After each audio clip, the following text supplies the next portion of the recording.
Forget a while, I'll come look and see.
That's cojones, man.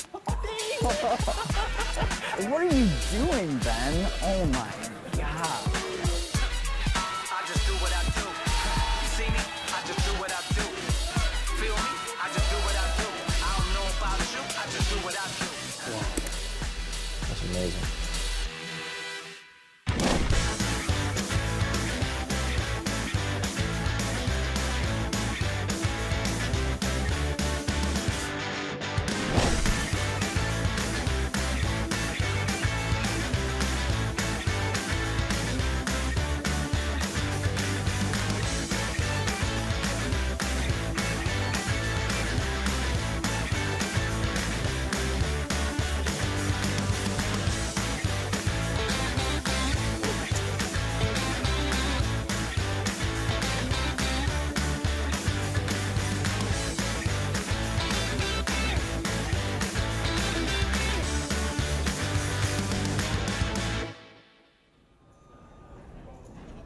Hello, I'm James Hartigan, welcoming you once again to Atlantis and the 2014 PokerStars.net PCA. Day 2 of the festival and day 2 of the Super High Roller. We saw there some of the highlights from day 1. Joined by Rick Dacey, staff writer at the PokerStars blog, to discuss the story so far. Let's start with Elke. Rick, looking for that PCA Triple Crown, but he was the first player to go broke yesterday.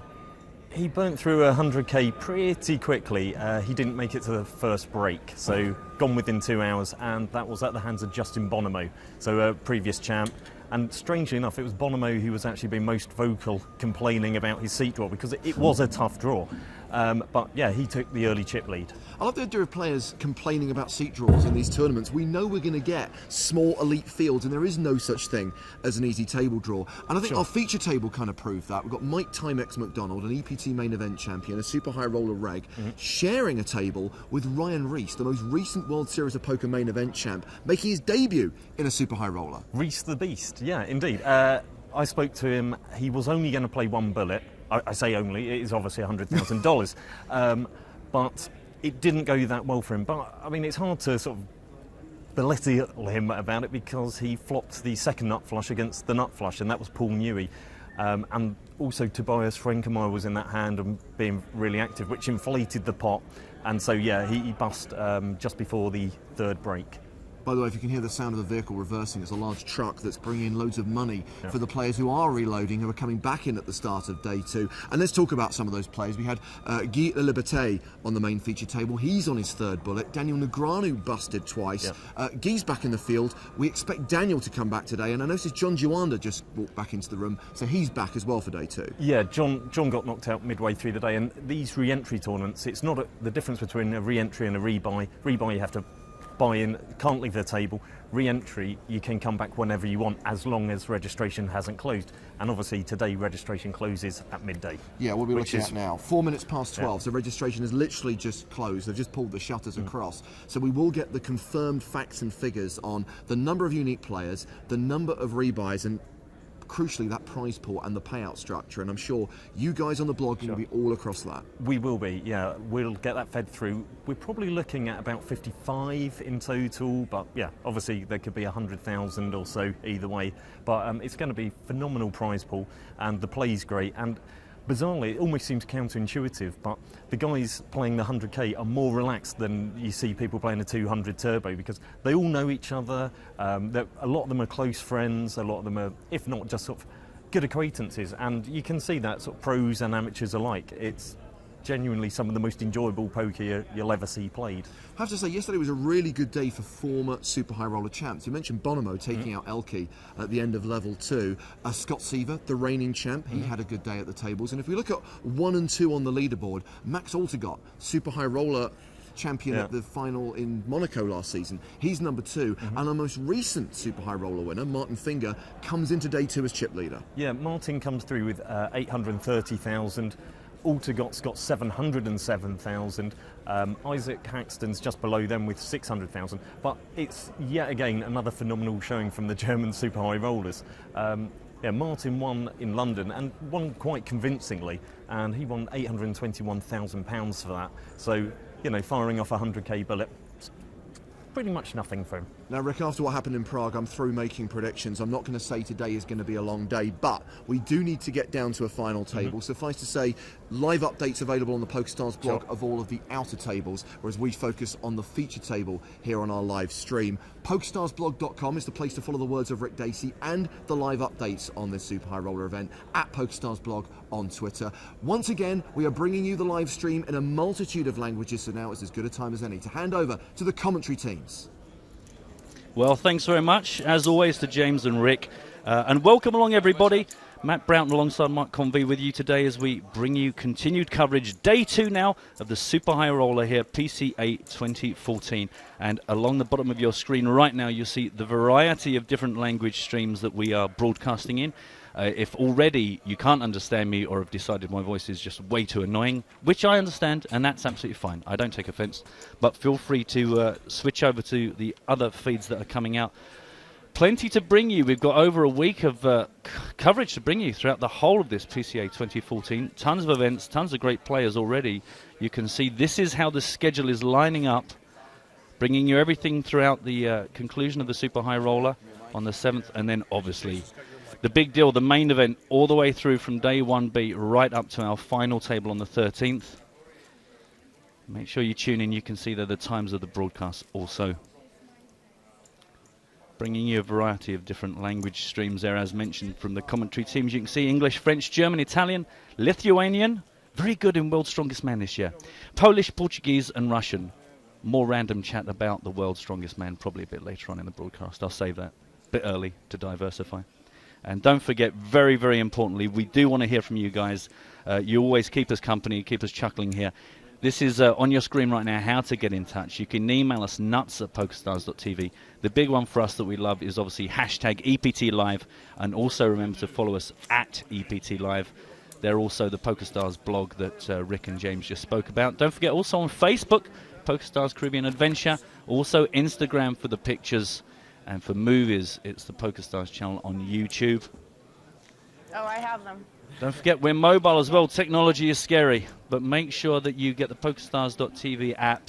Follow us, iOS and Android stuff. Follow it in 5 languages, exclamation mark.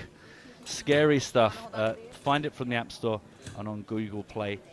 Get it on your tablet and your smartphone, and watch us on the move. And remember to keep in touch with us so we know what you're thinking. And meanwhile, time to introduce co-commentator Mr. Mark Convey. Happy New Year. Happy New Year. All right, thanks. All good with you? Happy, excited, looking forward to this? Oh, wow, you have a lot. Yep, very looking forward to this. It's a bit of an exciting lineup. It's not that much. It is. I mean, super high rollers are always definitely, you know, some of the most exciting lineups that we have. One buy-in? That's pretty much the whole. I started off. I was going to say I started off with the list of players, and I started, and you can confirm this for me. I started going down the list, making a note of the interesting players, and then I kind of gave up because I thought actually pretty much everyone here is kind of a big deal. I mean, once you tick the first 10 names on the list, then you might as well stop ticking. But obviously on the screens at the moment, our chip leaders. Rick was letting us know about that. Rick and James before. Martin Finger, you know, won the super high roller in London, showing that good form again. Obviously, Philip Grisham, super high roller champion. You can see him there at the bottom of your screen. He's a specialist in these events, doing very, very well.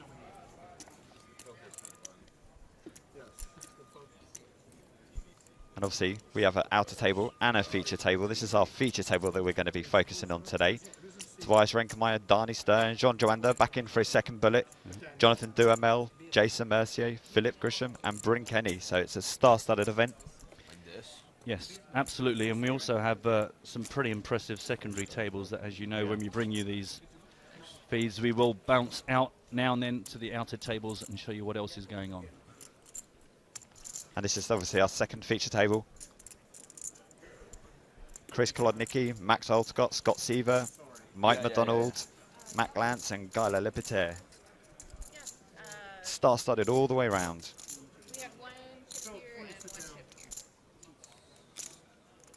Once again, the purple set has been on the move. It's a pretty impressive room. Well, I was going to say an impressive table, but actually the room out there is pretty stunning. There you are, in fact. You can see that's going to be far more busy in the coming days. Yeah. Right now, just a few people in their flip-flops.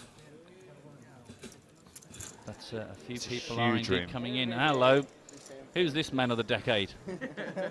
Hey, Yogurt. Timothy Adams, Darnie Stern, Scott Seaver, Steve O'Dwyer, all coming to take their seats for day 2. Jason Kuhn, Vanessa Selbst, who won the 25k standard high roller here last year. It's crazy that we can call a 25k just a normal high roller. I know. But Phil Ball. $18 million man, Antonio Svendiari. Yeah, he's doing okay. He's kind of bottom of the pack, about 280,000 he starts with. And Martin Finger, tournament chip leader coming into day 2. He'll take some stopping. Action about to get underway here at the PokerStars Caribbean Adventure. Super high roller. Forget it's a 100k buy-in. Some players, at least 3 players, I think, are in for 3 bullets. Yeah, but no good. Huge prize pool. No girls. Absolutely. Well, it's worth fighting for. This one isn't, let's be honest. But we have seen in previous super high rollers some rather large amounts of investment from some of the pros. Definitely. Scott Seaver took this title down last year on a little bit over $2 million, I think. C9. Ole. Mr. Mercier rocking 600 different looks there. He's got a bit of Barcelona action. Ah, the Martin Glaser, yeah. He won the full thing. And Looks like a new PokerStars cap. Haven't seen those ones before. Maybe it's a new colour for 2014. Well, do you know, it's funny. That's why I hesitated. I was kind of waiting for it to spin round, but yeah, bit of PokerStars.net action up there. So this is your first time in Atlantis. What do you think of it so far, Matthew? I know you had a walk around this morning. I did, thanks to jet lag. Thanks to jet lag, I had the benefit of waking up at 5:30 this morning, so I thought, well, who needs sleep? So yeah, no, I went for a wander around. It's pretty stunning location, isn't it? Let's be honest. Yeah. It's another one of those where you kind of don't mind being knocked out. I mean, you probably do, but it's not like the worst place in the world to go. Do you know what? I could reload for 100k, or I might just go sit on the beach or go down the water slides. Have a Bahama Mama. You haven't had a Bahama Mama yet, have you? What's a Bahama Mama? Bahama Mama is like the is the very fruity, lethal cocktail that is served everywhere here. So high in sugar, high in alcohol, high in fruit juice. And, that's the second deadly sounding thing you described to me. What was the sandwich? which sandwich is this? You talked to me about. Oh, a Cuban sandwich. Oh, it was the Cuban sandwich. That was in Miami Airport. Let's get this action underway. Yep, everyone seems ready to roll. So we're coming in here at level 9. Blinds 3,000, 6,000 with a 1k ante. 60-minute levels. Yeah, I mean, he's very young, so who knows what's coming. And they're playing 2 levels back-to-back, and then they take a 15-minute break. Can't get more See John Joanda there, he's one of the players who has rebought on day 2, so he starts with 250,000 chips, as they all started with initially. See some players like Darnie Stern down to 98,000, so he's got a little bit more work to do compared to the others. No one else is really in that much of in the danger zone. No, you're absolutely right. Yeah, apart from Donny, it's 200k upwards. And action folded around to Jean Joanda in a small blind. He's bumped it up 17,000, and Duhamel's going to peel from the big blind. King high, couple of hearts on the flop.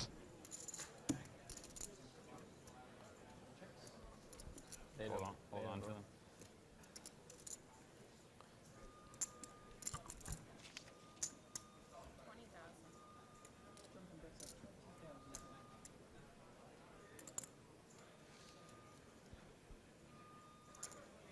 The donk bet from Jonathan.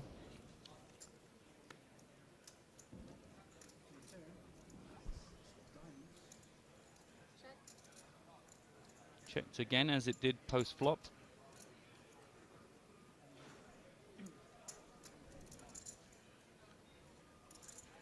Joanda happy to get the betting initiative post-flop. Just noticed our display now. We've got a little nice, attractive card. Yet the river yet to be revealed with a little bit of a spruce up on the old graphics. It's 2014, Matt. I know. You know, we're not. Don't stick with the times here at PokerStars. Why isn't it 3D? That's what I want to know. Yeah. Hold on, I've got these glasses in the bag. Put these on and. That'll be the next thing. I want touchscreen 3D John Joanda. I want him leaning out of the screen at me. And then sniffer vision will be the next thing. So to like scratch him, see if he's perspiring. You know, he hasn't got it. He's sweating. I can smell. If there's one sport that doesn't need smell-o-vision, it's a room full of poker players. Yeah, I'm kind of with you on that one. So 45,000 is a bet this time from Duhamel. It's given Joanda something to think about. He's taking his time here compared to the flop bet. And is he going to let it go? Double checking before releasing? Prove me wrong. Yeah, blind versus blind. This is kind of, you wonder if John just fancied taking this down. One of the Johns, sorry. John Joanda. Kind of sometimes wonder if these guys just get themselves into hands that actually they didn't really plan to get too fruity with, and all of a sudden it's got out of control. It's a good play there from Duhamel. Even if he had it, fine, he played it well. If he didn't have it, then he knows he can apply pressure on the guy. He's just brought in for his second bullet. You know, the last thing you want to do is on your second bullet come in and lose a 30 or stack initially, because you're going to lose that momentum. The positive sort of energy you were trying to build up before the start of day 2, it's all going to wane, and it's difficult to recover from those situations sometimes. Absolutely. I'm kind of a guy who needs to win a pot early on to get some confidence in my game early on in the day, yeah. I like to keep under the radar for as long as possible. For hours sometimes. Just let everyone forget that I'm even there. Also worth pointing out that viewers that tune in regularly for our broadcasts, Mr. Lee Jones is going to be joining us. PokerStars' very own Lee Jones joins us in about 45 minutes. Lee's lowdown? Yep, Lee's lowdown. He's got plenty to talk about today. He won't steal his thunder by spoiling any of it, but as always, don't forget, if you guys want to get in touch with us, you know how to do it. Hashtag EPT Live or nuts at PokerStars.tv. There's Lee's head scrolling along the bottom of your screen right now. It's like a Lee teaser. You just see the top of his head, and then we'll show you the rest of his face. Oh, well, you never get to see the rest of his face, actually. No, well, that's why it's a teaser. There we go.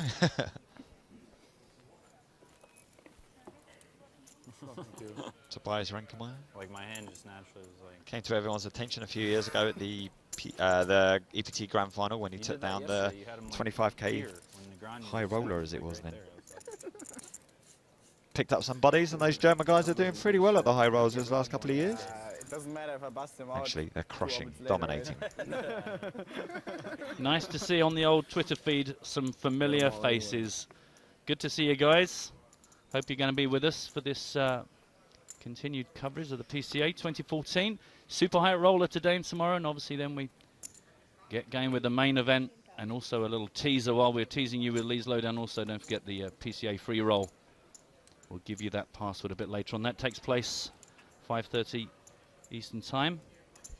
And we're actually in Eastern I time know. for once, Matt. We had that conversation for the first time ever. We're kind of in the time that we're talking about, so it's a $1,500 prize pool there. And stay tuned with us, and we will give that out a bit later on. Adam saying there's more heroes out there than an X-Men films.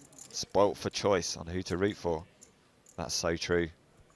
I love kicking off these festivals with the Super High Roller. It just gives you that buzz early on. And the fields are just so impressive, aren't they? I mean, there's a good reason for it, but you know, it's you are spoiling us with this lineup, monsieur. It is a stunning list of players. So we've got some three-way action here. Table chip leader Bryn Kenny open for 13,000 from under the gun. Duhamel defended his button, and Grisham came along from the big blind. Excitement's too much for Jason. Yeah. Kenny continued for 19,000. Only Jonathan called. Second three. 2 flush draws out there now on the turn.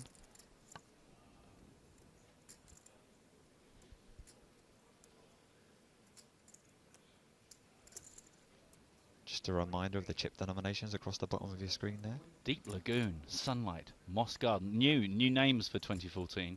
They're like very Caribbean names as well, aren't they? Or They Caribbean. Yeah, I'm not sure about Caribbean or Caribbean. Always hard to know. Second bullet gets the job done. Controversy on controversy. Spread the word. Boys and girls, hit the share video to save this live stream, because that's what you can do with technology. Share. It's all about the sharing. I just want to give a shout out. Lots and lots of people. Obviously, this is the first broadcast for myself and Mark, Eminem, Francesca, Rob, Paul. Lots of people saying Happy New Year. Happy New Year to everybody that we've not spoken to collectively. Happy New Year, everyone. Stay tuned all week. Great to have you here as always. We have got some tremendous competitions for you as well, which Mark, we were delayed. We say we. Well, I'm just spreading the blame. we got stuck in an airport yesterday for a couple of hours, myself and Mark, and I revealed to Mark one of the games that you lucky viewers are going to play this week. He started off, and I'm not gonna lie to you, viewers, stroke listeners. He looked at me going, "Oh no!" But once he started playing Matt Broughton's Pro Pick mashup, he was hooked. I got hooked, I've got to admit. So look forward to that a bit later on this week. Look out for some fun prizes to be won. I'll wait for the jet lag to kick in, and then I'll reveal the fantastic fun that's waiting for you. You notice how I've taken a route out of Joe's book of putting my name into any game I invent just for that ego ride. Mate, you've got to do it. It's all about your profile. Exactly. Look at Mr. Duhamel. He's first 3-bet. He's decided. Well, maybe the cards have just done it for him, but it's certainly coming today with a nice head of steam behind him. And Tobias lets it go. As you expect, the players feeling each other out early on. Being asked if Ole Shimeon is still alive. He is. He is alive and well, and sitting started today with 344,500 in chips. He was certainly somebody that kept us all very much tuned in last year. Yeah, final table at ETT Prague to finish off an amazing year. Pipped Daniel Negreanu for GPI Player of the Year. Yeah, he was just brilliant, wasn't he, last year? He was, yeah. Very exciting to watch. I mean, really, for the last 18 months, he had a stonking finish to the end of 2012 as well. Yeah, he is the real deal, everybody. He is. He told me privately he's modelled himself on me. That's a lie, incidentally. Don't trust everything I say. Don't trust anything, really. I didn't see it at first. Start from don't trust anything and then build up some trust rather than trust everything and then take it away as and when. That's the New Year's resolution, is every time I say something completely fictional, I will immediately own up to it. That is also a lie. See what I've done there? Ah, very good. But I was not certain I put it out. So. This is just invitational. Look at this. This is if you're a TV, you know, if you mostly watch your poker on the telly rather than the streams and the online channels, you must just think you've hit the mother load, because this is such a fantastic lineup. Time. Luna Ollison there in the background. She's a Scandinavian blogger for the PokerStars. So if you speak the Urdy-Gurdy language, go to pokerstarsblog.nu. You can see her writings there.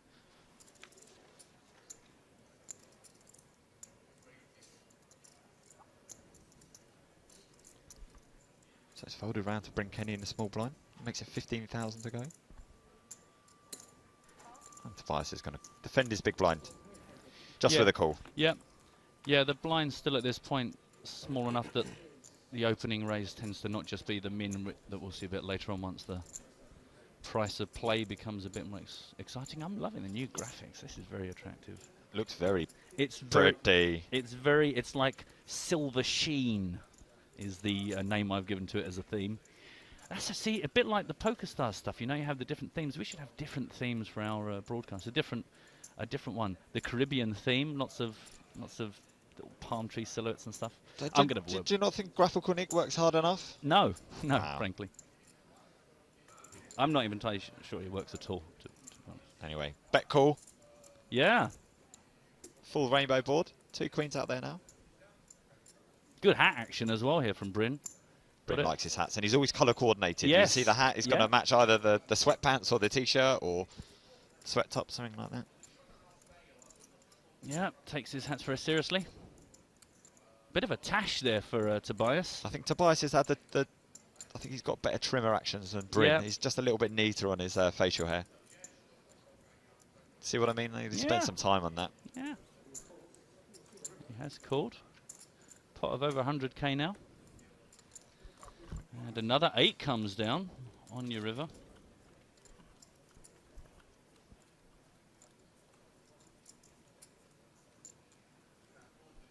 Double pair board now. See any straight draws that players had, didn't get there. And looks like Bryn's going to empty the clip with a third bet.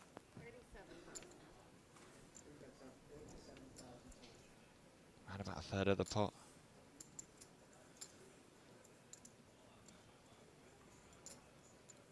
Tobias will try and figure this out.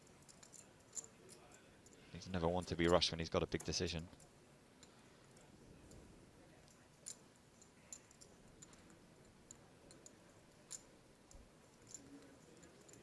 Yeah, certainly has proved to be one of the slower acting players.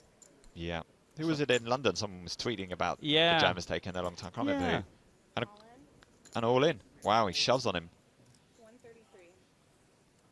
You heard the lady. 133 if you want to get funky with this. You think what? Yeah. I think it's safe to say that Bryn hasn't got a queen right now. No, it's a horrible spot, isn't it? If you're not insta-calling here, you know you're in a really horrible spot. Yeah. But if he's really given it some thought, maybe he was, you know, going for a really thin value bet with a jack. Something like, would he bet with just an ace in his hand? Probably unlikely. I know. I mean, just reviewing this, it was Bryn that started us with the raise, and then has been out of position, but has been bang, bang, bang, firing every single time, and now.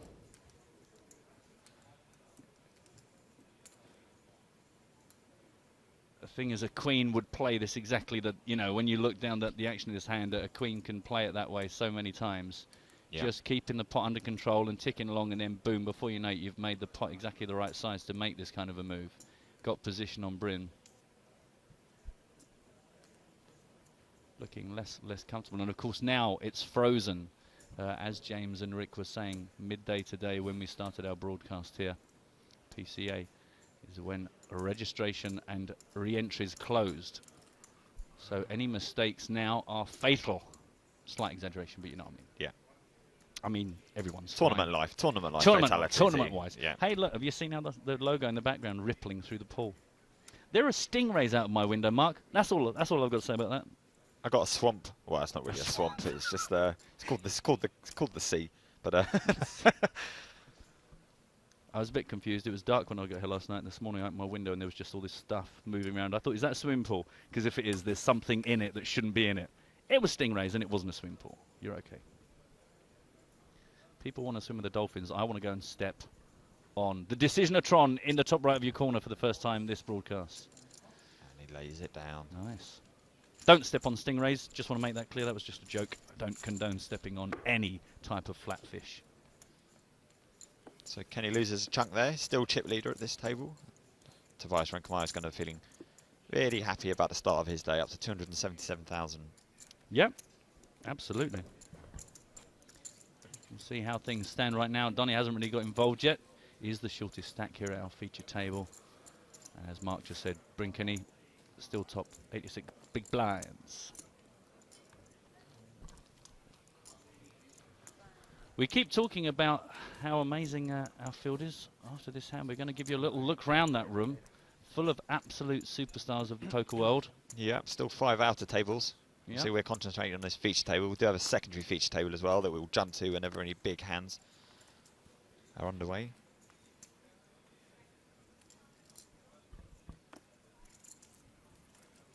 Todd Cowan reckons that Jason Mercier is going to take this one down. He's put his money on that, on him. Not a bad bet. Yeah, I was asked, Nemanja Nestorovic said, I must ask commentators, do you have any favourites? Ollie Shimeon. I haven't even seen him yet. I don't even know if he's here, if he's wearing green, but he's one of my favourites. He's just as a general favourite. He's just as a general statement, is one of my favourite players to watch.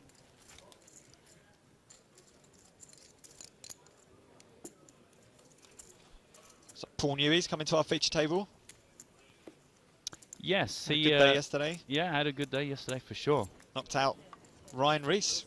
Yeah. World Series Poker main event champion. A bit of a cooler. I think Rick alluded to that in the beginning of the day. Yeah, he came in today 9th spot, 477,000. So good to get him up on the feature table. He's one of the businessmen in the field. And a lot of the success of these high rollers on the last year or two is built around the fact that businessmen like to come and play. These are smart guys though, so I don't necessarily think that they're, you know, great value for money. But it's nice for them to keep the, you know, poker economy going strong. Absolutely. As we often eulogise, that is the beauty of poker, is there's not many sports and games in the world where you can just sit down with the best in the world, but poker, if you got the money to buy in, buy in.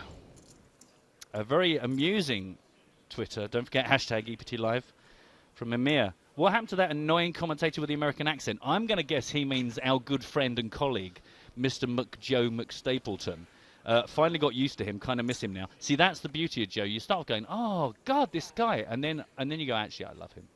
Mr. Doniston, all in, boom, immediately gets that through.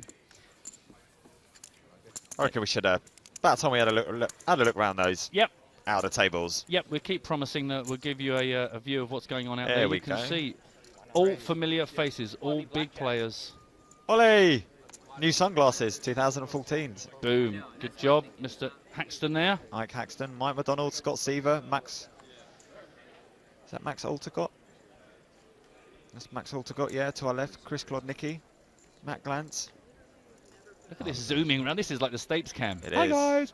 Hi. Steve O'Dwyer there. This is a bit bonkers, isn't it? It's yeah. Like, whoa. Paul Newey's in 2 places at once. Did you see that? He's magic. Noah Schwartz, Martin Finger. That's Paul Newey's brother, Derek. Derek Newey, yeah. Sorel Mizzi. Oh, it's bananas. Tom Marchese, Antonio Svendiari, Vanessa Selbst, Timothy Adams. Wow. This field is ridiculous. That is bonkers. Time. You know what? If you've got 100,000, save it. You can't buy now anyway, but there's a main event coming up tomorrow. 10 million guarantee. Put your money on that one. Who looks at that field? Who looks at that field of play and goes, yeah, I reckon I'm going to take this down? Like, do you know what? The only thing I would be taking down is my trousers as I run from the room screaming. Robin Nift reckons this one will go to Kid Poker. You know what? Kid Poker's probably going to need to win it. You know, he's in for a third bullet, so 300,000 he's got to make up. He'll be looking for a top 3 finish. Duhamel. Renkemeyer in another pot here with Jonathan Duhamel. Tobias made it 13,000 from the cutoff. Jonathan peeled his big blind. King high flop, couple of clubs. Check fold. Wow. Don't forget again, that password will be coming to you a bit later on. Stay tuned. It's basically a bribe. If you watch us, we'll give you free money. There we go. They are. It's just honesty is the policy. No, stick around with us, and a bit later on we'll give you that password tonight at 5:30 our time, Eastern time. So actually that's in 5 hours. Maths fans, I just worked that out. So there's confirmation of Paul Newey and his chip counts. Sits down in seat number 2. And second highest chips at the feature table now.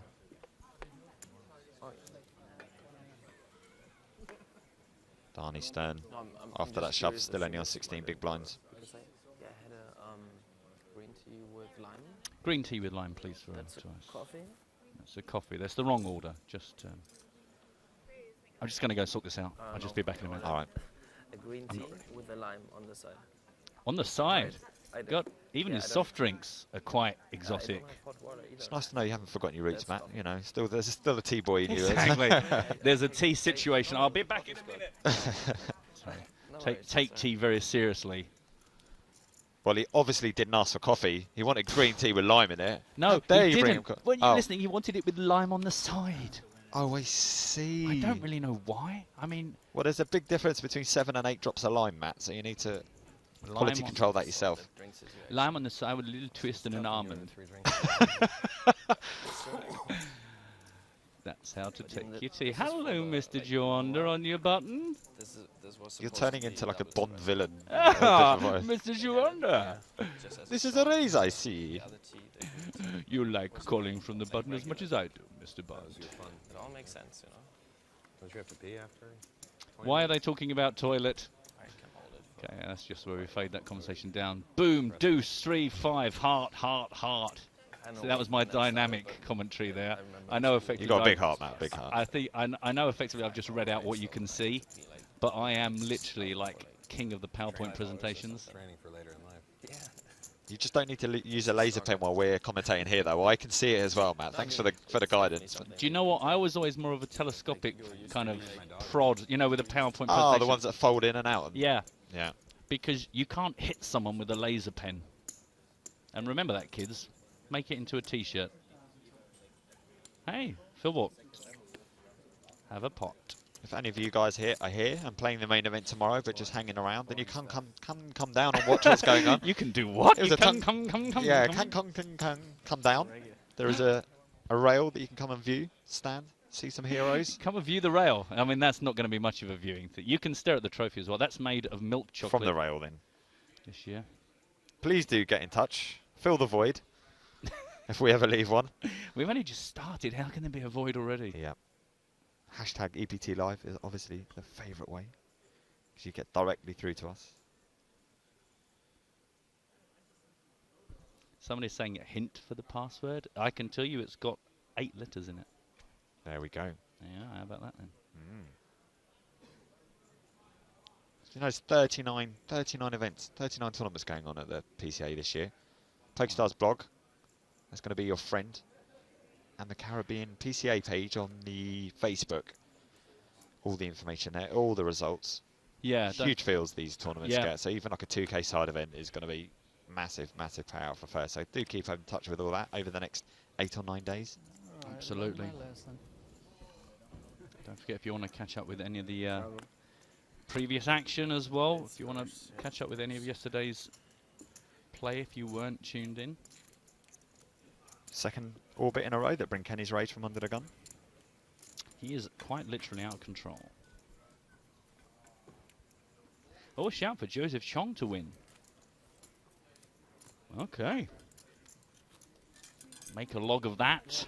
Keep score. You can put it just like on the corner right there, even too. Joe's one of my favourite players to watch as well, actually. I'm not sure if you've commentated on him yet, Matt. I've blogged on him a lot. He's super aggro. I think actually a fair few events back, like I can't even think when, but I definitely have watched him play, but not in the last couple of festivals. He's a very, very, very good player. Very aggressive.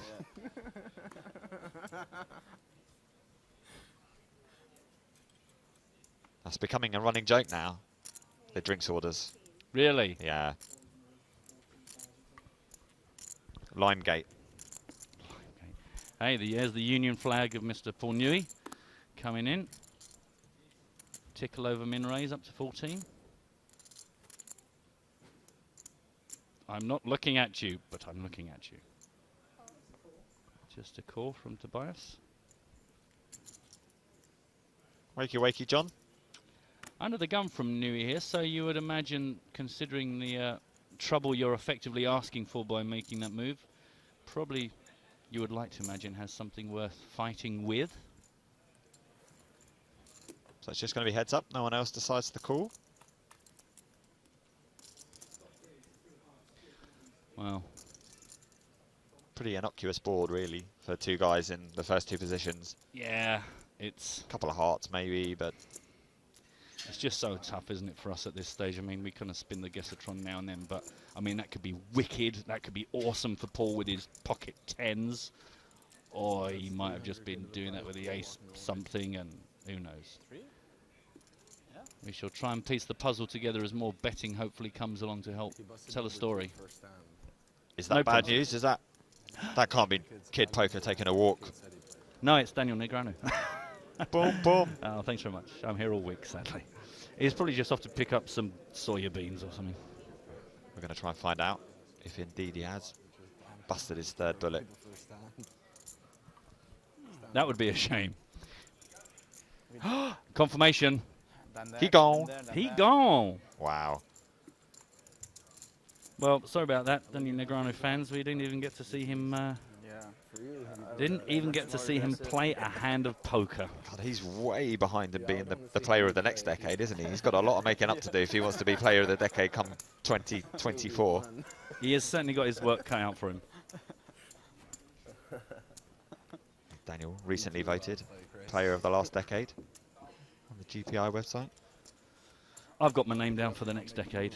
Last decade, I didn't really try, if I'm honest. That's fair enough. You're just warming up, and I mean, what's the point in trying halfway through the decade? You know, you're so far behind after Daniel's year in 2004. You think, let me just wait, 2014 onwards, I'll crush. I'll wait for the next decade. There'll be another decade along in a minute. That's the good thing about decades, is they're relatively regular.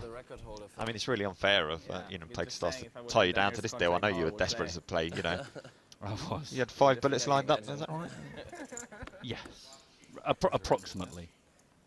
No, just max entries. Like in the 50k London, Phil had 4 in for 4 bullets. That's the most in any Super High He was indeed. We were there. I mean 50k pounds, so it's like 80 US. So it's like close to 50k pounds. Tobias talking about Philip Grushin. I mean, he's at the table. It's just rude. He's down the other end. We can hear it probably better than him. He might be whispering. Yeah, that's very possible too. Min raise from Mr. Mercier. Yeah, probably. In 2012, I had the most buy-ins. At the most buy-ins the 2 years, I think. Don't know why we're staring at Paul. He hasn't got any cards, but he cuts an attractive figure at the Turnover. table.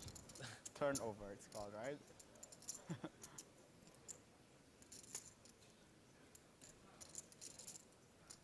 Action is actually on Jason, who has made the call. Made min raise, got 3 bet by Bryn. And now our heads up, 76k in the pot.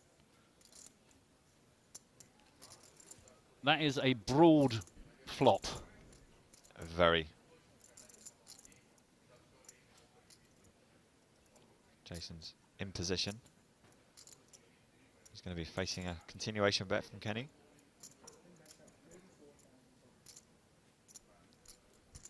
$34,000. Nice. Good accent.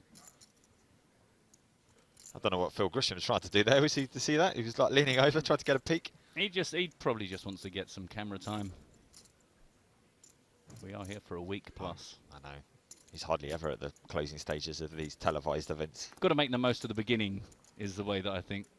Bet gets through. Strength upon strength. Racy's asking how many entries in the high roller. We're going to, basically we're trying to find out final numbers and all that. We think there's 56 entries in total in so far, but we're going to get confirmation of that in the prize pool. So as soon as we do have that information, Ray, then we'll let you know.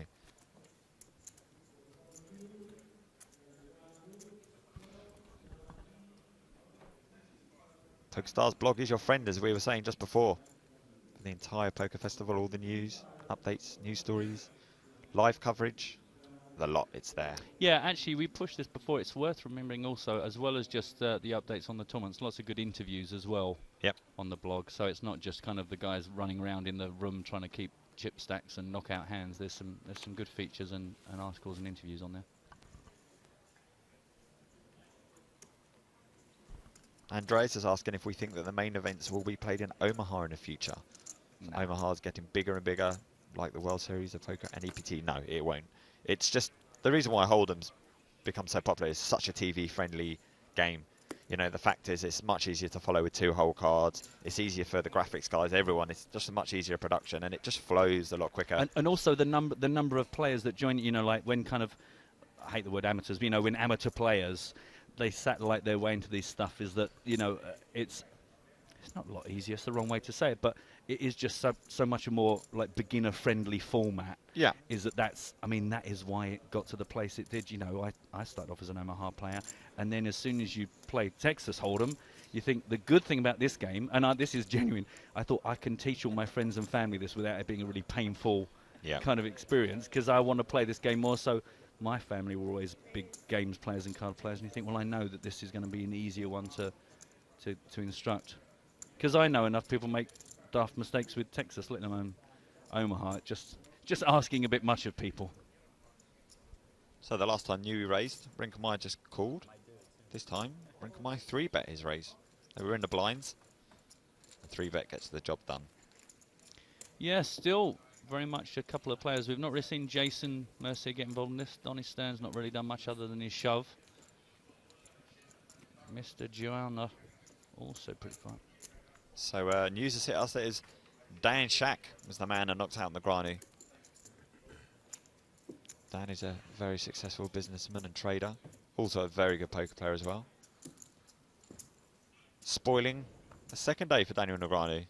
Do you know what? I think he'll be all right, though. I think he is probably going to be fine. Yeah. Oh, look in the background. Look, on the slides. Whee! That's James and Joe right now. Just taking some leisure time. It's research, Matt. It's research. Research of the resort. We'll be doing some research as well of the resort. Just to I hope so. Yeah. I hope that I'm not going to have to rely on jet lag to get me up at 5:30 every morning to do something other than sit here.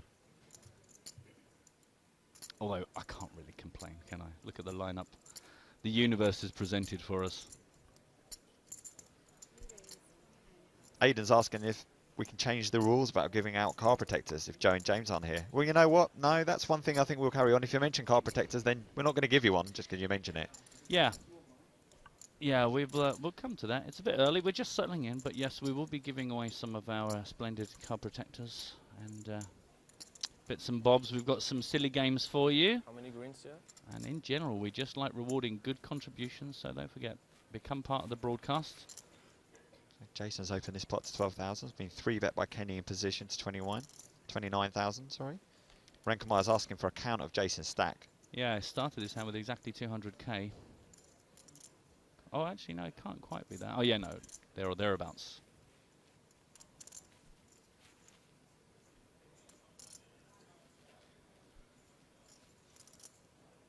Oh, wow. We've just been told, Matt, that we have 10 card decks to give out as well. And these are really, really high quality card decks. Oh, really? Yeah, PCA. Oh, really? Yeah, so okay. Fantastic. Freshly plucked from trees on the Isle of Man. Like, they do grow on trees, these ones, and they're fine quality. 4-bet alert. Wow. Yeah. Oh, apparently they're not PCA branded. They're just PokerStars, but they are very, very good. Oh, what have you done? What have you done? I got all excited about that. Now, this must mean business. Mr. Mercier, who's been pretty quiet, raised it up. Chip leader Bryn Kenny baffed it up to 29, and now Mr. Tobias Rankemeyer. Zoom, 66k.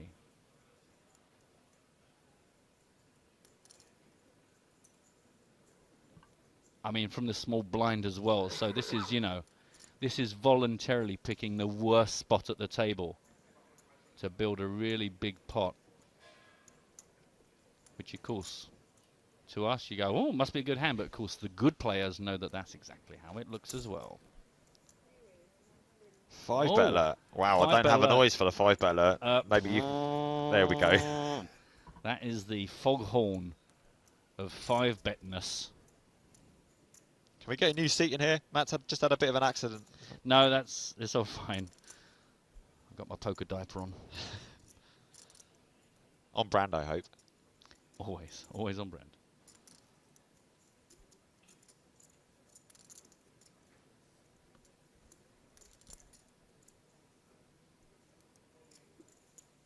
just a reminder, Renkemeier started his hand with about 341,000. So it's very unlikely that we'll see a flat call here out of position for nearly a third of his stack in total. Started whispering there like I was commentating on snooker. Do you know? I can't.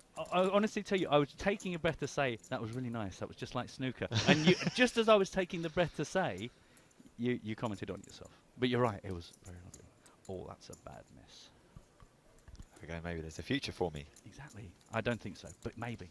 Okay. Thanks for your confidence. And for those of you watching in black and white, the pink ball is the one just next to the green.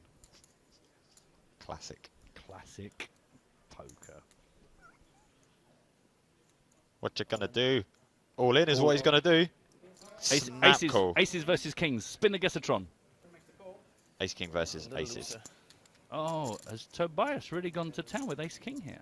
Did he say he's a loser? Ace jack. Wow. Wow, that was just handbags at dawn there. Yeah. See, sometimes you do get that in these super high roller events that you almost think you can't be outthought. People outthink themselves. Do you know what I mean? I mean, you wonder if Tobias just didn't give much credit to Kenny's re-raise over Mercia, and then before you know it, you're in trouble.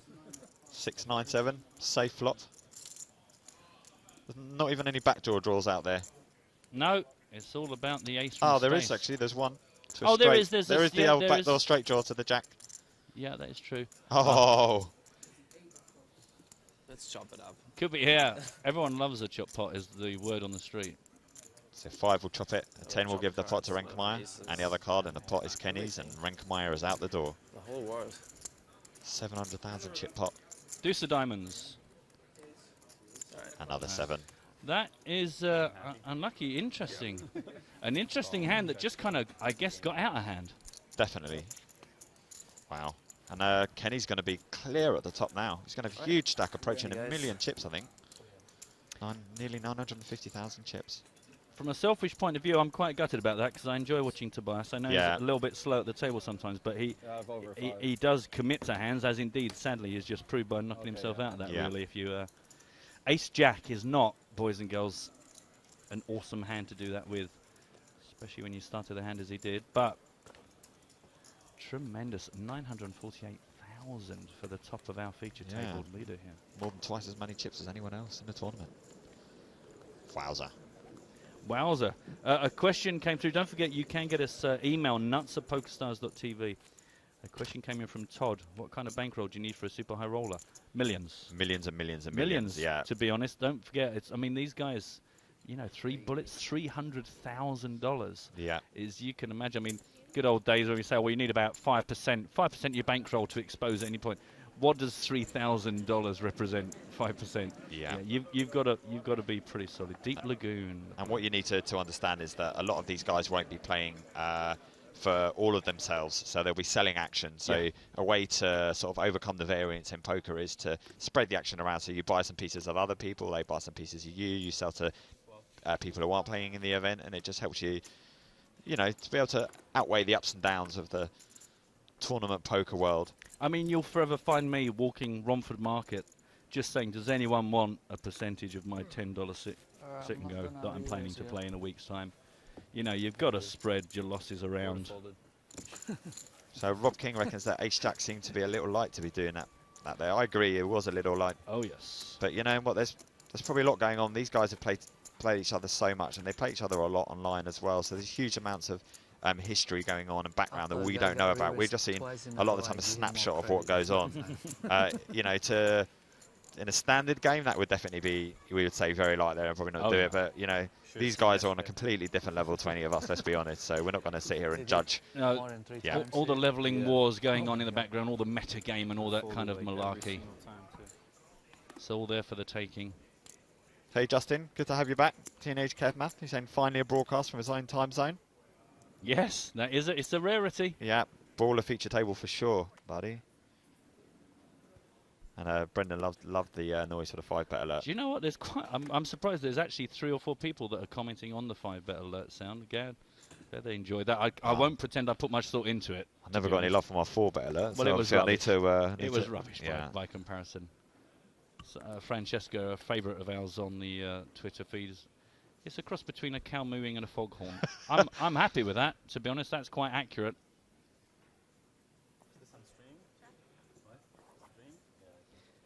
Francesca does always say, Ace Jack never wins when you go all ins. She has said it before, and she's always right. Always Although right. I've got a feeling mathematically, Ace Jack never winning when you go all in probably does every now and then, but it shouldn't. So I don't play aces, me. Never win. Don't play aces. No. Don't play aces. Oh, they're just looking to be cracked, aren't they? Just looking to be cracked. So Kenny and Durmel battling again. This time Kenny has position. And Not all the that chips in much. the world. Yeah, not that much action. No.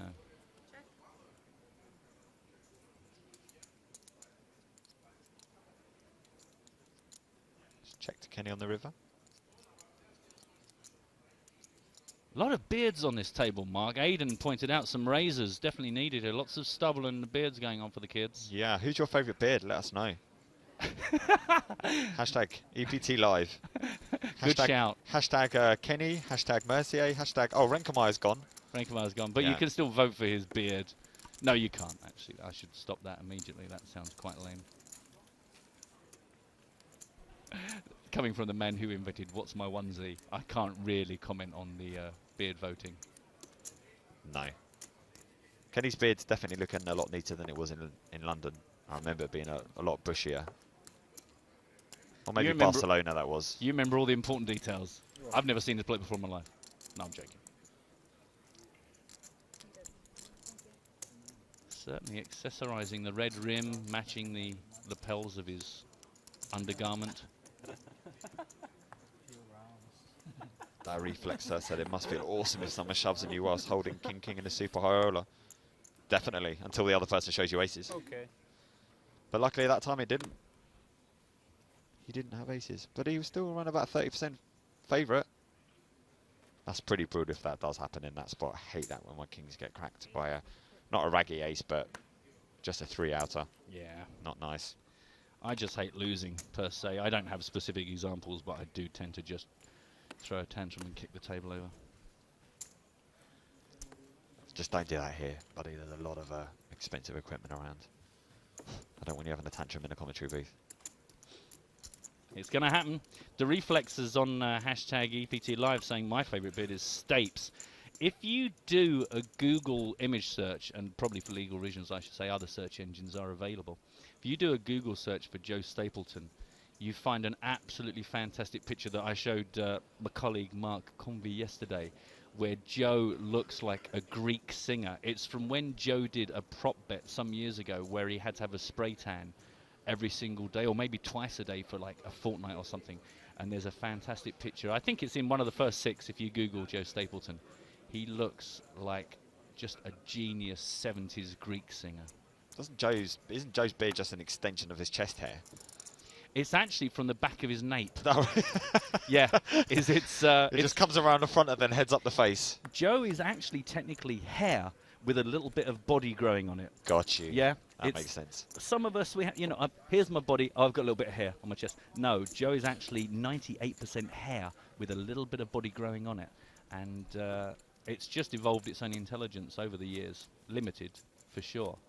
But, yeah, that stuff you see on his chin actually is the overbeard. He's got a beard under it, but that's just where it comes round the top of his back, round his Does he throat. comb it round, or is it naturally just sort It's of like... just the way it grows. It's like moss, ivy. like moss or ivy, Like yeah. moss. Moss or ivy, both fantastic poker players. What's your favourite poker player that's also a plant? So there's moss and ivy. Any other poker players that are also organic life? Treetop is another one for you.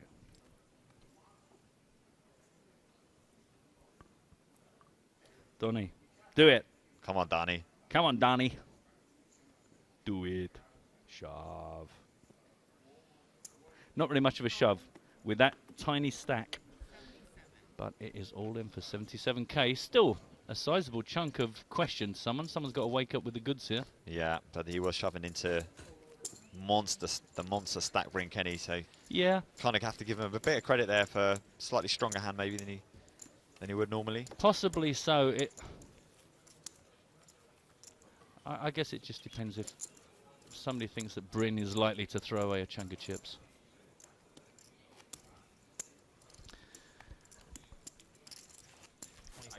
And here is our secondary feature table. Scott Seaver, champion from last year. Mike McDonald. Dan Smith is a new player. Matt Clance. Guyla Liberté. Yep, no Schwartz also. Who's On our second table. Oh, there he is in seat 2. Yep. No Schwartz had a phenomenal 2013. Looking to carry on the good form. He was bearded, wasn't he? Wasn't Noah bearded? And No, he had glasses. Is that had what the you're glasses thinking? in the camera. Oh, I thought he was bearded. I was watching some old EPT action. Yeah, maybe right. Maybe at one point. Maybe he just wasn't shaved. Maybe he just wasn't clean shaved. These kids, they've just got no care for their personal appearance. Max Alter got there, who pretty much his first tournament he played in won, and it just happened to be the Super High Roller in Monaco at the Grand Final. I'm the same. Yeah? I'm the same. Yeah, I always go for the big events. No, it was Alter got raising there. So Dan Smith come in with the old 3-bet, 35,000. Until I think I'm like, until you have a 2% edge. Until I have that 2%. That's a tremendous outfit right there, isn't it? The scarfy outfit. The scarf, he's got the dark glasses, which we don't see much these days. He's got the reflective dark glasses that they've kind of died out over the years. Yeah, they're Kevin McPhee-esque. Yeah. Glasses similar to that. I like him. Scott Seaver's looking fit, isn't he? He's looking well. He's looking trimmer. Yeah, he is. He's you know what? It was Scott Seaver's facial hair that I was thinking of in London or Barcelona. That he had fuzz, yeah. That fuzz that he didn't trim. That kind of thing where you could turn his head upside down and it would look about the same. Yeah. I mean, don't do it. Apologies to Bryn Kenny for saying that his facial hair was out of touch, out of line, out of groom, out of just out of sorts. Out of sorts. Max has got the look. I mean, it is a look, obviously, from 1988, but he has got the look. It just feels like every river they hit perfect. Randall Flowers, that's a good one. A couple of people were coming in with that. Randall name. Flowers. Yeah. Do you know, I forgot about the competition. It's not really a competition. Yes, Randall Flowers. Thanks very much. I forgot that I'd even bothered asking you. Thank you, Andrew. 4-bet alert. 4-bet alert. Don't take me to. Don't take Oh, me come to on. the 5-bet. Don't Let's make do me it. do it. Let's soil another. I mean, let's. Let's not. No.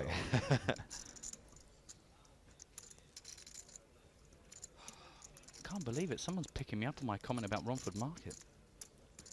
I was there days ago. Gives it. He's not going for the 5-bet. You're just going to fold, so just fold. Don't look at it again. Or is he? Yeah. Lets it go. Nice. Max came into this second in chips. Rocking the scarf and dark glasses. I mean, normally that's a day 4 or 5 of a main event kind of look, but he is boom straight into day 2 of a super high roller. And there you see how things stand on our second table here. Big lead there for Max now, 771. A little over his starting stack today. Yeah, Skype sucks. What's the difference? Catching up on Brent Kenny from our main feature table. Yeah. I get so many people Lots of American and Canadian action there. Back to our feature table. We've got 10 minutes left on this. Don't forget today we came in at level 9. 3,000, 6,000 with a 1k ante, and no one more aware of that 10 minutes than Donny Stern, who has once again shoved in now. Got 91k to ask of someone, but as you pointed out, Mark, Bryn Kenny has got a big stack to play with here. And he makes might the call. Light. You can see the paint cards making calls here, maybe solo aces. King 9. Well, he was right. Good call there. Yeah, not an easy call. It's the sort of call where you can just be in all sorts of trouble.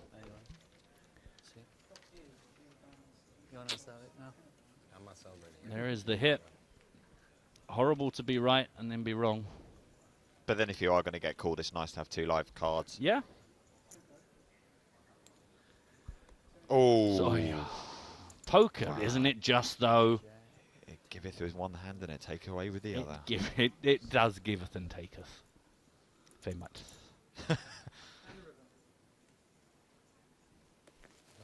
No work for Darnie. More chips for Kenny. Simple. Simples. Simples. Unlucky. He didn't really have too many options. He came in short stacked. He only started the day 98,500. So no real surprise. Oh, is this a slow motion replay? That's tremendous. Wow. Slow motion replay of the river. Wow. Oh, that's a shame. I was quite enjoying that. Oh, and just there's his reaction. Heartbreak. Oh. The disappointment. Oh, and let's watch that moment when his life came tumbling down. Yeah, Wow. I got this. I got this. He's thinking. Graphical Nick, we need like a big World of Sports slow motion replay flash when we do that, please, because that was beautiful. Just beautiful. A flashing slow motion replay graphic is what you want. Fantastic. Yeah, a massive one that almost obscures the whole screen. That's lovely. Beautiful, beautiful stuff. People are still playing the whole plants that are poker. Who's Leaf Force? Do you know Leaf Force? Remember him? 2006 World Series of Poker, one of Jamie Gold one. He was got to the final 2 tables. Very organic looking fella. Nice. I'm not going to say he's a hippie, but very good guy. A great one from Abshire04, whoever this is. How about old school gambler Ted Forrest? Ted Forrest. That is brilliant. That's very good. That is brilliant. I might give away a deck of cards. Wow. Are you turning this into a competition? Well, Early I wasn't doors. planning to. It was just a throwaway comment, but we've had some quite. But Ted Forrest, I can't believe I didn't think of Ted Forrest. You can't see the wood from the trees, Matt.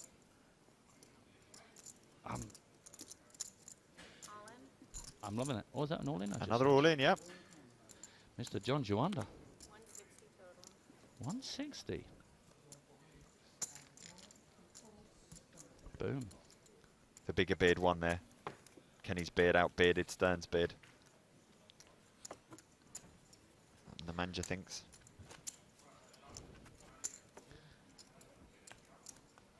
I've decided I'm going to give away a deck of cards for Ted Forrest. Just because it made me laugh. Why not? Why not? Let's kick it off. It's 2014. We're at the PCA. So you let the powers be know that. We're going to... Yeah. So we are a bit kinder than Joe and James. We are going to give away stuff. We will have some proper competitions, but if you just say something that amuses one of us, we are just incredibly powerful men. Back to our secondary feature table. Same 2 players involved in another hand. Max Altergott, Dan Smith. Made it to the river with 177,000 in the middle. There was another 3-bet pre-flop. So Altergott made it 13,000 to go. Dan Smith re-raced to 35,000. Cool. Then the flop came down king high. Just check on the flop. Altergott bet 45,000 on the turn and Smith called. And now here we are on the river. Huckseed is another one that's just come in. Sorry, Mark. I like that. I like Huckseed's great. Yeah. I've given away my deck of cards, but that is very good. Rev Kev has mentioned that the English commentators like listening to 2 people playing Guess Who. Does he have a beard? No, he's got glasses. Has he got glasses or was that a hat? Yeah, bear with us. We've got 27 days of this. Victor Bloom. Well, you kind of twisted it a bit there. You twisted it, Andrew, but thanks for playing. We weren't really doing a play on words. No, competition. But I mean, that's there for the taking. Some of the best competitions I think we've ever run in the 73 years we've been doing this have come from accidental conversations where we just go off rambling. Should we just give away like 10 decks of cards before 4 o'clock, before Joe and James come in? Let's find out the how whole week. We'll just give away the lot. Let's give it all away. Meanwhile, look, taking his time again. The man with the look.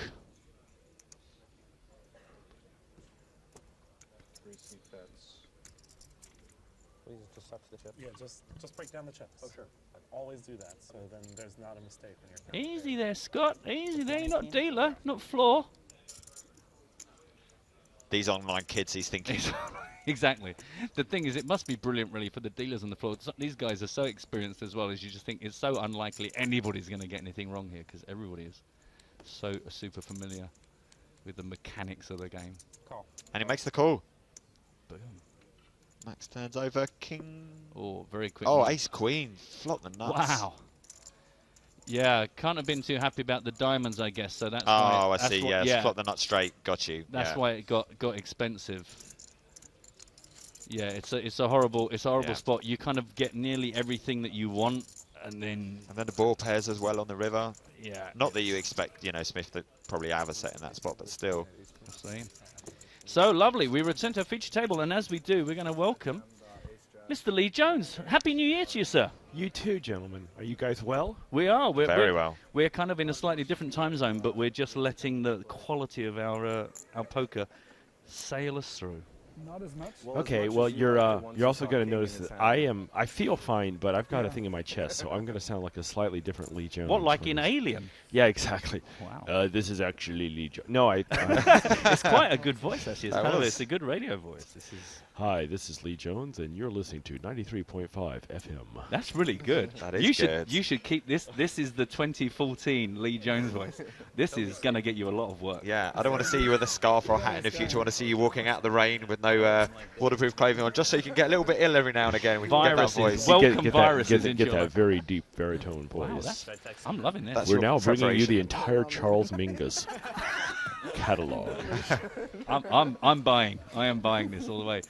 So other than having something in your chest, which I am going to get a doctor in, other than that, are you excited? You're happy to be here? So it's quite a nice place, isn't it? It's PCA, and I haven't actually been outside yet, but I was going to go for a run this morning and decided to. I drugged myself up last night so I'd sleep, and so I didn't wake up in time to go for a run. But just like walking outside, you feel that warm, humid air. You're like, okay, I want to be outside, and you hear the kids playing in the swimming pools, and I can actually see a nurse shark from my little balcony in my room. Yeah, I've got a bunch of stingrays. It's like, okay, how many stops on the EPT do you look outside and there's like really substantial marine life just cruising around right underneath your room window? I must say it's a poker cliche, but I'm used to the lobby having lots of sharks.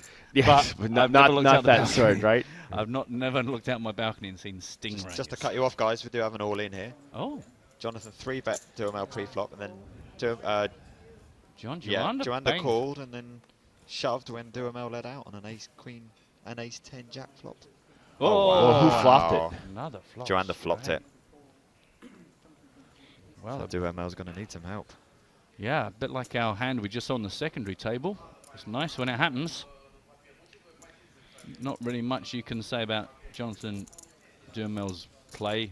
Kind of par for the course, bit of a cooler. Yep. Can you see a king? Doesn't get one. Double up for Joanda. Nice. Yep, second bullet today. And Duhamel takes a hit. And they drop down to 127,000 chips. So what have you got for us today, Lee? The big announcement. Deauville. Yep.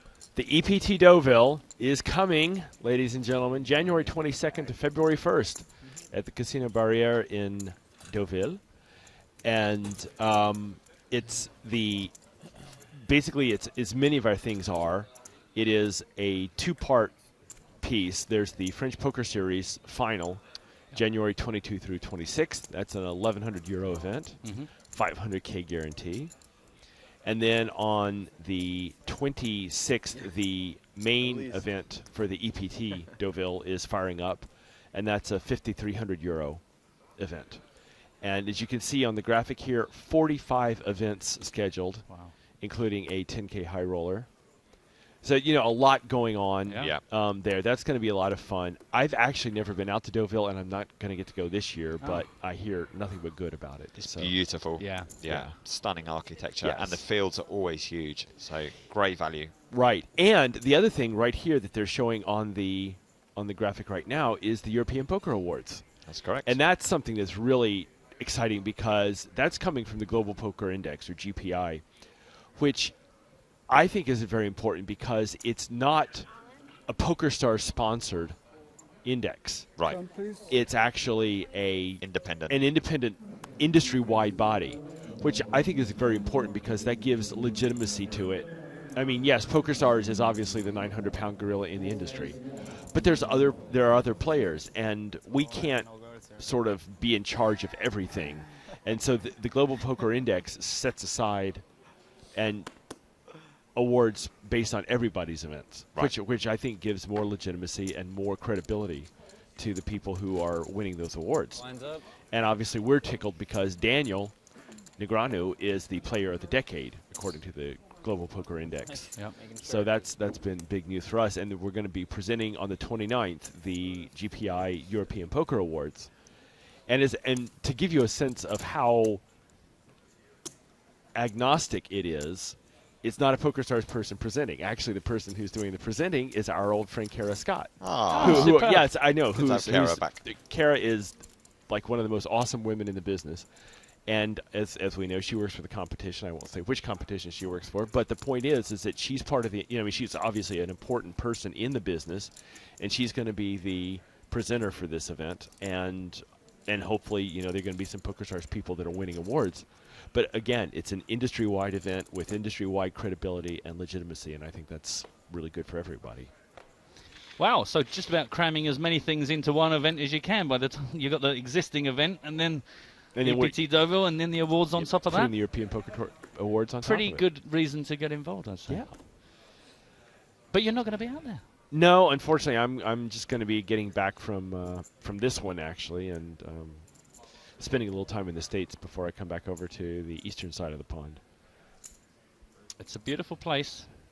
It's a bit of a trek. It's one of those journey bounce around. Oh, come on, it's not that much. You go to Paris and you get on a train, 2 hours later you're there, right? I mean, no, you've got to do another train as well. Oh well, you got to get 2 trains. You got to get. Oh well, yeah. I mean, you might as well break out. You might as well break out the camels and the Sherpas, right? I mean, I'm used to a limo. Ordinary just takes me from my home to the location. There you go. But as you do, it depends. We've got Jason all in. Yeah, and he got through. He got through.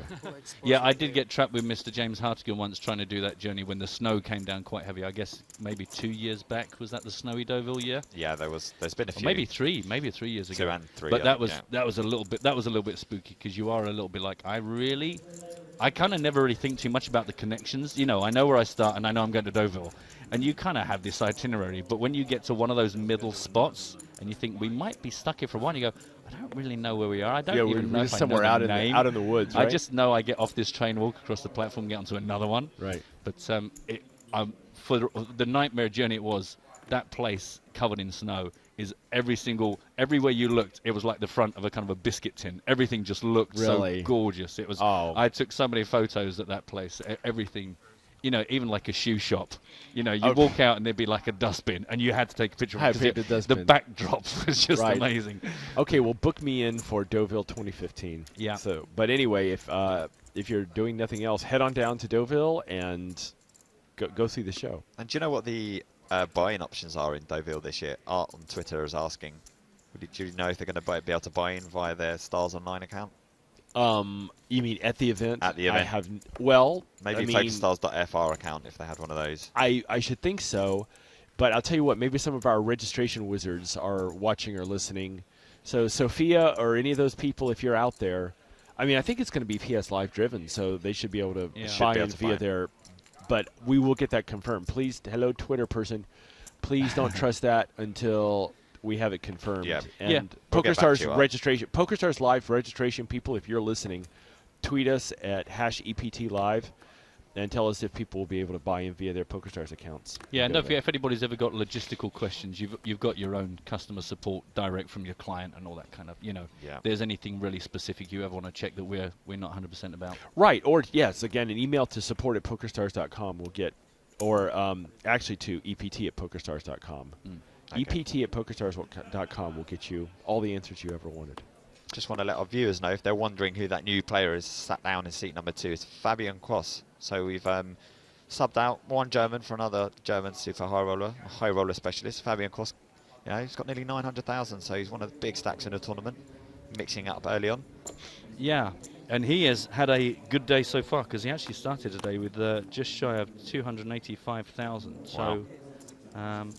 He's had a pretty cracking morning, considering we've just ticked into level 10. We're now at 4K, 8K with a 1,000 ante, so he has clearly had a busy morning. Very, very good player.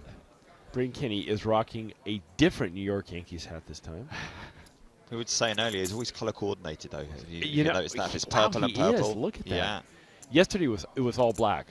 Oh really? Yeah, it was. I mean, the black hoodie and a black New York Yankees cap. Nice. But I mean, the thing is, it's always correct. Even in the Bahamas in January, black is always correct. Can't go wrong. No. Maybe he always goes with his mood. Yesterday was a bit down. Today he's white because he's chip leader. Yeah. There you go. If he's listening to Prince, he puts purple on. Yeah, exactly. Nice. We might be able to figure out what he's got on headphones.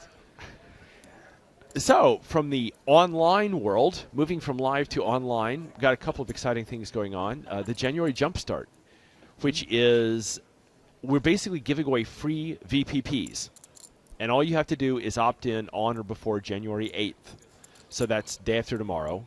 Today is the 6th, is it not? I believe so. I'm a little bit confused, but I think you're right. 1A is tomorrow, so since we don't have actually a main event day to name it by, nobody's really sure what. Once I get here, I kind of leave the real world behind. Exactly. It's either day 1 or day B, or exactly. It's just that's all I know. Yeah, 24 or 16 to a final table, and all I know is the blind levels. People say, "What's the time?" And I say, "Well, it's about 4,000, 8,000 with right, 1K ante." Exactly. So no, today is in fact we've just checked with people who are connected to the outside world, and they tell us that today is January 6th. So you have 2 more days in which to opt into the January Jumpstart, and depending on what VIP level you are on PokerStars, you can get up to 1,000 extra VPPs simply for signing in. And I will tweet with the EPT hashtag the link to the interesting information. But basically, that's all you have to do is get on your PokerStars client, opt into the January Jumpstart, and get your free VPPs. Even I could probably do that. Well, yeah. Now, if you're platinum star, like a no-brainer. Exactly. If you're platinum star or higher, you get 1,000, and the numbers are smaller for the lower ones. But there's free VPPs for everybody. Wow. Big bet from Bryn Kinney, and Fabian lets it go. Yeah. Well, and he's showing a card. I didn't show the other one. Could be offsuit 7, I guess, huh? Oh, we don't even know what the one was he showed. Well, apparently the one that he showed was irrelevant to the deck. So, Dan Smith eliminated. You'll get to see. Wow, that was quick. It's like we need a little ticker tape like the CNN News. Just. Kenny's up to 1.2 million now. Gosh. And we're down to how many players? Believe it, 37. There we go. Gotta put me on 7 deuce. Apparently, we're going to bring you the that knockout hand between Chris Klodnicki and Dan Smith at some point. Technology allows us to go backwards in time and show you things that have happened that are of interest. Right now, still on our feature table. Here we are. This is going to be the moment. Oh, I mean, literally the moment. I thought we might actually see the hand, but no, it's just the moment. Just to wave him goodbye. Got rivered a straight. Came and clocked him around. Apparently, his word on the street. So Jack 7 flop top pair and lost out to a rivered straight.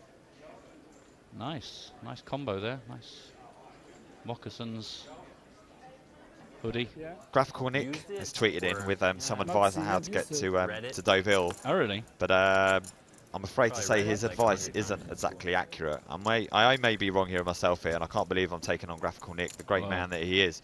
But he's saying catch a train to Portsmouth Harbour and get the ferry across to Le Havre, and you're practically there.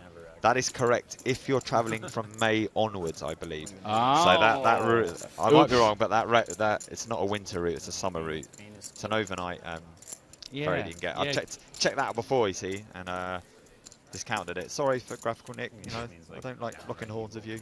You're so great. Hey, there's a question that's for me. Yes. You guys can't skip questions that are for me. I only get like 2 per week. We're rationing them. We're rationing them. We have to get the ones. It's our first ever four-way. We've got a four-way pot now. So let's. Oh, sorry. We're going to cancel your question. We've got a four-way pot. The first four-way pot. We'll come back of to you. the Promise. PCA We'll come back to you. Promise. Right. We're going to get 3 bust outs on this hand. You know. Kenny's going to shove. They're all going to call. So Grissom's opened to 18,000. He's been pretty quiet so far today. Oh, Phil bought. Yeah. And so because he's been so quiet, he gets 3 callers. Right? Yeah. Well, maybe they know that he's such an active player that he just can't hang around. So he probably just seen 10 high, and it's a big hand for him today. We were watching John there. I thought it was his action, but it's actually Phil's. He checked. So both blinds checked. Koss and Joanda. Grisham bets 40,000 into his 3 opponents. The first of them being Kenny. Yeah, I mean, maybe that's why Phil's been so quiet. Having that massive stack to your left is never a sweet spot. But this is actually not the best position for Kenny because he's squeezed with 2 guys behind him. So he's coming right in. Oh! How much? Nice. Curse of the commentator. He's never going to do that. Oh, he's done it. He check raised. He just raised. He was in position in the... Yeah, oh, he raised. Yeah, okay, he raised in position. Yeah, post flop, it was just round to him.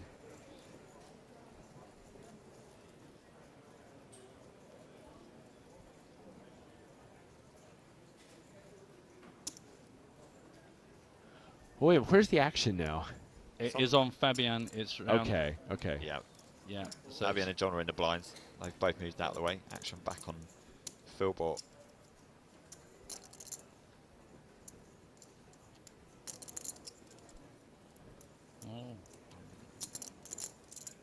Not looking super comfortable, but then again, that's how he looks when he's really comfortable and uncomfortable. I was going to say, in a hand and not in a hand. He just looks like Phil Grisham.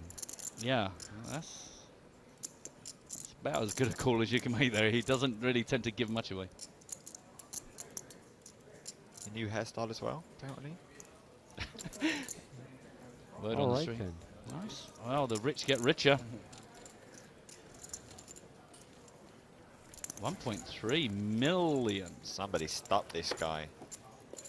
Interesting. Okay, should we get back to your question? Why don't we answer these questions? Oh, just to say, by the way, some people are saying they're very much enjoying your new voice. I forget who it was. I apologize. So, but they like the FM voice. You would give Barry White a run for his money. Was the Do you know they were covering Barry White at the Coral Lounge last night? It was an ugly situation. Oh, really? I saw that. I went past it this morning. I saw the little stage with a little mixing desk and some mic stands. I thought, I wonder what quality of entertainment. The guy's actually got a very good voice, but when you cover Barry White, it's just like. And we'll get back to your question in a minute. Great distraction there, Matt. We've got a hand at the outer table. Perfect timing. It's like I metaphorically, I kneeled behind you and Mark pushed you over backwards. That's what we did there. We've hijacked you. Scott Seaver made it 18,000 to go from under the gun. Folded all the way around to Max Oldscott in the big blind. It didn't work out for him very well. People not a fan of how long Max Oldscott takes to make his decisions, but it's a lot of money in play, boys and girls, if people want to think this through. Scott Seaver's mistake was not wearing a striped shirt. No. He didn't get the memo about the secondary table, did he? He's the blackcurrant jam in this sandwich. He is. Well. Oh, and Ulta got shoved on him. Oh. He folded. That's why we... And we don't have a triangle of death, so there was no way to tell that. Yeah. Why is there no triangle of death? You know, I keep saying that Martin, the guy from Transport, you know Martin, the guy that walks like a sailor, has the magic truck. Yeah. I think Martin's got. I mean, he's got a box of those things somewhere. We've got to find them. And he's just waiting for the best bid. We've got to get those out. They're the best things about PokerStars tournaments. Forget the structure and the big fields and the cheap ways to qualify. It's all about the all-in I'll tell you what, it's the best thing for commentators because you can never miss. If you're chatting and you've missed someone shout all in and someone puts a stack out, those triangles are just the best thing for us. That point was just proven right then. Okay, Lee, let's get to very your question. quickly. Yeah, the question was, are you the author of Winning Low Limit Hold'em? Yes, I am. Thank you very much. If so, do you have any other books? I have lots of other books. I didn't write any of them. So, yes, I am the author of Winning Low Limit Hold'em, which is actually in its 19th year of publication. And if that's not a scary number, I don't know what is. Thanks, Dave, for that question. Check it out. I believe there are lots of second-hand copies available on. I'm joking. eBay. You can find them on eBay for $1.95. No, what's really sad is you can go and people will sell the entire text of Winning Low Limit Hold'em as a PDF. And needless to say, I truly appreciate that. Actually, this is a very good question for you, Lee. This is from Lucas saying, is there any news about dates for the Shark Cage? And will there be a live stream anywhere? I've heard the first heats are during the PCA. The first heats are during the PCA. There's not going to be a live stream, but I want to say the 8th is when they're doing it here. Okay. But I can't. We'll have somebody from the TV production team, Houston or somebody, let us know because I'm pretty sure it's the 8th. Yes. Oh, look. Boom. See? I know. It's like... You can always rely on Justina, she answered the question before I even asked it. We are so connected. This woman is on it like white on rice. I mean, that was incredible. Okay. Couple of other things. The January Daily Challenge. This is more. We're giving away $500,000, over $500,000 in goodies during January. One second, Lee. Oh, gotcha. Seaver's all in. Sixes versus the ace-9. Looking good right now. Ace or 9 to fade. That's it. 100%, right. Always nice. Good to see a good player stick around. Hey, he defending his title. He faded a striped shirt, so that's, Yeah. I like that. Graphical Nick has posted proof that he is going by boats. I know. He's tweeted back at me. Why? This is 2 times this season. First I said that the German domination was over. Now I was taking on Graphical Nick. And you're 0 for 2. Fundamentally wrong both times. Don't argue with Graphical. Yeah. Because not only will you be wrong, but he'll prove to the entire internet that you're wrong. He will right? scrub your face into the gravel. Sorry, goodies in January. I do apologize. Yes, the daily challenge, and this is really exciting because basically we're giving away money just because. And every day in January there's a different challenge, and if you complete the challenge, you get a ticket into an all-in shootout, which is one of these tournaments where all you do is register, and then you just go away, and it puts everybody all in every hand. Those four-handed yes, jobbies. and they are hysterical to watch. If you've never watched them, it is so much fun to watch because it's just like constant carnage for about 5 minutes, and they can clear 20,000 players in about 5 minutes with this all in every hand. Yeah. Today's challenge is really easy. 1 real money sit and go on mobile or tablet. All right. So that's it, and that qualifies you. Excellent. So that's all you have to do is get on your mobile or tablet, play 1 real money sit and go, and you will get a ticket for today's challenge. 40. And then after that, and then you just sit back. Then and you watch just sit, it, register. Take the handbrake off and just let it roll and and let see it what roll. happens. Yeah, see exactly. how many buses you hit on now, the way if down. you do 10 challenges in January, you will get a ticket to the big final all-in shootout that we're doing on February 4th. And there's going to be a whole lot of money in that one. The total prize pool for all the all-in shootouts, again, is over $500,000. Wow. So, and again, all you have to do is opt into it, and I will tweet the links to both the January Jumpstart and the challenge. As a matter of fact, I'll do it right now so you guys kind of discuss whatever, and I'll get those tweets out there, and then we'll talk about some other stuff. So keep an eye on the hashtag EPT Live if you want to get a bit more information about those that he's just told us about. Meanwhile, there's confirmation on the numbers of we tried to discuss earlier on. Yeah, 56 players in total. Daniel Negreanu and Guy Libertaire, the only players to have 3 bullets, so 2 re-entries each. And Rob Hipp is asking for a public apology to Graphical Nick. I'm sorry, Graphical Nick. I shouldn't doubt your skills. I don't know what. As soon as you started saying it, I thought, you know what? This is a rocky road. Yeah, you know what? This I'm happy. I'm happy because this is the route I shall now take to Deauville. Because it's never been an option in previous years. So. I mean, no one's asked me if I want to go yet, but I'm hoping. I'm certainly keen to try different methods. Yeah. Just in case there's snow. The least time I have to drive in France, the better. And that's not because I don't like driving in France. It's the just safety. That, safety of others. No, I've been caught speeding. Yeah, I got caught speeding on my first time driving down there.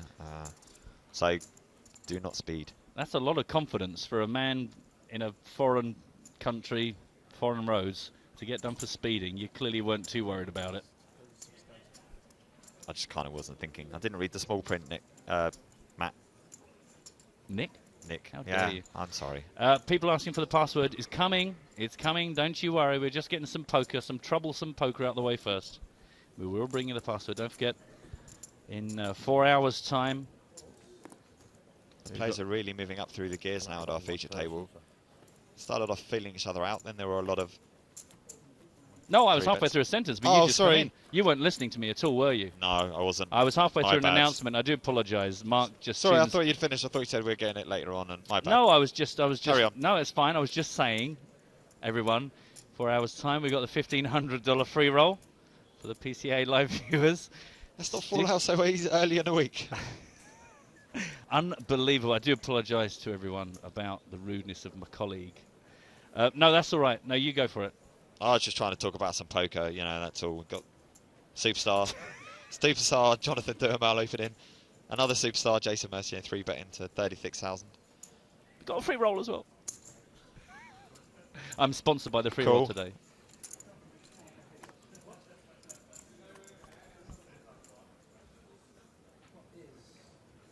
Oh, that's too good to not have a bit of a stab at. Come on.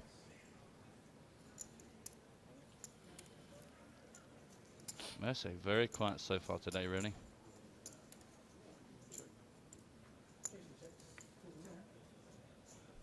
Check, check. Jack of spades on the turn makes it more interesting. Kind of surprised no one had a go at that flop, but perhaps too obvious.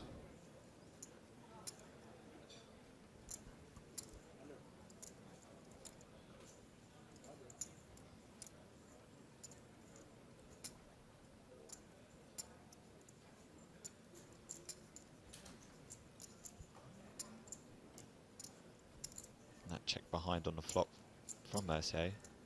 Has invited Jonathan to bet this turn card.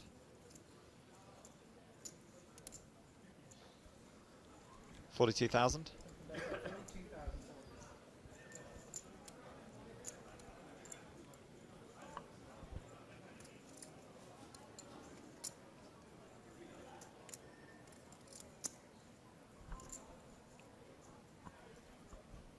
What you gonna do, Jason? Mm.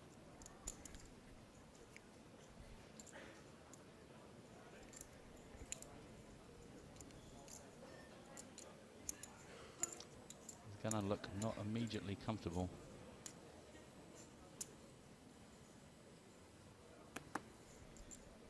I'm letting him go.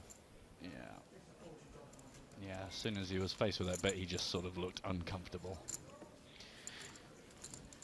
Just shows the discipline of these players, though, that, you know, you have pre-flop strategy and post-flop strategy. A lot of guys, a lot of less experienced guys will think that because they've been the aggressor pre-flop that they really have to be the aggressor post-flop.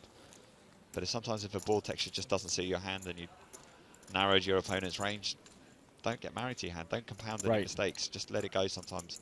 Reevaluate, reassess. Chips are always more powerful in your hand. Yeah, and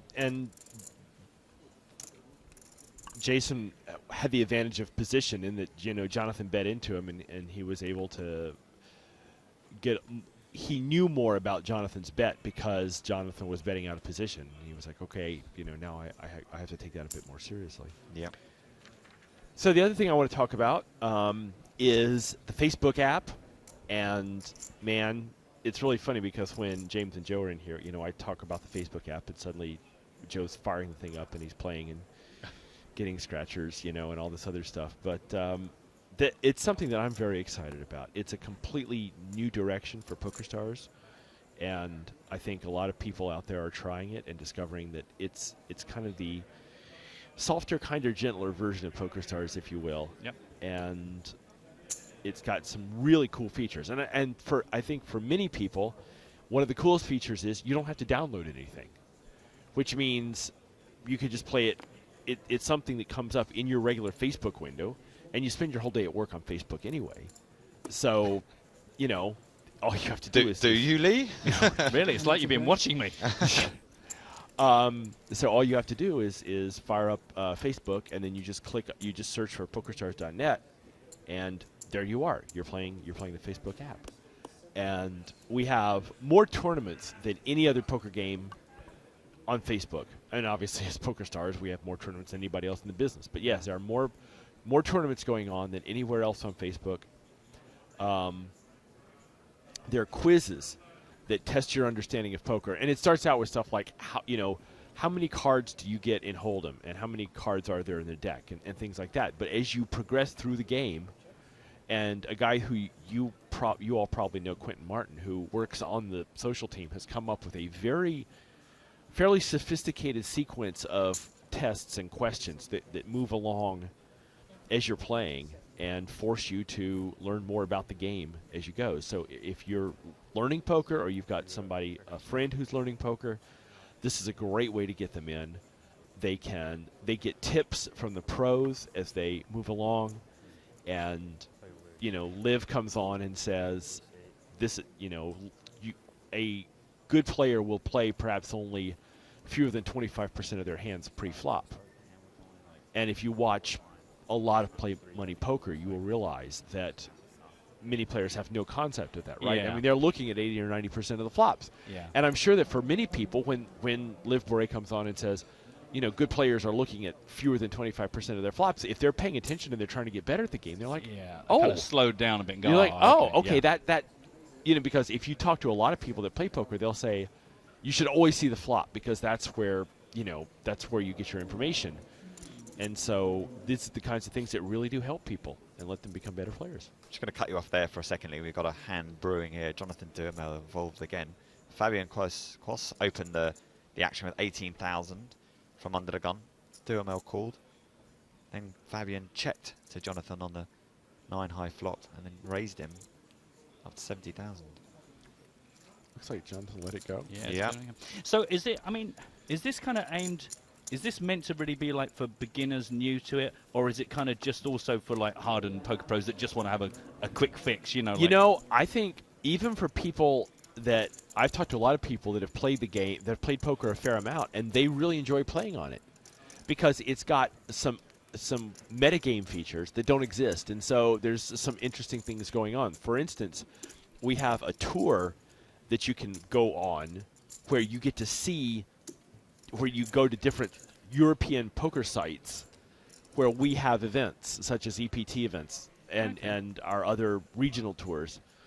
And so you can move across there and win extra chips and things like that for going on those places. Okay, so kind of little fun things as well as just poker. Right, exactly. Like, okay. Right, and so like a tour within the game. Almost. Exactly. There is a metagame component to it, which I think a lot of people find interesting. Yeah. Right? It gives you something else to think about as well as just I'm trying to win. And these are the targets. So do you have to build up a certain amount of bankroll to get to these events? How does it work? Yes, you have to make it through certain qualifiers to get from item to item, and then you can go on Facebook and you can brag, I've made it to Dublin and Confi hasn't made it there, or whatever, right? You can post that on your Facebook, and then your friends can see how far you've made it along the tour. Yeah, because that's very much the ilk of Facebook games, isn't it? It's posting your achievements. I don't think it's just Facebook. I think that the whole gaming world is, if you think about it, there's no money at stake. So what's at stake? Well, it's pride and it's status and all that other stuff, right? Sick brags all over the place. Yeah, exactly. I mean, and if you think about, let's get right down to it. The Global Poker Index we're talking about, okay? How much money do you get for winning a Global Poker Index title? 0. Exactly. But what you do is when you get to your next stop on the poker tour, and have you a see T-shirt made up that says exactly I am a winner. Right, or it's I am ahead of John Jawanda in the GPI index, right? Yeah. So it's the same thing. It's just for slightly smaller stakes. Nice. And in the same sense, realistically, if you're wearing a Rolex watch, which I'm not, you will have but noticed. Right, I will have noticed that you're not wearing a Rolex watch. But I can assure you, if I had one, you would definitely have noticed. Yeah, exactly. And that's I the would point. walk around with my arm in the right. air. But we all know the Rolex watch doesn't keep as accurate time as your basic $50 Timex watch, which is digital. So it's all about status, and that's the way these games are, in the gaming world. Nice. And so, yes, you can basically tell your neighbor, I'm at level 18 and you're level 14. Yeah. I think we can conclude that I'm much cooler than you are. Much better than you in the world. And how long has this been up and running now, can I ask? Well, it's still in kind of a beta mode. Okay. But it's been up for a few months now, but it's constantly undergoing improvements. You mentioned John Jawanda before. He's involved in a hand here. He opened under the gun and then called when Philip Grisham 3-bet him from the cutoff. Both plays check the 7-eye flop and another 7 on the turn. Jesse Chinney is another player being eliminated from the outer tables. Oh, everybody was rooting for Jesse Chinney. Yeah, knocked out by Tony Gregg. Thanks for that info, Teenage Kevmath.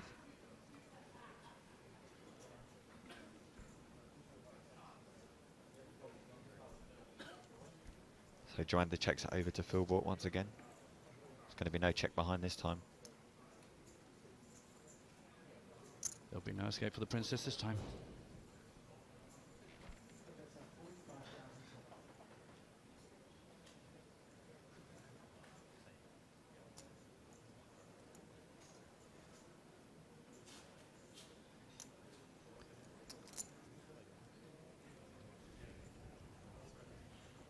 Looking at they're the same ones. God damn, they haven't changed. No one slipped a 7 in here. That pot goes to Philbot.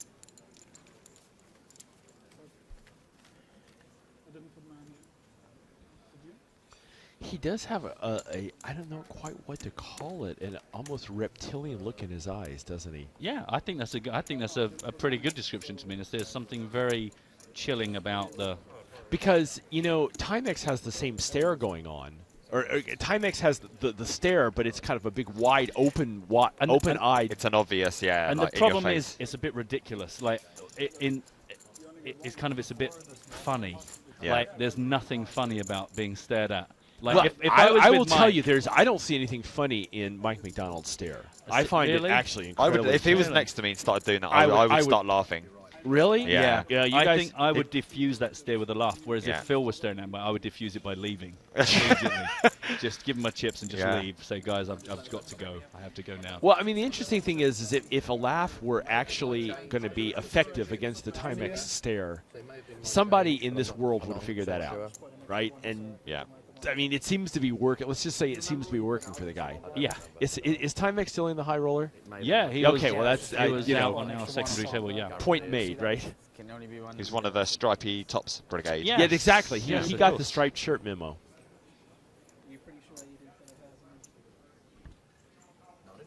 Lon on Twitter is asking how long we're going to be watching today's webcast. We're trying to get down to a final table of 8 if we can today, but we may reassess if we're not there after 10 levels. Showers. Yeah, we got 30 minutes left on this. This is level 10 right now, and then the guys take a short, I think, a 50-minute break. So it's throughout the day, 2 levels and a break, 2 levels and a break. Well, my change, we didn't scoop up the showers. It's all right. I think somebody probably would have noticed the if you hadn't scooped it.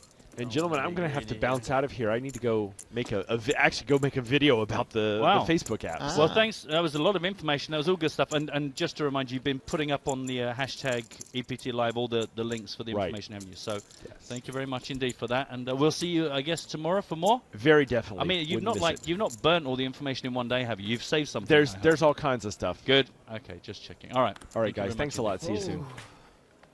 Take care, Lee. Good stuff. And don't forget, if you do want to review any of the information Lee was talking about there, the January challenge, any other stuff about Facebook, Deauville, get onto hashtag EPT Live. Scroll down through the conversation. You'll see a bunch of information from him there. Left his drink behind. I mean, with his throat the way it is. Yeah. He'll want that. I mean, I'm not going to drink out. No. Because I don't want to sound like Barry White. Sorry. I mean, actually, now I think about it, I would like to sound like Barry White. When he was alive, not now that he's dead. Just to clear that up. Evoki on Twitter reckons that Real Kid Poker, Daniel Negreanu, could diffuse the stare of Timex. He could do if he was still in the tournament, but unfortunately he busted his 3rd bullet early on this afternoon. And he's out of here. Yeah, he is most definitely not going to be winning this tournament, and I'm quite prepared to put money on that. A lot of hate coming through on Twitter as well. I always enjoy that. A lot of people don't like it when we don't just read out exactly what you can see. Troll's got a troll. Troll's got a troll. What else are they going to do? Get a job? We've got 8 days of poker action. days. Don't worry, we're Yeah, going to hate get us through. now. We're going to get through a lot of poker in that time. And don't forget, if you do hate us, why not listen to a language you can't understand? Lithuanian. Lithuanian. Yeah. A lot of. I don't know, Mark, if like I know I'm just to annoy the trolls now. Don't know if like me, you enjoy the turn of New Year because of the world's strongest man on the television in England. Lithuanians really are tremendous these Huge. days. It used to be the Icelandic back in the day. The Icelandic. We're really going off. I know, on a this is tangent really again. going to annoy the guys. Yep, no, if you watch that, anybody this year, it used to be the Icelandic guys, and then the Polish, Mariusz Puchinowski. He was very good, and now the Lithuanians, lifting up barrels and throwing them over buses. What a sport! All in from Duhamel. Over the top of an undergun raise from Philbot. 18,000. Duhamel 189. Gets it through. So a few of these stacks now just into the shoving ranges, 3-bet shoving ranges. Yeah. Anyone below 200,000 is kind of thinking after an open raise, I'm just going to get the chips in. Yeah, you can see there's bottom 3 on this table, 18 big blinds, 28, 36. Still got 25 minutes of this level. But 60-minute levels, it's not as much play as you might think. And then before you know it, suddenly you look down at your stack and you realise you can't really play your way through an aggressive hand. A can of pepper spray, Ezra saying, What, can for be the used for Timex stare. That what, would, for us? No, Or for the Timex stare. That would definitely work. But I don't think you'll be invited back again in the near future to play one of PokerStars events. They've really tightened down on use of pepper spray in recent years. It's a matter of etiquette, really. You know, it's like slow rolling, pepper spraying your opponent if they look at you. You're probably going to find yourself in trouble with the floor. So Jonathan Duhamel looking at taking on another raise. Fabian Quos Open from the hijack to 18,000. I think he's probably got too many chips to 3-bet shove now. Yeah. Yeah, certainly with 222k, you've got to play your way through this. He's got the button as well, which is going to make life nice. He comes in with just a 3-bet to 42,000. Jason seems to be interested. Figuring out in his head, is this a good spot? I mean, he may just have aces.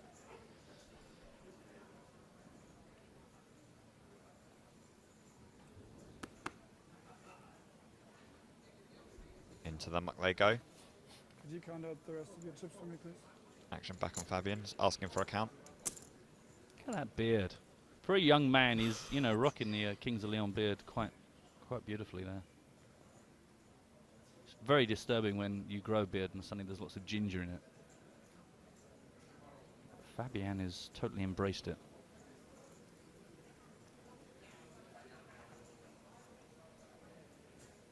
Really good player.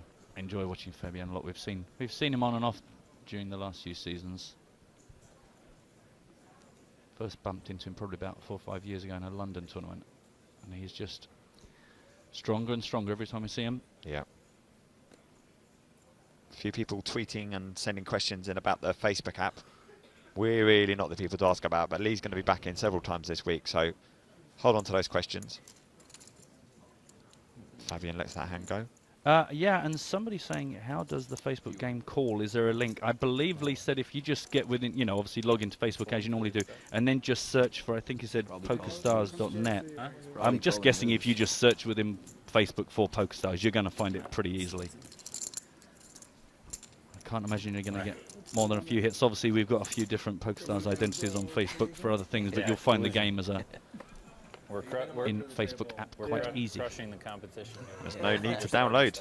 No, exactly. That is quite a nice thing to not have to worry about. But that's why they're teaming up. Yeah.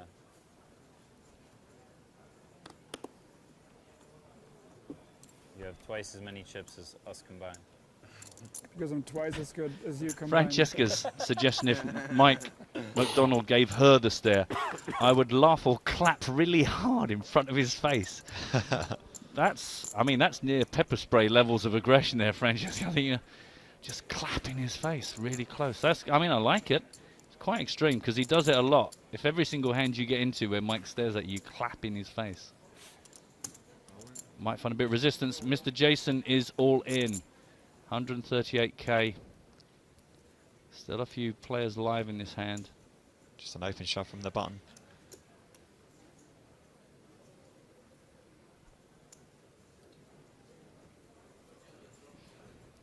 Problem is here from the... Oh, I was going to say the problem is here from the blind you might look weak. Sorry, from the button you might look weaker because you know you've only got the blinds to get through. So full bought shove behind him. Brynny gets out of the way. Bryn Kenny, sorry, not Brynny.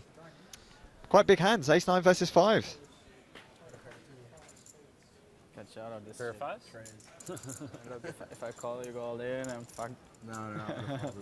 Apologies for the... industrial language. Industrial language. Industrial language is the term I'm using. Both these guys historically pretty good at winning flips. So I expect to be a chop pot. I expect the universe to implode because technically they should both win this hand. Ignore those figures on your screen. Both of these guys have a history. Or you could just roll a 9. Yeah. It's much better. Jason's obviously got to decide which way he's going to suck out on this. Probably going to make the straight runner. Now the old back door.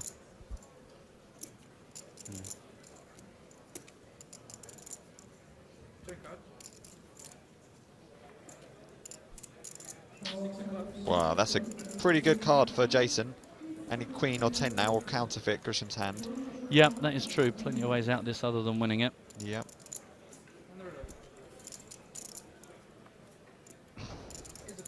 Wow. No good. Good game, Jason. See you, buddy.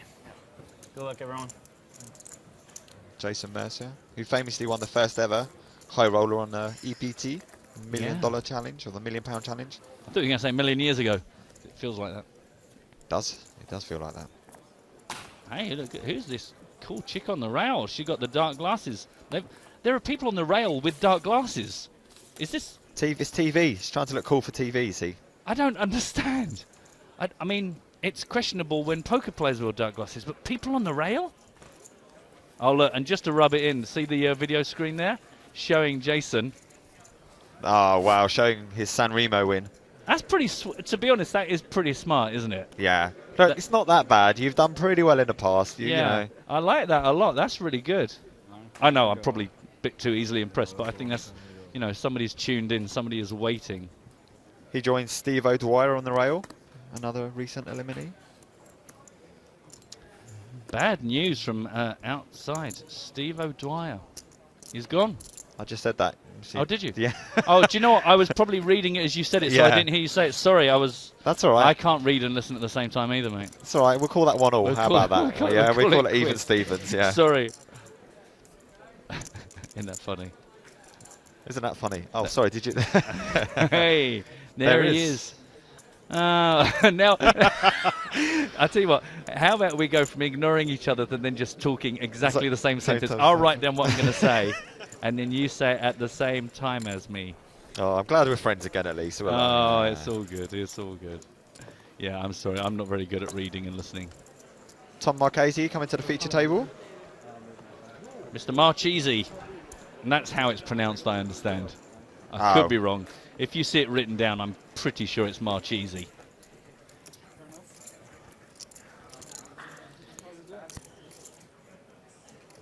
He's got about 140,000, so he's not that much. He's going to come as our short stack.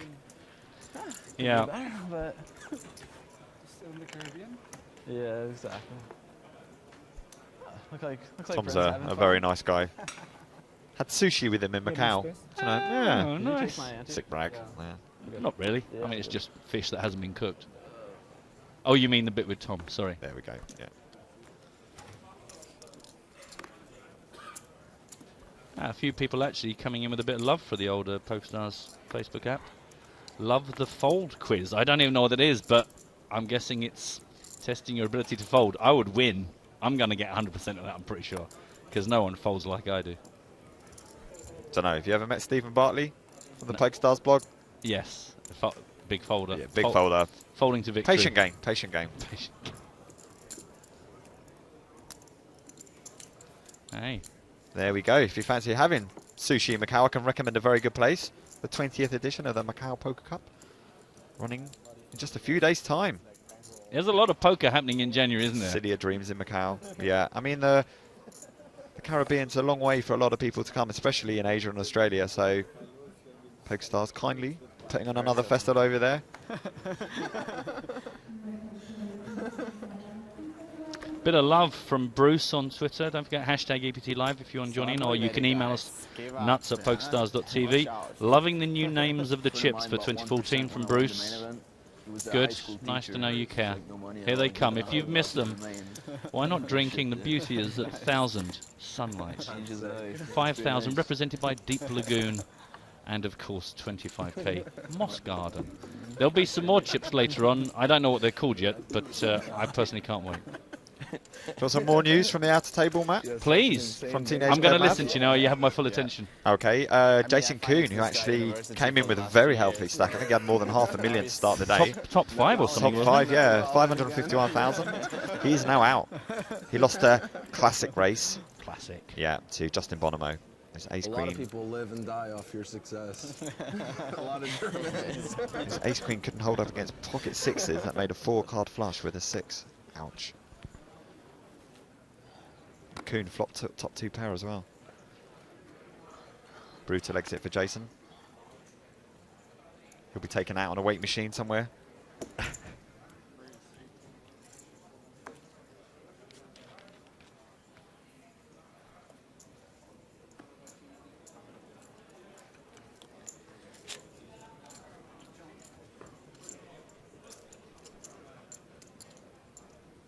Mateus is asking, did I pay for the sushi? I paid for the half the sushi. Yeah, I wasn't gonna let Tom pay for that. Amazing sushi though, it was worth paying for.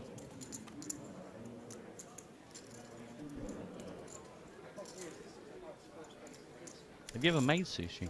No. It's good fun. Don't you just catch fish, chop it up, and then you've made sushi? Is it that easy? Or do you mean actually doing the whole rolling? And No, the whole rolling. Yeah. I don't think you can just eat raw fish and say, I've made sushi, everyone. Because really, you go, I've just got some raw fish. Fair enough. You know, you got to get the old bamboo mat and roll it all out. It's very, very good. Joanna and Kenny playing out a very small pot here. Yeah, they didn't really kind of show too much interest to start with, and then somehow lost interest. If it's possible to lose interest from check. I think they both had ace high. Kenny's ace high, the better one. On a low board there, kicker's going to play often. Yep. And understandable why nobody really fancied getting too crazy with it. Peter Flush is asking how many people are in the money.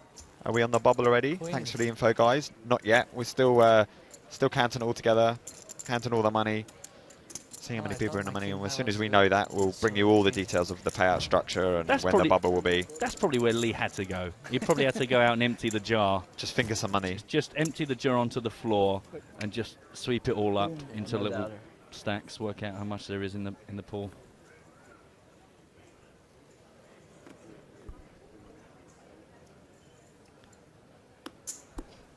Here comes Bryn Kenny again.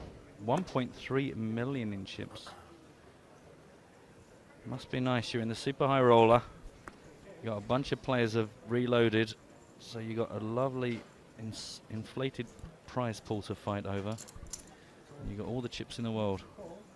Your big hand's holding up. Yeah. It's a good day to be Bryn Kenny. It is, but I mean, of course, as we've just pointed out, the likes of Jason Kuhn came in 5th and are out, so there's no safety in these games.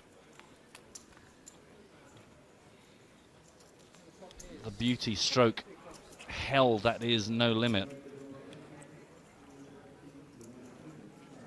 You've got to have so many chips to even vaguely feel safe. But right now, who wouldn't want to be sitting behind that pile of chips? It's quite accurate, really, when it was called the Cadillac of poker, because you never really feel safe in a Cadillac anyway, even though it's really nice. And yeah, go around a corner, it might go straight on. It's a good metaphor. It works on a number of levels.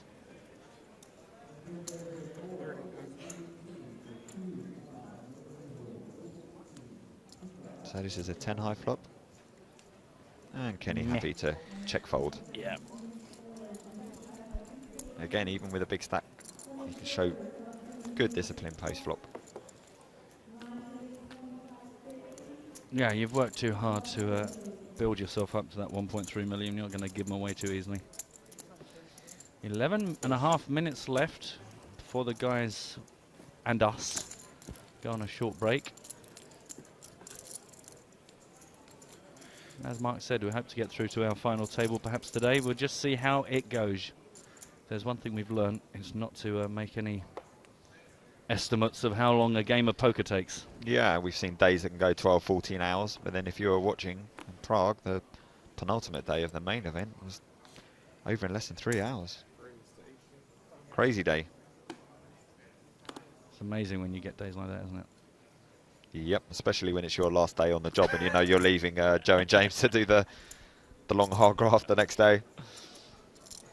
Yeah, and Joe and James will be back with you a bit later on today.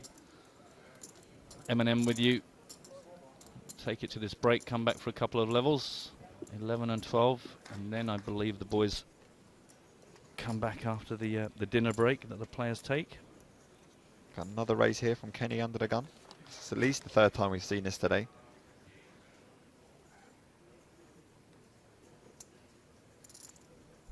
Followed all the way around to Jonathan Duhamel, and it looks like he's raised, committing his stack, effectively moving all in, even though he didn't say so. It's from the small blind. Stroke that beard, Bryn. Stroke it. The beard will give you the answers. The beard set to fold. I don't think you're allowed to take advice from facial hair. You're not? No, I don't think so. Is that a new rule? Is that the same as first card off the deck, is it? I think so.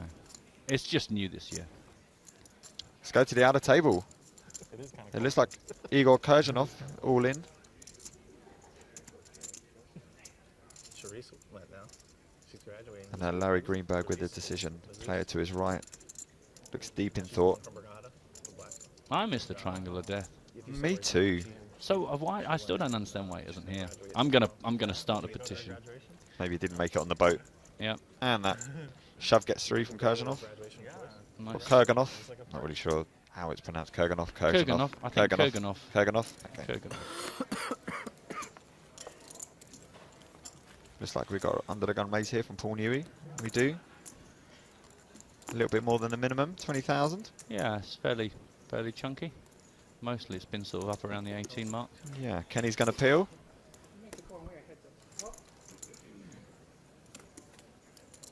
He looks like a Dutch gangster. I've no idea what made me say that, but that's just, I think of Layer Cake. You know the film Layer Cake? Yeah. He kind of looks like one of the guys you just do not mess with. King high flop 2 hearts. Quick C bet from Newey after Kenny checked it over to him.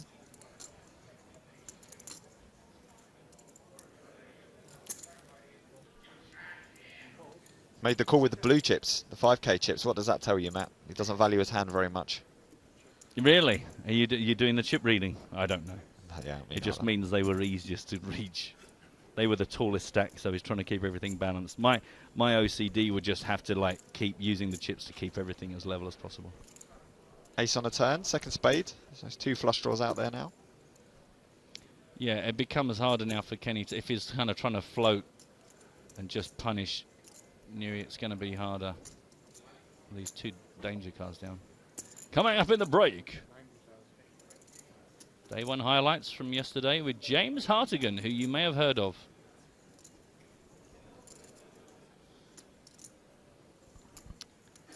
How many more green chips? Oh, there's loads of stuff coming for the break. I'm just reading this myself. Look, the joke in the deck. So you can see some highlights in the interview. Also, just to let you know, when we come back from our break, which will be in about 25 minutes time-ish, bring you that password that a lot of people have been asking. Somebody earlier on reported one person has guessed it. There's one person already registered who must have guessed it. Just a cut in there, sorry. There was a really big bet from Paul Newey on the turn, but 90,000, almost a pot. I know he's been treated to a shove by Kenny. Sorry for jumping in there. No, that's absolutely fine. That's worth interrupting me for. We already have a set of 7s. It's a set of 3s. Come on, Paul. Can't you see that? We can all see that. I mean, he Obvious. may as well have his cards turned over. You got the ace-king, haven't you, Paul? You got the ace-king, and now you've got into a horrible spot. Who knows? Problem is, Paul kind of like, it looks like he's got one of the hands that he's thinking, I can't possibly fold this. And then Bryn shows the bluff and I hate my life. Yeah. But also you just go, well, the problem is the good tricky players, they are allowed to turn up, He calls. hands. Kenny says just a draw, so it Queen seems as 10 if- or something, is it? Yeah. 6-5. Oh, he's on the fly. Okay, right. Gosh, he was just playing well. And an inside straight draw as well. Yeah. Good read, though, by you. Ace-king, top 2. Come on, give me some credit. But I think kind of obvious. Newey just sort of told us, didn't he, really? But that's the thing, isn't it? For Newey, it's exactly what you want to have, but you just hate it. And you could see there, he could very easily have talked himself into folding because you suddenly get that paranoid part that goes, oh, you got the 7s, you played the 7s, and now you're just milking me. And now I've improved on the turn, I'm just going to give you all my cards, all my chips. Red face. You kind of don't want to see another spade there and to give you something. You're just going to get yourself in trouble. Floated with just the gut shot and then picked up the flush draw and it's like, okay, I'm not laying it down now. It's interesting, isn't it? It's because one of the first things we said is the fact that Paul Newey made it 20,000, and you kind of wonder if that actually lures Bryn Kenny into it more because he knows now this pot is going to be big. So though he's chasing a more ambitious hand to hit, he's more likely to get paid off for it because Paul has made it that bit more expensive to start with. Yeah. Yeah. Interesting hand, good hand. And not an easy call for Paul there because it's for his tournament life. But that's a nice spot for Paul Newey. Gets himself up to over 600,000. And it brings Bryn Kenny back down. He was at 1.3 million, now 978,000. Not exactly in any danger, but actually now not quite such a runaway leader. Got Fabian right on his tail.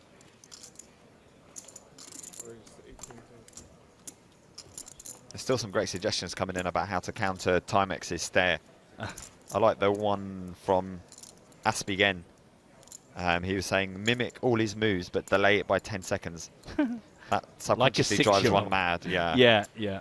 I saw a great YouTube video last week of this Does it ever annoy you when people talk too loudly in public places on their mobile or their cell phones? And this guy just basically went up and sat next to them or stood next to them and answered their questions. So basically he had a conversation with them while they were on their own phone. And then it slowly dawned on the person who was being targeted what was going on. Very funny. So if you mimic the moves at the table, it might work in the same way. Possible. Although, of course, mimicking Mike would just be staring back at him. Yeah, that's so true. I don't think the 10-second delay is really going to have much of an effect. Well, this clearly that little encounter with Paul Newey hasn't slowed down Bryn. Yep, 3-betting Jonathan Duhamel. Jonathan's having a pretty tough day of it so far. He's going for it. Yep, calls the 3-bet. Two players are going to go to a flop heads up. Queen 7-4, 2 clubs. Stefan reckons that these sort of heads up pots should be called from beard to beard. There are lots of beers in there.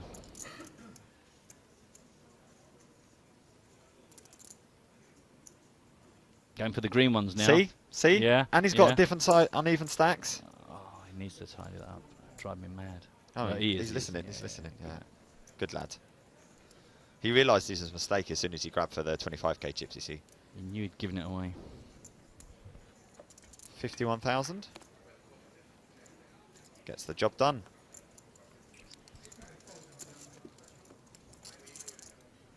Puts him back up to the million chip mark. Grain's asking on Twitter, why would you hate the spot with Newey with the ace-king?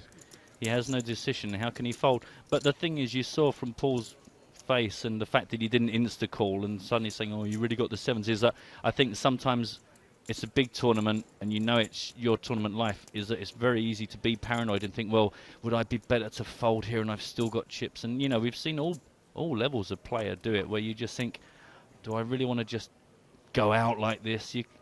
It's so easy to think what hands beat me and then just suddenly go, well, he's played it. So, no, I mean, I'm with you.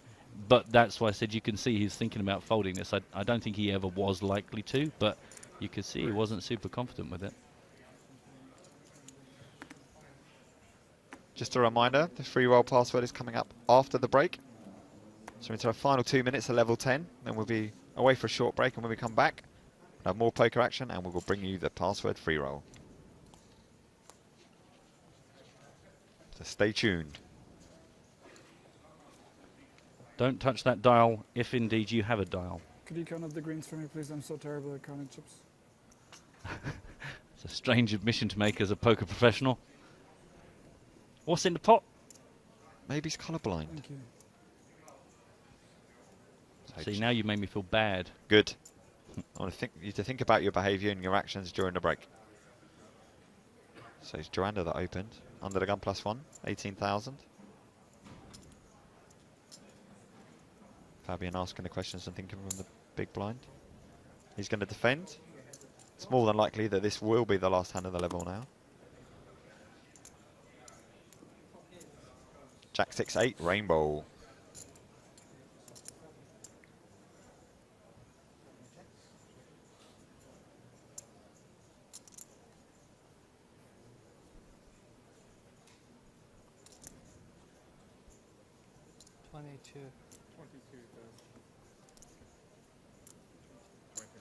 Oh, actually, we might get a quick one after a quick check fold from Fabian.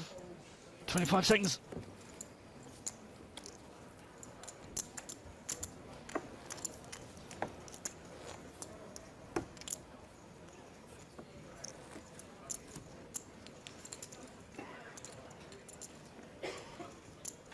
Bryn's looking very comfortable, isn't he? Look, he's all laid back. He's got his proper lax. Yeah, he's got his swimwear outfit on. All that, as you've mentioned. Colour coordinated. Took a bit of time over his wardrobe today. Knew he'd be on the telly.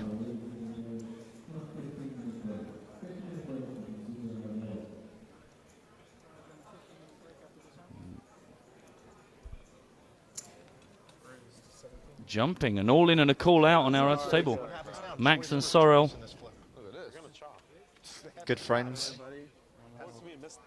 Oh, wow. Wow. Set of fives. Spades they won, yeah. Sickos calling for the cards. Double up for Mizzy. Yeah, you and me are two of the most skeptical people. It'd be interesting if we went in like That was huge. we went in. It's like not $100,000 like, in because equity we right wanted there to, from because your there's so many, pocket to like, mine. I love it. And we'll still have the skepticism going in to see what. Just to point out there, a reminder, they are good friends. You're not terrified. Yeah, this isn't the standard way to yeah. to deal with that sort of a situation. New for 2014. Yeah. A mid-drift hug when you double up. Why through not? someone. Yeah. Let's get a bit of love on the tables. Everyone's drifting away here because apart from our 3 live players, everyone else is going off onto a 15-minute break. In case you're wondering what's going on. Meanwhile, this was Jonathan Durmal, made at 17k. Called in 2 spots. Checked all around on the flop. Ace of Hearts drops on the turn.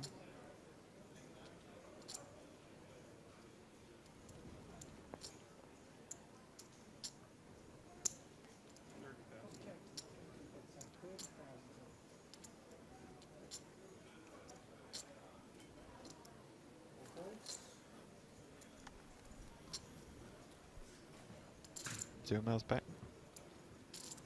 Gets rid of Paul Newey.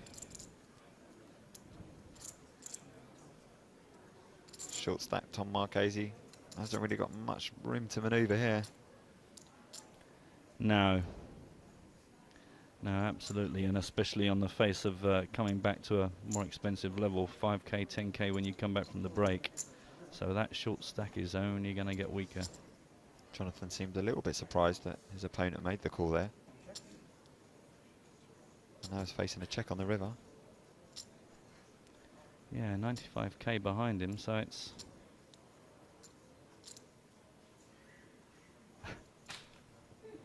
check, check.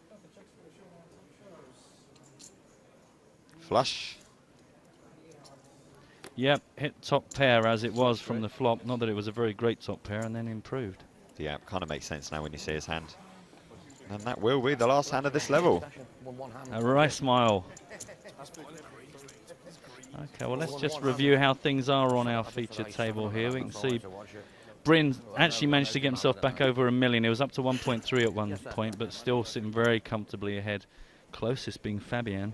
Yeah, and Tom's just taken over Jonathan at the bottom of the counts. Okay, guys, so we are going to join our players on the break. Don't forget, keep your questions coming in. Hashtag EPT Live or nuts@pokerstars.tv. We will give you the password for the free roll after the break. But other than that, we'll see you in about 10 minutes time. Join us for more from the PokerStars.net PCA 2014.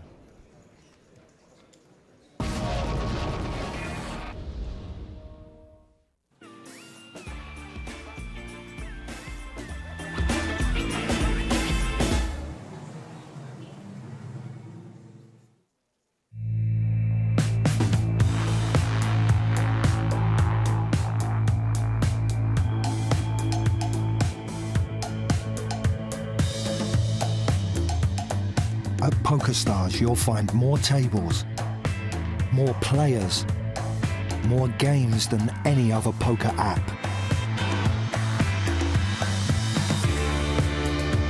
We are mobile. We are poker.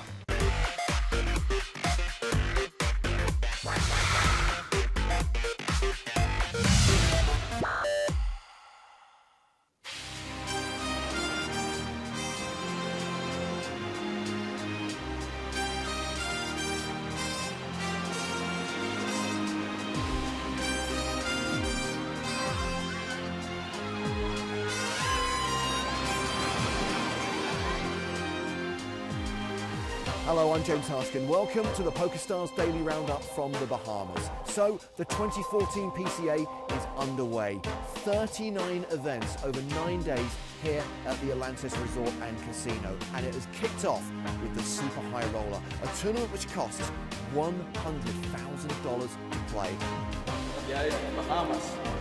All the heroes were in attendance, all the big names, including Elke, looking for the PCA Triple Crown. He's won the main event, he's won the High Roller, but that Super High Roller title has eluded him until now, and it is still eluding him because he went bust at the end of the second level of the day, losing his stack to Justin Bonomo, who became the early chip leader. Meanwhile, up on the main stage, we had Mike McDonald, an EPT main event winner, and of course a Super High Roller regular, along with the self-proclaimed best player in the world, the most recent World Series of Poker main event winner, Ryan Reese, and Guy Liliberte, another High Roller reg, who of course is also the founder of Cirque du Soleil.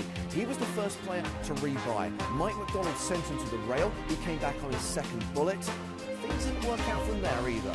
And now he is on his third buy-in. That's right, he is into this tournament at $300,000. Well, Mike McDonald continued to boss the feature table, getting the better of Ryan Reese on more than one occasion. And Reese finally exited in a very dramatic three-way all-in coup. This hand started with a raise from Tobias Reinkemeyer, called by Reese and Newey. Newey checks the flop. Reinkemeyer checks as well, no continuation bet. Ryan Reese makes it 11,000. It's all spades, 8-6-5. Newey has called. And coughed. Action now back on Reinkemeyer, the man who started this all off pre-flop. How do you do this, James? Like, day in, day out. Heavily medicated. All in. Reinkemeyer's shove is for around 69k. It's like 23 big blinds. That's 20s. That's 22 right there. I'm sorry if I whine about this during the week, but the lack of all-in triangles is massively tilting. It's one adjustment that needs to be made to the PCA there's ASAP. no triangle. No triangles. Jesus Christ. See, Theo thinks it's bunk as well. It is bunk. Last time you complained about the wrong and you got it swapped. That's right. Yeah. There's a lot of power this now guy. there's nobody, like, there's not even a singles triangle. Can we borrow the PokerStars Fat Cat's blimp and get some all-in triangles flown over here by tomorrow? Unfortunately, the blimp is involved in a and we got a government overthrow in another part of the world. We get to see some cards. Well, hang on a second. We've got Paul Newey in this pot as well. Reese is not reshoved. He's just called the 69k. This is such a tough spot because... He's in! Yeah. And he can look very stupid if he's up against the flush, which he... Wow. So wow, Newey reshoves for 309k. Has a king high flush or something like that. Huh? And Reinkemeyer is pretty much drawing deck. All right. All right, well, both these guys are have either of those cards. very likely to go broke. Definitely Ryan Reese. Reese is going to have a little problem getting out of this. 7 of spades, 4 of spades. In our first song of the year. Our first chop pot song, at least. Well, that'll do it. A good card. Double knockout. Paul Newey's nut flush holds. Tobias Reinkemeyer will have to reload, as will Ryan Reese. The World Series of Poker main event champion, the self-proclaimed best player in the world, is heading for the exit. What a hand. Meanwhile, out in the field, Antonio Esfandiari was sent to the rail by Dan Shack. Igor Kurganov went broke shortly afterwards, but he was able to buy back in. Towards the end of the day, the eliminations came thick and fast. Kerry Katz went broke. Daniel Negreanu went broke. Both players came back in, but Daniel Negreanu on his second bullet lasted a whole 19 minutes. Chances are we will see Daniel at the start of day 2. Remember, the registration period doesn't close until noon, the start of play on day 2. We might also see John Juanda. He inquired about the rules on re-entering the tournament. As things stand right now, 45 unique players with 9 re-entries, but that number is set to rise. Of course, tomorrow we can expect final confirmation of the prize pool and the payouts. Coming into day 2, the chip leader is Martin Finger, the most recent EPT Super High Roller champion. Second in chips, Max Altegot, who won the Super High Roller in Monaco at the end of season 9. Our live coverage will start at noon Eastern Time, Monday the 6th of January. Make sure you watch the live stream on the PokerStars YouTube channel, and of course you can follow the whole PCA festival on the PokerStarsblog.com. Follow the guys on Twitter as well, at PokerStarsBlog. I'll catch you soon.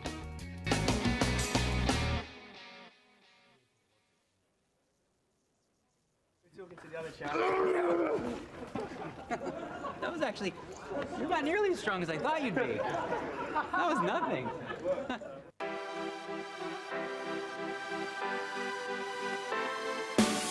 My favorite PCA memory would have to obviously be winning the high roller in 2011. I finally realized that third time's a charm after coming in second the past 2 years. Will Molson picks up a nice paycheck. 2 years in a row is the runner-up. By far, that's obviously my favorite memory. Rafa Nadal is one of the greatest tennis players of all time. He's won all 4 Grand Slams. He's won Olympic gold. And now he's determined to win at a different game, poker. I am competitive in general. In life, I love the competition. I like to win. When he's not on tour, Rafa is working with poker coach Alfonso Cardalda to develop his game. Rafa has just 6 months to hone his no-limit hold'em skills before playing in his first major live tournament.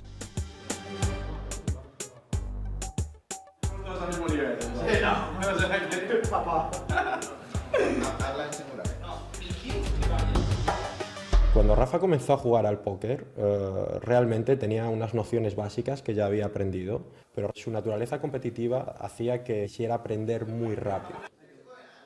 Today, Rafa's poker journey begins with a fun game against his friends and his mentor. But don't let the camaraderie fool you. Rafa wants to win. Bueno, Rafa tiene una mentalidad muy marcada. Es un chico muy talentoso en todo lo que hace y bueno, en póker no es una excepción. All-in and call. I try my best in everything that I do, but playing against the friends always is fantastic atmosphere. It's good because you can have some fun. Check out. Y el river es... ¡Oh! Y ahí termina mi partida. Bien jugado, tío. Cada día que pasa está mejorando mucho su juego. La única manera de evolucionar en este juego es practicando.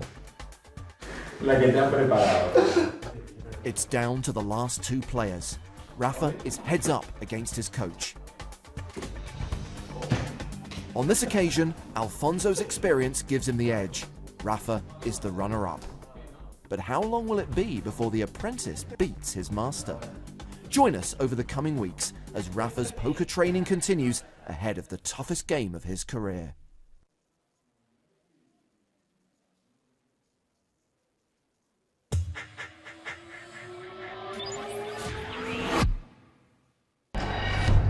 This is the stage. This is the ring where 8 elite contenders will compete for one of the most prestigious titles in poker. This is the arena for the best final table of all time. Jake Cody. Jason Mercier. Andrew Pantley. Grant Levy. Daniel Negreanu. Noah Schwartz. Steve O'Dwyer. Johnny Lawton. Without doubt, this is the greatest EPT final table in history. Literally every seat is just a world-class player. These guys are very talented, and everyone has over $1 million in earnings. This is going to go down as clearly one of the most all-star studded final tables in a major event in history. There's so many great players that have won EPTs over the years, and me and Jake are both going for our second time win. 7 people away from being the first ever 2-time champion. It's just something you dream of. Last year I was the chip leader with maybe 30 or 35 left, and I got an unlucky pot against the second biggest stack. This year I have a lot more chips, and we'll see what happens. Most final tables I make back at home, I'd be the most experienced player, but this one, guys like Negreanu and Jason, it's just pretty ridiculous. And the biggest competition on this final table now has to be Steve, because he's very experienced. This is his 4th final table. He's got a lot of chips. He's extremely aggressive.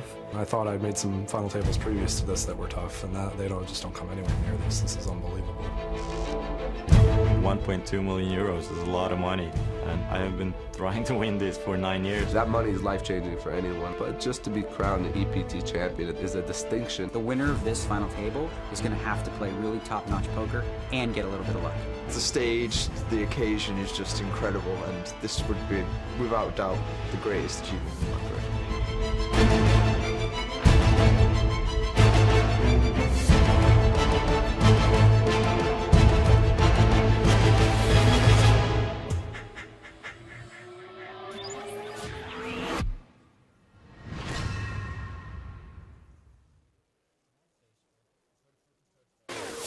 My name's Kerry Katz. I'm a CEO for the 8th largest student loan company in the nation, and I moved it out to Las Vegas about, I guess, a little over 3 years ago, and I've been playing a lot more poker since that time.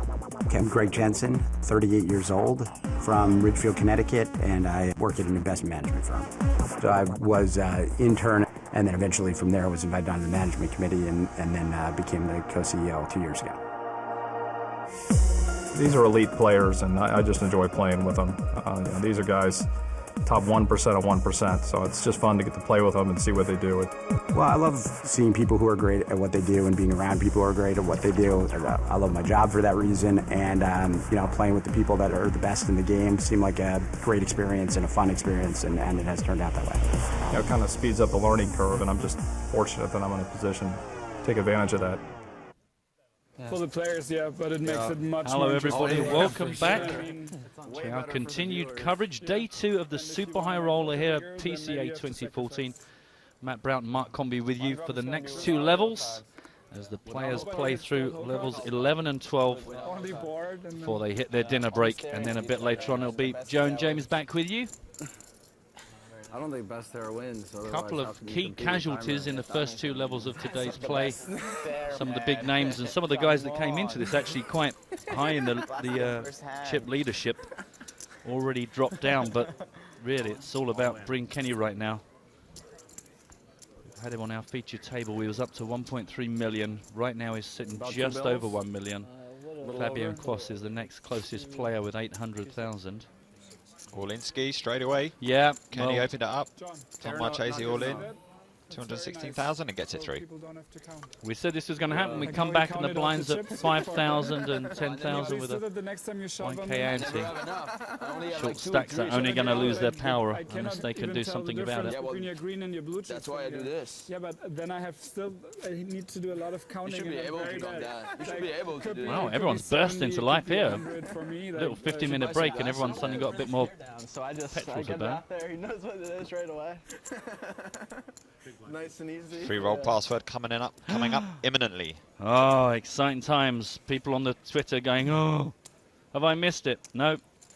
Come on, Phil, don't lie. We know Timex intimidates you big time. Don't you worry, password hunters coming at you any second now. And then you can get yourself involved in some free money. You're only going to have to play through approximately 30,000 people. Easy game. That probably won't take as long as you might imagine. Yeah, that's better. Yeah, way better. A lot of love, actually. People enjoying the recap that was played out. People saying it's a good way to use the breaks that we take, especially if people are joining us and popping in and out of the coverage during the day. Just count out. I didn't really. Now it's 170. Don't forget also the PokerStars blog if you want to catch up on any of the day from earlier on today or indeed yesterday. That's my biggest league in. Yep, check out the live update section. Sent alongside all the news and features and interviews and video blogs. It's a great resource. Well, you would say that, wouldn't you? Yeah, without context, I could. I would say that. What, being PokerStars blog employee in the past? Yeah, it's not as good Your these days. roots. It's not as good these days, but you know. Really, I thought it's improved. I can't imagine how. It just seems like the overall quality is just really just shot up. I messed up like once or twice. And strangely, at the same time, the webcasts maybe not as good as they used to be. Oh, you're getting better, Matt. Don't worry about that. No. Boom. Just keep talking about beards to keep the fans happy. Yeah, they love it.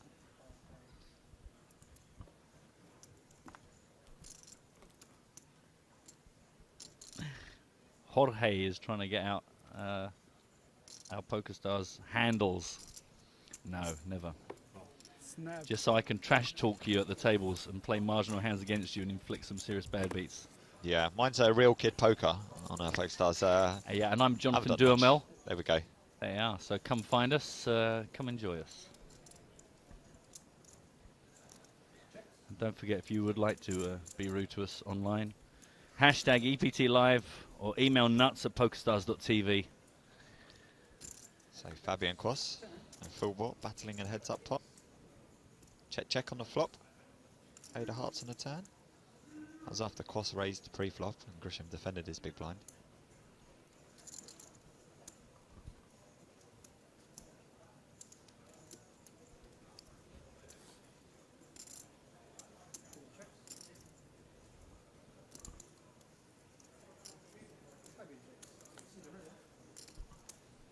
9 of hearts on the river.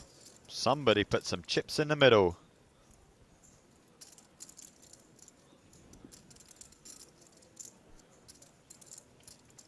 Philbot's concentrating on going to his happy place inside, as you can tell from his expression. I wonder what Phil's happy place looks like. There's probably a lot more black than you might imagine. You reckon? Lots of darkness in his happy place. Wow. I was just thinking maybe lots of zeros in his happy place. Really? Just looking at his bank account. Could be. You think his power animal is just a dollar sign? Force. Boom. Bet quick call. Yeah.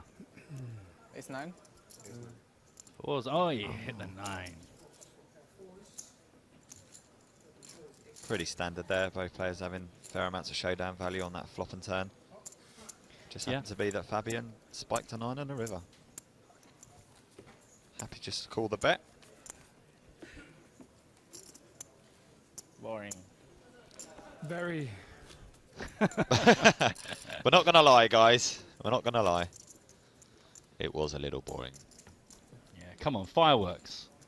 Big in your uppers, these aggressive players. Get some chips out there. Can we get a cocktail waitress, please? Yes, you can. Thank you. Thanks very much. Would you like tea with a bit of lime on the side? Let's have a quick look at things out on the secondary table.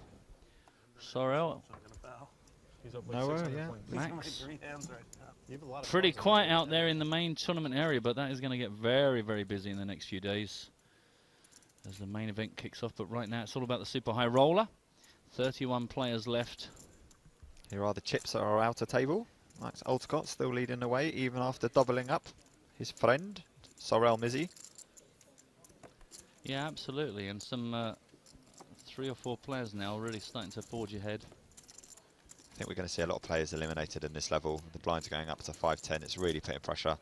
We saw there were a lot of guys on around the 300,000 mark at the outer table. So 30 big blinds or less. Kind of getting into the danger zone in no limit hold'em tournaments. Especially for these guys anyway, who don't like to hang around.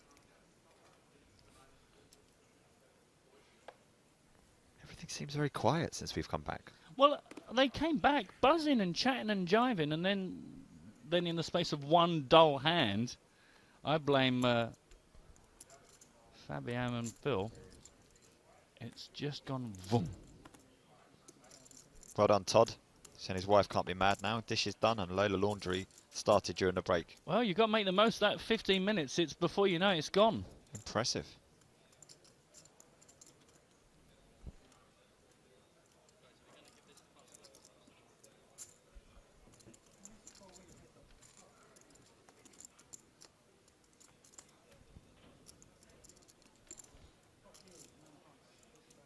Ace King 9, 2 hearts. John Joanda raised it up to 23,000. 23,000 pre-flop. Newey peeled from the big blind. Checked it over to the aggressor. Giving him the stare down.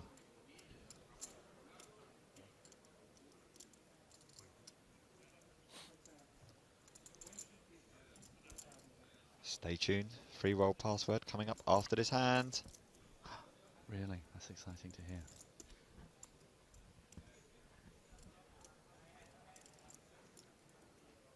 $28,000 is a bet for Newey to call. It looks like he's going to make the call. He does.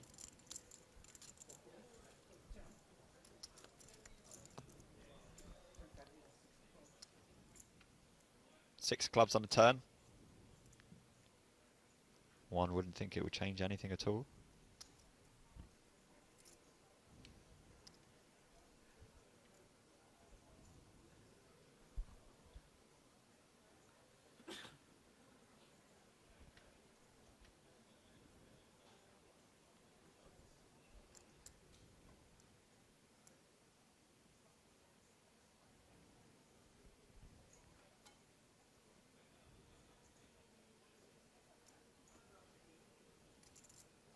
Joanda counting his stack, probably planning what his options are if he does have to play through the turn and the river. 55,000 he's decided to bet.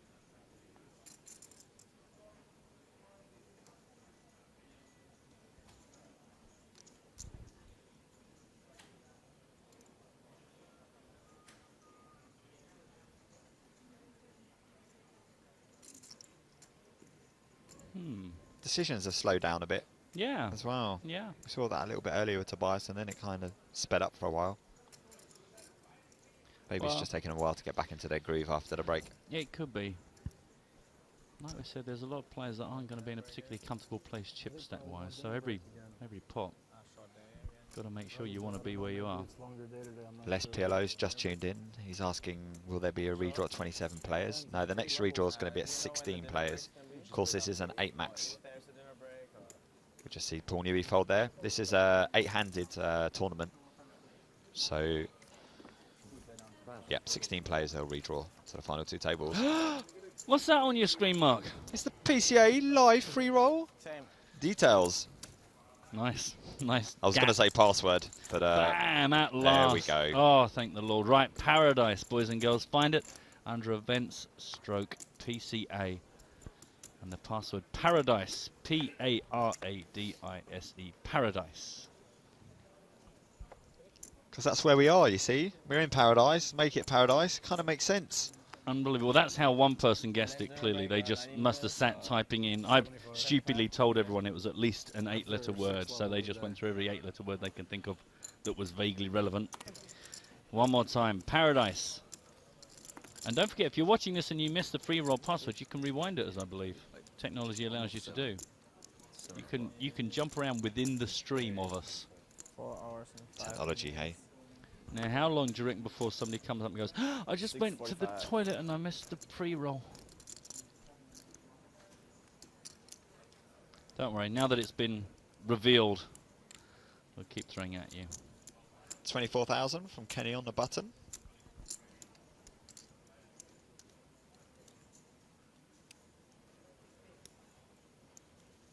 Fabian Kos, considering his options. Yeah, he's... you got 3 of them, buddy. It doesn't take long to work it out. Come on. I must say, I mean, not that I really mind people taking their time, to be honest. It's not much fun for us, but I don't have a big problem with it at the table. But he's a little bit slower than I remember. I mean, somebody pointed out earlier on, especially with some of the guys like, you know, Max Tobias or Max. Yeah, you know, these guys are nosebleed players, and you just think, well... Nosebleed online players. Yeah. Sorry, yeah, even more relevantly, yeah, online players. So you'd think, well, that they would be not fazed by the decisions they're being challenged with, and certainly used to acting a bit faster, but... Fabian took his time. Yeah, maybe. 3-bet, and it worked. Just making the best of the luxury, I guess. We had Glimpse emailed in saying, I've duct taped my tablet to the shower glass door so I don't miss the show. Beat that, lads. Don't forget, you can just pause it, or, just rewind it. There you are, look, confirmation, I thought so. Just pause it and go back. So if someone comes in and asks now what the free roll password is, you're just going to say, rewind. Look, rewind, people. Rewind it. That's it. Boom.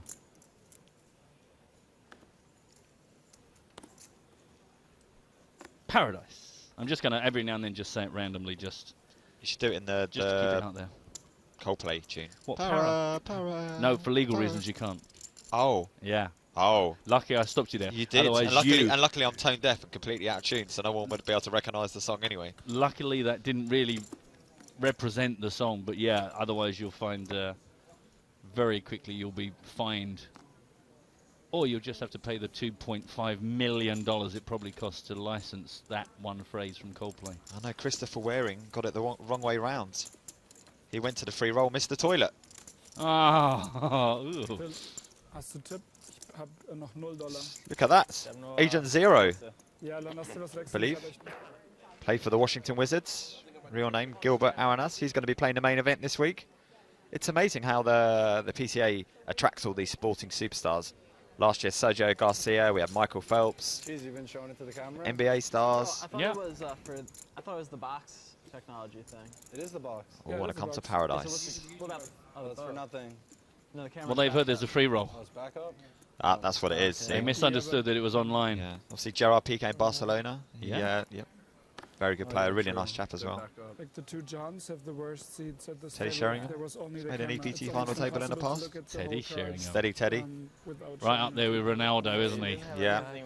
Darren Fletcher played UK IPT Manchester. Former Scotland captain and Manchester United player. Very thankful for the boxes. I made like 1.1. I can't believe after all these years they can still... It's not surprising, really. Like 350 and a that competitive group, edge. I won a Super Tuesday. Transfer the skills. Well, this thing, it's like a lot of the sportsmen and women that get into poker. It's because so many of them have so much time hanging around when they're doing their own competitive sports, and speaking to lots of the snooker players and stuff like that, they're just like, we're like anybody. We tour around. In the time you're not playing, you're all hanging around boards. So poker's just such a great way of killing that time. And of course, then before you know it, they're playing it so often they get a bit more serious about it. Yeah. They got the means and the money and the connections, and a lot of players were promising sports from younger, and injuries forced them to look for something else. Roberto Romanello started playing when he had a football injury. Yeah. Sam Trickett was a promising semi-pro professional player when he was younger. Semi-pro professional, that's a new one. Semi-pro professional, that is a lot of different levels of ability. Quarter of a professional, yeah. About 340. 3-bet from John Joanda is being asked for a count by Kos, who has already admitted to not really being able to count stacks at distance. It's a bit of a problem if you're a poker player.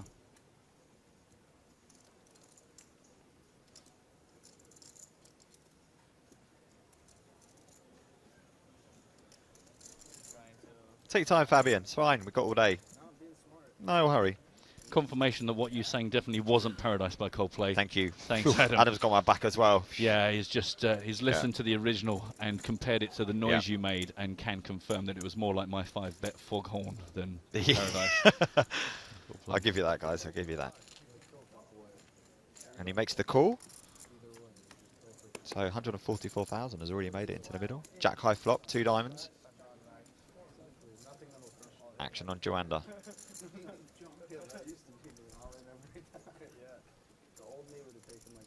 A couple of questions coming in about people trying out the Facebook PokerStars app that Lee Jones talked about earlier on, with a few questions. We're not the people to ask. Don't forget, Lee comes in pretty much every single day on the webcast, so if you've got any questions for Lee, keep them stashed up. We'll give you a warning when he's in again, because he is generally the man that knows. And at worst, he knows the email address you'll need for someone else that knows. That's all we can promise. Yeah. Joanda, check this. Fabian's having a think.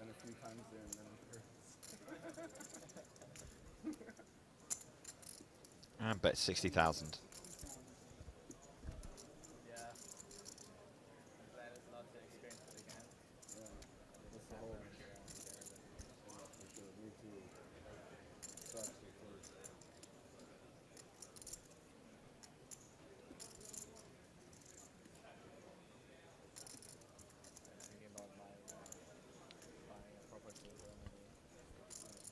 Joanda's kind of found it hard to get out the starting gate today. Agreed. Hasn't really dipped that much below his starting stack, hasn't really got that much above it. Makes the call here, so he's put in a good portion of that stack at risk now.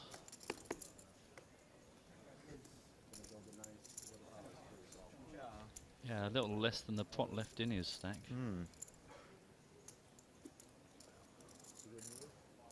He's kind of very passively putting quite a lot of money into this. Obviously, he was more aggressive pre-flop, but now check call post-flop, and now another check into Fabian after the 10 of hearts came down.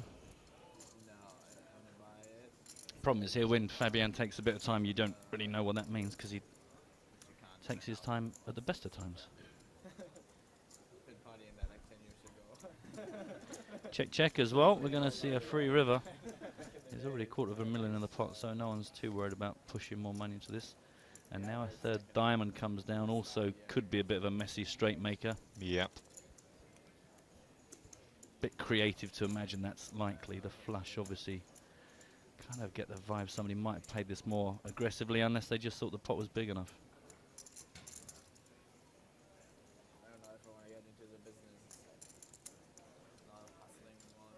So he's been checked over to Fabian.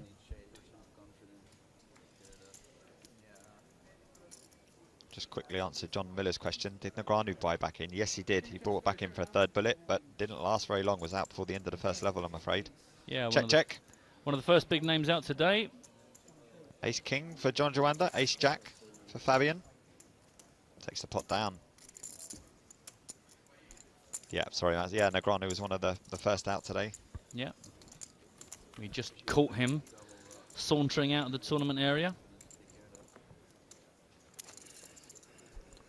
course, this was a re-entry event until the beginning of start of day 2.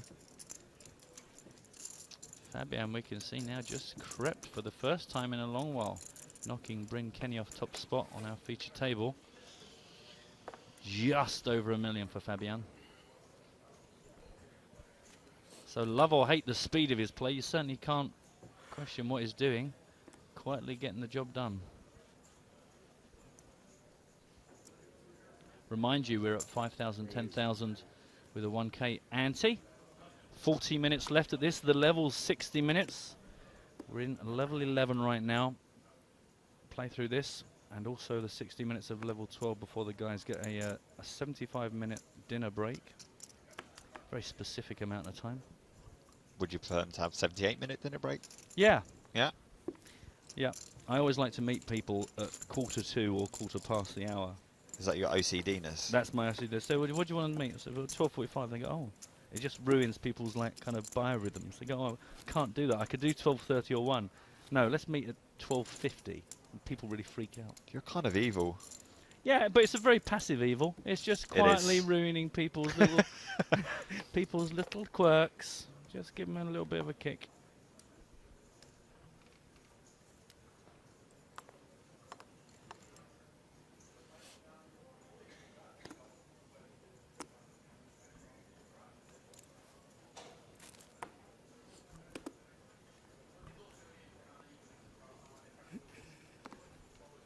It's all gone quiet on the table. I'm kind of trying to work out who was generating the chat before that has now left us, but I think everyone's just sort of... Jason, maybe? I don't know. I guess so. I guess so. It's funny, there are some players that seem to generate chat and others where it's just, you know that they'll respond when other people chat at them, whereas now it's very quiet, apart from Jonathan, who's going to have to put his tournament life on the line here.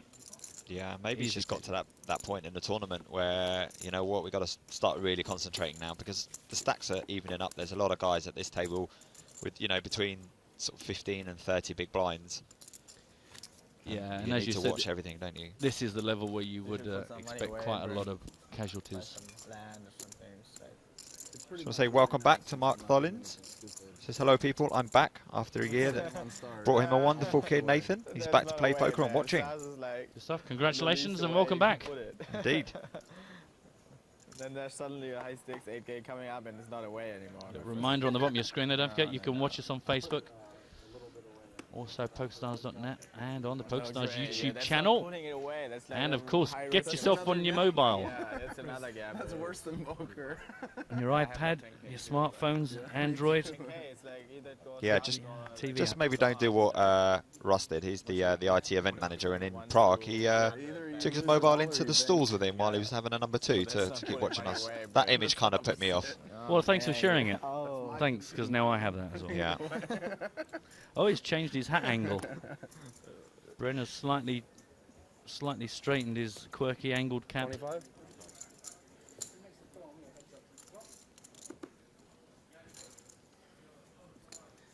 And Speedy back into another hand.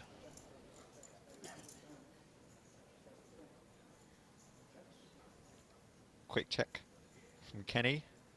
Yeah, he doesn't tend to dwell too much, does he? No.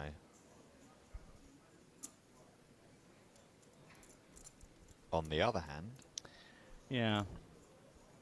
I mean, I guess that's the obvious... I mean, I tend to make my decisions pretty quickly, but that is the problem, is if there's anything that you ever do want to think about, it is quite telegraphed. But I just don't have the patience to take long over every decision so that the real decisions are disguised. It just bores... I bore myself, as indeed I do our viewers.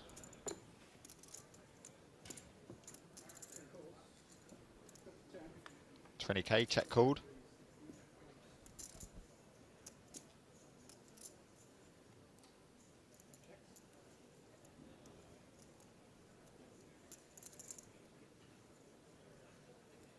Wow, it is really quiet out there, isn't it? Really I keep thinking, quiet. I just keep turning up the volume, thinking, Something am I wrong with the missing audio? something? It really is. The guys are just absolutely, and they're not even like I know the pros don't tend to, but there's no chip rifflage or fidgeting or chit chat or anything. It's just Everyone absolutely heads down here. It'll be a very different background sound tomorrow when the room's packed full of 500 or 600 people. Check on the turn, check on the river. Did he shout an ace on the end? Ah, dirty. Again, not real surprises to find why there was a bit of a lack of action, really.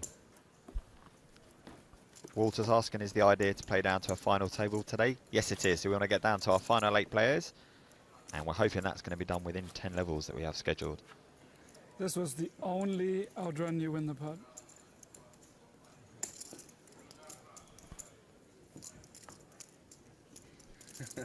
Really? Yeah. Trust me. If you want to be really mean, Matt, you can do a competition now, because Francesca's just gone to get a coffee, and she's like, please don't start any contests yet. Don't worry, don't you worry. We're saving our competitions. Word on the street, Guy Lelevite, the far right of your screen, apart from the female dealer, is all in. 174. All in against Scott Seaver. That looks like bad news for him. Wow, that's nice, isn't it? Beautiful turn. Wow, look at that. What a cooler. We need to run a runner, but somehow. Set 7s for Seaver. Straight on the turn for Guy. Yeah. I'm going to try that. I have 4 out. Runner. That's why I asked you, runner. That's exactly what I asked for. It's like getting up, putting your jacket on. Asking you shall receive. I'm definitely trying. So I don't have to ask my one time. 4-old Scott Seaver, reigning champion, very short now. Yeah, just 82k to play with. Remind you, at 5,000, 10,000, so 8 big blinds for Scott to try and play up. Good news for Guy, though, gets him back up to 410,000. I mean, and it kind of proves the point we said about there's no real safety. You know, there's no real safety for such a vast percentage of the remaining 31 players. Is you've only got to get into one big stack, because the stack's a lot of very evenly matched stacks where they're just going to take a big chunk out of each other. Yeah. How nervous must the dealer be about that drink balancing in front of Phil? Just thinking any minute now that is going to ruin my fault. I'd ask him to remove it. I would. Yeah, I would. I know you've paid a lot of money, buddy, to play in this tournament. But that is going to be such a pain in the bum if you manage to knock that pot of coffee all over our lovely chips and cards.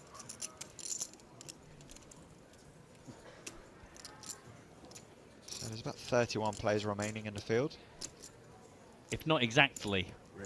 Well, someone could have just gone out and then they haven't updated it, so I'm covering myself. No, I like it. You've always got to have a escape plan.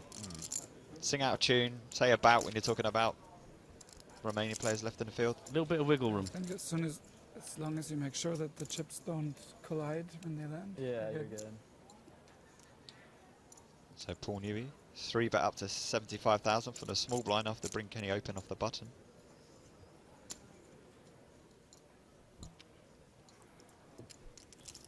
Gets the job done. He didn't last long, did he? From bad to worse, he had 8 big blinds and he didn't do them very well, did he? Unlucky, Scott. That is not great to see. We will have a new champion this year. Is there there's no one left in, is there? No. Victor Blom won it 2 years ago. Scott Seaver last year. Oh, I see what you mean, as in consecutive, yes. As in, that's what I meant, yeah. Yeah, sorry, yeah.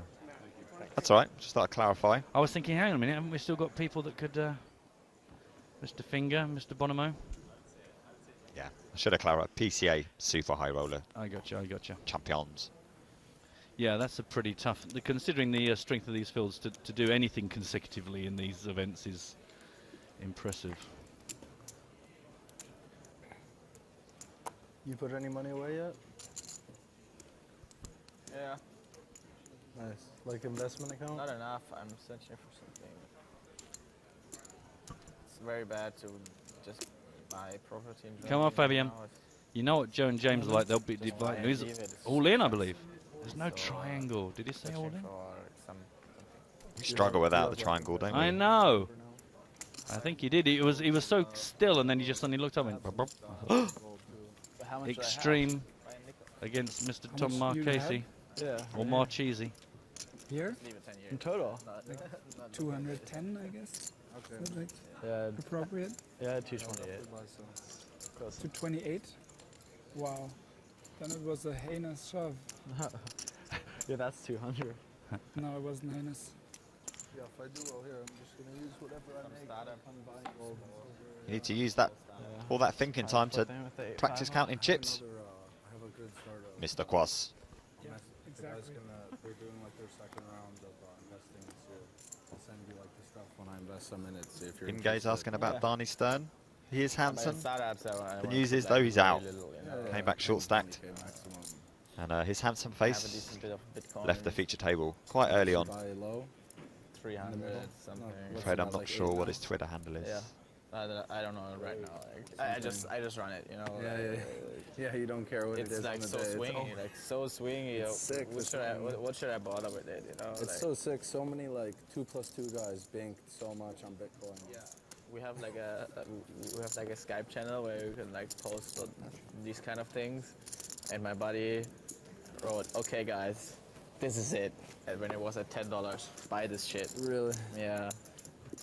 It made it to the to-do list, but I wonder who's made the most in Bitcoins as a poker player and like how much. Yeah. Someone has had to have made a few mil so far. Yeah. He bought it at 10 and it was like, Yeah. he sold. What are you guys talking about? Bitcoins. Bitcoins, yeah. What's the worth? I think like 700 or 800.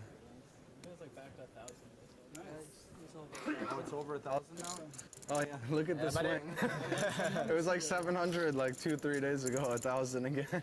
Nice, I'm up today. But there's like no reason to even look at it. Like. Yeah, it could be at 400 now. We can help to push it. Like, Yeah. I think it's awesome to buy Bitcoins, really. Yeah, it's gonna be the new world currency. Yeah. Give it like 2 more months and it's gonna be the new world currency. But it's possible. And then?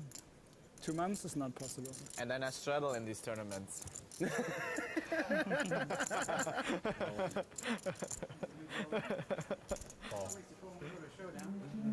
have an all-in and a call. Yeah, pretty quick on both parts there. Oh wow, bad shape for Jonathan Duhamel. He's 10 versus the pocket 10s of Marchese. 100k. Although if an ace pops out, all of a sudden Tom's in shocking shape. But really, there are only 2 options: it gets forbidden at some point, or it goes up. Yeah. That's like enough. I think there's like over like 10 years, nothing in between. Yeah, it was a good point to get on for the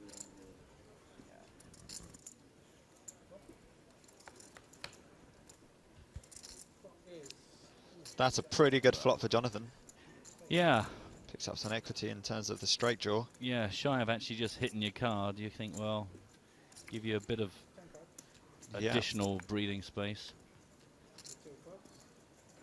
It's an ace or a king. Or he's going to be eliminated. Ain't no good. We say goodbye to Jonathan Duhamel. Yeah, we said this was going to be the level where the guys struggling were going to be exiting, and already seen Scott and now Jonathan go out. Some of the big names. Not that there aren't really any small names in this particular tournament, but that's exactly the face and the hand gesture we would expect from that exit. Let's now follow him all the way to his room, walking backwards with a camera in his face. I can assure you, Inge, that Darnie Stern is out. Even if certain reporting starts are saying that he's still in. We witnessed it with our own eyes. And yet again, I'm not sure what his Twitter handle is. Try and do a search engine search.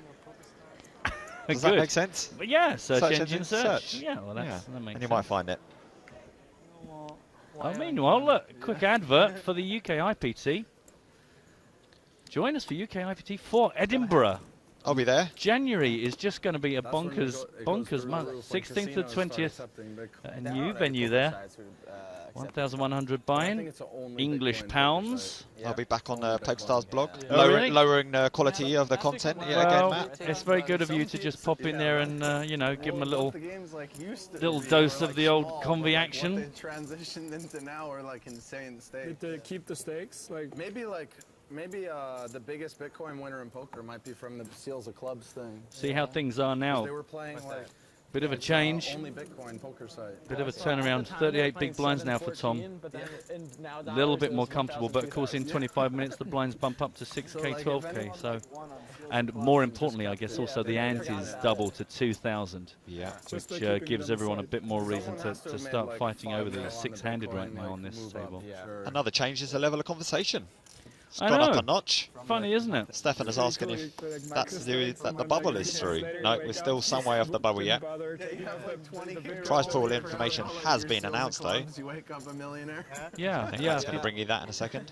Yeah, we'll give you a rundown of that. There was Yeah. this one guy who mined the bitcoins at home with his computer in the beginning, and then his girlfriend was complaining, "Hey, the computer is so loud." So he threw away the thing. It's worth six million. It's now lying on the. He's trying to get money now to. He's checking the button. Mr. Kurganov is going to be joining us by the looks of this. Yeah, Looks this like he's table was getting approaching. too easy. Yeah, exactly. Yeah, good luck with that. Just to make things a bit trickier for everyone involved. Yeah, I was reading some guy paid for a pizza pie with bitcoins back when it was pennies. So it turned into they bought $1 million pizza. There are safer ways to invest your money than in bitcoins, kids. Yes. Volatile market. I know nothing about it, but I do know Miss Paul Newey raised this. 23,000 got re-raised by Fabian.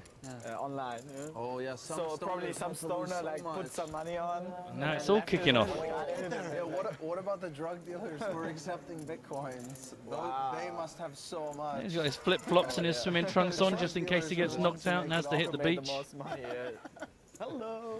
Yeah, hello. I won the first little flip already. Fabian watching very closely as Paul Newey comes to a decision here. Look at this, I got every German player in the field. Huh? Yeah. The only way it works. Thank you. Thanks. There's still two more Germans outside. We're talking about bitcoins and how people got rich with it. Yeah, and how many people want to jump out their window because how much they lost. Some people paid millions for pizza. For what? For pizza. Oh yeah. This is a really tricky conversation to join about halfway through. And Kurganov's like, what? What? Some player paid millions for a pizza? Just a bag of weed on Silk Road, and it's yeah. Pressure on Mr. Newey.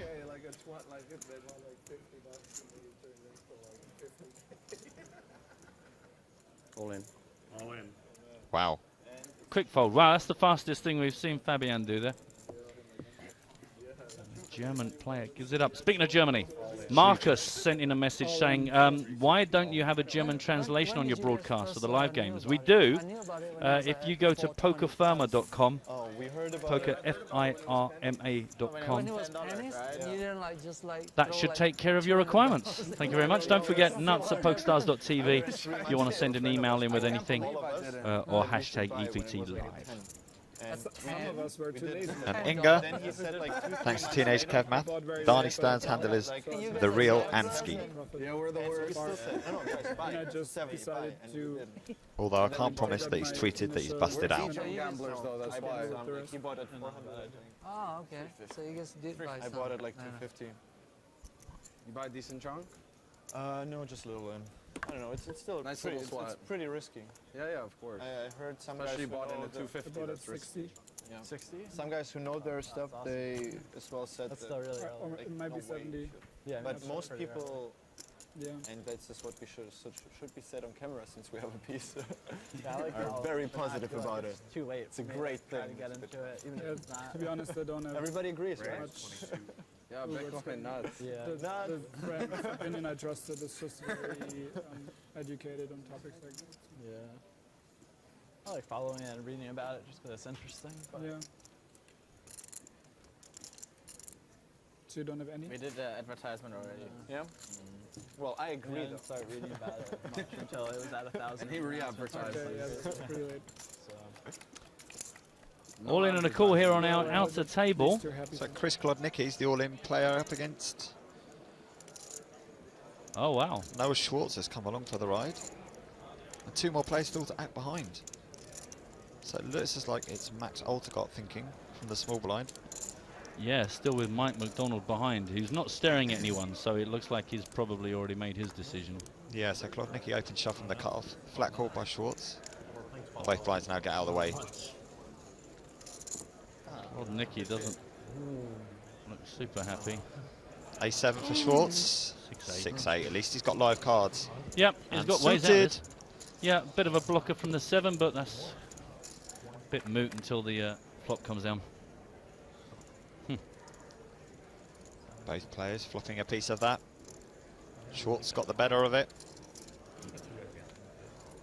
Wow, interesting turn card.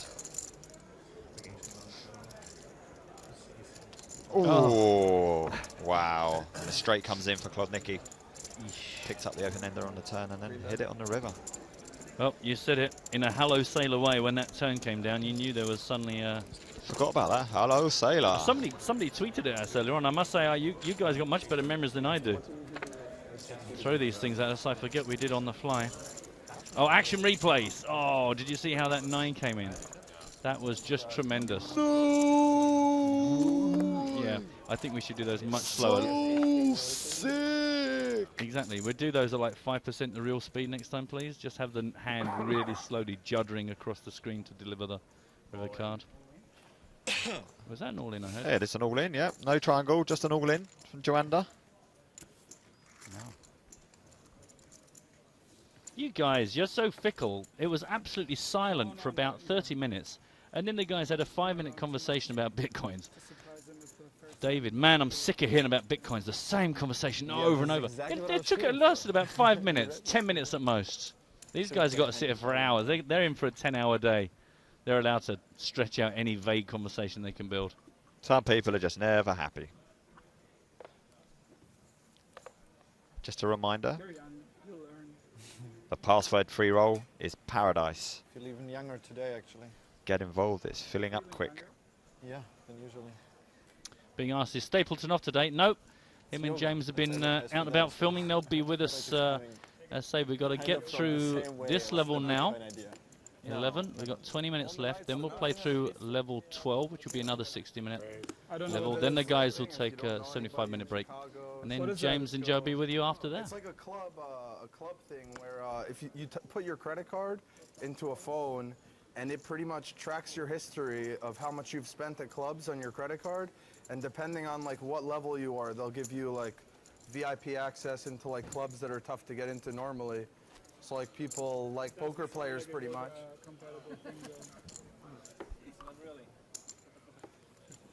Our director rightly pointed out, a conversation that only some of us can dream about. Yeah, but think about how many people Oh, it happens to me all the time. have a lot of money and get owned at the door of the club. Well, I'm not one of them. Tons of people.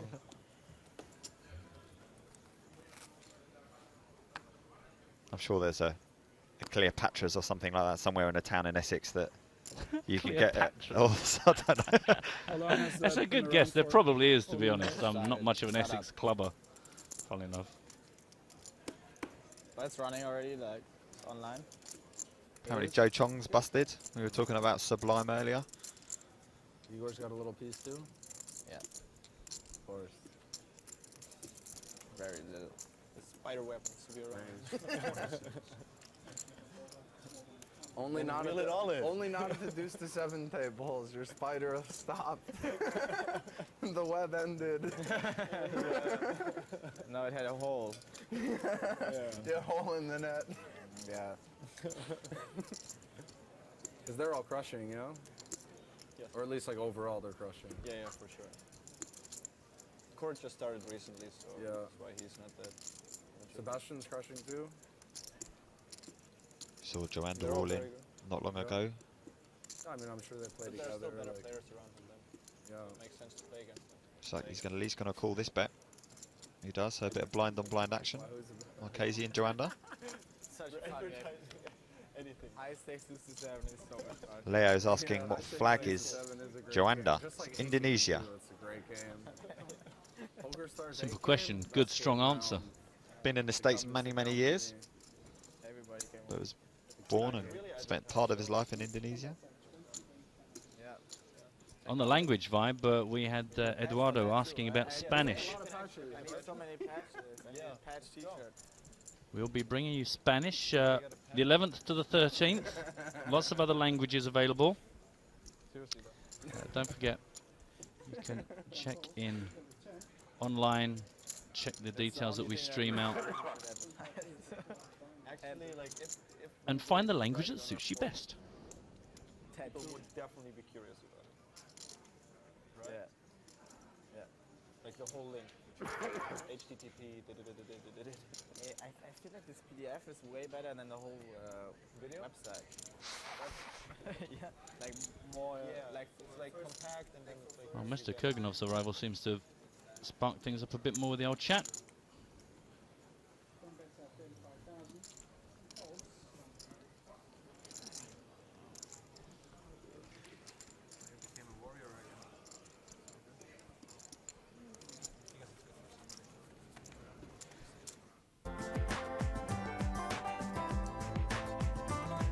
Paradise. This is where we aren't, everyone, in case you're wondering. Yeah. Not Eurovision Song Contest. This is what the outside world looks like, apparently. I wouldn't know. Meanwhile, and if you just substitute that for the smell of men in a room, although things have got slightly better here. Yeah, there we go. Welcome I to smell Spice. like a man now? No. God. Before, the area smelled like a man, but now we have Yeah, I smelt that. Fatima Maria de Mello in the box. Hey, guys. How are you? Good to see you again. Happy New Year's, everyone. Happy New Year. Welcome to Paradise. Thank you. How's life treating That's you? a password. Nice one. Yeah. Yeah, it's going well. Good. Yeah, just I usually rather go on holidays during Christmas, but I didn't do that this year. So You just stayed in Holland. Had dinner at a fancy restaurant, 9 courses, and they were all. Really? They're all yeah. They I was. They're all, I kept all thinking, quiet. That's what she yeah, said. they're all quiet, very quiet. Like, shh, I like kept quiet. Yeah. hoping for a good course, and it didn't happen. So Oh. holiday next year. Damn. I mean, you could cook at home. That's what a lot of people do I at don't Christmas. cook. You don't cook. Well, once a week. Yeah. Ish. Once a week. Wow. You are very serious about this cookery thing, aren't I know. you? I'm picking it up. Wow. I love watching MasterChef and stuff, though. Yeah, I'm I a watch food people show cook. geek. I like watch. Yeah, but I don't cook. So I like just to a cook as hassle. well. So do you watch cookery programs? It just inspires you what you should order Yeah, as a takeout.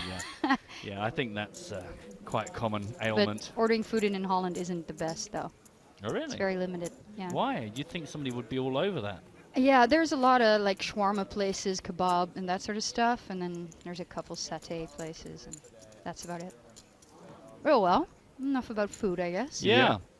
So you've been out and about. I was just about to say. I got in last night. Oh, really? Yeah. Same here. Yeah. Had tennis lessons this morning. Boom. Yeah, I can't say the same here. No, I had jet lag this morning. That's literally all I Me had. too, but I woke up really early, like 6:30 or something. Beat you 5:30. Oh, really? Yeah, and then just What'd you walked do? around. I just walked around aimlessly while everyone's staring at me, going, "Why is that guy wearing jeans at half past 7 Why in the didn't you go morning?" outside? Well, I did go outside. That's what I Oh, mean. you did? I was Oh, a little okay. bit confused. Oh, I thought won't lie to you. aimlessly inside because you were Oh, pointing no. at the like. No, I just well, no. That was my arms were Oh, meant to okay. show the whole Around resort. the Atlantis. I Okay. went to the slides, and then I went somewhere else, and then there was some ocean, I think, and then there was lots of swimming pools. It might be that I just saw the same swimming pool from about 8 different places, angles, yeah. because they all kind of look a bit different. But it might be that it turns out if you saw an aerial view of me this morning, I just went around one swimming pool, going, "Oh, another swimming pool." But it was splendid. Yeah, when Matt starts wandering around just aimlessly inside a room, then we know he's finally lost it, and it's time to put him in a home or something. Just give me like a bottle of water and just sit me down for half You're an getting hour. there, though. Jesus. Thanks very much. Very kind. I know. I'm such a kind woman. If you have any questions for our kind woman in the box, do get in touch. Hashtag EBT Live, nuts@pokerstars.tv. Any questions for Fatima? Mostly it's just sweepstakes on how long before you swear. I know. Jesus doesn't count, right? No, that doesn't count. That's fine. Yes. Well done. Have you been practicing? Have you been having anger Practicing management? swearing, yeah. No. I was swearing on the tennis court this morning. Oh my God. I was like, maybe I shouldn't be doing that. Like the lady at on the other side was like, nice ball, you know, and on to the next. Oh, you know, I was just swearing all the time. I was thinking about it on my way over here. I was like, oh yeah, other mode, no swearing. And you did this to relax. It sounds very stressful. Yeah, well, if you can swear along the way, it's fine. nice. Just You release. just release all the tension. That tension, yeah. Yeah, it's perfect. And supposedly, if you're jet lagged, it's really good to be out in the sun, out and about, and be active in the sun. Right. Okay. Well, I say I walked around a lot. Yeah, well, the sun wasn't out then, right? I slept. I'm a good sleeper. I just, What's going on here? Four-way action. Four-way poker. It's quite an exciting thing. You guys don't seem that interested. I keep looking at the screen, and you guys just... No, we're just peripherally soaking it all in. The thing is, it's been a bit of a slow table, to be honest with you. Okay. We've got Fabian here. You want a different one? Well, no, it's a good table as far as the quality goes, but the pace has been a little bit like, come on, guys. And how are we supposed to stare at a screen when such beauty is sat in front of us? That's very kind of you. Oh, you keep looking over at him. I noticed that. You guys keep looking at each other. I can go away if you guys want me to. No, it's fine. We'll give you 5 minutes. Okay. Oh, that's cool. You wish. Easy. Oh, God, guys. What have you Get done? a room. I'll just do this. You guys get a room. Yeah, do you want to fine. just carry on? I mean, the room will probably be like the restaurant, to be honest. Yeah, we'll be shut down within 20 minutes if we leave Fatima on our own. Oh, can you imagine? The swearing board of control of the Bahamas, if there is such a one, will be coming. An uncensored Fatima. Thing is, you guys are kind of like programming me into swearing No, because you're talking I know, about it all the time. It's just habitual expectation. I know, it's like talking about what you can't do. So it's in your head all the time. 4 players have become 2. I know, they are. Wow, that's good commentary. He's very good at that. Simple, concise, to the point. Okay, maybe you'll only last 3 minutes now before So that's I throw how you walk out, around like. the room. Oh, 3 have become 2 in the hand. Okay, fine. That's how you write it down. The thing is, you don't bait the viewers, because if you stop talking about the poker, even if it's just saying the most obvious things that they can see, they get quite like, can you just stick to the poker? And you Yeah. go, why? You're watching it. You can see what's happening. Quas is thinking. Quas is thinking. He thinks a lot. After Kenny is checked. Exactly. Boom. So you're just reading out what everyone can see, but that's what they want. That's what they want. We should get into their minds, though. Wow. So what's We're not he paying thinking attention here? at all. Yeah. Nice glasses. Okay, For sure. Was that what Quas is thinking? Nice I glasses. think so. You were getting I inside. could see him checking the glasses out, yeah. Colour coordinated as well. You know, the red and the white, the trim. He's got the red and white shoes on as well. Yeah, he looks great. He's taken a bit of effort with his beard today as well. We're quite impressed with that. Yeah. There's He's quite a looker today. another queen on the river. Did you I notice know, that? yeah. Pay attention. Come on. Yeah. Yeah. Little queen ski. Still no skis. betting. Still waiting. Oh my God. Okay. What does anyone think that they have? Can they just tweet that? Quads over quads. Quads over quads. Obviously. Yeah. Quads over full house. No.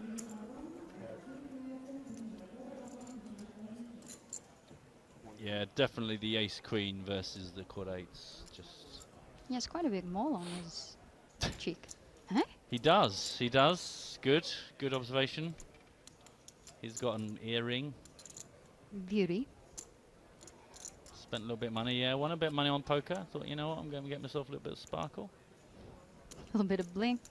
Exactly. Let them know who they're dealing with. He spent all his money on that scarf. Yep.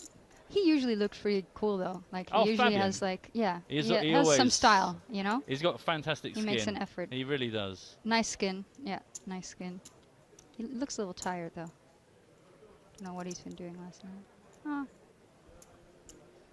He just wants you to think that he looks tired. Meanwhile, he's like a machine. Yeah. That's pretty small. Not even half pot. Or yeah. Is it? No, No, it's, it's it over was, half. yeah, Yeah, it's it was including two. that bet. Yeah. It was into 195. It was Oh, 195. okay. Yeah. Oh, okay. Wow. Well, we can't read anything from that because I don't know what he's been doing before. What has he been doing? Stuff like Value that. betting probably. like that all the time. Probably. Yeah, these two quite. I want him to call now. I And just want to see it. they've tangled quite a lot, but they've been Oh, playing really? quite cautiously post flop against each other, as we've Okay. seen here. A lot of the No action we've huge seen. pots, is, yeah. no huge pots. Everyone else is falling asleep. It's nice. He's like Gruesome is looking over. You know, he's like checking him out. Yeah. Those are the times where you want to take advantage of, you know, the thinking process process of the other people. Like you want to see whether they're still anxious or they're getting more calm during, you know, the waiting process. Any sort of live tells. Yeah, look at him looking. It's nice. That's the best thing to watch. And it's nice when you're not in a hand yourself, because then you can just chill out and, you know, like... Yeah, too often you really see players just, you know, checking on Facebook or Twitter on their phones, and really they should be sitting there observing. I really don't get that. Like, and these days people are on their iPads more and more and more. Oh, look. 8. Any calls? Oh. 6, 7. 3 pairs. 9's good. Wow. 3 pairs. 3 pairs. 3 pairs beats 3 pairs. Yep. 2 trips. Well, that was strange there. I hope that helped build the image of what we're trying to work out. Trying to bluff on the river, didn't get through. And see, now it's good that Gruesome has been looking at him for a while, you know, like checking out how he's been dealing with the, well, relative stress, I guess. Do you just pray for a showdown at that point as well, that you can actually link it to a hand? Of course, yeah, you totally pray for a showdown. Like, yes.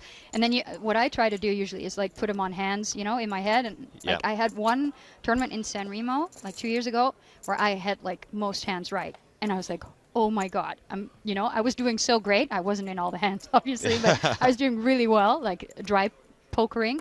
And then they switched me from the table. Like they broke the table, even though I was one of the lower tables, but because the other guys were on dinner break and it was more functional for them to break up that way, they broke the table like an hour before the end of the day, and I lost half my stack at the other table. Like I had no reads, nothing. All that homework, all that hard work taken away from you. I was so annoyed. I was so annoyed. And I guess I should have just taken it slower at the other table, but I guess like I had queens or something. I opened, then the big blind 3-bet, and I just didn't know what he was playing there. You know, like, but oh well. That's tough. Yeah. I mean, unless you get a really big hand like queens, you should really maybe sit back and observe a bit for a while. Exactly. Yeah, that's what I was planning on doing. Yeah. Especially the last hour of the day, you know. Oh wow! But then you got married to queens and. Well, not married. Half of my stack got married. it was a commitment, but it wasn't like everything. Yeah, it was an engagement. I can't believe you wanted to play the third strongest hand in poker. So so aggressively. So loose. Yeah. Yeah. Oh, look at that. Kenny involved in another pot. See, Marchese doesn't have that big a stack anymore, so. No. Both check. And it could have been that Marchese was just trying to steal here, right? Like with his 30 big blind stack.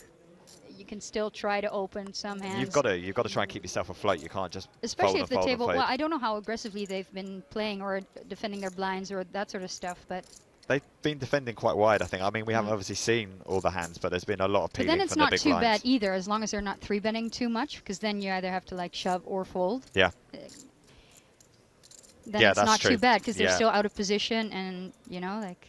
Yeah, we've seen quite a bit of 3-betting. Like he still might have, he might still have like a 7 here or something, or he could have even checked a king there on the flop because he knows that, you know, like. Trying to get two streets of value later on. Yeah. This is a annoying card for Marchese because I think Kenny would have bet a jack on the turn, and now, you know, like. Yeah. And then especially because of the dynamics, right? Kenny was bluffing last hand, and then now, what if he bets? Is he bluffing again? It's less likely because usually, you know, if you've been caught bluffing, it's tougher to pull off another bluff the next hand. So. But then maybe he knows that. No, and they're leveling. But that's leveling is a big part of the game, though. Especially those super high rollers.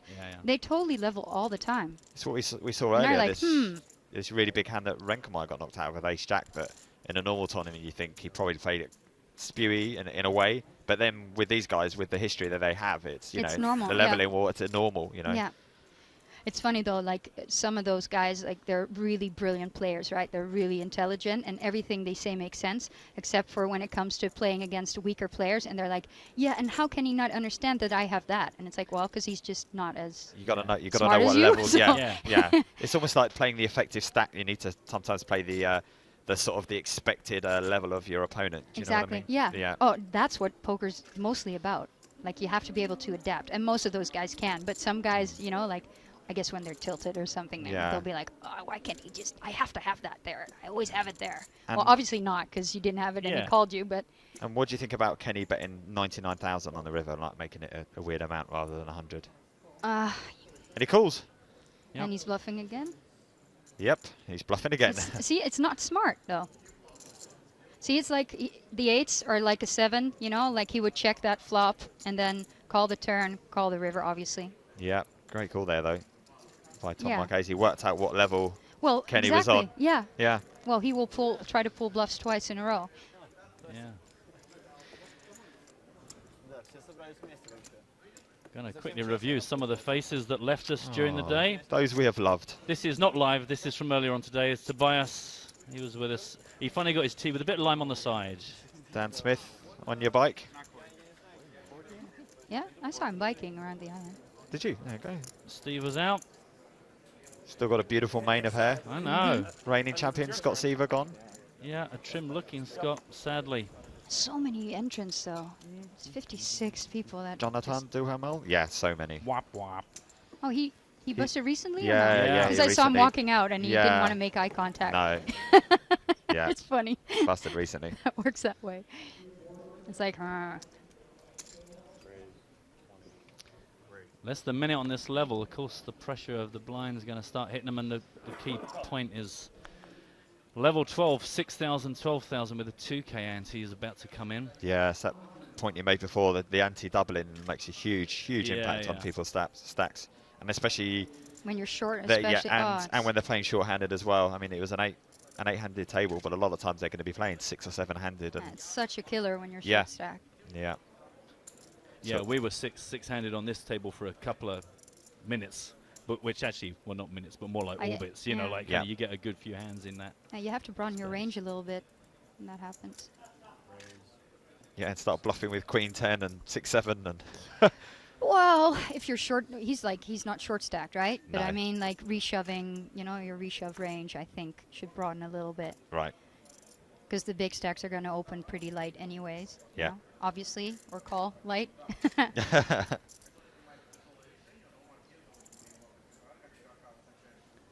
a 3-betting position. I think Phil's asleep with his eyes open. No, it's all right. He's back. He's with us. He went to his happy place He again, did. man. He went to his happy power place cave. full of. Imagine him farting like 3 times when he was like thinking. Oh. That would be funny, right? Was that why he was like bobbing up and down? Looking like he's asleep, but in the meantime. just taking care of some business. Like soft ones. Oh, all right. Do you know, did you see him lean one way or the other? Then you know who he likes better. See, and there was Andre was on Twitter going, "It's a pleasure to hear heartwarming Fatima's voice. Happy New Year." And then you come up with some filth like that. It's not my filth. Well, it's gruesome's filth. Then. It's no one's filth. It's unconfirmed filth. It's Well, imaginary filth. I've seen him play before, and I've seen him like Make while some he was filthy farting. moves. Yep. Wow. That's the face he gets. Like he's in a half coma. Oh, meanwhile, Fabian speeding to a decision. He hurtles towards this. Calm down, boy. Calm down. We can't keep up. Take your time. We can't keep Think up. this through. He's probably just trying to count Kurganov's chips. Gotta stack. think things through, though. Oh. Whoa. Wow. Is that an all-in on a call? That was. Yeah. Boom, boom. Ace King. Ace King, pocket, mer. It's going to be a classic race. Oh, Big. no Wow. classicness there. Good spot. Big pot. Who has? Kurganov. Good shape to double up here. Oh. Yeah, he's smiling. Oh, hey, Phil's hey. smiling. Hey. Yeah, he's relieved. Oh. He feels relieved. Whatever. He's all aired out. No. He's awake now. He's just lost the stone. He's feeling much better about himself. There we go. Bit of a messy flop, but none of it's an ace, so that's good Nope. news for Kurganov. Fabian not looking happy. Cheer up, mate. It's only poker. It's only 100. It's only your life. Yeah. It's only what you've invested everything in. It doesn't matter. Oh, Who hello. cares? Oh, Sailor. sweating. Hello, Ooh, Sailor. look. Oh, no, he smiles. What a handsome Cheeky, chap. cheeky. There we go. Is this going to be an action replay, Ribbon? Oh. No. Boo. Just an 8 double up. So, bit of a bad orbit for our 2-chip leaders. Shut up. Igor and Bryn. You're the Sorry, one in the Fabian and tournament Bryn. who really can afford it, I believe, right now. Oh, you're calling them by their first names. Oh, yeah. You're we've been- personal. Yeah, you guys are close. I'd certainly call you by your first name, otherwise I'd be here all day saying your surname if I was commentating on you. Yeah, true. Yeah. Yeah, greedy surname. Brinner's done himself some real damage. He was at 1.3 million like an hour ago, and now he's down to just shy of 650. Yeah, Fabian was up to 1.3 as well. Did he get that high? Yeah, he got that high after. Okay. Yeah, I thought it was after the bluff with the 9s versus the 6-7 of Brinkenny.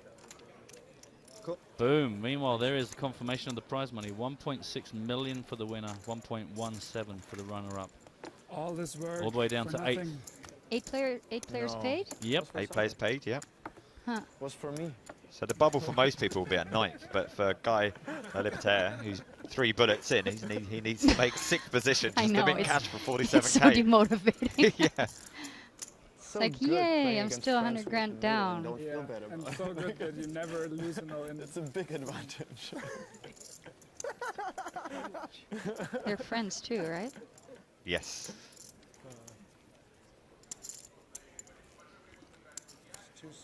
So main event, Fatima, are you playing day 1A, day 1B? Day 1B. Yeah. I like to get settled a little bit. Like usually I fall asleep at like 7 p.m. here in the evening. And I just, yeah. Do you really struggle with the time zone Oh, difference? I really do. Yeah. But I got in late last night, so I went to sleep at like 12, which was good for me. So I'm hoping to Did you have last any troubles getting in, or your yeah, flights delayed. in time? No, I flew through Atlanta and my flight was delayed, and I had a layover like 4.5 hours there. Yeah, same as Matt and I. We had a Yeah. 4.5 hour layover or so, delayed in Miami for a while. Mm. But it's worth it. Get here, paradise. Yeah, totally. Yeah, totally. Warm weather. No, I've become more chill. Like No, yeah, I haven't have. seen I it. used to be like so antsy and be so annoyed that it would take an hour longer or 2 hours longer, and now I'm like, well, I'll just have to accept it anyway. So No, you just make the release best of the it. tension and, Yeah, move release on. the tension a little bit, and then no one chill out. ever said it would be easy And getting to smile about it. paradise. Yeah, if it was easy to get to paradise, it wouldn't be paradise. Everyone would be here. You're right. I like him. Really? Do you want me to go and have a word? I like his necklace. And What about the old I rolled think up? he's sponsored by Nike. I don't know. Maybe it's Nike a and- silk merchant. I think And Aria Poker. I guess he wants to show that he's a good live player. I'm butchering Guy's name apparently. Guy La Liberté. La Liberté. Ah. I need to think of it in a French accent, and I maybe Well, get I it heard, right. I La heard Liberté. that he's allowed to play again, like his wife allowed him to play again. Oh, I'm glad you were. There was no legal ramifications behind that statement. I was thinking he's allowed to play again. What did he do wrong? No. He just lost. He's out He's of the still doghouse. married. Yeah. I think that's. I'm not sure though.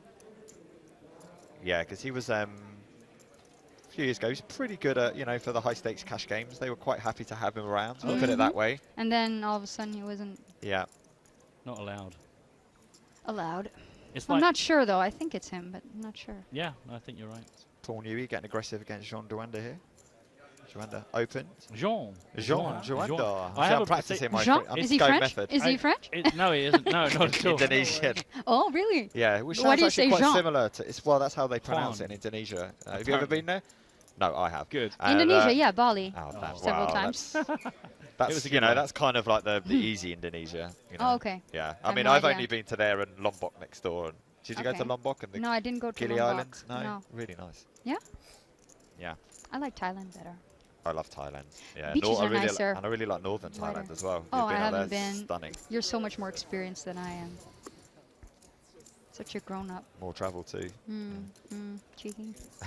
A lot of your farts all around the world, sticking. to Easy. fl- I can lean over to the left here Oh and yeah, I know. crop dust you. I know. How many grains you got then? Anyway. Anyway, yeah, it's an Jean important hand. Joanda made the call. 10-8 deuce, rainbow flop.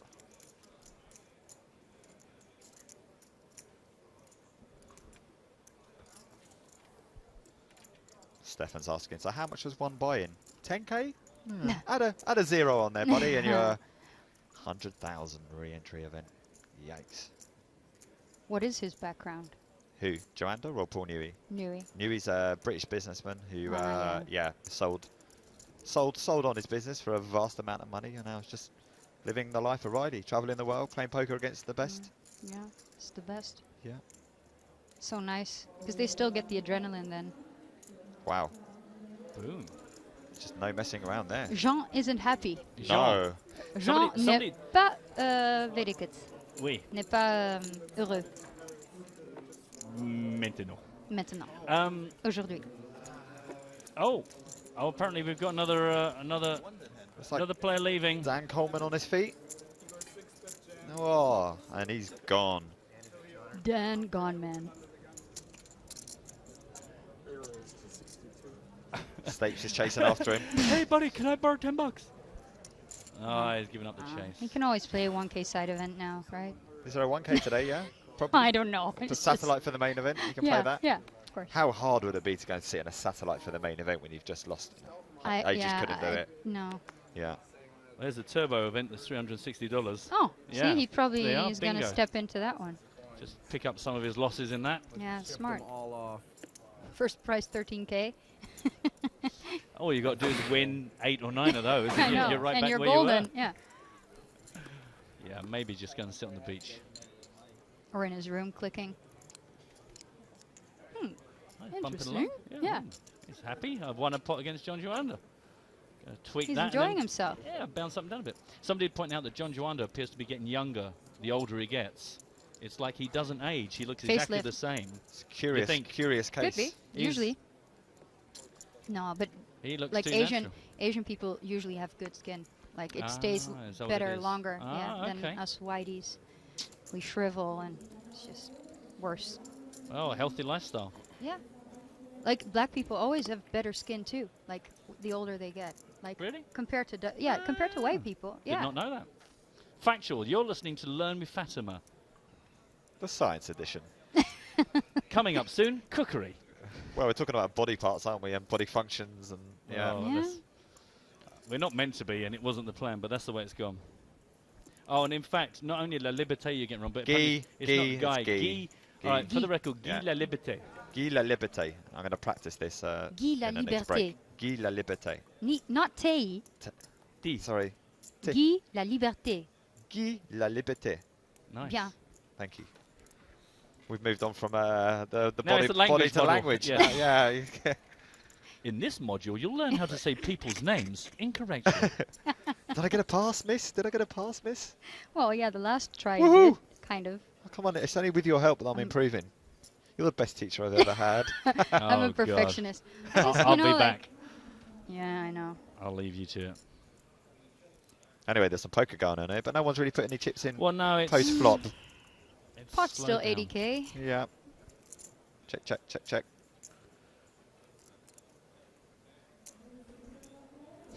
Knew he's doing his best cross impression. Thinking. Yeah, and now he's betting an ace. Oh, no. No. Did he just... What does he have? Ace 4? Did he just turn over an ace? I think so. Yeah, he did. Come on, Paul. Ace Where's the 4, value I think, bet suited. Yeah. Yeah. Wow. I'd still value bet that. So he was all pumped up from the John Joanda hand. I don't get this. He didn't bet the river. Why the hell wouldn't you bet? Yeah, because Quas would check a jack to him and then... Why check the turn and then not bet the river? That's weird. Oh, well. Oh, was this another player out from the outer table? Was that Larry Greenberg going? Yep. Larry's out of here. Later, Larry. Don't forget the 340. The 340 turbo event, 360. Chips go to familiar face, Vanessa Selbst. This level, it's a 2K ante. He's really like putting the pressure on the players.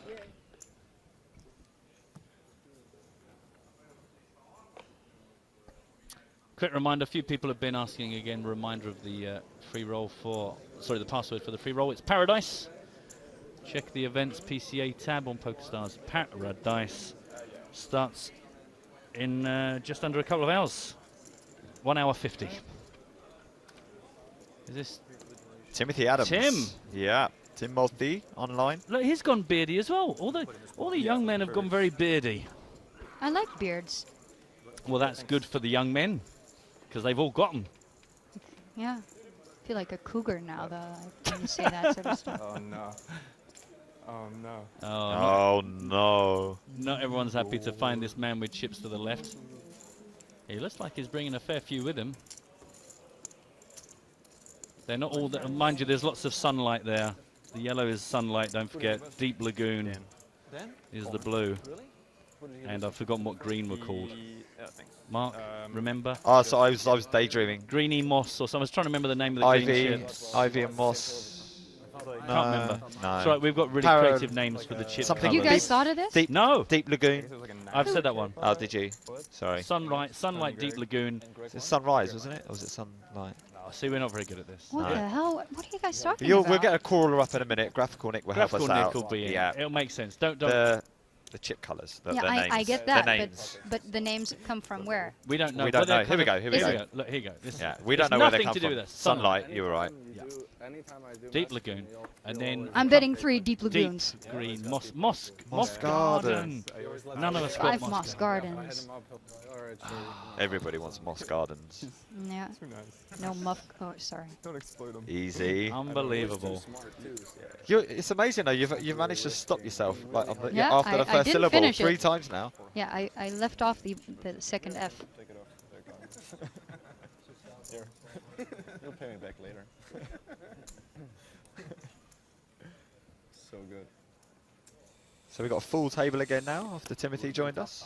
TV set looks nice, isn't it? Really Beautiful. nice. I really like it. They've been very clever early on when Jason Mercer got knocked out. As he walked away, they played on the video screen him winning previously. Oh, you know, wow. like, so somebody is sitting waiting for people to get knocked And then out boom. or do bang. Oh, it that's was very very sharp. It was. It's like, very good. that time you did win. And now you lost. I mean, he had his back to it, and I thought if he turns around, he'll probably feel gutted because it's not really what you need. No, but then it helps put a little bit of perspective in Yeah, life. yeah, you know, exactly. No, it's I can't nice win to every see day. something. Yeah. Wow. I'm sure he doesn't mind at all.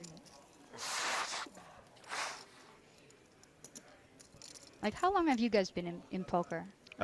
Since 2006, me. 6. September And you? 2006. 2003, my first. Do you guys think the game changed a lot? Like and the people that play it? Big time. Completely. Yeah. How?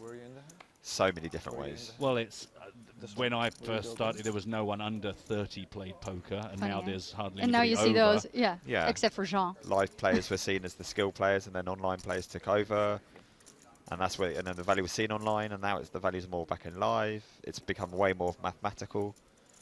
There was a time that a 3-bet meant you had aces. Yeah. And only aces. They say 3-bet and 4-bet now, whereas they used to say it came back over the top of me. You know. So there's a language difference. Yeah. And it's just got way younger because. Yeah, it's just so funny to see like a guy like Timothy, like sitting at the table with his backpack, you know, and then look at him, Kenny, like just with his earring and. Yeah, and we talk about sort of generations in real life, but for me, generations of poker are a lot smaller amount of time. A year in poker is almost like 5 years in real life in terms of like the evolution. Because of the online yeah, stuff? because of the online. So people 23, 24, we had Steve Silverman in the booth with Matt and I in Barcelona, and he was talking about the next generation coming through. Do you know? Yeah. When a 23 and 24-year-old is talking about the new generation, it just shows you that, you know, how quick the cycles are. Yeah.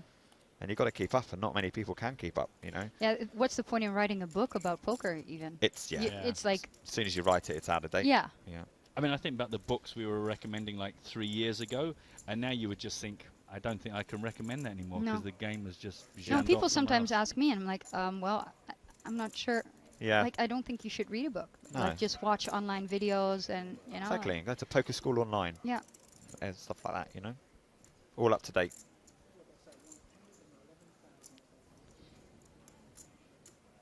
Bryn doesn't have that many lagoon. What is it?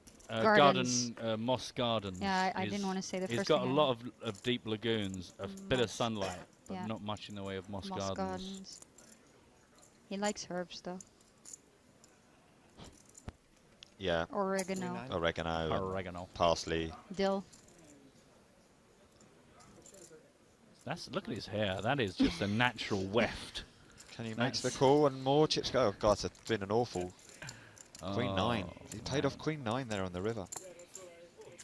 Maybe he just had a 7 in his hand. Oh, you heard that it's Queen 9, right? Yeah. Well, yeah, Bryn must be wondering where all the chips gone. 453,000 for our one-time 1.3 million man. Now he's got less I know than 40 no one's big over blinds. a million. Yeah. Yeah, the chips are definitely spreading around the table. Yeah. And then Timothy Adams comes in, is right into the middle of that mix. Queen 9, yeah. Paul News holding zone. Oh, no. Yeah, good on him. He's playing I really don't understand still why he didn't bet that ace-4 suited on the Maybe river. just Why? I don't know. Didn't think he could get paid off. Are you worried in that spot? You betting some guy comes over the top of you? There was a hand. Is he going to call with a? Well, the question is he going to call with a weaker hand? I think Paul is very good. Sometimes he's overly paranoid. We saw a hand earlier on where he had ace-king and it made 2-pair. And then he had a big bet. He made his bet and someone came out the top and he went, oh, have you really got 3 sevens? And it was like, I think Paul has that ability to get a bit like, oh. But I mean, but probably overly negative, a bit too quick to think, oh, he's got me here. So I think maybe he sometimes just tries to voluntarily keep himself out of situations he knows a good player's going to put him in. But that's a good thing too. If you know that you're going to, like, well, if you know you don't know what you want to do, if someone comes over the top, then it's better. Don't give them either the keep opportunity. Yeah. Check, Stick call to it. your own plan. Yeah, that's fine. Or just check, It's about and maybe adapting. you lose some value, but you don't keep hurting yourself in these horrible positions. Because when he made that call, the ace-king, people were going, yeah, well, how could he ever not do anything but call? But you go, yes, but you hate life, and it hurts you, and it like can affect you for some time. Yeah. If you just have that dent in your confidence where you think like you're being a bit of a chancer. There's a wide shot of our secondary feature table. Chris Klodnicki is in a hand. It's like an all-in and a call against Max Oltergott. A7, turn 2 pair for Oltergott, and wow, pocket kings. Brutal. So sick, I heard someone say. Yeah, that just about does it. That is, yeah. And we lose Chris Klodnicki. Yeah, it's so it can be such a frustrating game too. It can be amazing, you know, and you can feel great, and then sometimes. I don't think I've had to deal with like losing, you know, like it's when I quit field hockey. I was a top athlete, so you know, like you never like to lose. Yeah. But in poker, like there's so many hands that you lose, and you just have to deal with it, and it's part of the game. Yeah. You know, and you know you're gonna win some too. But if you can't stand losing, it means you're not letting go of your hands soon enough. You know, like you're getting sticky, and then you're you're bound to lose. You need to sort of concentrate on the fact that you've made the right decision rather than what the result is. Exactly. You know, don't be results orientated. That's concentrate. Did I make the right decision? Could I have done anything else? No, then I've got to be happy with my play. Yeah. And that's why it's important to really have good bankroll management, because if you're playing within sort of the financial boundaries that you're comfortable with, if you lose, then it doesn't hurt as much. Then you're more able to focus on the decision. It's not as stressful. Yeah. It's like when people ask me, you know, I lost, like on the final table of the Master Classics in Amsterdam, I lost kings against ace-queen. For, like, I finished 9th in that, and otherwise I would have been chip leader. Is this a bad beat story? Because I'm going to have to charge you $5 if it is. No, but I was like, yeah, well, obviously kings against ace-queen. If you lose it, it's a bad beat. Okay, you can pay me later. Fair enough. But that's not the point, though. Like, I was like, everyone's like, oh, and you must be so gutted, and you must be so annoyed. And I was like, well, I made the right move, so I can't. If I can blame myself for mistakes I've made, then I can have sleepless nights and get so annoyed with myself. I'll still finally get over it. But if I haven't made a mistake and I just get a bad beat, or just, you know, I get a cooler or whatever, it's fine. Was it like that when you were playing hockey? It's easier to deal with. If it was like a misplayed pass, that would keep you up more than if there was nothing you could do over a defeat? Yeah, definitely. You want to be your best, you know? Like, that's all you can do, and you have to focus on that.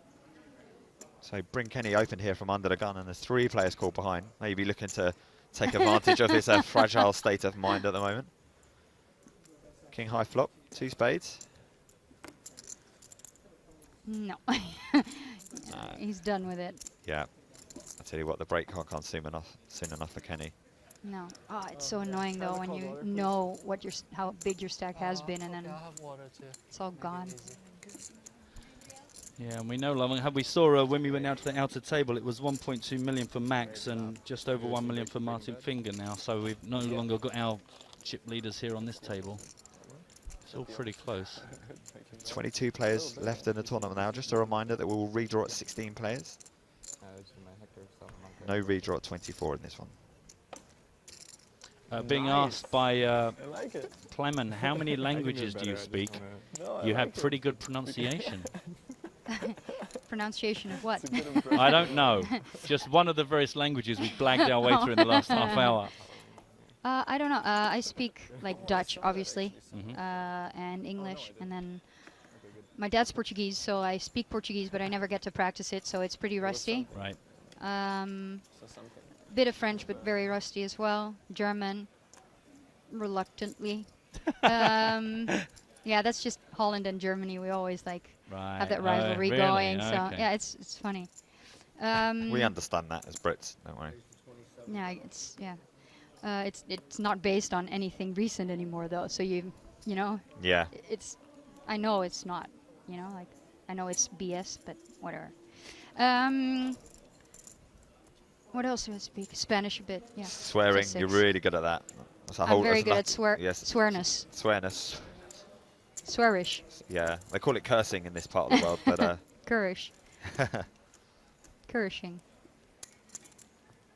Do you want to hear some controversy from the floor? What, controversy? Controversy. Controversy. What Yeah, happened? well, that was one of our conversations. Yeah. Controversy? Yes, no, go. Yeah, there's been a penalty handed out to someone.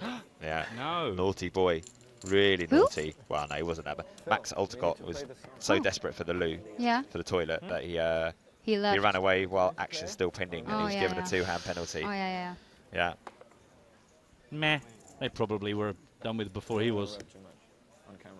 It's a bit embarrassing. I have this goofy friend, and she was studying well, business stuff, and she had to read an English book, and I was like, oh, what's the book about? She said it's about bargaining strategies. I'm like, what? It's about about bargaining bargaining. strategies. It's like And she only she's- speaks one but language. she's like really intelligent too. Like she's one of the most intelligent girls that I know. And I was like, what the hell are you saying? That's Terry Bull. Terry Bull, yeah. Yeah. Actually, Terry is one of her good friends. Oh, really? Yeah, that's why I was like, huh? What? What are you Hang saying? on. Oh well. Kos. Kurganov. Yeah, some good names here. Mr. Cross has made it. 28 got the call. So many good German players these days. I know, it's crazy, huh? They're going to dominate for years and years to Scheiße. come. They're going to be around for a long, long time, these guys. Yeah? Yeah. Okay. Yeah, and they have this group where they teach each other, they learn from each other, I think. Yeah. Yeah, they do. They travel around with each other. It's when they're in Vegas, they're all at the, what is it again? Behind the Cosmo. You know, Panorama with Towers? No. No, the one right behind it. Why can't I think of the name? Vidara? Yeah, Yeah, Vidara. there we go. Or they used to be. Yeah, at least. I don't know saw if a they're I still. saw a figure somewhere a couple of weeks ago. They won some. Oh, I don't know what it was, but they won something. That little group combined won something like $30 million last year. So sick. It's so sick. Like Oh. $30 million. Bingo. Yeah. Well, you can buy a nice scarf with that. You can buy many nice Scarves. scarves with that. Those would be interesting scarves. You could probably buy a time machine as well to make your decisions a bit quicker, guys. Come on, Fabby. Yeah, Mr. Adams, first real kind of involvement since he joined us. Yeah. No, you can't take them back. Oh, that's okay. 225. Hmm. 4-bet alert mark. That's the alarm for 4 bets. The reason why I wasn't paying much attention is that I think that Ole Shimia may be chip leader again. Oh, superb. Yeah, we'll get that confirmed. Wow. How'd you like them bananas, Tim? I haven't seen Kwas in that many hands. Has he been playing? Yeah, he's been fairly active. Yeah? Yeah. Okay. He picked off the bluff from Bryn Kenny, do you remember, with the yeah, nines yeah, and the that's 6-7 true, when he yeah. first came. All in Yeah, but cool. he Wow. does usually have a hand Huge when he pot. is in a hand. Kings and He had the ace. King, maybe. Is it role reversal this time for Quas? I don't know. He's not happy. No, Oh, Queens. it's a classic one. Classic like you would race say. underway. Classic race underway, ladies and gentlemen. As the graphic will Oh. confirm for us. There's a man somewhere with a button, just one red button with that written on it. Been waiting for the last 3 hours. for that Underway time. and then 3 dots. Yeah, it's called an ellipse. 2014 is different. Pardon? 2014 is different. Ooh. Uh-oh. Uh-oh, No, you've no. said something, and that's bound to have changed the universe's laws. Yeah, the poker gods are listening, Fabian. Yeah, Careful be what you careful. How say. much you have exactly? Around 800. Oops. He's got you covered, buddy. And you? And you? Slightly less than that. You got me covered. Good luck, everyone. Thanks for playing. Oh. Another spade would be fun, though, Ten on of the turn. spades, 10 of spades Yeah. for the ultimate sweat. Yeah, yeah. Just to keep us entertained. Maybe it is I've different. seen Fabi take some bad beats. I Maybe don't it is know. different. 10 of spades. on the turn. Oh, he's calling that too. Everybody wants it. It might just be a 3 of spades. Oh, close.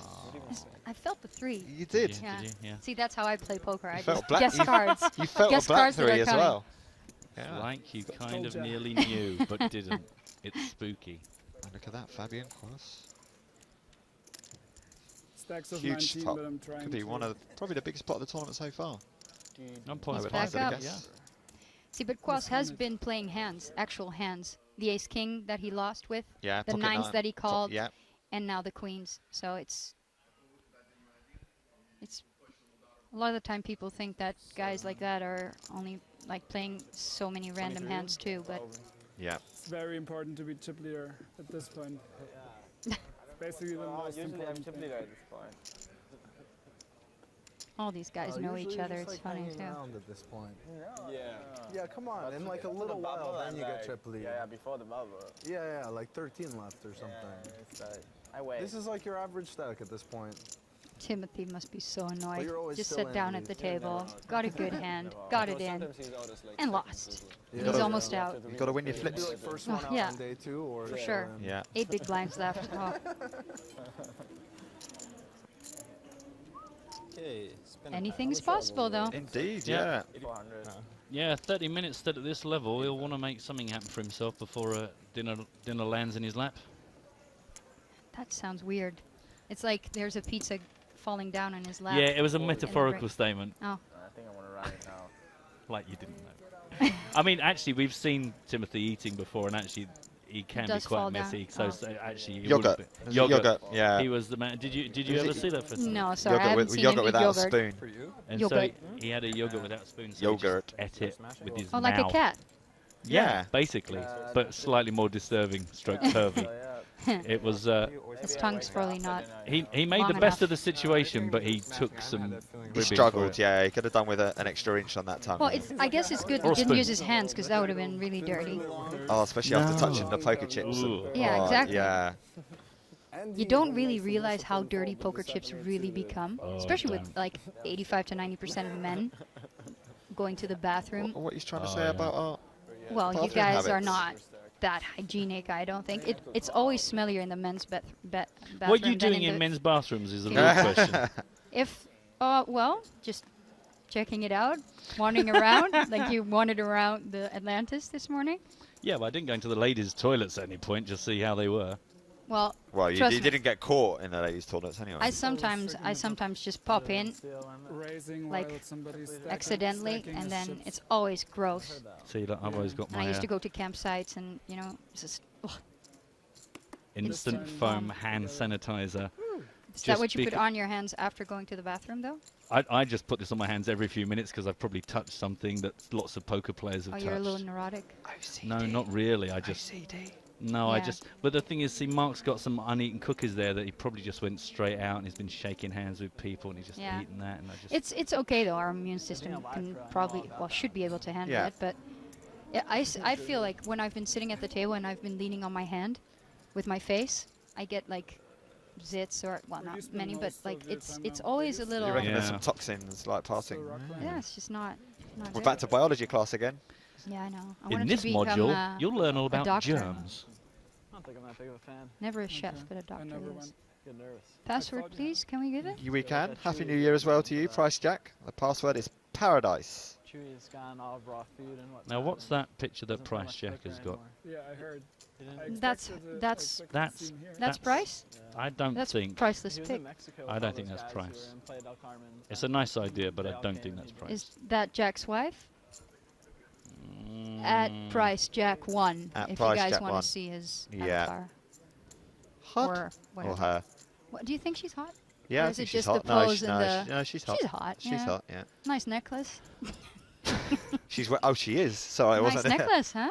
So, yeah, it took me a while It's to a bit focus Tomb on Raider. that. It's a bit Tomb Raider going on there, isn't it? She was waiting for a pizza to be delivered.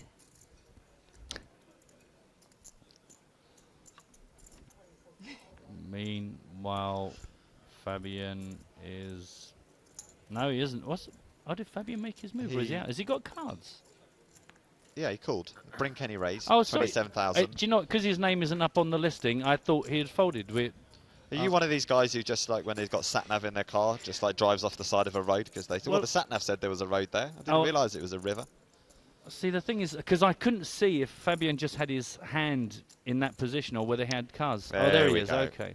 Yeah. Do you know, if I just couldn't see the cards clearly enough to know if his hand just looked like he had cards or not. Stop making excuses. Let's move on. I have done that live a couple of times where a guy has just had his hands like as if he has cards, and I'm sitting there staring, waiting for him to make a decision. Yeah. And then he lifts his hand up, and they've gone magically. And you go, oh. Been there. You're not a magician. I'm just stupid. So ace king flop. Kenny continues to 23,000 into 3 opponents. 2 of them, Newey and Quas, get out of the way. Marchese looks like he's going to call. Out of position too. Could have an ace or a king. Easy. He thinks Kenny's bluffing again. There we go. No, I do have it. I do have it this time. This time they have to believe me. Well, he doesn't have a huge stack, so I've like been 30 quiet PV. for so long. They must give me some credit at some point, and they're just going to call off his bluff one more time. Check the turn. Still might have it, but...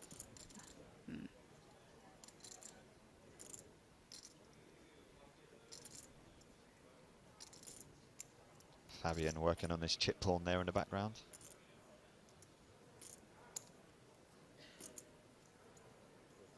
Couple gardens and 3 lagoons or something. That's deep. And he makes the call. Does he have a king, Ken? Oh, wow. More bad news for Kenny. I think he's got an ace. Yeah. Ace 5. Oh. I guess you have to have a strong hand if you want to call out of position, even though you know, like Kenny has been bluffing off, you know, quite a bit of his stack. You could still put a Still, king in you're his hand so there. vulnerable, and like what? Yeah. I suck I think he had a king there, though. Oh, Kenny had a king, yeah, for sure. Yeah. He's like, oh my God, what's happening? Oh, Isaac Hatchton. No. Lovely Ike, on his way. Yeah. That's the problem with having such a big tournament room here, is that the walk of shame is about a quarter of a mile There's long. not that much shame, though, because there's no one to be ashamed. I know, but we're still following him. Oh, yeah, but he doesn't they're care. behind him. Oh, so, okay. All right. It's like when you're walking out of the tournament area and everyone's sitting there, you're like, That's where it'd be way, I tomorrow know it'd be way it's not worse. a break. I know it's not a break, you know? Yeah. It's just me. I had being a that. bad I had that like player. really bad timing with John Joander for honestly for about a 4-year period. Like, because I know John, so if I'd spotted him walking around, I'd ask him about his tournament, his chip counts. Oh no, here we go. What's going on with and Sean? I got up to him and say, oh, how you doing? What you got? And he would have just busted every single time. It's just been moved to the outer table. Oh, with Ole. Tim's all in. Yeah, now you feel even better. I'm pretty sure. But maybe you're... Does he want to play another hand is the question. All in as well. He's like, I'm not playing any flops anymore. Yeah. There's still a few players He has left over behind 20 BB, so. Still 4 players left behind him as well.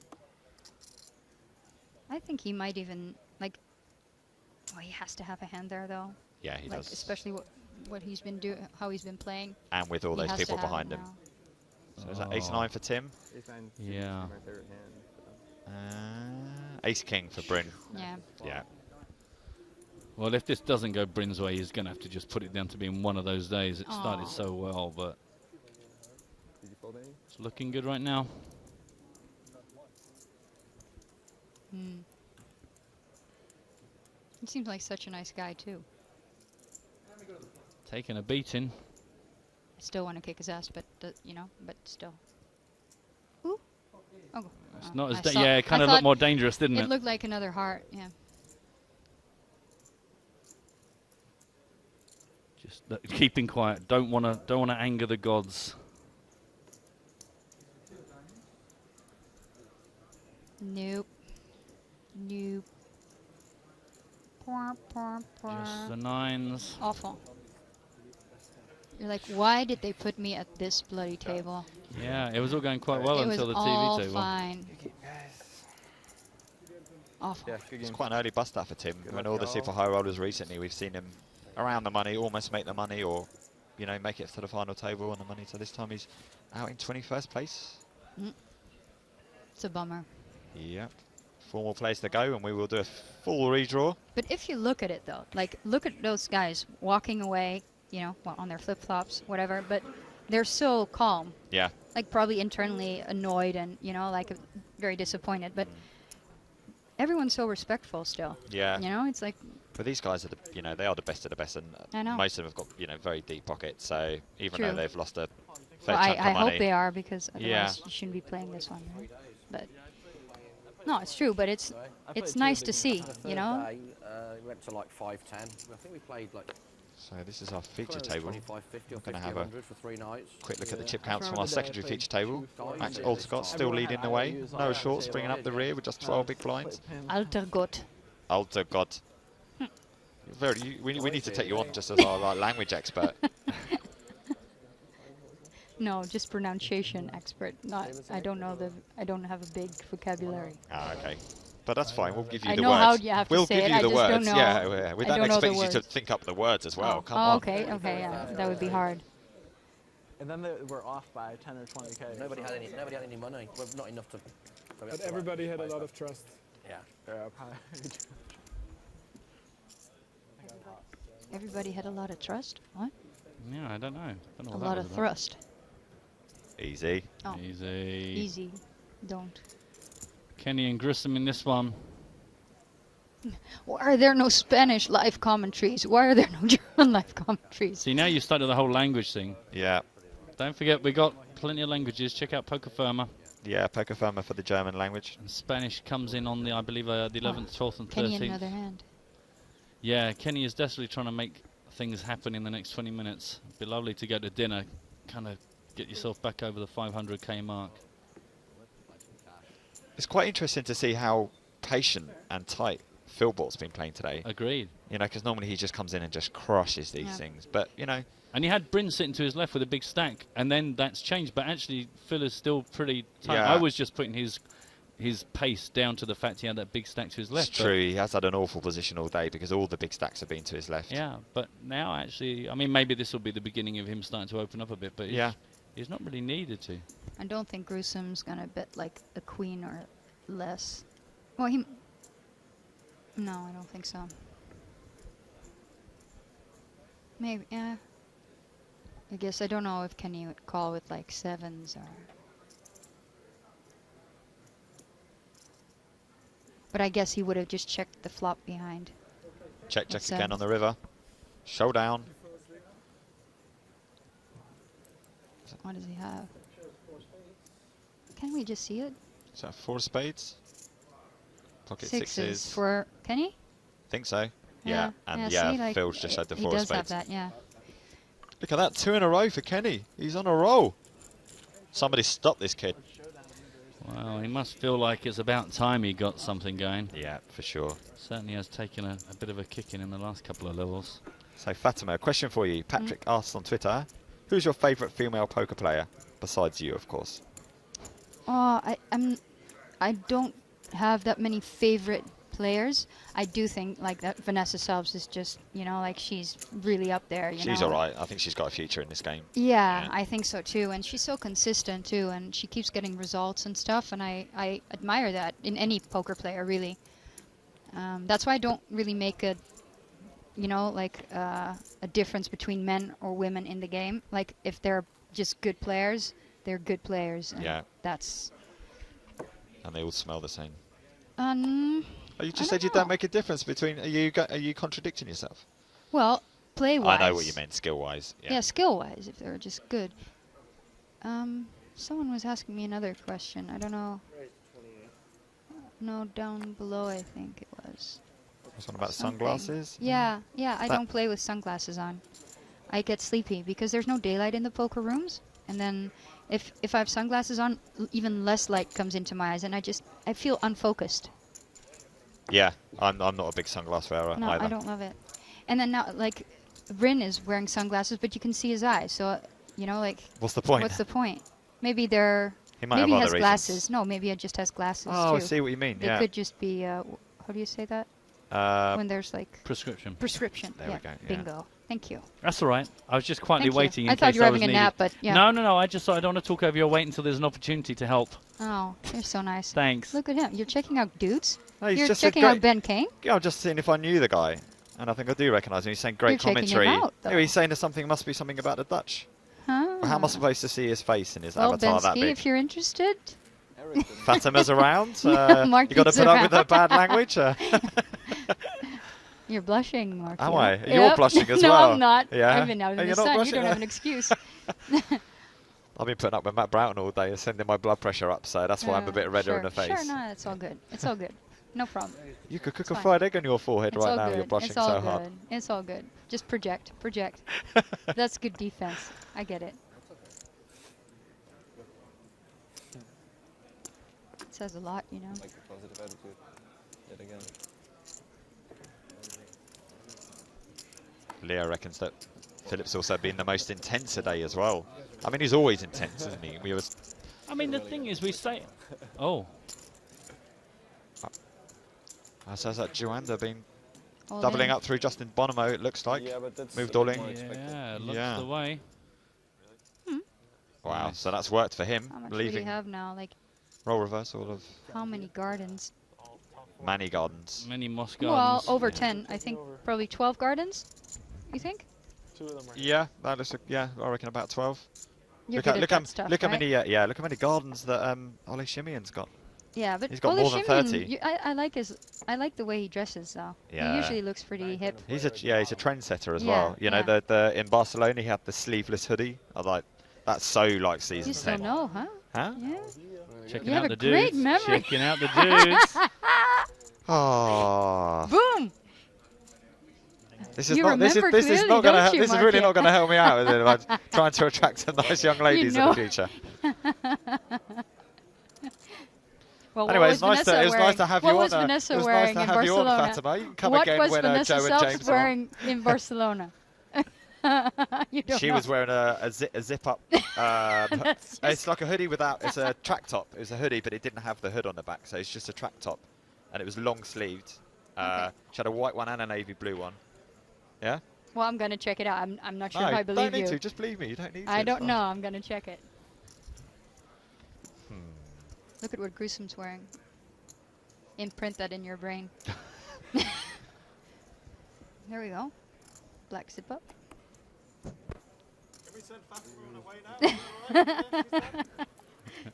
Can we send a boy in? Can we send a boy in instead of me? A young bloke? Wow. Blonde, preferably? Oh, preferably. It's all about the Preferably. Well, it's all about preference, right? Anyway, we've got some poker going on here. It's a three-way Yeah, pot. definitely. All guys. Oh, wow. Let's Oh, have a good wow. look. You Help me are- out here, Mark. You are evil. You are evil. 266 behind. So Igor made it 27,000 to go. Behind. Phil Bott, 3-bet to 58,000, and the action's now on Paul Newey. 320 total. And Newey knows that if he 4-bets, he's going to play against Gruesome's stack of 339k. Or Gruesome's just 3-betting light and it's not, he has nothing. But Yeah. Well, we were just saying how quiet and then he that just Phil gets a Bott's fold been. anyway. So you know how's he going to get the value? Trying to think what Paul Newey's like. You know, he's thinking about Phil Bott in terms of his reputation, but then he's also got to think about how many hands he's played Exactly. and the image he's got like within this context. And because he is not the kind of guy that bets ace-4 on the river, or if he hits the ace on the turn, after checking the turn as well, you know, like you're going to know that he really has a monster if he Yeah. 4-bets here, because he's not going to 4-bet with ace-queen. And he's kind of letting the expressions I wouldn't come across expect him his to face. 4-bet with ace-queen, because he doesn't want to get in difficult spots, and then, you know, he doesn't know if he wants to call if Gruesome does go all in.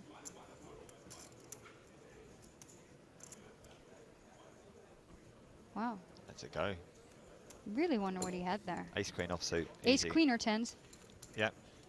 But he could Nothing else. overcall tens, though. But then he's afraid. No, he could overcall tens. Yeah, out of position in the small blinds. Well, rather not if you play like him. But a lot of players do overcall there because there's like so much in the pot already. Yeah. That there's value into hitting a set there, I guess. I don't know if there's value in hitting a set. Maybe 10 Wow. to stay good after. Wow. Because you think about how Phil Bort's like stack's not that big, so True. you can't True. really set mine against a. True, you know, but if Kurganov like c-bets on a dry flop, well, look at the 10s here. Yeah. Boom. Yeah, yeah, exactly. The tens holding up as themselves rather than trying to look a set to continue. Yeah, true. Yeah. As well. Yeah. Then would have flopped top set. Look. Yep. 10-4-5. I was one off every time, so he probably had 9s. No, or jacks even. Yeah, could have. In that range. In that yeah, range. within of that hands. range, I think. Yeah. Ace 10 would have been an easy fold for him, I think. Judging how well, I've only seen him play a couple hands.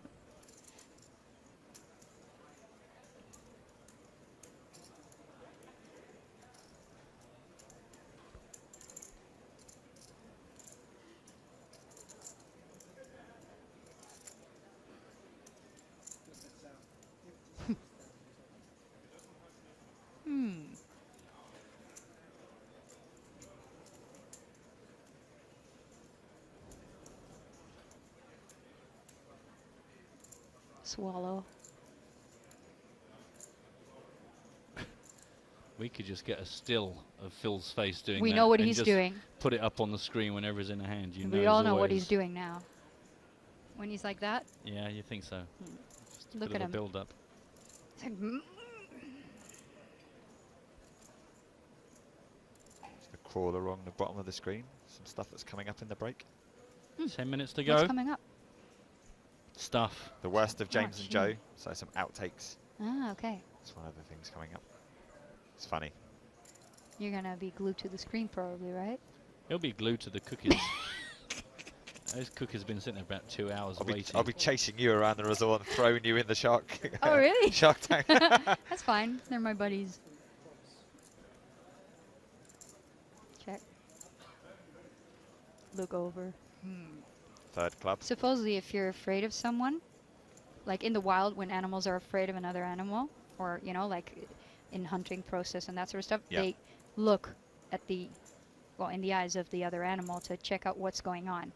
And that's what people do too when they're like nervous or, you know, like when they want to know what's going on. Okay. Well, obviously you look at someone, but like more often so if you're insecure about your hand or if you're, you know, like scared. Yeah. It's to know if you have to, it has to do with like, do I have to run here or no? Fight or flight. Yeah, the flight thing.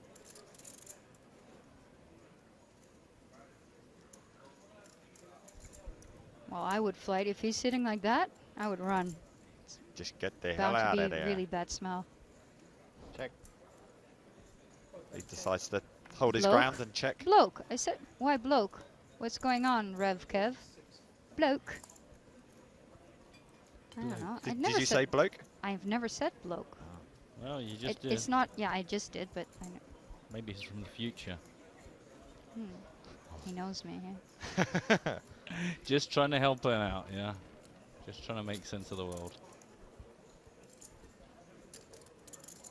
God, this is like turbo hand. It's just lovely to see his profile though, and then I know. it's nice. Cameraman, that was nice bit of focus. Love it. Yeah.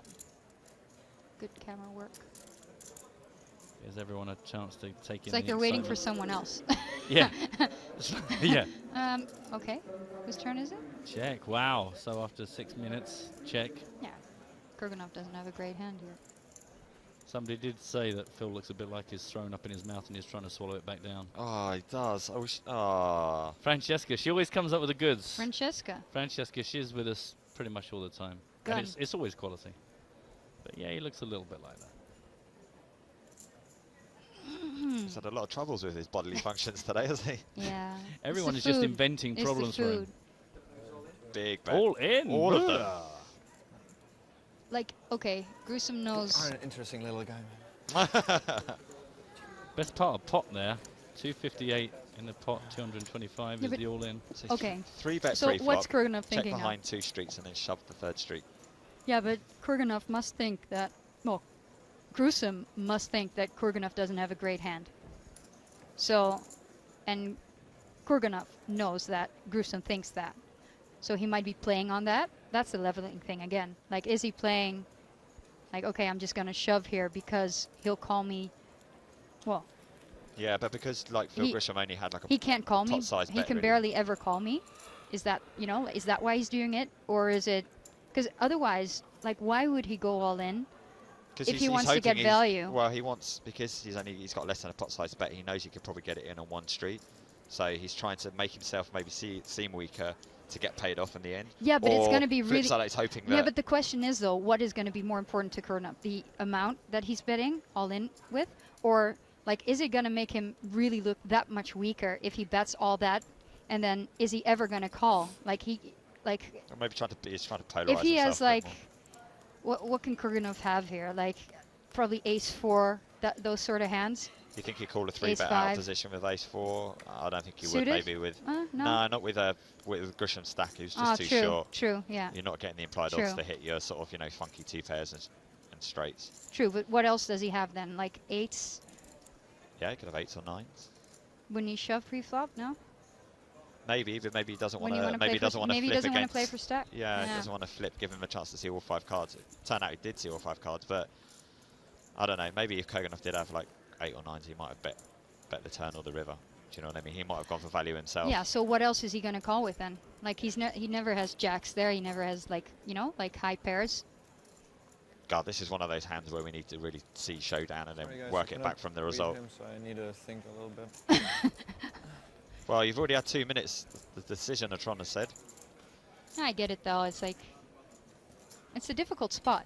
It's but I don't know what he has. Like, we're still probably going to be here a while, guys. So tell us your thoughts. What do you think each player has? Hashtag EPT Live. I have no idea. I think that it's Kurganov, I mean. But I don't know. But the like, no, I think Gruesome is going, like, he's shoving the river because he knows that if he bets the turn, like, his stack is so small that, you know, like, he can't pull the bluff. No, exactly. I think that's why he's doing it. But maybe he's just, because, I mean, that board is pretty wet, you know, like. Yeah, and the river could be like a dream card, and it just makes the board even more scary, even more wet. So when you shove, you're just you've got so many. It doesn't even matter what Kurganov's got. It's just how much credit does he give to all the things that Grissom could have. Exactly. That you can't call with. Well, I think that's the case here, and that's what Kurganov knows too, obviously. Yeah. So it's like either a bluff or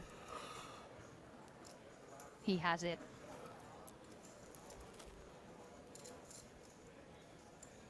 He's almost falling asleep. That's a big swallow there. What is he doing? Yeah, he just had a big goal. I hate it. Come on. Really want to I know. really hate that. You have to see it on TV. You know, I think there should be a rule where if you think over 2 minutes, you got to show. You got to show. I like that. I'm with you on that. You got to show your hand. So. This is so painful. I hate it when that happens.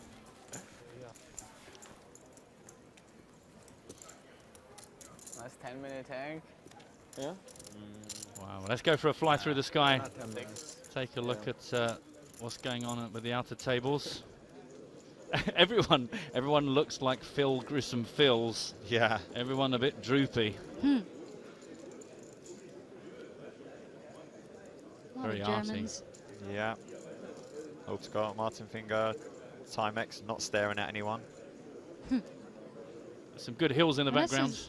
Out. No, she's out there. She was at the other table. Oh, out there. Oh, yeah, okay. Our camera angle just missed her slightly. Oh, unfortunate. No, she's still in though, so it's I know, fine. but yeah. unfortunate that they missed her with the camera because of the camera angle. That's what I was getting at. still in as well. I get you. 20 players. Yep, 20 left. What types of what? So someone reckons, Emil reckons that Kurganov had ace 10 and Phil had queen queen. I cannot see from here. Nah, I don't think so. Pocket 7s maybe. That's what I think. That would have been No. Oh, but no. I mean, There's there's Vanessa. Vanessa. No, I mean, Kurganov. I think. He couldn't have had. Well, he wouldn't have had. No, he wouldn't have said. No. I think 8s are like. I just wonder what Kurganov had. What do you think? Ace jack off. Yeah. Oh yeah. Someone else thinks ace jack off as well. You had ace king. Someone is asking if he had ace king, I think, at the table. Or did Kurganov ask This time he had queen Gruesome? Nah, we're never going to know unless... Oh, it's going to be on TV, so It'll that's be on good. TV, yeah. Hopefully that one will make Can't the wait edit. for that to come out. To air. Oh, Mickey Peterson. Yeah, is- Mickey Peterson is going to be in with James Ah. James and Joe after the break. Oh, that's too bad. I know, why, Not couldn't, with why couldn't you. we have got him?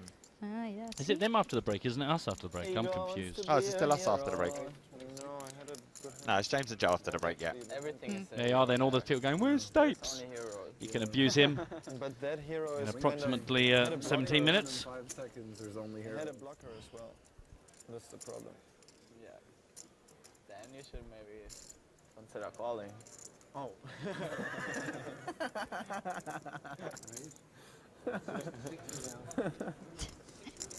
Look at them still talking about the hand. They really want to know, too. Yeah, I think I heard Which Eagle say blocker that he they had a... Oh. King high blocker. Queen of clubs. Queen of clubs. A blocker to the flush. Good blocker. Decent. Decent. It's a blocker. Come on. Yeah, but the queen high It's in the higher it's range very of not the likely to blockers. check back. A queen high It's flush will put you okay. on checking back. Maybe, but not that often. Like, Yeah, sometime. Not that often. So annoying. I like it, though. Look at him. Cheeky. He's feeling frisky now. Yeah, it wouldn't surprise me to see him come alive in level 13 after the break. what the fuck are you calling again? Huh?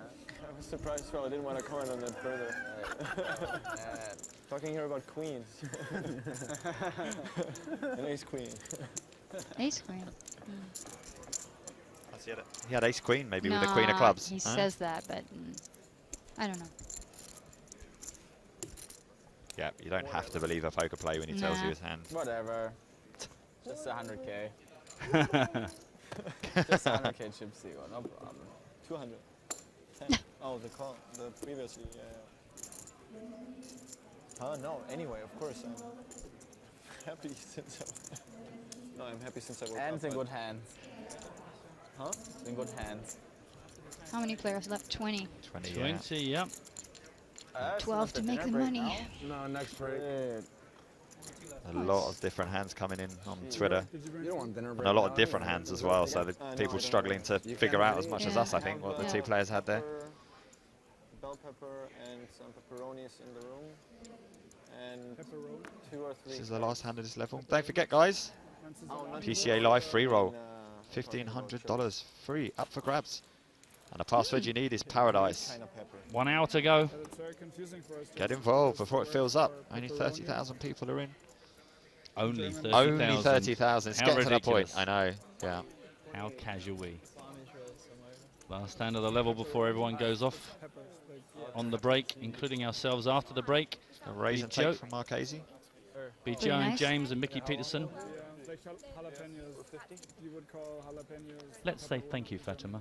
Oh, no problem at all. Yeah, mostly I had fun. lovely to I have had you. fun. Mostly it was lovely. I mean, I enjoyed the first 80% of your time in the booth. Oh, look, all in ski. Mike McDonald, Sorrel Mizzy. Yeah, Mitzi is the Classic. play at risk by the looks of this. He has ace Classic queen, race. right? It is Yeah. effectively a classic race. The under pair, the big Broadway cards. Big Bear. Yeah, it's a good T-shirt. I like it too. Mm. Checking out guys' t-shirts over And there. another set on the flop Wow. when a player's all in. Mike McDonald running very good in these situations in the London Super High Roller. And that locks up the hand. Full house on the turn. And Mizzy goes. And that's how you go into a break. Mizzy. Take that with you. Sorrel goes mizzing in the break. Hey! He's going to be Mizzy. All right, Yes. stop it. Okay. Well, bye, guys. Thanks again, Fatima. Yep. Pleasure as always. And good luck in the main event, day 1B. Thank you. Okay, guys, we're going to take this break. We'll be back with James and Joe. Keep them coming, and don't forget about the free roll.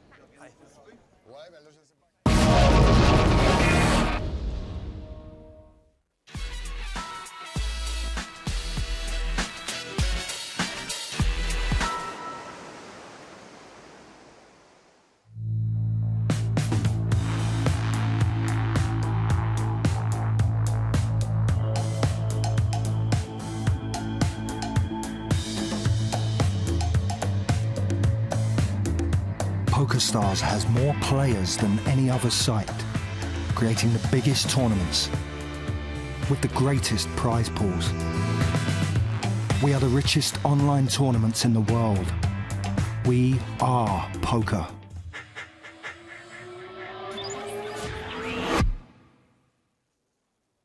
So the players are Oh, back. sorry, I'm sorry. I was like kind of looking at you. Okay, here we go.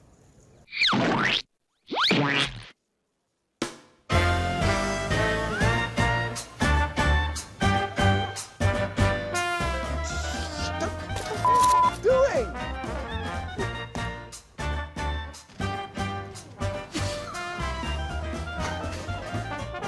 Smile.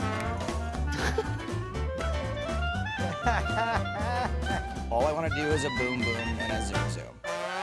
A deer, a female deer, ray, a drop of golden sun.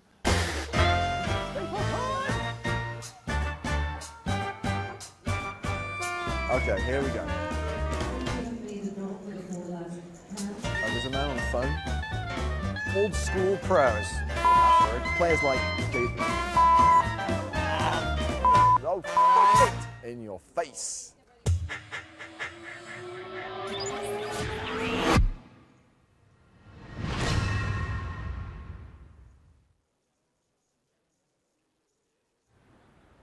Rafa Nadal is back home. Bien. ¿Y tú? He's taking time away from the tennis courts to talk no-limit hold'em strategy with his poker coach Alfonso and his friend Juan. Rafa is preparing to play his first live tournament at the European Poker Tour Festival in Prague. When I play tennis, when I arrive to the difficult situations, know exactly what I have to do, and I think in poker I need to keep learning a lot about that. Mira, fijaros, y esta es una de las manos que me gusta ver. Ace King is one of the best starting hands in hold'em, but it's important not to overvalue it or become too attached to it. Vamos a ver, una de las manos más complicadas de jugar es As-Rey. We raise. Two players call. So far so good, but the flop is 9-7-2 with two hearts. We have completely missed. Sí. ¿Y nosotros qué hacemos? Yo apuesto, fuerte. Correcto. ¿Tú? Yo apuesto. A mí si me abren voy al lim. ¿A mí? Si me abren voy al lim. ¿Tú con Aska? No, yo ni loco. Rafa, explícaselo tú. Te estás jugando, Bueno, explícaselo tú. Te estás jugando la vida. Pero, ¿Para qué? Pero vamos a analizarlo, analízaselo tú, ¿por qué? Yo creo que el otro no va a ir nunca, ¿no? ¿O no? No, ¿cómo no va a ir? ¿El otro no va a ir nunca? Un momento, ¿el otro no va a ir nunca? Hasta que tiene... Hasta que no tiene eso. Ya. Es que si el otro, a este se puede encontrar que tiene también As-K y te lo paga. Igualmente estás en igualdad de condiciones, ¿no? Claro, a lo mejor tiene As-K con corazones. No, sí. La verdad es que en la sesión de hoy me he encontrado a un nuevo Rafa. Rafa ahora está utilizando mucho más la cabeza, está analizando mucho mejor las situaciones y eso está haciendo que las decisiones que tome sean cada vez mejores. When I am playing poker, you can feel that you're gonna win a hand. You can feel that you are in a perfect position, and like this, you are over. Similar thing that happens on tennis. Poncho, un placer. Muchas gracias. Join Rafa again in the coming weeks ahead of the biggest game of his life.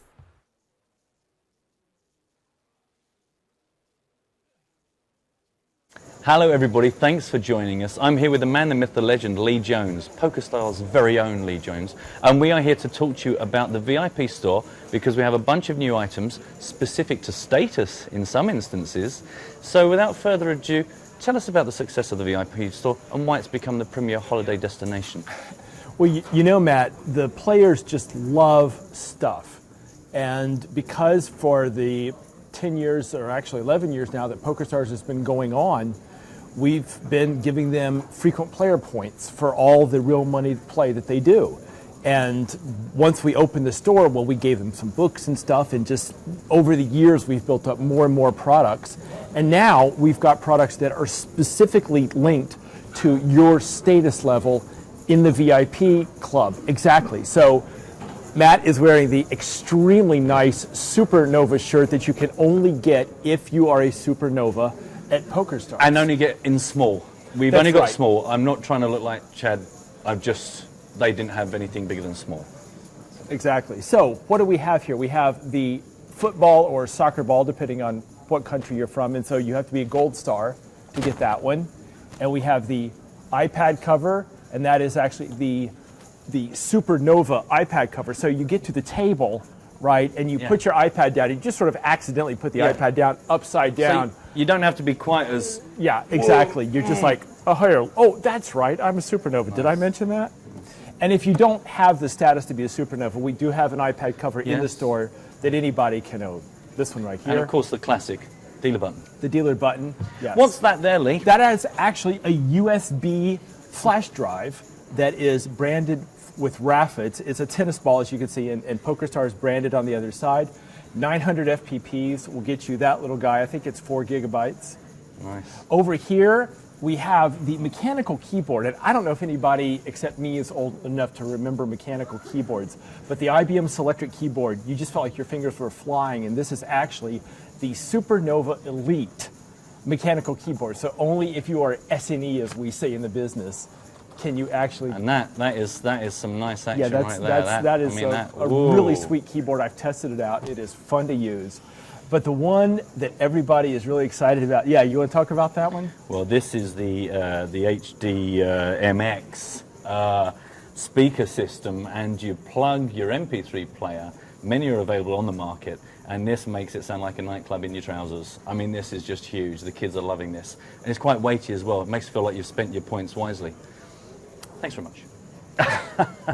And that one, you have to be a platinum star if you want to get that one. So, but all levels are catered for is kind of important. So it's not just, you don't have to be like a huge grinder to ever get any of this stuff. It's everyone is generating points all the time. There is a lot of material. Of course, you can spend your FPPs to enter satellites, and people love to do that sort of thing.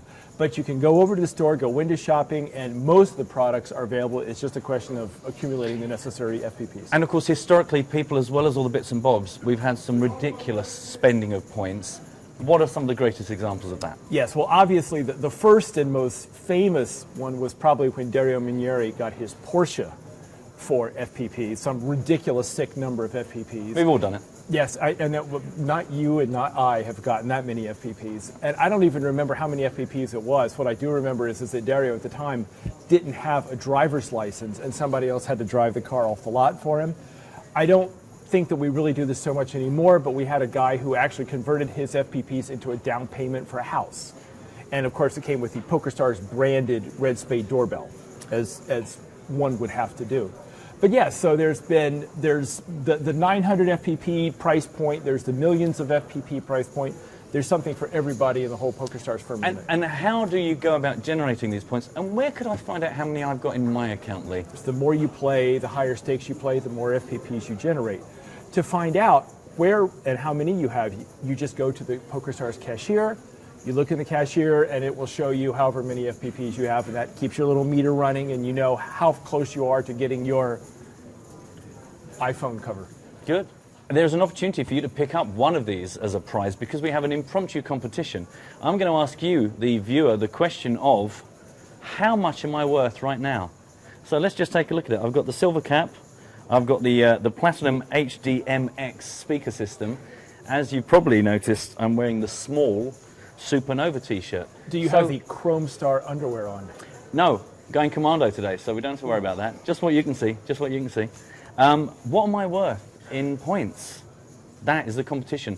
Get your entries into nuts@pokerstars.tv, and whoever's closest, if you guys nail it, we'll do a draw, and we're going to give away not necessarily this, but a prize that we will later explain to you.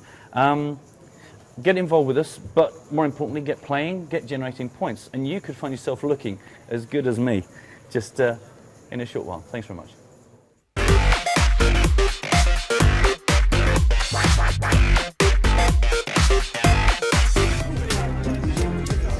Here come the theatrics, here come the sharks. Hungry! Give me chips! I need chips, my friend! Oh, it's the 4! Oh, now we're going to hear some celebration. I will run laps around the building. You know who is the king! 10 or a heart. You call me! Yeah! Oh, boy. He's doing his Umberto impersonation here. Good scores, both of them.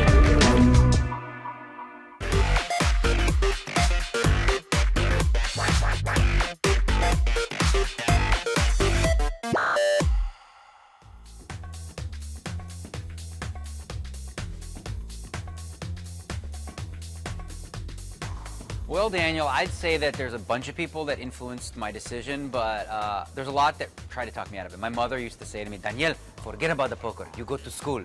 And friends of mine were like, no, you know, go to school, get a job and stuff. But I was pretty determined that I was going to play poker. As far as people that pushed me to, no one really did. My dad kind of let me do my own thing. He was a younger guy on the black market when he was a kid, and he, you know, he got that I was going to be fine. He trusted in that. So I didn't really have anyone pushing me towards it, though.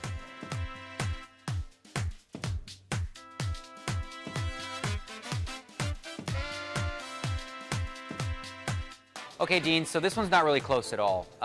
Clearly, I'd want to win the World Series Poker main event. The all-time money list has sort of been a little kooky, you know, at this point. And it's changed now that we've got these 100K high rollers and we got $1 million buy-ins where someone could win, you know, 20 million in a tournament or something like that. So the value of that to me kind of dissipated. There's a lot of events, for example, that count in there that shouldn't count. For example, just throwing out, Phil Ivey won an eight-handed single table for $1 million that was closed event for, you know, some full tilt guys. So that counts as $1 million towards his earnings. I don't like that list very much. I think that there's other lists that they track that are a little more pure. And I don't really care that much about that one, is I guess the bottom line. Best friend in poker. Well, I've got a lot of good friends in poker. Jennifer Harmon's been a friend of mine since I started. I used to get to watch her play in the big games and like lick my chops going, I want some of this money. So I'd have to say Jennifer.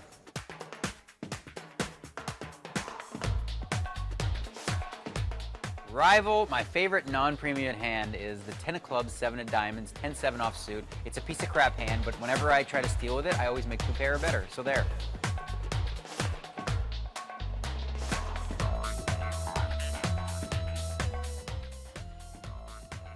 Well, Core, to be honest, I guess if I had to pick a sport to switch, I would be golf. Because golf is a similar lifestyle. You get to travel and stuff, and it's just so fun. So would I? Yeah, I'd probably give it up. But the thing about golf is, well, I guess you got seniors tour. With poker, the great news is you can play till you're 80. I guess you can do that these days in golf too, so yeah.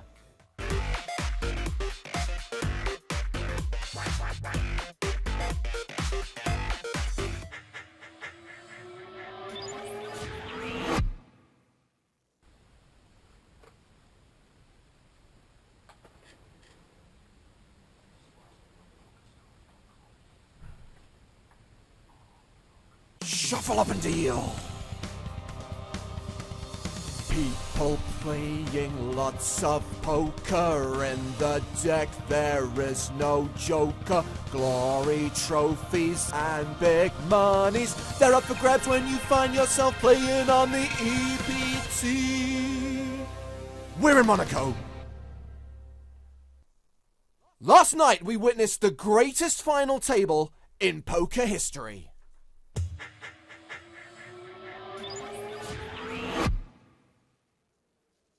Does this record sound as well? Yeah.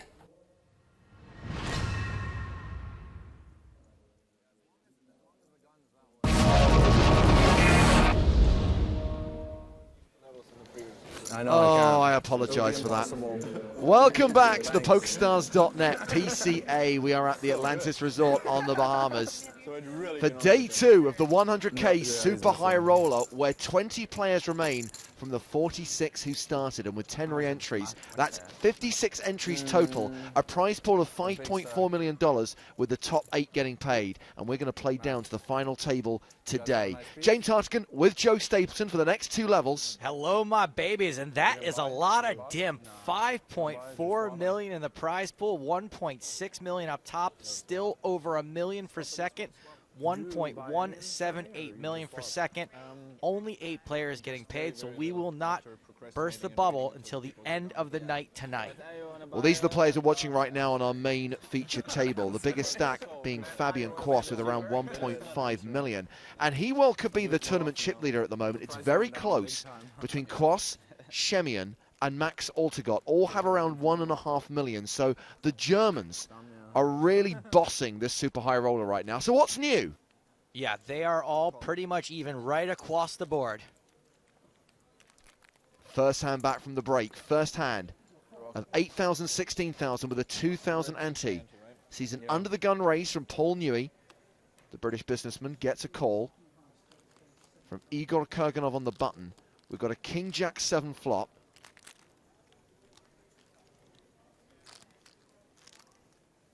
Tons of chips for Kurganov in position. He may not have to be super strong here. Well, Newey decides not to continue. He checks the action to Kurganov.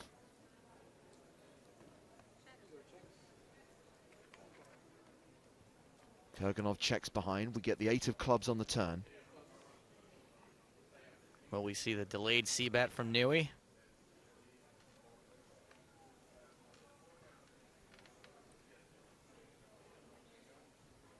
Personally, I'm not too thrilled about putting more chips in the pot with Igor in position.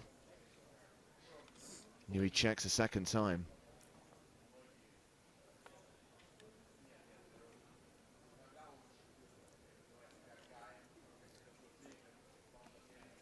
Igor checks again. You would imagine he's going to bet most of his somethings at that point.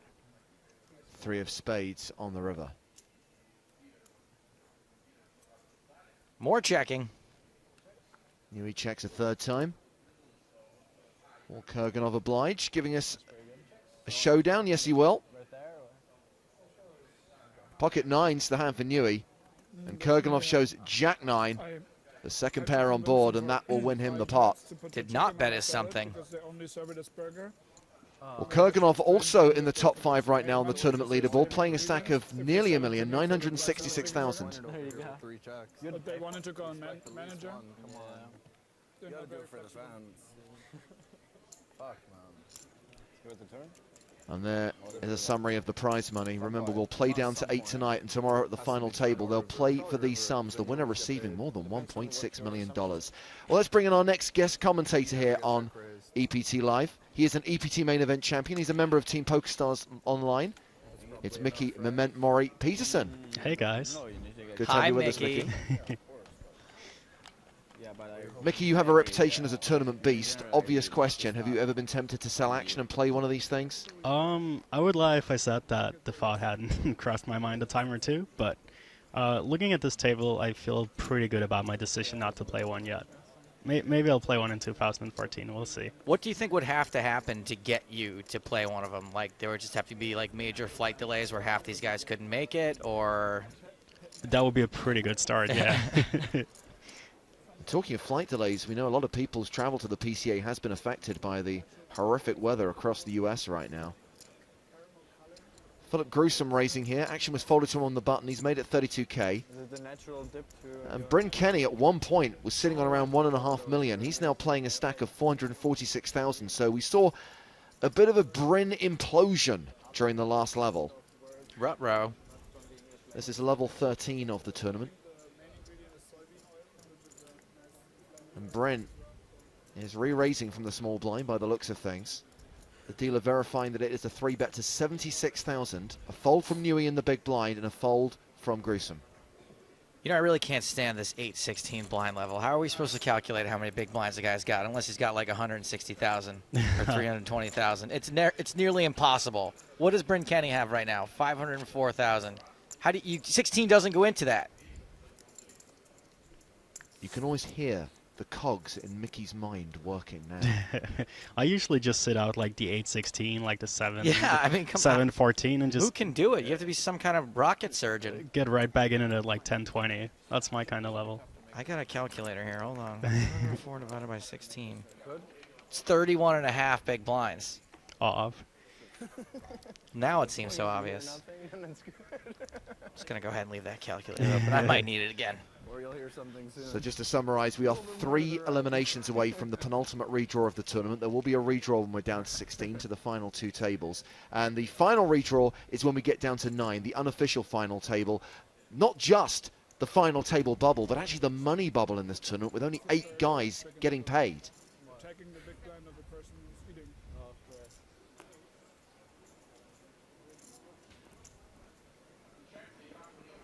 Action back on Bryn Kenny and his 31.5 big blind stack. Yeah, it's the kind of stack where I'd expect Bryn to get involved here from the button a decent amount.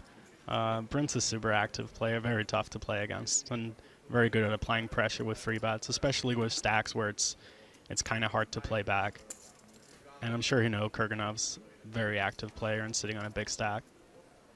Well, he did get involved as Mickey predicted, and he is playing back. And interesting to see that the free bet is a big on the bigger side here, even though he's in position, whereas the last hand he was in the small blind where you usually would make it bigger. And that was actually a smaller free bet.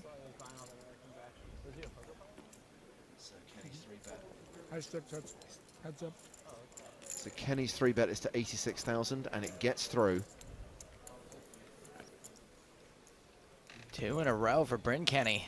Let's check out the other tables. Vanessa Selbst and Antonio Svendiari still alive. Antonio on his second bullet in this tournament. Justin Bonomo still going strong. Ola Shemian, we mentioned, is one of the big stacks right now, on around 1.5 million. Tony Gregg, John Jawanda. I think I saw Dan Shack still at that table. Max Altegot, again among the chip leaders. Martin Finger in the top 5 right now. Mike McDonald, who we saw bust Sorel Mitzi at the end of the last level. Matt Glantz and Guy Lelabete. And Matt Glantz, I was reminded, actually won a high roller on the EPT. It was back in London in 2009. It's the first time I think we've seen him in a super high roller on the tour. And great to see that Guy is still alive. He is on his third bullet. He's invested $300,000 in this tournament. Woof. Kurgles raising under the gun here. Oh, wow. Adam Levy raises a good point on Twitter. Ruthless points out that we talk about Bryn Kenny having an implosion. How did you not go with the line Brimplosion? You know why I didn't do it? Because I think that a lot of times implosion sort of brimplies that it's the player's own fault that they're at where they're at, and I hadn't been watching, and even if it had been his fault, I probably wouldn't have said that unless it was really, really obvious. So I just didn't want to say that he imploded. I didn't want to brimply that the brimplosion was Bryn's fault. Kurganov's under the gun raise, called by Tom Marchese in the big blind.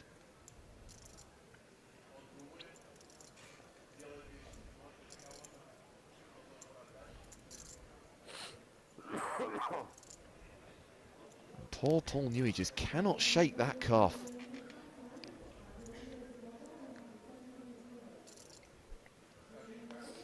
Looks like Marchese has checked the flop to Kurgs.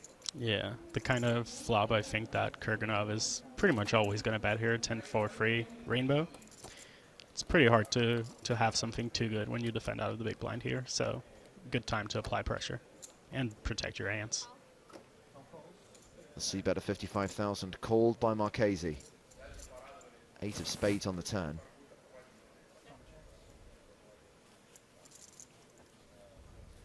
And because, you know, that's the case that you just said, Mickey, does that mean that Tom has to call really wide also on the flop?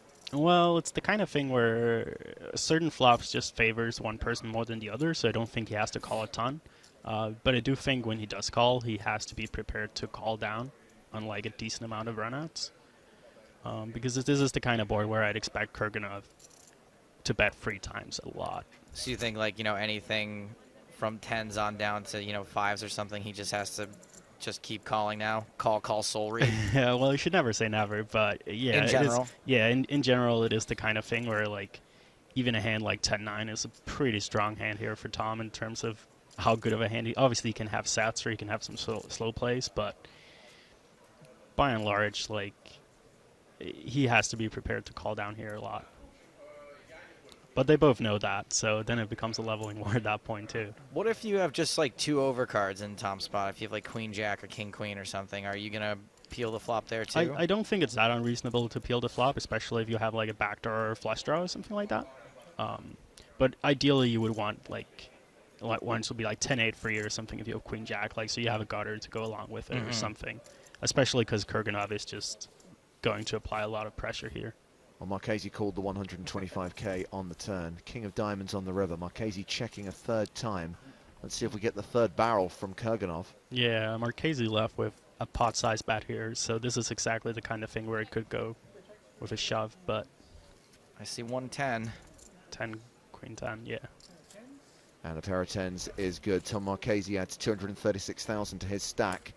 Kurganov takes a bit of a knock down to 710,000. Marchese now playing the better part of 900,000. A reminder, by the way, of the password for today's free roll, which starts in just over half an hour's time. Stapes, are you registered? No, I need to know the password, guy. Come on. Okay. Well, those are the details of the tournament. 5:30 Eastern, that's 11:30 Central European Time. Paradise. We are on Paradise Island. So Paradise is the word that will get you into today's free roll.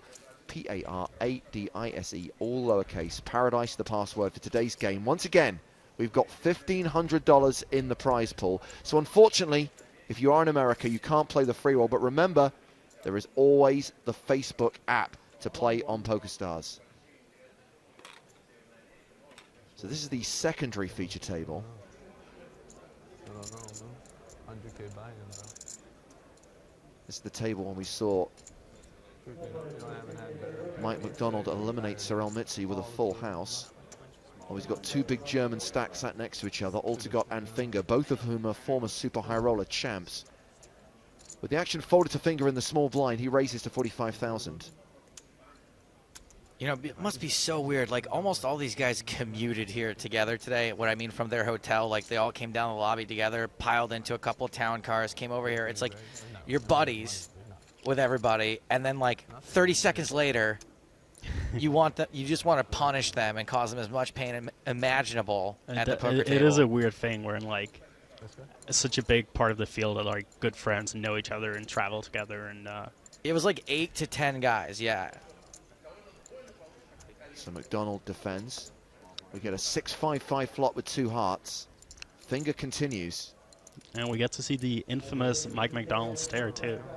Now, yesterday, I don't know if you were watching the coverage, Mickey, but we had the Mike McDonald stare down combined with a lilac jumper. It was very romantic. All in, right? 400,000?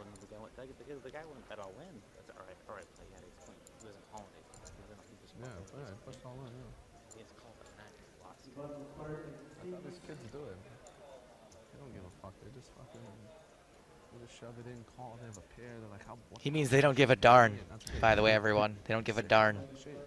Well, Mike calls, and we get the 7 of hearts on the turn. Really interesting card. Yeah, juicy.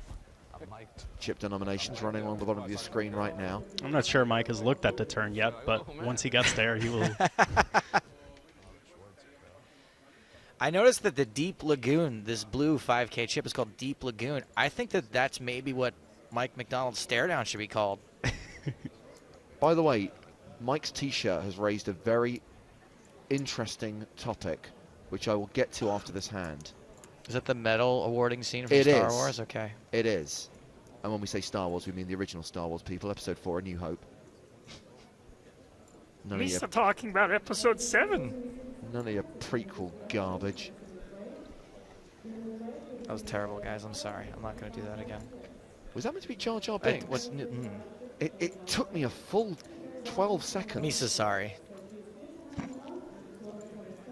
It's kind of like Fozzie Bear. Yoda. I mean, Frank Oz was in there for sure. It's all right. I'm just going to let it go. Finger now slows down and checks the turn.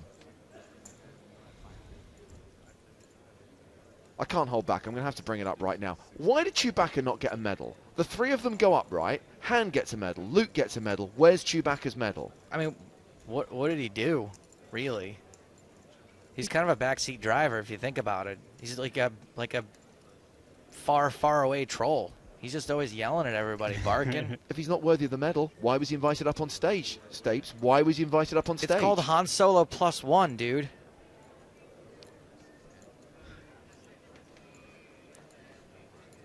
Just kidding, it's racist, Ob. McDonald bets 100,000. What are some reasons why Martin may slow down, may check the turn there, Mickles? Well, that's interesting, because it is, with his stack, you would expect most of his hand to kind of be, like, betting the turn, maybe shoving the river. Yeah, it is interesting. But he certainly hasn't folded yet, and if you look before, he was counting his stack very carefully, so he knows exactly what the pot is at right now. There are some hands where he might be tempted to just check shove here. I don't know exactly what they would be, but it might be for protection. They might involve a heart. Small blind moves all in. Finger shoves. Finger shoves here. Mike snap calls. So, pocket nines with a heart, yeah. And Mike McDonald with Jack 5 for trip 5s. The river is a king. Trip 5s hold, and we lose Martin Finger. No back-to-back super high roller victories for him. Pretty good flop for Jack 5. With Jackson 5, yeah, it doesn't get much better than that. Yeah. More than a class act. Very dangerous player. I'm sure Mike is happy to have those chips. Everyone can breathe just a little easier now. So those are the stacks of the players at our secondary feature table. All to got, we believe, may well be the tournament chip leader with close to 1.6 million, a 100 big blind stack. We're down to 18, 2 eliminations away now from the redraw. By the way, do feel free to get in touch. Tag your tweets, EPT Live. Email nuts at PokerStars.tv. We've got Mickey Peace and a great poker brain in the booth, so utilize that brain. Boyan has a theory on the Chewy thing. I assume Chewy is allergic to medals. That's rather thoughtful instead of assuming automatically that it was racist. Whereas Ezra says, I guess excessively hairy guys don't win medals. Does that check out, Joe? I've won many a participation medal.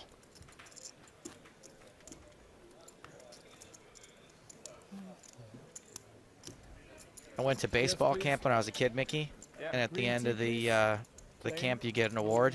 Everyone gets an award. Looks like Dan Shack is moving to our main feature table, maybe. No, I think he's taking a seat at the secondary feature table. Can't tell if he's coming or going. He's joining this table. I won most improved player my first year. Second year, most improved player. Kind of feels like that's probably not a good award to win 2 years in a row.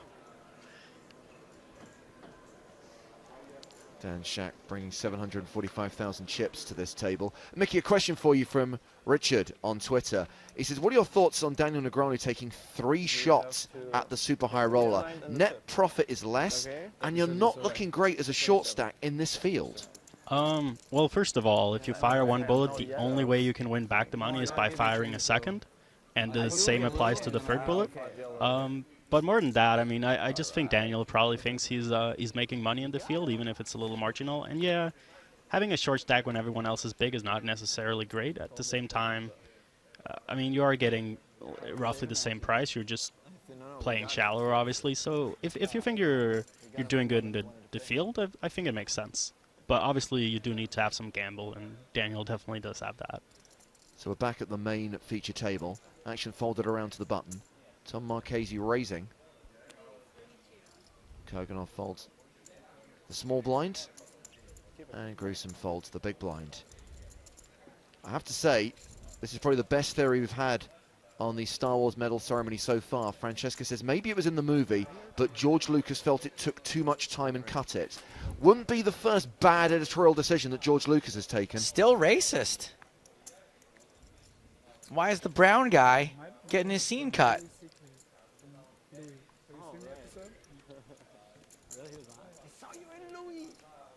All right, well, apparently you guys are all fine with that. Autograph? Aspie Jen says a shout out to Mickey from Denmark and good luck in the PCA. Which day are you playing, Mickey? You playing tomorrow? Thank you. I'm actually playing tomorrow, yeah. No, but I watched it obviously because I heard you were in. Do you think the fields are becoming more balanced now across the 2 day ones now that we've got this sexy 9-handed guaranteed on day 1A? Yeah, I think it's about the same, to be honest. I don't think too much about it. It was just what was fitting into the schedule. And also it's nice to have a day off after, if you do make day 2. 1 day off good, many days off bad. Just one. What's your expectation of the field this year, Mickey? I think there was a little bit of disappointment last year that we didn't get a 4-figure field. This year we put a $10 million guarantee on the prize pool, assuming that 1,000 players will show up. Yeah, I think we'll get there. I have confidence. I have faith. That's the PokerStars way. If you can't beat them, buy them. They've been running a lot of satellites this year. Second hand in a row, we've seen a raise from Marchese, this time from the cutoff. Makes it 35,000. I think a free bet from Bryn here, right? Yeah. 94,000. And free betting from the big blind, which is usually the strongest position to free bet from, just because you're getting the best odds to just take a flop as it is.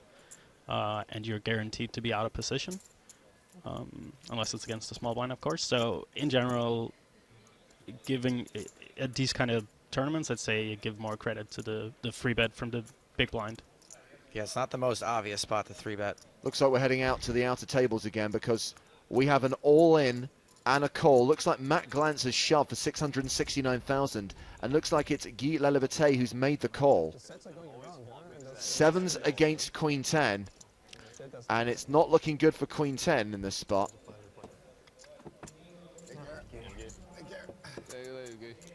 And that is the elimination of Guy Laliberté, who is another guy who invested 300K in this tournament. Time for the clown to exit stage left. Or right, possibly. Work well. Hopefully we'll fill up the 54 seats. Dan, you're coming? He's just smiling.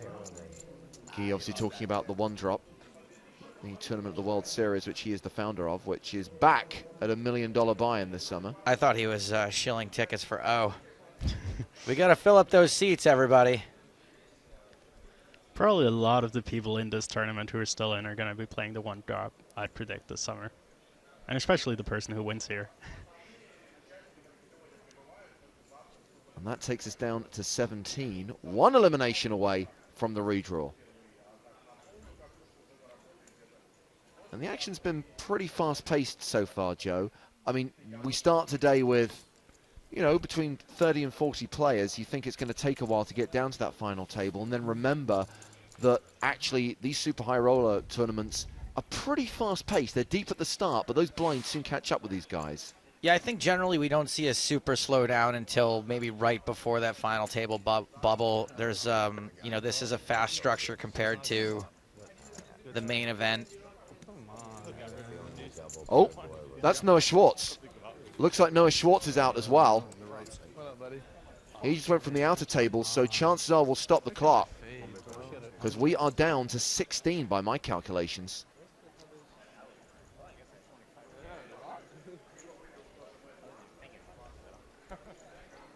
Guys, he just busted out of the tournament. Just give him a couple of feet. They listened. Now, we came back from the break with 19 players, and we've seen 3 eliminations. I'm not sure the tournament staff have realized that we're down to 16. They really need to pause that clock. Matt Glantz, by the way, is the beneficiary of Noah Schwartz's chips, and now is playing more than $1 million. All right, James. I've got bad news for Noah Schwartz because he's out, but I got some good news for Krista. Remember Krista wrote in yesterday, and she sent us some really cool PokerStars themed fingernail polish photo. Oh, yes. But she made the mistake. She made the cardinal sin of asking for a prize. Well, Krista's gotten back in touch today, and this time she's included a very clever little drawing of what I assume is herself on the beach. Nice figure, by the way. Can see why maybe she needs some sun. Hold on a second. John Juanda appears to be walking away from this table. Have we seen another elimination? Vanessa Selbst has just taken out John Juanda. Uh-oh. Juanda came back at the start of play today. He was an early elimination on day 1, decided not to reload until the start of day 2. He's gone, so it looks like the redraw will be to 15, not 16. Do you think I could get back to this drawing now, though, James, if you're done? Yes, please, Joe. Tell everyone about the drawing they can't see. With an all-in triangle, holding hands with a red spade card, ace-10 suited in there for some reason, some kings and queens, a jack. I mean, it's cute. It's Mickey, amazing. what do you think? It's yeah, cute, right? This is very good. You definitely need to throw something after this. I would put that up on my refrigerator, and as a result, let's ship Krista. Have you guys seen this tweet from Krista May Backlund? With the photo, with the little picture attached. Nice job, Krista. Let's ship her a card protector. Well done. It's annoying. It's high variance with 2 tables left. So here we go. The penultimate redraw of the tournament. Plus, and as one would expect in a super high roller, Mickey, a pretty stacked field with 15 players remaining. There is no way this table can be split where you're happy with your seat draw, that's for sure. What do you think? You can have the least worst seat draw, maybe. Yeah, that's as good as it gets. But obviously great for us, because there are some excellent players left. I'll tell you what, while they're carrying out the redraw, let's get some of your questions on Twitter and on the emails. Here's a question for Mickey Peterson from Bruno to nuts@pokerstars.tv. He says, guys, great coverage. Thanks for letting us mortals watch these high-level players. I'd like to know from Mickey how many tournaments he plans on playing live this year and which he likes better, live or online MTTs. And by the way, Mickey, you're so fine. You're so fine. You blow my mind. Yeah. Hey, Mickey. Hey, Mickey. Well, if I had to pick one, I prefer online, but honestly, I like doing a little of both. Like, it's a nice change of pace when you've been playing live to play online and vice versa. As far as for how many live tournaments, I really don't know, but I would guess in the range of 60, 70 maybe? We'll see. I'm sorry, 60 or 70 live tournaments this year? Yeah, I think that's it. What does that equate to, like 8 or 9 per stop, per like festival? Yeah, something like that. Yeah, between the EPTs and the World Series, you get World there Series. pretty quickly. Sure. Yeah. I forget there's other tours out there. Were you able to pick between playing live and online, whether you have a preference for one or the other? Or is it the combination of the two that makes your life the perfect? I think I've hit the sweet spot. Yeah, the combination. That's the good stuff.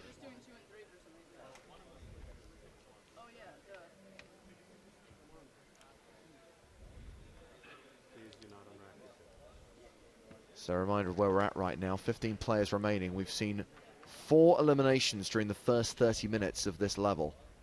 And the final 15 will redraw for seats around the final 2 tables. So we'll have a table of 8 and a table of 7. And we'll continue playing tonight until we are down to the final 8, until we hit the money. And we talked about the action going quickly, but you're absolutely right, Joe. I think it will slow down when we get to 9. Sometimes these money bubbles in these super high rollers can be excruciating, and that's why.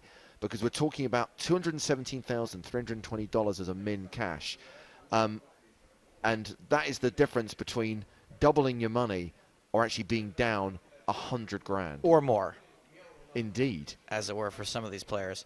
And I think it's that huge bubble that is the only thing that will slow things down at all. Like I said, the structure here is a little faster than it is in main event. And I think a lot of times in main event bubbles, final table bubbles specifically, you have a lot of players that have never been there before and who also maybe don't understand push-fold ranges. These guys have all been there before, and they do understand when they should be shoving, what spots they should be getting in. So I don't expect that they're all going to be very tight, except for that giant bubble.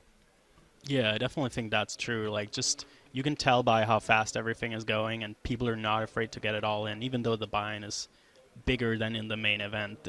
The fact that all of these guys are very experienced or very wealthy players means that the action will be a lot faster.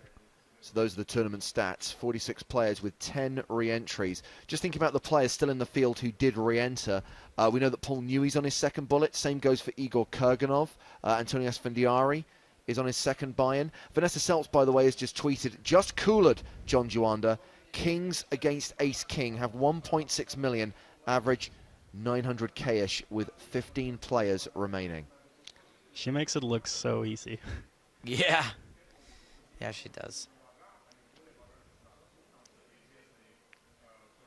Is that a skateboard Ole is carrying? Not only is it a skateboard, but he actually rides it from the cove to here. What a rebel. That's awesome. I think we kind of have to kind of paint a map in people's minds of what the Atlantis Resort is like. It's like 3 Vegas resorts next to each other, and the Cove, which is the kind of really luxury tower where a lot of these super high rollers stay, is miles from the poker room.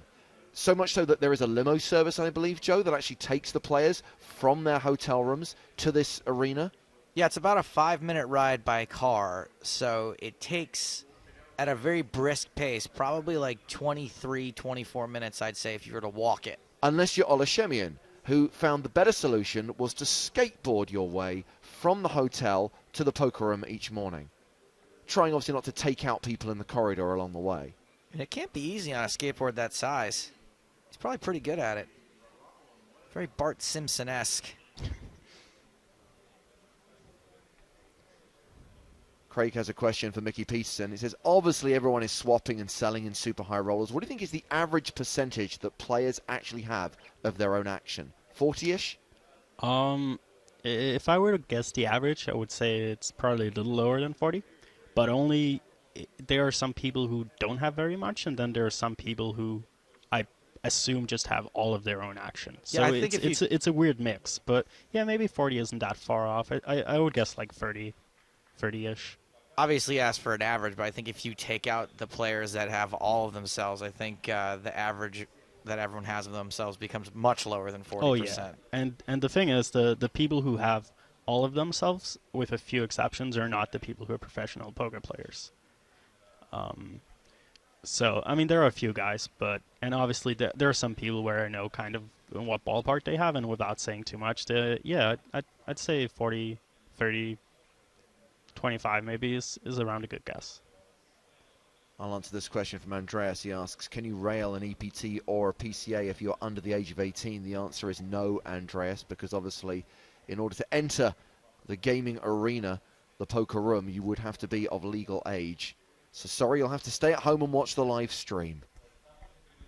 And by the way, tomorrow you'll get to see the final table of this tournament with whole cards revealed. We play down to 8 tonight. We play down to the money. And then those 8 come back tomorrow. And from 2 p.m. Eastern, on Tuesday, the 7th of January, you can watch every single hand at the final table as live with whole cards up. We delay the stream by an hour to protect the integrity of the tournament, but Joe and I will commentate over that delayed action so you can still interact with us on Twitter using the hashtag EPTLive. Email nuts@pokerstars.tv. And we know that Ike Haxton busted this thing and has been wandering around the rail. Anthony says, any chance we could grab Ike to come drop some knowledge bombs later on? Whoa, whoa, whoa. We got Mickey Peterson here, buddy. Let's just hold off on the Ike Haxton. One member of Team Online at a time, please. Normally it would take offense, but with Ike it's okay. He is the end boss. He's Ganon? Yep. That's Ike. Oh, look at this. Mr. McDonald has gotten in touch. Indeed, Rick McDonald, father of one Mike Timex McDonald, addresses all three of us, says, hope to meet you guys for a drink this PCA, arriving Friday. It'll be a pleasure, Rick. Very much looking forward to that, Rick. I'm also in. Who's buying? John Belding on Twitter predicts that Phil Gruesome will ship this PCA Super High Roller. Gruesome is awesome. Gruesome is in the danger zone right now. We've got him on around 213,000. And I'm no mathematician, but that's fewer than 20 big blinds. Right around what, 14? Mickey nodded. You're about right. Let's see, hold on. I'm going to do this. You're about right is the best that Stapes can host for. Is this much divided by this here? And, oh, 13.43. Oh, we're just verifying. I'm the worst. I can't even. We're just verifying the stacks of the players who are going to be sitting on our main table. And obviously with only 2 tables remaining now, we've got information on both tables. We'll bring you all key hands, every elimination as we play down to 8 tonight. And Mickey, obviously your ambition is to go deep in the PCA main event. That's why everyone comes to Atlantis every year. But should things not work out, will you focus on side events or water slides? A little of both, I guess. There are so many good side events here that I will have a hard time not playing them. On the other hand, this is my I think 4th year here, and I've never come home with anything that even reminded of a tan, so I should probably try and go a little outside this time. Have you come home with anything that was remotely like a paycheck or a trophy? No, I haven't done that either. There's a lot of brickage here. A lot of brickage. Actually, I did get 13 from the high roller last year, so... Oh, that's close. Improving on that would be nice. Sniffing distance. Yeah. Just close enough. Obviously, we focus our coverage very much on the big tournaments, the Super High Roller and the main event. But it is worth remembering that that's just 2 out of 39 events. And we're talking about 39 events with varying buy-ins. Okay, this one costs 100,000 to play. But we've got tournaments that cost like 300, a couple of $100. And it's actually really galling because this is the one venue, probably more than any other on the circuit, where I'd really love to actually play some poker. Sit down at one of the cash games or sit down at one of these funky tournaments that Neil Johnson adds to the schedule. Yeah. But we can't play. We're not allowed to. There's also, I think, probably more sit-and-goes being run here Yes. than any other stop on the EPT, which is like, you know, if you can't even play a 300 euro turbo at nighttime, you can probably find a 125 sit-and-go. Well, we're taking you around the secondary feature table right now. Matt Glantz in the 1 seat, alongside Mike McDonald. and Dan Shack. Fabian Quas, Tom Marchese, and Antonio Sfandiari also at this table. Up on the main stage, taking their seats, Phil Gruesome, Tony Gregg, Igor Kurganov, Vanessa Selbst, Bryn Kenny, Justin Bonomo, and Ola Shemian with his orange skateboard. I know I've said this a couple of times before, but I really do feel like this table right now at the feature table might be the toughest table I've ever seen. Pretty sick lineup, right? Yeah, it doesn't get much better than this. Callum tweets to say, hope Stapes and Hartigan are going to UK IPT Edinburgh, would like to meet you. Sorry, Callum, we're not going to make it. It's right off the back of the PCA. It's going to be a great event, and we urge you to try and qualify on PokerStars or actually just pay the £1,000 buy-in and go to that event. But sadly, Joe and I still have work to do on the London TV shows, which were obviously filmed back in London in October of last year, but they require our vocal talents before they can be screened to the masses. If it's any consolation, I'm going to be there. Oh, there you go, Callum. Look out for Mickey Peterson. And obviously, there's been a lot of guarantees on UK IPTs this season. This one with a £500,000 guarantee. There's also a £2,200 high roller event. You won one of those, didn't you? I got close. Yeah, thanks for the needle. We chopped it free-handed, so it could have been a lot worse. I wish that it had been intentional. Here's a great note. 4 out of the top 10 in the GPI are currently at our main feature table. And of course, Ola Shemian was GPI Player of the Year, pipping Negreanu at the post. But Daniel did win GPI Player of the Decade because apparently 2004 to 2013 is now a decade. Oh, well. It's one of my favorite decades. Appreciate we've got new viewers joining us all the time who aren't necessarily that au fait with terminology in the poker world. Leonard says, could you please explain what selling a piece of you actually means exactly? You're probably best placed to do this, Mickey. Well, it depends. If you want around the world, that's one price. If you want just a... But you guys are talking about something else. Well, selling a piece is basically just selling a percentage of your action to someone. I feel like you're using the same word to describe the same word. Let's break it down even further than that. All right. So if you won 1% of someone in a tournament, and they want to sell that 1% to reduce the variance, in this instance, for example, it could be $1,000 because it's a 100,000 tournament. So it's just a way to make the buy-in smaller for the players, and also to give people who want to make a good investment but can't afford to invest the whole thing a chance to get some action and some players. Was that a little clearer? That was, yes, that was fine. That's my silence is indicating acceptance. So these are the counts at the secondary feature table. Alta got leads, and at the main feature table, the big stack is Vanessa Selbst on 1.62 million. Ola Shemian has actually slipped a little bit from the start of this level. He's currently playing 1.23 million. I'm glad I kept my calculator open, James, because I did a quick little clickety-click, click-clack-clack over here, and it turns out that we only need to lose 7 more people before we've reached the bubble, the money bubble. I'm sure that when the engineers at Apple in California put a calculator app on their computers, it was specifically for the purpose of subtracting 7 from 15 to arrive at the number 8. Yeah. Because that's a very hard equation. Well, I subtracted 8 from 15 to arrive at 7. Oh, well, you did the hard way. Yeah. Wait, what's the easier way? Well, let's pick up the action here. Justin Bonomo limps the button, and we see a raise from Shemian in the small blind. And don't think Justin is... Oh, maybe I'm wrong. Oh, he went all in, I see. I think it was a virtual all-in. Yeah, for Bonomo. Important information. Ben Kane says, Mickey, who's your pick to win? Honestly, at this table, for example, I feel like everyone would make a great winner and everyone could easily win. One guy I would like to see win is Brent, just because he's one of those people who is extremely good, one of the best players in the world, and he hasn't had that really big live win. He's been close so many times and just been kind of unlucky. So it would be cool to see Brent win, but any of these guys I'd be happy to see win. Yeah, I agree that Bryn would be a very interesting guy to win, you know, because he's different too, you know, than the people we're used to seeing when he's not part of the German high roller crew. He doesn't have an orange skateboard. That he doesn't. But also, if Bryn wins, I feel like there's a good chance he's going to play the one drop this summer. Maybe he will anyways, but he likes to reinvest that, so I'd like to see that. That's always fun. By the way, we mentioned earlier on that a lot of people in both the US and Canada are struggling to get to the PCA because of cancelled and delayed flights because of the bad weather. Tim Riley is among them. Tim says, stuck at the airport, but at least I can watch the 100K Super High Roller on EPT Live. This is without doubt the toughest feature table ever assembled. He agrees with you, Mickey. Yeah, I think that might be true. Quick reminder that the PCA free roll is starting in 1 minute's time. And there aren't many seats left, just 2,000 seats available because we cap it at 30K.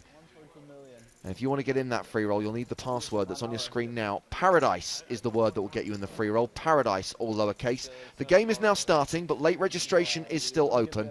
So enter that password to get yourself in the free roll and put yourself in with a chance of winning a slice of the $1,500 prize pool. Good luck to everyone playing.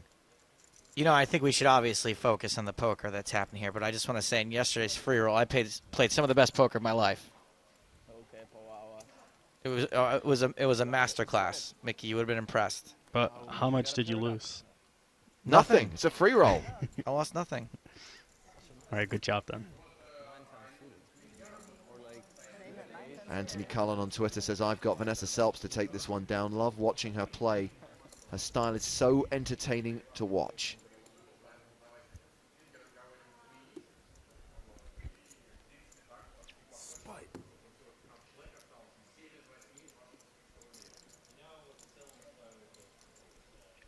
That last hand saw Phil Gruesome open shove and get no action. Why does it look like everyone's just like sitting around smiling at each other right now? What's happening? Friends around the table. Why are we 7 playing? There's 15.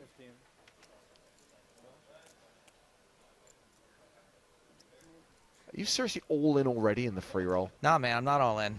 I'm doubled up. Joe doubled up in the first hand. Wow. Too good. Well, talking of all-ins, Gruesome has shoved for the second hand in a row. I need you to tell me the answer for this one. Oh, you want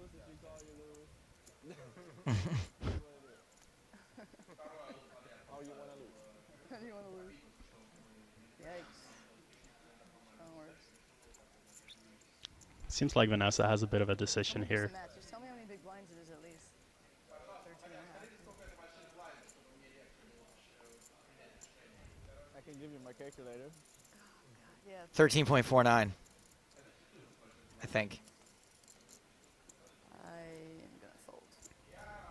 Good fold. Thank you. Vanessa's wife has gotten in touch to say, this table makes me feel yucky inside. Well said.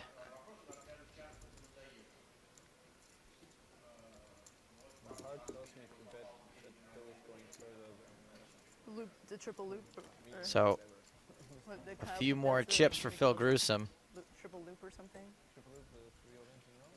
It's like you're under the gun +1, you shove under the gun, and then you reshove in the big blind. And it's like that's how you have a little bit chips, and you get a lot of chips. You can double up, basically, I guess. It's a strategy, yeah, exactly. That's how to double up. Double up. Under the gun 1, under the gun, and then reshove big.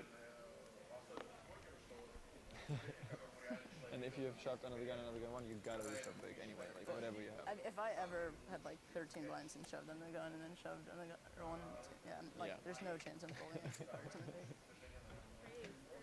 Just for the story. Wow. Bonomo raises under the gun to 32,000. He's serious. I'm not taking a nap. Only Bryn left to get through. He folds. That is quite more comfortable than this. Some folks are asking if I'm going to offer a bounty in today's free roll. I don't think it's fair once the tournament's already started. Because what about, maybe more people would have got involved in that other pot. Maybe tomorrow, guys. It's a slippery slope. Right? Got to be fair.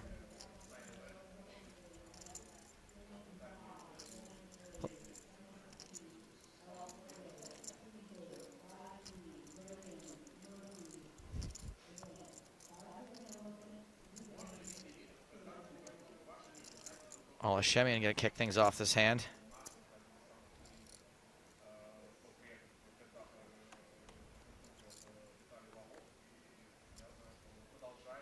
He's out. Over to Phil Gruesome. Considering his options. Which aren't many. Oh, he's finding one. Just a raise. Yeah, after taking down that hand before where he went all in, he has just enough chips now to where he can get away with just racing with his stack and quickly bottom out defense his big blind. Bonner without a huge stack also. 9-8-5 on the flop with 2 diamonds.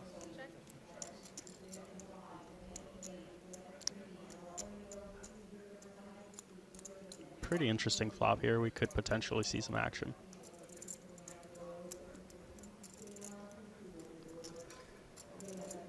Check.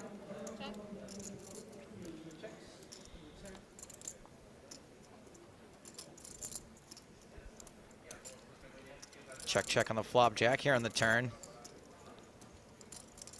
Certainly the kind of board where the hands I would imagine Bonomo would defend with here are hitting pretty hard. And yeah, it seems like he's going to come out betting here. 60,000.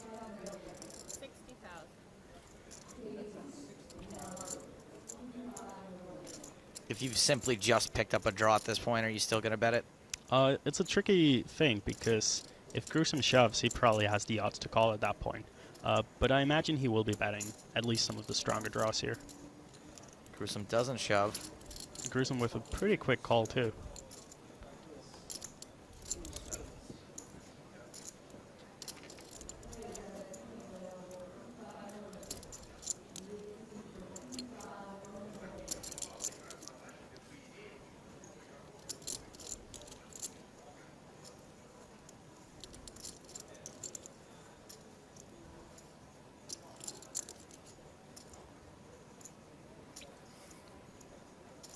So 212,000 in the middle. Gruesome with 158k behind. This is going to be a situation like we saw before where Phil's very likely to be all in here There's no matter what. Very good chance, and I think Bonomo is partly trying to figure out what kind of hand stat Gruesome is checking behind the flop with and then calling turn when he's that short. It'll be interesting to see.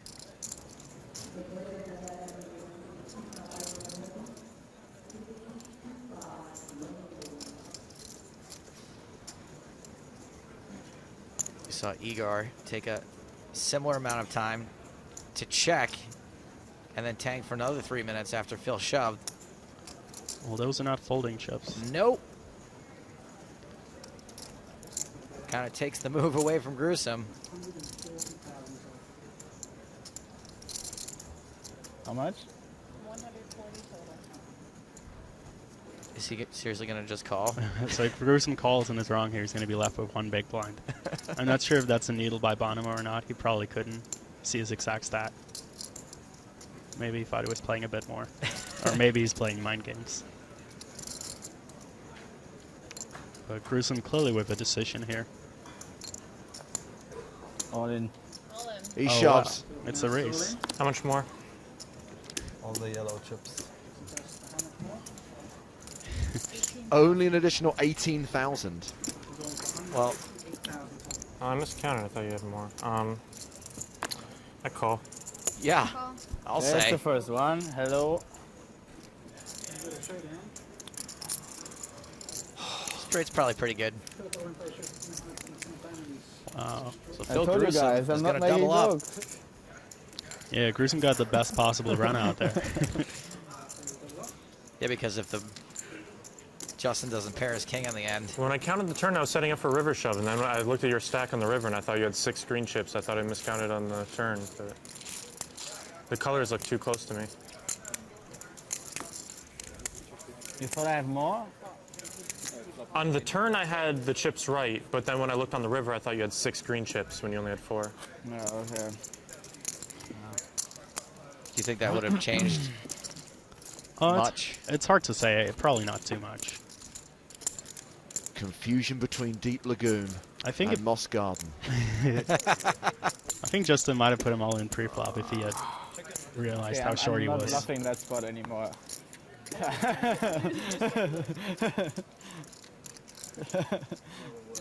No.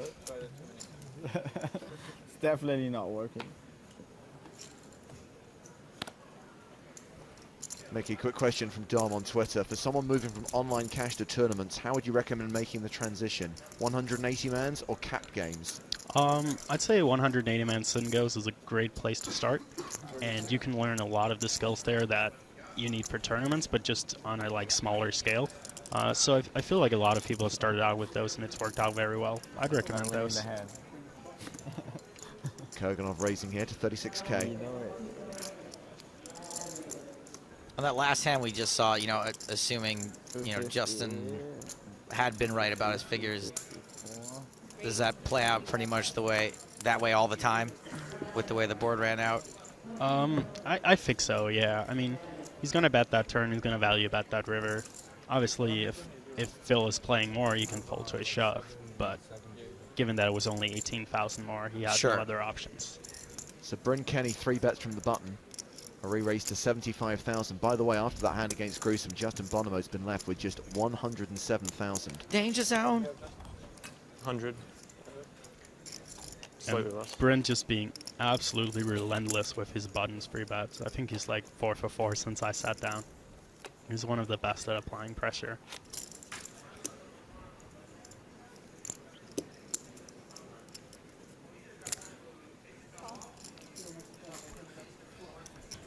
Kurganov calls the 3-bet out of position.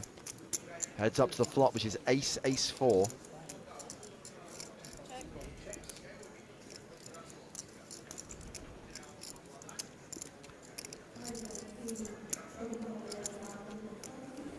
Kurganov checks to the pre-flop aggressor.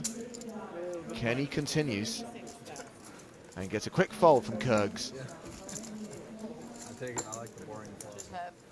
And not only has he been applying tons of pressure, but it's absolutely been working for him. I think 2 4s is the most exciting hand to have in that flop. He's nearly doubled up since we sat down. Vanessa Selbst leads with 1.6 million, more than 100 big blinds. Justin Bonomo playing just 6 bigs right now. And at the secondary feature table, Max Altergot's the biggest stack there, very close between him and Fabian Quas. I prefer ace 4, actually. Paul Newey the shortest stack with 37 big blinds. So those players in decent shape at that table. Anyway, one more out, obviously. Mickey, for guys like us that maybe don't follow online as much as we do the live stuff, Max Altergot sort of came out of nowhere at Monaco last season. Yeah, but he's been a fixture, I think, at the high-stakes cash games online for a long time. Yeah. And he's one of the very best. So that was no surprise for you guys. Certainly not. 500. Bonomo shoves the button.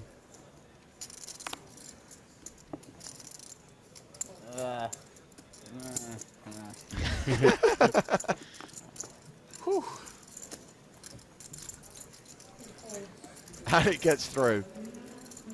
Amazing, that tell from Gruesome about his hand strength. Always nice to get a shot through there and add 36k to a stack like that. Mickey, a question from the man I like to call the States Puppet Master, Jimmy Fricker. Mickey, what do you think is the hardest step to becoming a world-class player, or do you think it's gradual? I'm not sure if I'm there yet, but I would say it's a gradual process. I don't really believe in any aha eureka moments or anything like that. I think it's just a lot of hard work and working on your game all the time and keep on playing. And I think that's what all of these guys have done. In a word, gradual. But that's why you're here. We don't want the one-word answers, buddy. It's a good word. So still 21 minutes on this level. 15 players remaining. But it could be down to 14 because Justin Bonomo is very short and has just moved all in again. I think I'm chip leader now. But the all-in gets through. Last time too. Yeah. Tell us a little bit about Tony Gregg. Tony Gregg, yeah, he might just be the ultimate endgame boss. Yeah, a lot of people, I guess, don't know Tony that well. Yeah, but this is why I asked. He's a high-stakes cash player who has played in some very big private games and used to play very big online too back in the day, and just doesn't play that many tournaments, but whenever he plays, he just absolutely destroys. And he has a very good track record here at the PCA too. He's final tabled the main event 2 times, I'm pretty sure. I think he may be the only player to have final tabled the PCA main event twice. Yeah, I also think like if people go and look at his end-on mob, he probably has one of the highest average cashes of someone with, you know, over 10 or 15 cashes or something like that, of anyone. Are you using the whole card cameras? Because I haven't been showing my cards to the camera. Should I be? Fine. So I should show my cards? If you keep it like that, that's fine, they've been saying. As long as you do this, they said they redo it. Okay, cool. To answer Justin's question, the hold card cameras are being used, but not for our broadcast. We're just logging that information for later for the TV show. But also we do have the RFID scanners on the table, and that's mainly how the whole card information is recorded. It's kind of belts and braces, and the cameras are there because we still do like those whole card shots on the TV shows. They look kind of sexy when a player peels their cards.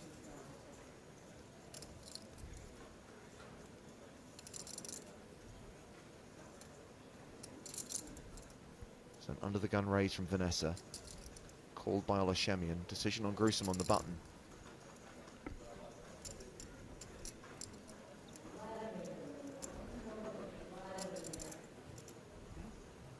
Gruesome starting the hand with right around 500K.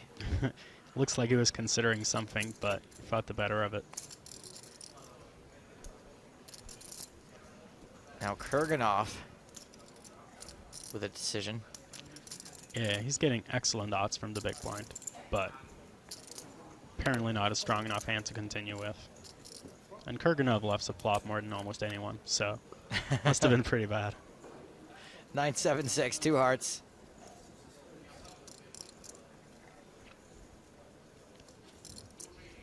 Selbst out of position, but with the betting lead.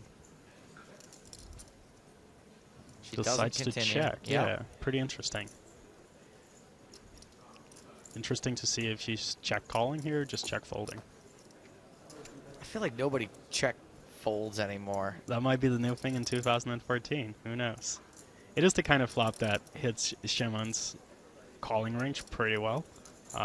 So it is possible with some of her worst hands she would just give up. I don't know. Then again, Vanessa's not really the kind of person who gives up a lot. Not the give up type. She might have a hand like pocket 8s or 7-8 or something like that and decide to check call. Or she might surprise me and check raise. That's the thing about Vanessa. I never know what she's going to do.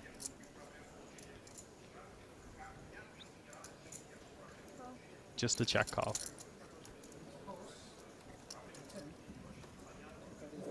Three of diamonds on the turn. So because it's Vanessa, does the under the gun raise mean anything? I mean, she's going to raise. She's going to raise a lot there. Not only that, but they're playing 7-handed. Like, it's practically a short-handed table. So I think she is going to be opening a lot there. I wouldn't put too much into the under the gun thing. I mean, Justin Bonomo is really short, so, and it is a tough table, so maybe she'll open a little less. But she's folding the turn very fast here, which is a little bit surprising to me. It seems like a blank turn, but... Well, Mickey, it's been a blast. Thank you for dropping by and once again offering top-level analysis. What? Thanks for having me, guys. We look forward to seeing you around Atlantis. Good luck in the main event. Playing tomorrow on day 1A. Remember, we're going to follow the Super High Roller tomorrow, but we will be showing the main event from day 1B. But we say goodbye to Mickey Peterson from Team PokerStars Online. Very soon, we're welcoming a new guest analyst to the booth. A man who played in this tournament. We saw him on our feature table yesterday, but right now we're heading out to the secondary feature table. It's Altagot v Esfandiari. A blind-on-blind battle. Maybe we should apply to Philly. On the flop, Altagot has bet 45,000 and Antonio has raised it to 114,000. Ace, deuce, tray with 2 diamonds. Altagot was the pre-flop aggressor. Raised small to big to 41k. And looks like Max is calling Antonio's raise. These blind on blind hands can get real interesting. We are going to the turn. 8 of clubs.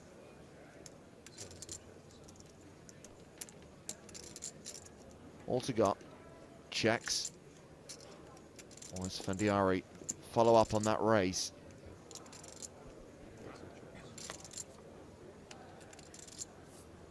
No, he checks behind, and then we get the 9 of clubs on the river.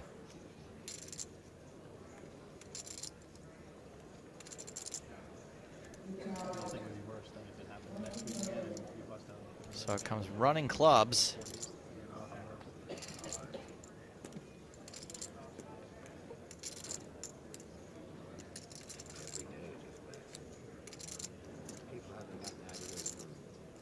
Action on Altergot. Is that a scarf or a tent he's wearing? I think it might be like one of those baby slings.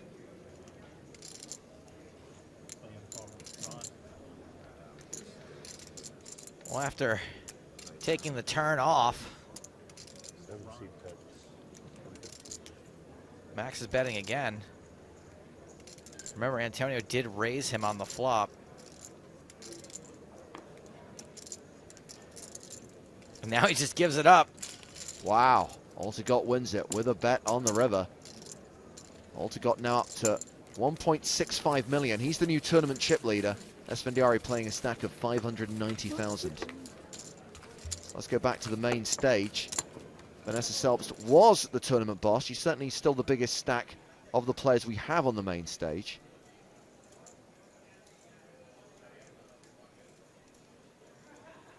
And at this point, as we return to the feature table, we welcome our next guest on EPT Live. I think he may be making his debut on the stream. He's a super high roller regular. Donnie Stern, welcome to the booth. Thanks, guys. Thanks for having me. What's up, Donnie? Not too much. Busted a few hours ago. Then just got a haircut, went to the gym, and came back here. Tell us about the pain. How much pain today? It was a very slow, gentle pain, I think. It was just, I just didn't play any hands for like 4 straight hours and then just had no chips and lost. You were getting needled yesterday for not playing much. Yeah, I know. I was getting shit on Twitter, and I don't, is cursing bad?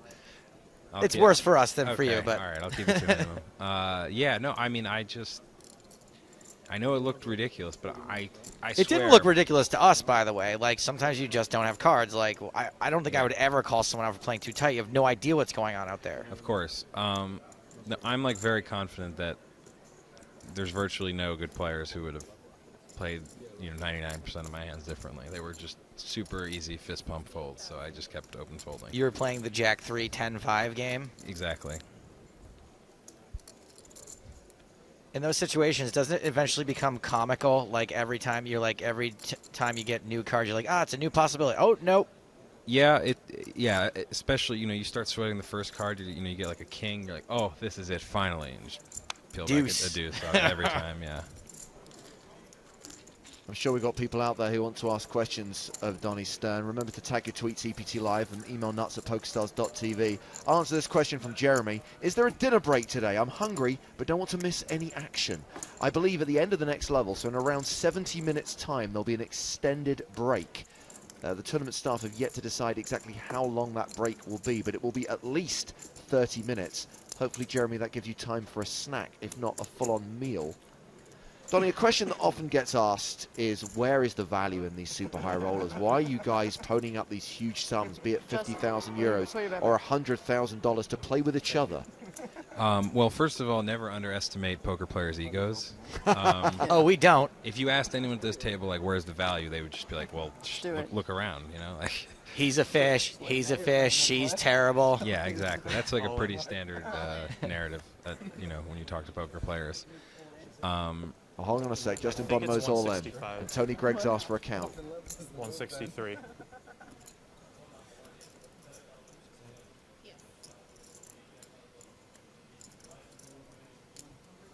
I think Justin's going to get looked up this time. He's got his shove through a couple of times.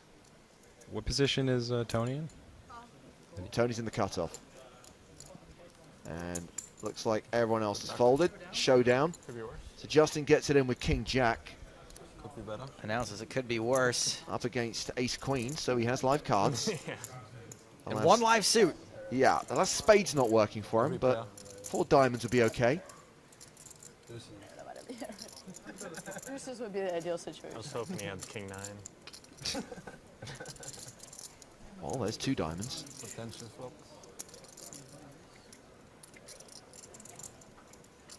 There's some fun turn cards. 2 diamonds and no ace. Queen of diamonds. Also important.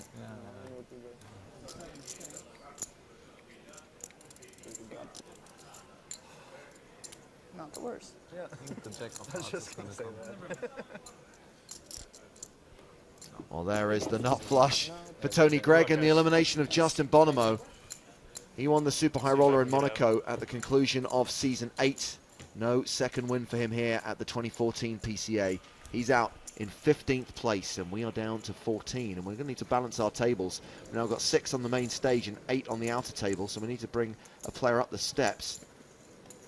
Going out in this place, Donnie, better or worse than where you went out? This is worse. You know, you're like getting kind of close to where you think you might cash or do really well. You know, I lasted like I mean, it's pretty similar to just busting like on day 1, basically. It's just not anywhere close to the real action. Well, Donnie, just before Justin's bust out, just before Anthony Gregg took all of his chips, we were talking about why you guys continually play these tournaments. And you talked about the ego, the fact that everyone thinks they're better than everyone else. But, you know, 50 minutes ago. seriously, is everyone actually like administering proper bankroll management, or have we got people here who are just taking a shot, or is it a case of just selling a huge percentage of your action? It's all of those things, depending on the player. You know, obviously there's a wide range of bankrolls in play here. I just want to play. I mean, I think it's probably a good sign that if you ask, you know, every different player at a table, like who's playing well, who's playing bad, they'll a lot of time have just different answers.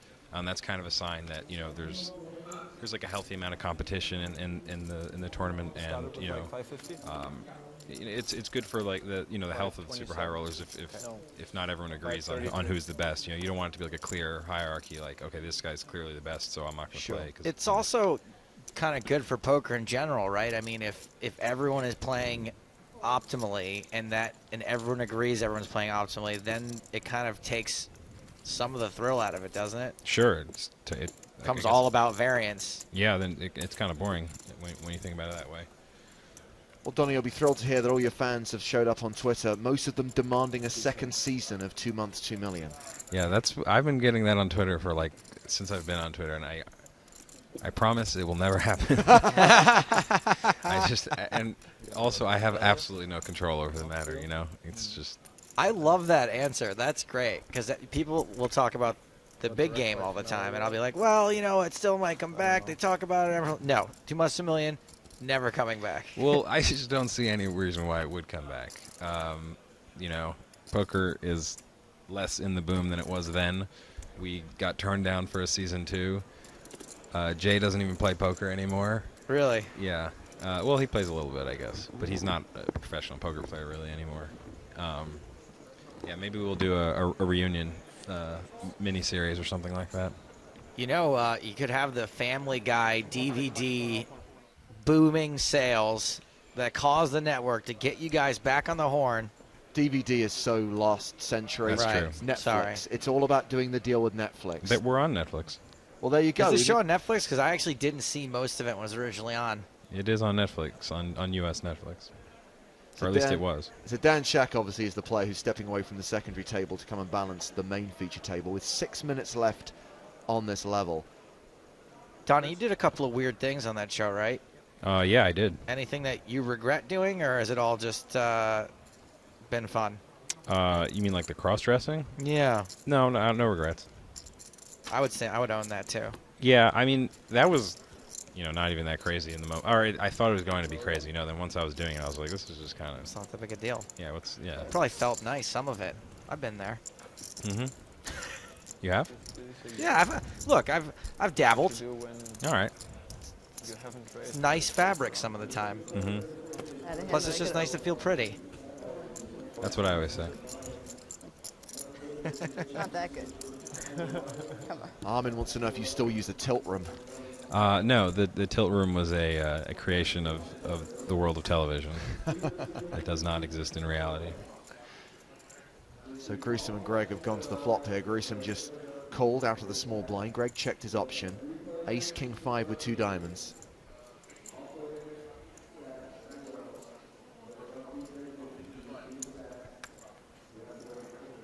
I mean, by now, Donnie, you must know most of these guys' games pretty well. Must have played.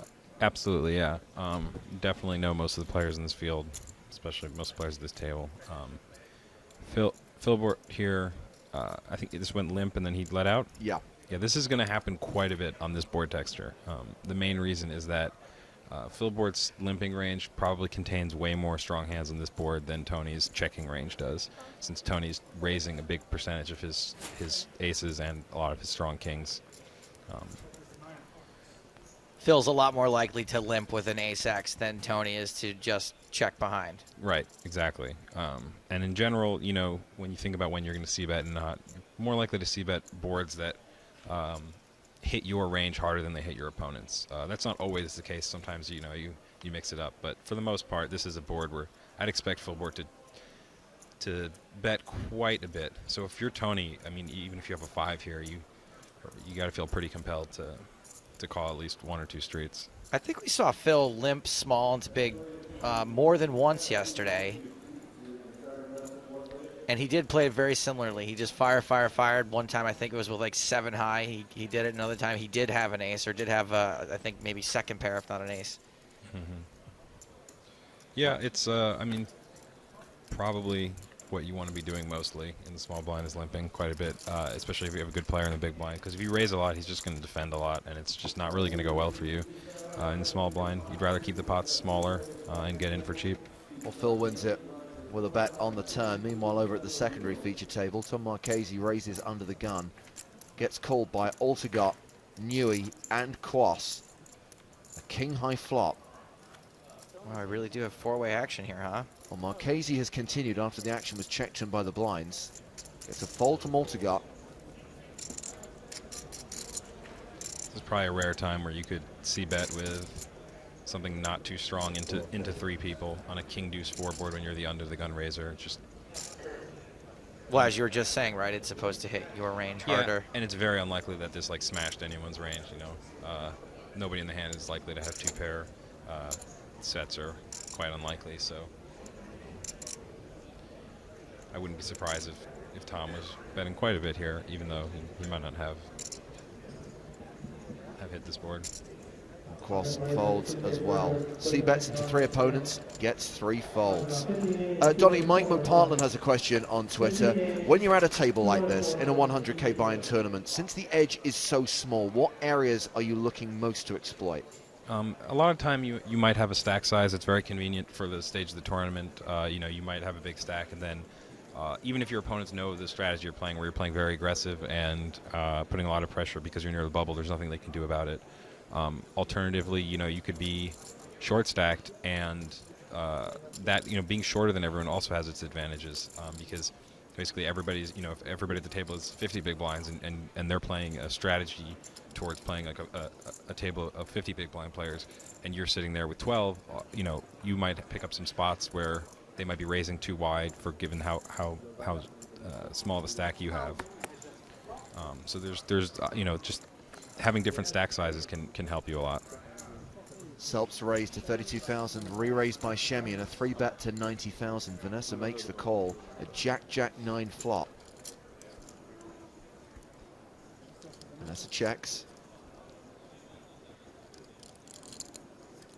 What do you make of Olashemian as a player, Donnie? He's very tough. He's seems to have toned down his craziness a bit, but he still has, you know, the ability to really, you know, just play every hand super aggressively. Not somebody you really want to see on your left in a tournament. An amazing string of results when you consider this kid only just turned 21 a few months ago. Yeah, there's really not that many super young guys on like the tournament circuit anymore. It's not, you know, when I was 21, there were like a million of us. Everyone was 21, yeah. Yeah, exactly. And I guess, you know, with Black Friday and like the poker boom slowing down, you know, really young kids are not like getting into poker as much, I guess. You know, I haven't seen like I haven't played with like an 18-year-old at an EPT in a long time. Accept it. Vanessa check calls the flop for 100K. All right. 5 of spades on the turn.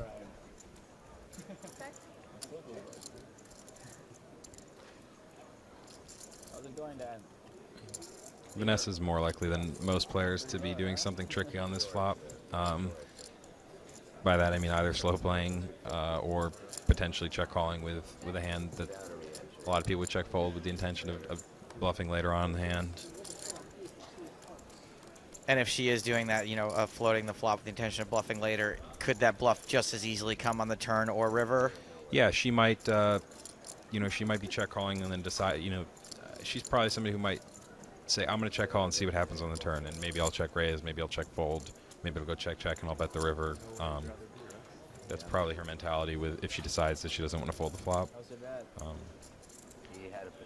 And, you know, if she bets this river, I wouldn't be shocked to see Shimeon make a hero call.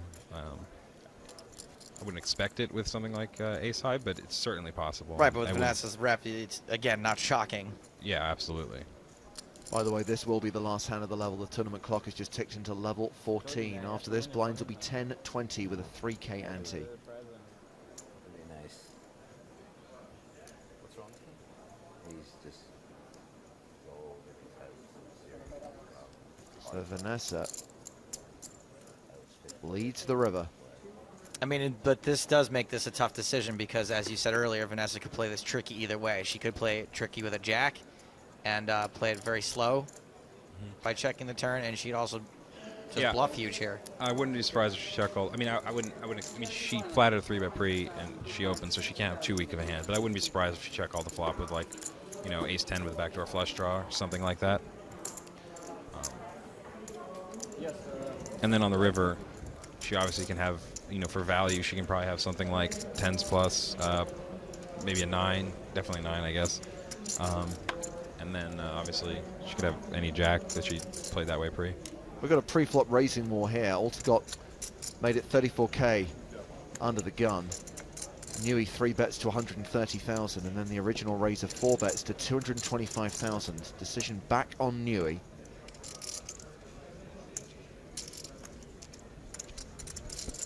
That's a pretty big 3-bet by Newey, if that's the correct sizing. Unless there's some history. Well, there was a call from Mike McDonald after okay. Alter initial raise. And obviously Mike got out of the way. But Newey's sticking around. Looks like a pretty big percentage of his stack. Does have the button, does have the advantage of position. 522,000 in the pot already. A king, queen, 10 flop.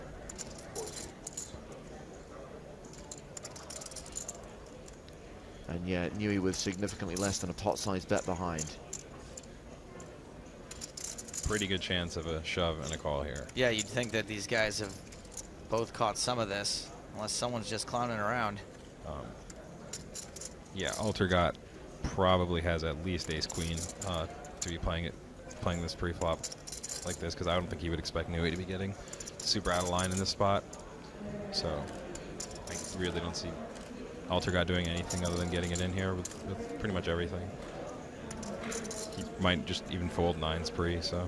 Especially since Newey has so few chips relative to the size of this pot. Alter betting 85,000.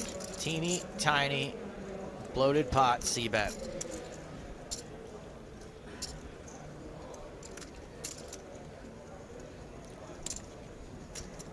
Now, you don't really bet this amount expecting to get a fold very often, right? So, you know, it can work both ways. If for some crazy reason he actually missed this flop, this is probably a good sizing, just on the chance that Newey has something like 8s, 9s. Those are basically the only hands you're going to get him to fold, no matter what size you bet.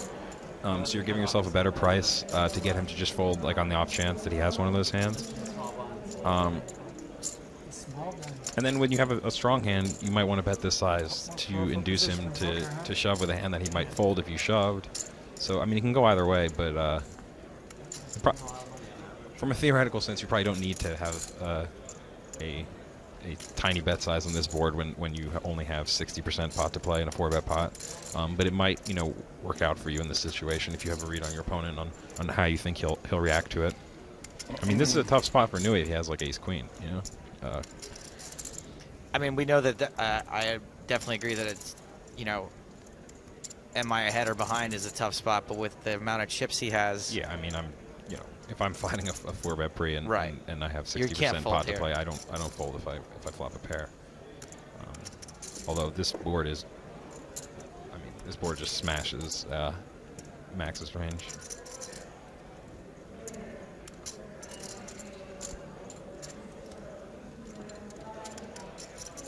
He looks like he's probably going to fold. Looks pained. I mean, there's probably so many hands that Max is happy to get it in with here. Or calling all in, I mean. Nope. No, he looks like he's getting it in. When they stack it all up, get that. For ease of travel. Yes, ease of shoving. Then they're usually getting it in.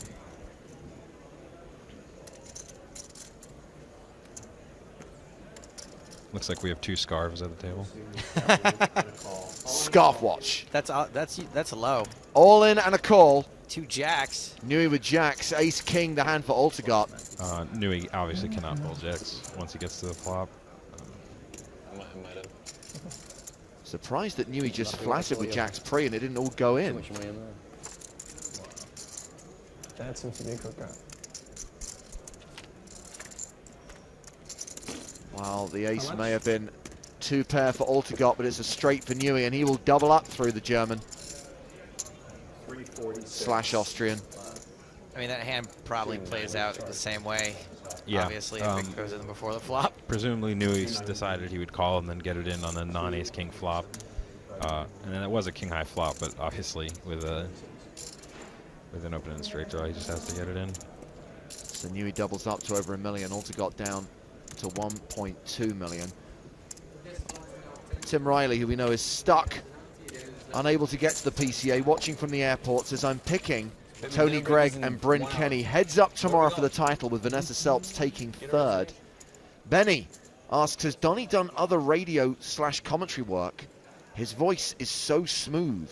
It's like Beethoven, but with words. Well, thank you to whoever said that. No, I haven't done much radio. I did a World Series broadcast once, and I used to, back in the day, make training videos, but that's about it for media for me. Well, here's a question from Polius. Donnie, what point in your career would you consider the breakthrough? When did you suddenly realize, wow, I'm good at this, I can make money from this? I kind of agree with what Mickey said earlier. I tend not to believe in like aha moments. There were a few, big steps, but for the most part, it's just like a steady progression, just working harder and seeing results. There's certainly a few characteristics of winning poker players that you kind of have to have, that you'd want to have before you did it professionally. Being emotionally stable and not being results oriented with your play and being able to play when you're losing and not play bad. Things like that are just important as a poker player that as you get more mature you learn how to do.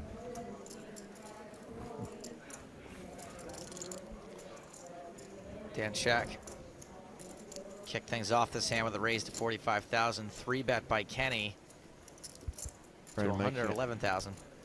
Nelson, 111.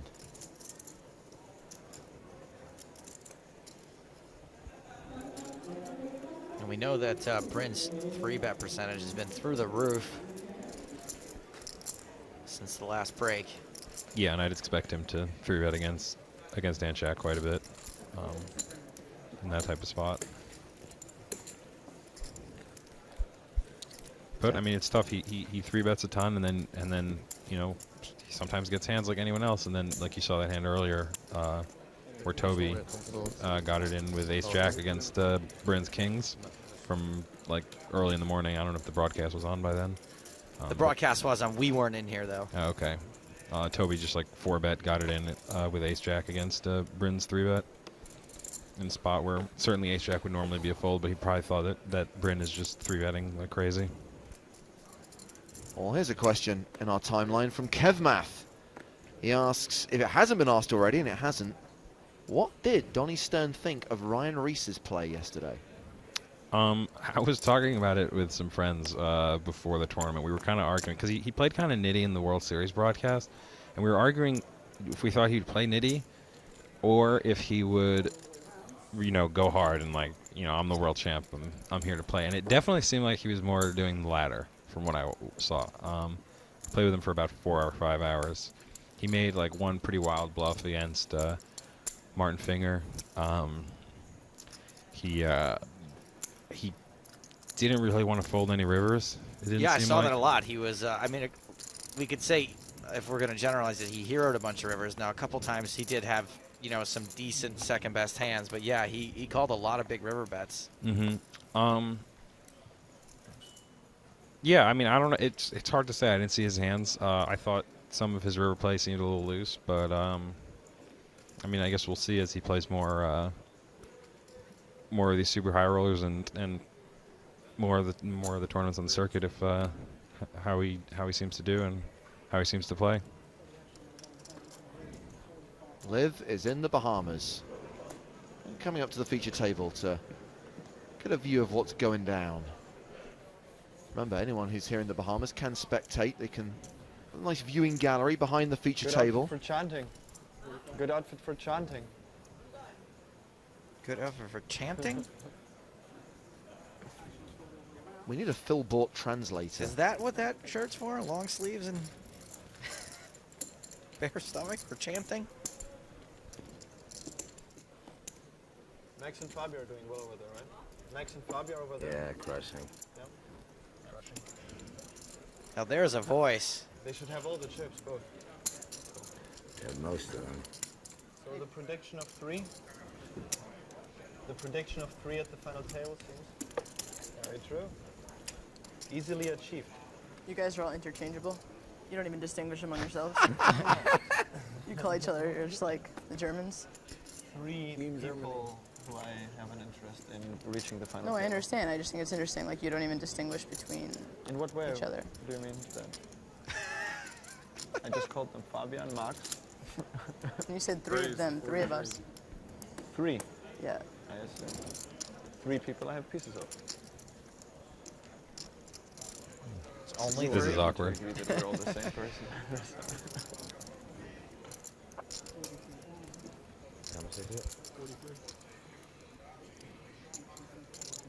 Selbst decides to What you playing, dude? bust up some of this awkwardness by just doing what she does best, raising. If in doubt and the conversation gets awkward, put a raise in. Dan check defends his big blind. These two tangled a bit in Prague. Yeah. Thank you. I hope that reached an amicable settlement. Wake up. Nice job. Double wake up. Coffee and you guys. So Dan checks the 9-7-3 flop. What is going on behind the scenes? We're going to a yoga place, though. It's not. That sounded like a hug with multiple back pats, if I were going to venture a guess. So it was Phil and Igor hugging, right? Probs.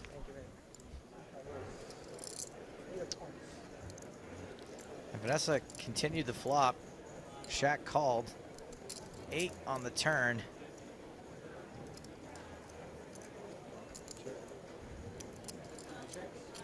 It looks like Shaq's checked again.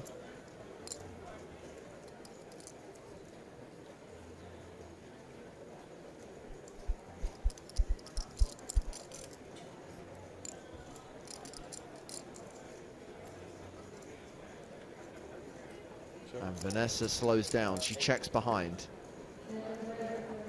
Now, Donnie, sometimes people say, oh, when she checks here, she definitely has something, and sometimes someone's giving up. Like, how do you know the difference between the two?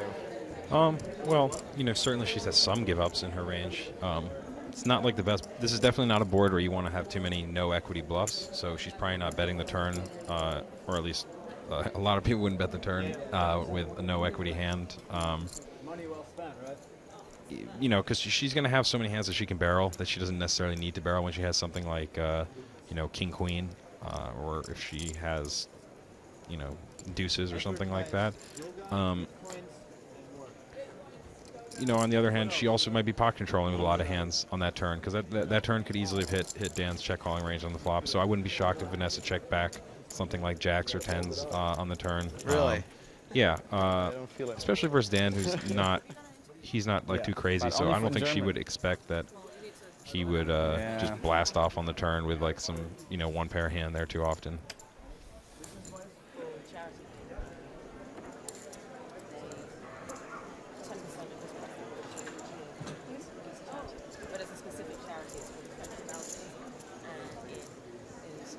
Now, you mentioned earlier on, Donny, that the poker landscape in America is significantly different to what it used to be.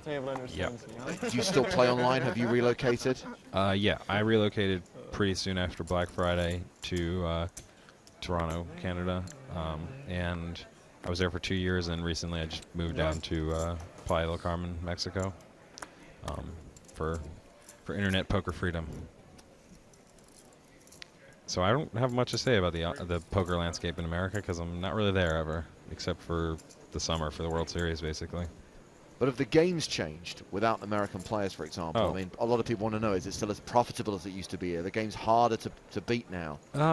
Yeah, I guess, but I don't think there's been too much of a change in like the last 2 years or so. I think it's been pretty, you know, I think it's kind of leveled off. You know, I think there's still a lot of, you know, I think it's still a good time to be a poker player. Certainly it's not like it was in, you know, 2007, but I mean, nobody ever thought that would last forever. So, you know, there's no point in you know, dwelling in the past. Just need to focus on what to do now as a poker player. Looks like we may see Phil Gruesome blast off here. Shemian's opened to 45,000. Phil Gruesome starts the hand with 429k. Well, that is a 3-bet. It's a 3-bet out of a 20 big blind stack. Yep. This is something that some people won't do. How much did you start with? Some people will do. These two are both definitely people who will do this kind of stuff. We'll have a 3-bet folding range in this spot. Some people would just only shove their whole range. I imagine both of them are very capable of 3-bet folding here, and even though there is a 3-bet folding range, still that would be the exception, right? I mean, it's not a very big 3-bet folding range. No, probably not. He probably usually has something pretty good. But I mean, it's Phil Bort. He's Phil Bort. This is how he plays. He's Phil Bort, everyone. Yeah. Well, Shemian has called, and it's all diamonds. 8-6-5.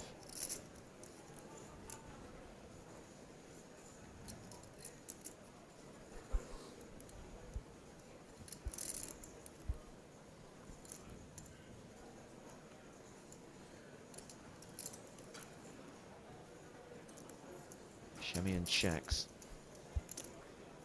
And Phil checks behind. 3 of spades on the turn. Is Phil really going to be, I'm guessing not very often going to be 3-betting hands that are connecting with this board too often, unless he happens to have 2 big diamonds?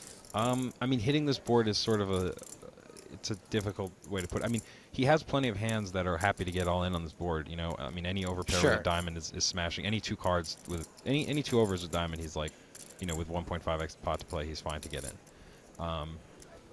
So he doesn't, you know, he probably doesn't have like too many 5-6 suiteds or something like that, or like random suited cards, but he definitely could hit this board. This isn't like the type of board where you would say like. I'm glad you clarified that. Yes, that basically like a big diamond in his hand is just as good as hitting this board. Yeah, I mean, you can, yeah, when, you know, smashing a board is all relative to stack size and situation, you know. If they had like 30x pot to play, then yes, like a hand that needs to smash this board would be like a flush or a set or something like that. But Phil. with 1.5x pot to play, you know, well done. 9s with a diamond is like a monster on that board. Well, we've got 40 minutes. 40 minutes to play on this level, and at the end of the level there will be as things stand right now, a 75-minute dinner break. With 14 players remaining, our intention today to play down to the final table of 8, to play down to the money. Final table tomorrow, 2 p.m. Eastern Time, with whole cards up on a 1-hour delay. Over to the secondary feature table, where Matt Glantz wins the pot with a bet on the river. Big river bet, big percentage of his stack. Matt Glantz up over $1 million now. Donnie, somebody asked about the poker landscape now, but I just want to know, what is the landscape like in Playa del Carmen? And you know, I don't know what you mean not by fake literally, out. I guess, wasn't but trying to do anything. what's like the vibe in Mexico? I mean, well, I'm in Playa del Carmen, which is, I think most people would kind of agree that that's not really like, that's not like real Mexico. It's just like a total tourist town where there's just tons of poker players everywhere. It's a pretty small town, so you actually see poker players all the time, and it's, you know, it's very relaxed, like resort sort of town with. There's a lot of expats there from Europe and South America and other parts. There's other people from other parts of Mexico that move there. I know we like to shy away from stuff like this, but I guess my question is, like, how do you feel safe there? Oh yeah, absolutely. I mean, the part of the town I live in is like, I mean, you would never, nobody could like be there and feel unsafe.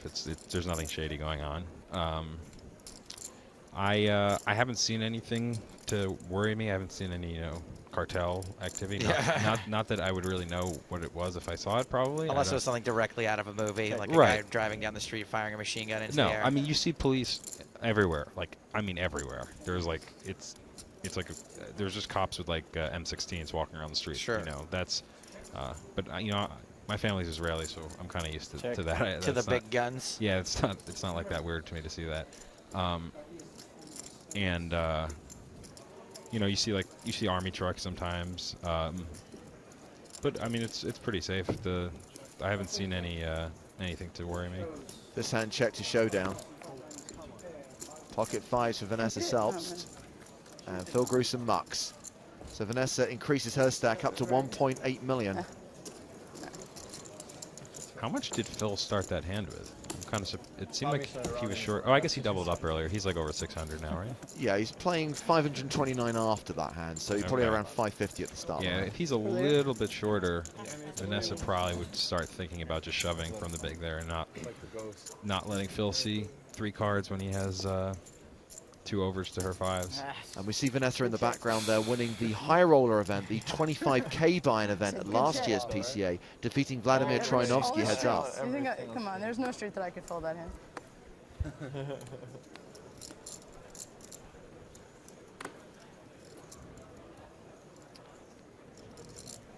Joe, how's it faring for you in the free roll? Come on, buddy. Sick needle.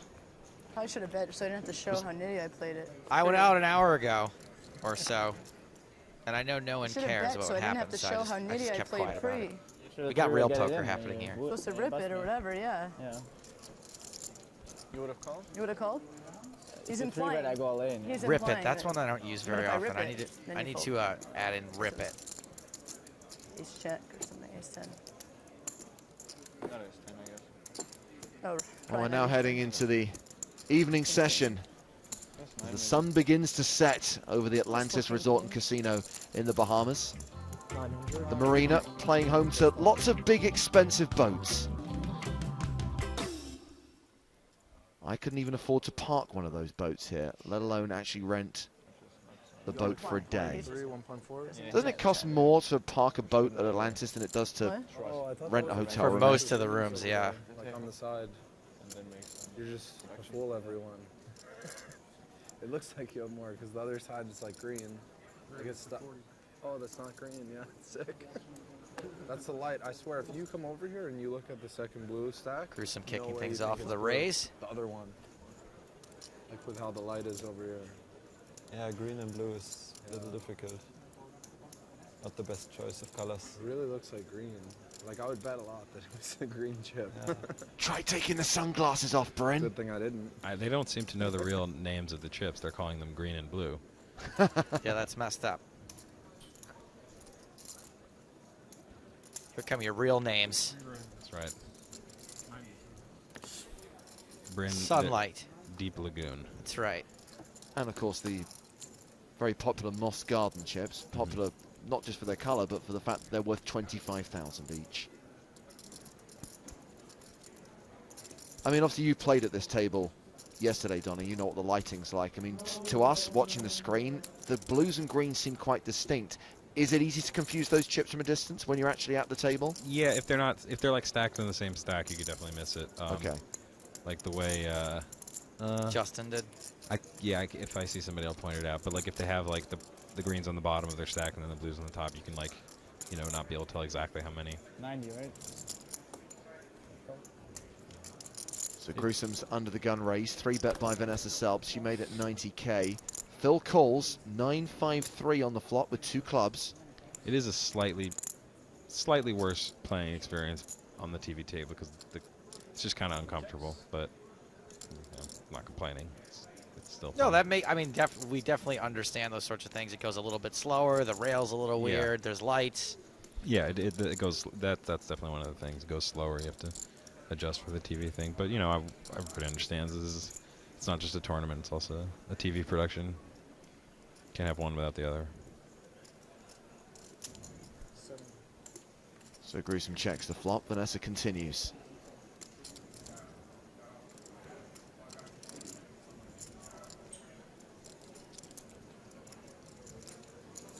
Pretty small, but expected bet size in this spot.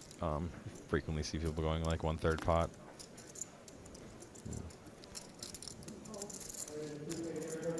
And if 1/3's enough to do it.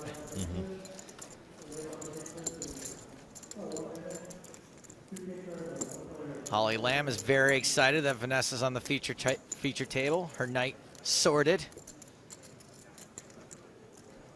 Yeah. Jimmy's written in with a question for you too, Donnie. Jimmy Fricky. Donnie, do you generally wax nostalgic about the old days, or would you not want to go back and experience the glory again? I think it's kind of unhealthy to wax nostalgic about the old days. You know, I think like, you know, like 4 years ago, I was like already thinking about the old days, you know, so it's kind of like, well, when the hell, you know, it's just gonna, you can just keep doing that forever and be like, oh, I should have played more poker 3 years ago.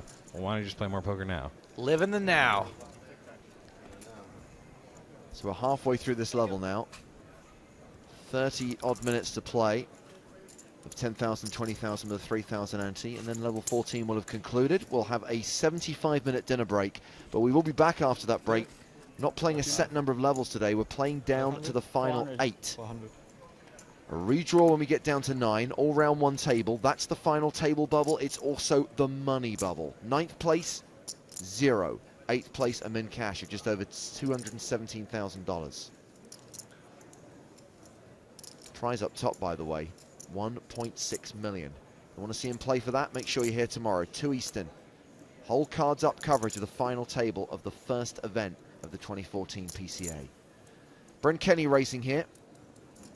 From the button, he makes it $45,000. Shemian in the small blind is re-rating. The dealer will verify the size of Olive's 3-bet. Quick full from Gruesome, back on Bryn Kenny. 107,000.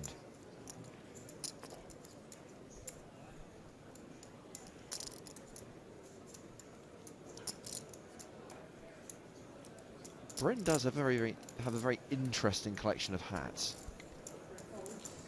Dan Smith told me that he heard that Bryn has 20 different Yankee hats and brings at least 8 of them with him on trips.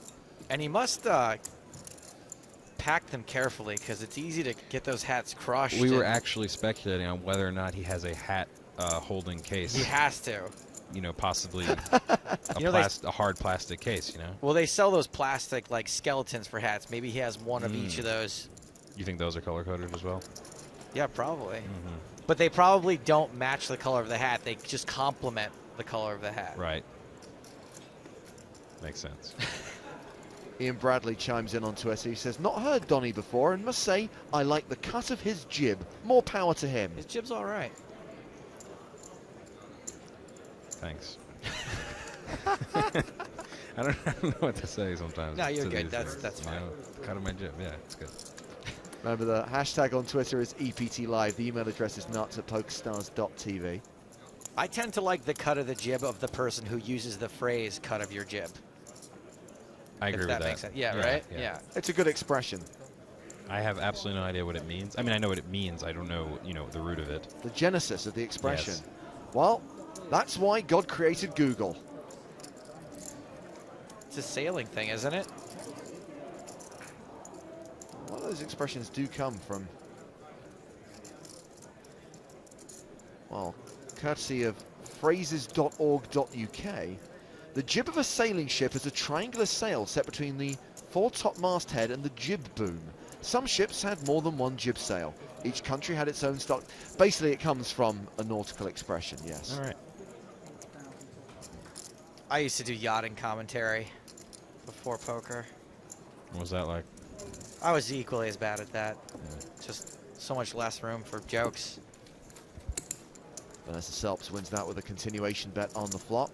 Vanessa now up over 2 million. I believe she's the first player to cross the 2 million mark. And if memory serves me correctly, Joe, in last year's Super High Roller, Vanessa made it into the top 15. She was one of the big stacks. And then pulled off a triple barrel bluff against Doc Sands, which went spectacularly wrong for her entire stack. I feel like, just change out the names of the guy that she ran the bluff against, and that could be the story of many of Vanessa's tournaments. Yeah, she, seems to win or lose in spectacular fashion very frequently. Usually, I mean, she does quite a bit of winning of these, so not to speak negatively. No, she goes ham. Wallace Shemian raises the cutoff. Action on Dan Shack in the big blind.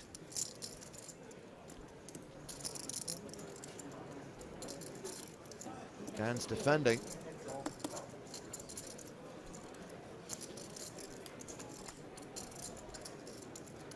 King, Jack, 8 with 2 clubs.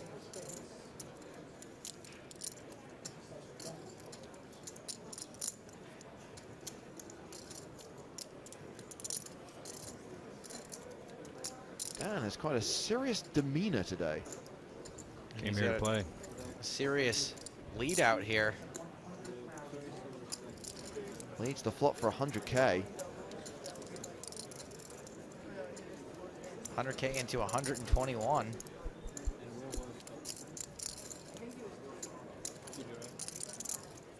Donnie, if you're ever going to play a hand this way, what kinds of hands would you lead this strong for? Leading in this spot, I don't do too much leading, and mostly it's out of laziness, not because I think it's wrong. But leading in this spot, you generally want to do it with some hands that you're pretty comfortable going with, or pretty comfortable folding if you get raised. That's probably a little bit less so given their stacks. That there's actually quite a bit of room to play. They have they still have 3x pot to play almost, even when he calls.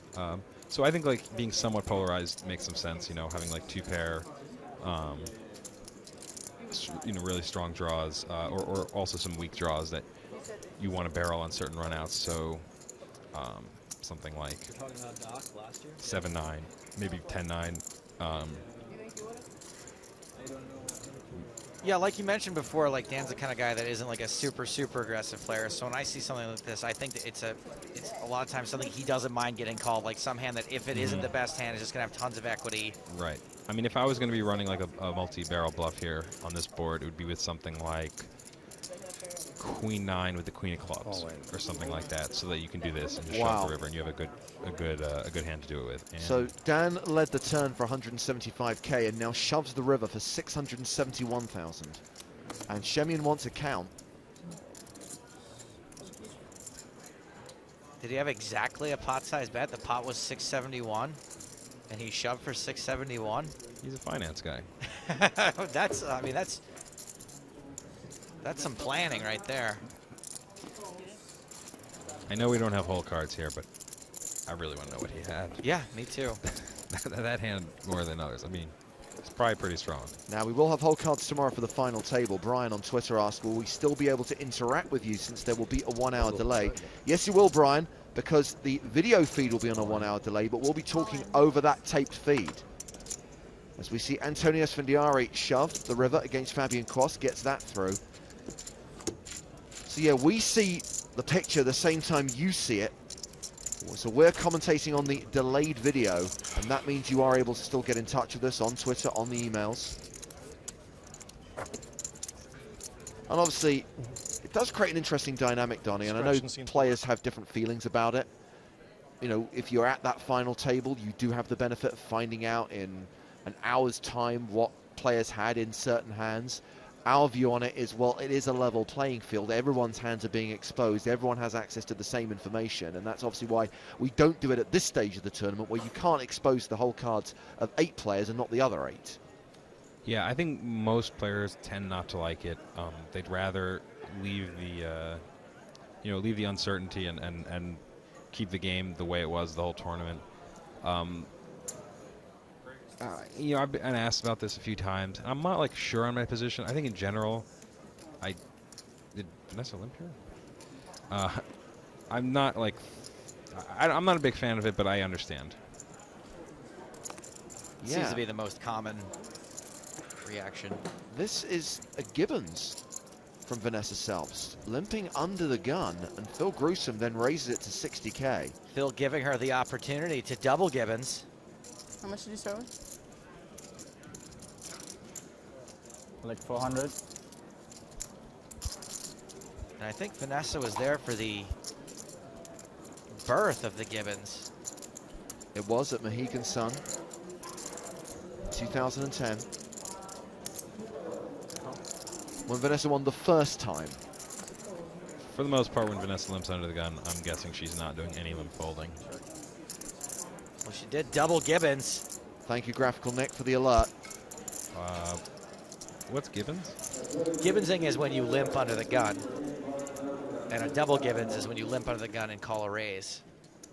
If having limped under the gun, you were to call a 3-bet, that would be the triple Gibbons. Oh, really? So like limp, cold call, 3-bet? Yeah. Rare, but not as rare as the quadruple Gibbons, the cold call of the 4-bet.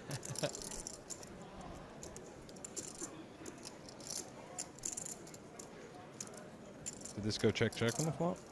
It did indeed. King of clubs on the turn. Phil Board has not been doing much c-betting. Although I haven't seen that many hands.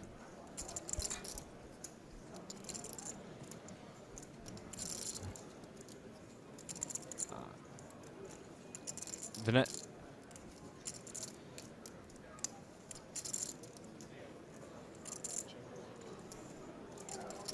Yes, that is Vanessa's wife, Miranda, on the rail, who just tweeted to say that she saw Webster in the casino. Webster? Yeah. Like from the 80s sitcom? I can't imagine what other Webster she'd be talking about. That's before my time. Well, you know what it is. Oh, yeah. He was like the... What it is, what he is. The little I just guy? called him an it, yeah. He had the big giant house, Mr. Papadopoulos, or whatever the guy's name was. So check on the flop, check on the turn. Vanessa checks the river. Ace 10. Phil checks behind ace 10, Vanessa announces. I was going to say... Phil announces... And folds. I was going to say that is kind of the hands I would expect Vanessa to be limp calling with under the gun, like suited broadways. That she's had that one. not quite thrilled to raise and have to face a 3-bet with, or possibly like middle pocket pairs. Maybe. Kind of surprised to see. I didn't show pretty. I clearly thought you were stronger than you were. Kind of surprised to see Phil check it down there with a hand with worse showdown value than ace 10. You think that he would have normally bluffed at it at some point? At some point, yeah. But there's a good chance he just had like ace 9 or ace 8 and thought she either had a pocket pair that she wasn't folding, or like some suited broadways that hit a jack or a king and wasn't folding. Probably didn't think she ever had like ace 10 or ace queen in her range that he needed to get her to fold. So Vanessa now up to 2.1 million. Meanwhile, I've just exited the PCA free roll. Oh, hang on a second. Phil Gruesome all in for 328,000. Open shoving from the hijack. Folded around to Vanessa in the big blind. 328. I call. And Vanessa calls, putting Phil Board at risk. Ace 10 again for Vanessa. Ace-10 of hearts against the pocket sevens of Phil Gruesome. There is a classic race underway at the feature table, with Gruesome at risk and needing that pocket pair to hold. Ace-10 never wins twice in a row, right? Is that how it works? I'm asking you. You're the expert, buddy. It's about 48%. 2 hearts on the flop. About 52%? 56. Oh yeah, it's no 7 hearts. 7's holding for now, but Vanessa with a ton of outs. Low card. Aces, 10s, and hearts all working for her.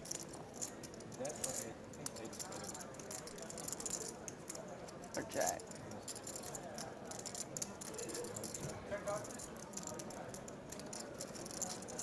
Well, there's a 10 on the turn, and Gruesome's now drawing to a 7. Or an 8. I know, now I'm going to regret calling for an 8. 1-7 not working for him. Wow. Overkill on the river.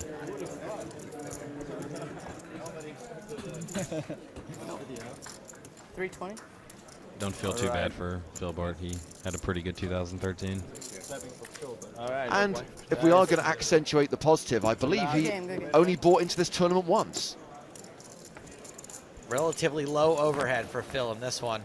So 13 players remain, and I was just going to announce that I finished in the free roll in 4,382nd place, due for a min cash of 7 cents. And as I explained on the live stream yesterday, as I am no longer eligible to play for real money on PokerStars, that 7 cents will be donated to charity. I kind of feel like donating 7 cents to charity is almost Way overplayed it both worse times, than but not first donating time he it, was right, because so actually it was the amount of perfect. paperwork and like administration costs they'll have to use to process 7 cents of donation is probably going to cost them more money than they're going to get from you. Should probably try to run it up at roulette or something to at least $100 Right. before you give it away.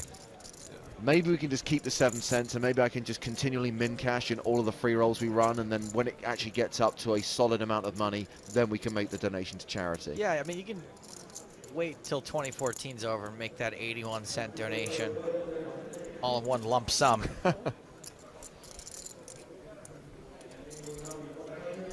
So Vanessa is now closing in on the 2.5 million mark. By the way, during the dinner break, which is going to happen in 18 minutes' time, we have an exclusive interview with Vanessa Selbst, the current chip leader. 12 months ago, Vanessa got engaged here in the Bahamas, also won the 25K high roller. And in this interview, she discusses the past 12 months of her life, looking at her professional life as a poker player and her personal life with Miranda. You can watch part 1 of that interview during the dinner break. So make sure you stay with us when we disappear for 75 minutes in 17 minutes time. That's how long there is to run on level 14 of the 100K super high roller.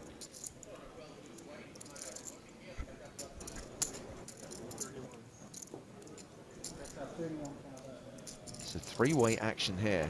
Kurganov limps the button. Vanessa calls out of the small. Kenny checks his option in the big blind. Vanessa leads the flop for 31,000. Bryn's in. Wow.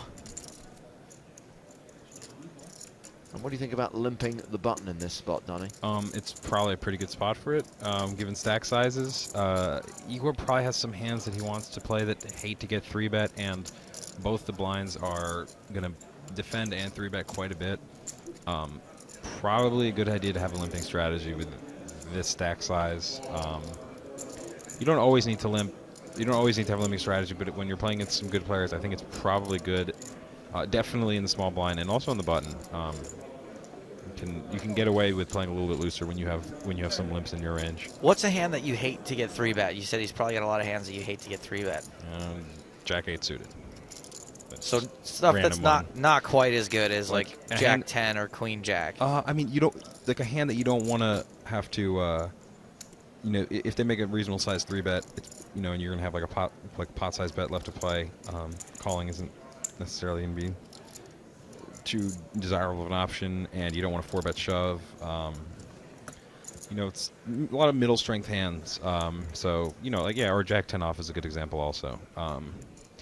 you know, you can probably get away with playing a little bit more of a polarized strategy with your raises, where you're raising hands that don't mind getting 3-bet because you can just fold, or you can just shove.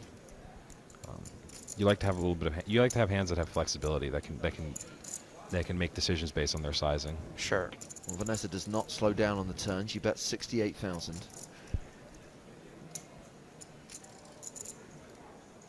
And Ana Marquez is watching Bryn from the rail. And I shared a cab with that guy one time. Don't remember his name. One in Monte Carlo.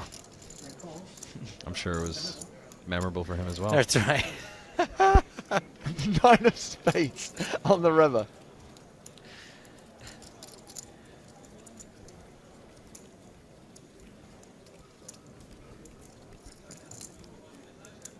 Ryan observes on Twitter that Selbst is crushing this table. Let's see how this hand works out for her.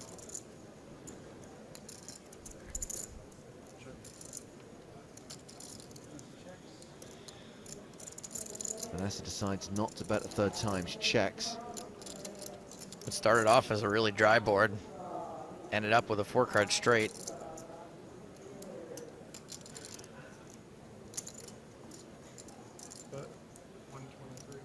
Brian Kenny bets 123,000. Bryn always throws in the extra, like, couple small denomination chips. He never bets like 120. It's always. That's the kind of thing that tilts Lex Veldhouse, right? Yeah, Lex doesn't care for that. Why do you think he does it, Lex? Why do you think he does it? I have no perspective on it, just pointing it out. My experience with Bryn, he just always does it.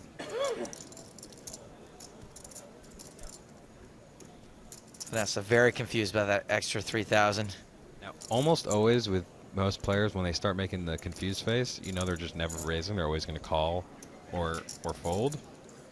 But I think Vanessa actually still can raise because I know in the 25K in Monte Carlo, Steve Silverman told me that she was in a hand where she was tanking on the turn, and she's like, "Oh, sorry guys," or tanking on the river. Or no, I guess it was the turn. Sorry, she says, "Sorry guys." And usually when somebody says that, they're just like, "All right." Yeah, it's a call or fold. Yeah, Yeah, whatever. And then like 20 seconds later, she just shoved, and the guy folded, and she just had a bluff. So she does seem like she's probably not shoving at this point, though. But man, that would be awesome. We love that move, though. That's like one of the few things that can still thrill us as people have seen like everything at the poker table, like the tank, not really seem crazy about your hand, shove. Yeah, is way underutilized. Yeah, that's a sweet move. Vanessa lays it down. Less sweet. See that one on TV. Can't promise it'll make the edit, Vanessa.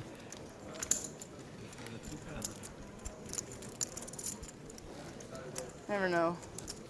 I'm erratic. I can fold the set. Hey, let's check out some jib. Here we go. Yeah, we were talking about a jib on a boat. There's a camera on a jib, and that's Lama who operates the jib. Many a poker player has died after being hit with that thing. Set, right? Yeah, it's a set. Oh, okay. It always reminds me of Flight of the Navigator. Yeah, when that camera starts coming at you. I don't think she had deuces. I would like to point out, by the way, that Lamo has not caused any deaths with that jib. Just a handful of serious injuries. Probably Queen 10 or so. Something like Ricardo tweets, say grinding Before I saw and it, I watching said the raise. bosses. I like how our old friend Price Jack has gotten in touch to say, hey I guys, thought you might raise. PokerStars puts on bad beats 87% of the time, which obviously is incorrect. We all know it's more like 93 or 94% of the time. And if so, someone turned the crank down. Where did he come up with that number? 87%. Aces, kings, queens versus crap hands 87% of the time. On the flop even. Oh, what a fold by me. And off. Huge Now I will fold. call. Last hand, raise and take it for Vanessa Selbst. Now up to, or back up rather, to 2.4 Only million. because you did that earlier. Dan you showed I Shack, had the to- second biggest stack at this had to table. show. Igor Kurganov, the I low get it man, too with a sometimes. sub-20 big blind stack. And of course, we've got 7 players on the secondary feature table where Fabian Quas has the chip lead. I like Queen Mike 10 McDonald, You the do? shortest stack at that table, but not short stacked with 36 bigs. And still 10 minutes to play on this level. 10 minutes before the dinner break. When they come back from dinner, by the way, the blinds will be up to 12.24. The ante will stay at 3,000. Horace has written in with a good question, I think, for Donnie here. Don't you just turn your hand on its back, a.k.a. play it face up, when you limp the button? It seems like they would just know your hand strength. Yeah, that's a good point. I think you can get into a little bit of trouble if you never limp something strong, because a lot of people will just think you're always weak. But the whole point is that you're also not limping like really weak hands. You know, you're not limping like awful hands that you want to fold if they raise. You're limping hands that can stand up to some pressure. And you know, you're gonna have a decent range of board coverage. You're probably not gonna have too many like, pocket pairs, but you're gonna have stuff like, you know, like I said, like middle suited connectors, some offsuit big cards. You know, maybe it's something like ace-8 offsuit, something like that possibly. So you have different boards that can hit your hand, and then it's not just totally transparent which boards hit you. Against me. And you know, they're still in a slightly difficult situation too, because I mean they're out of position. So even if they do know that your range may be capped pre-flop, you might not have any of your super strong hands. There's still not a ton they can do about it if they don't have a strong hand. You know, certainly not the small blind. He can't just make it like 10 big blinds or something like that to get you to fold. Dan Shack's under the gun raised, 3-bet by Bryn Kenny. Shack calls. King 6 deuce flop. Still 13 players remaining as we play down to the final table on day 2 of the 100k Super High Roller.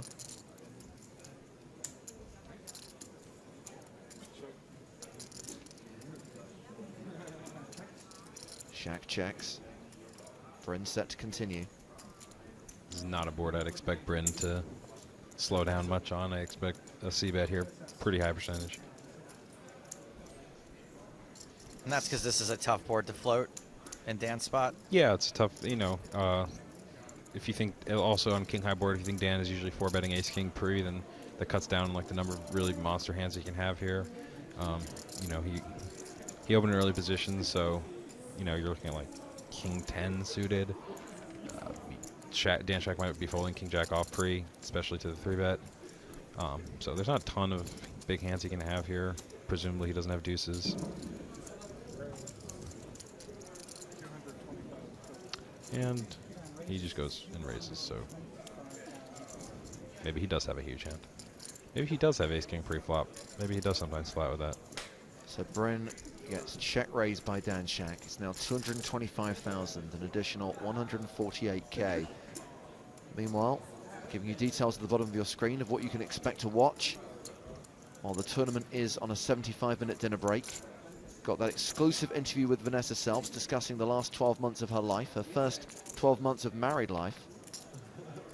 If you have a hand like ace-king, are you going to maybe flat sometimes knowing that, that you don't want to get Bryn to fold if you 4-bet and knowing that he will barrel off?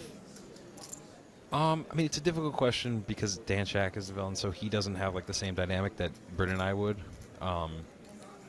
If it was me in Dan Shack's shoes, or if it was me in my own shoes in Dan Shack's seat, I would be 4-betting ace-king versus Bryn there because we have enough history that I don't want to flat ace-king there against him. I can flat with some weaker hands and accomplish still the same thing that I accomplished by flatting ace-king. But Dan might do it because, I mean, he probably doesn't. If he 4-bets, Bryn is probably just like always folding his weak hands. I doubt Bryn is ever going to go nuts with like a 5-bet here. But that's also kind of a reason to 4-bet ace-king. It's not like you're thrilled to be flatting out of the position with ace-king. This has got to be a really tough spot for Bryn with anything but like the really premium parts of his range, unless he thinks Dan is getting up to something. 275,000 with the board now paired. He uses his right hand for chips, so it's not folding.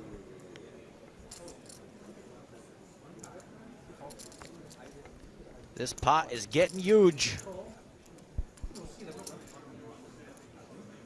$1.25 million in the middle.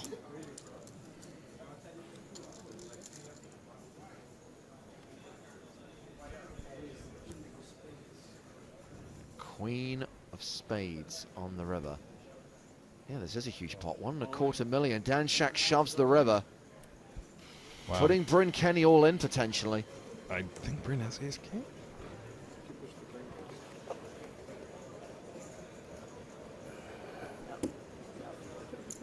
Is this a super tough spot with ace-king?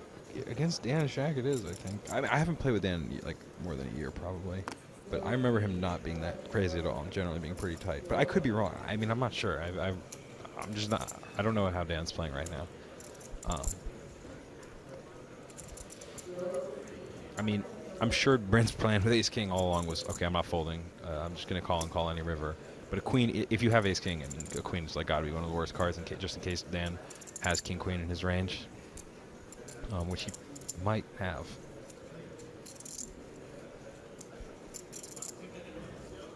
You know, it's a type of spot where it's like, how could you fold Ace King getting, you know, whatever, he has like 375k left. How could you fold getting like 4-1 or 5-1 on the river?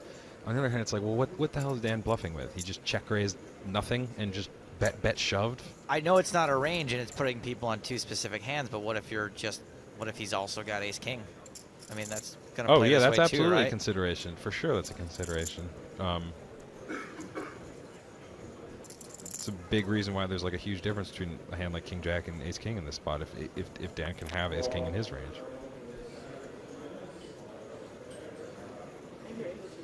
Bryn does not usually tank, so he should be given plenty of... He usually plays very fast, so he should be given...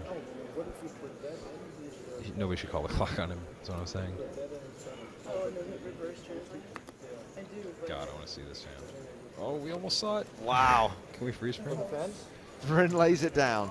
I mean, that is just an absolute...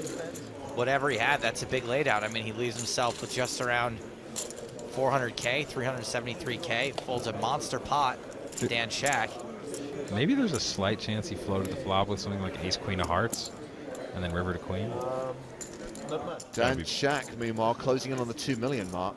Because you can't fold Ace King there, right? Hey, stop feeding the trolls. I mean, I wouldn't fold Ace King, but I also think I'd probably just call Ace King and lose. I mean, Dan might have just had a set on the flop. No, stop feeding the trolls. I'm serious. Stop feeding the trolls. Miranda getting in a little Twitter trouble. Talking of Twitter, Darren wants to point out that you're doing a really good job on the live stream, Mr. Stern.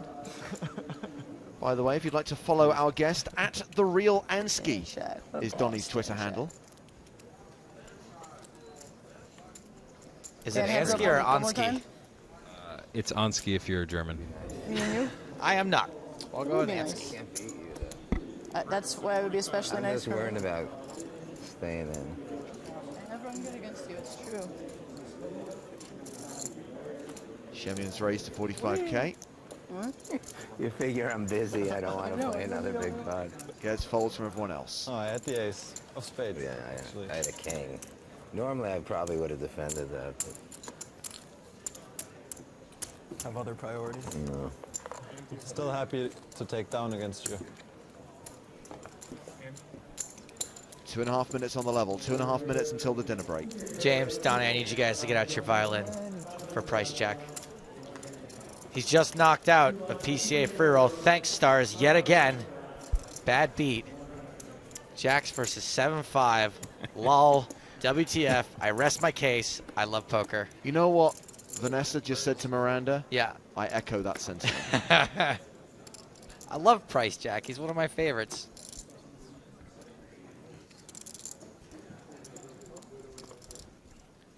Doesn't it seem like when people are complaining about bad beats, they're just so much more likely to have spelling mistakes and bad punctuation?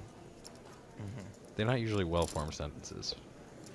I mean, Price Jack's avatar also. It all fits. Vanessa Selbst raises from under the gun. Bryn Kenny moves all in. The 367k. Folded back around to Vanessa. She wants a count. 67.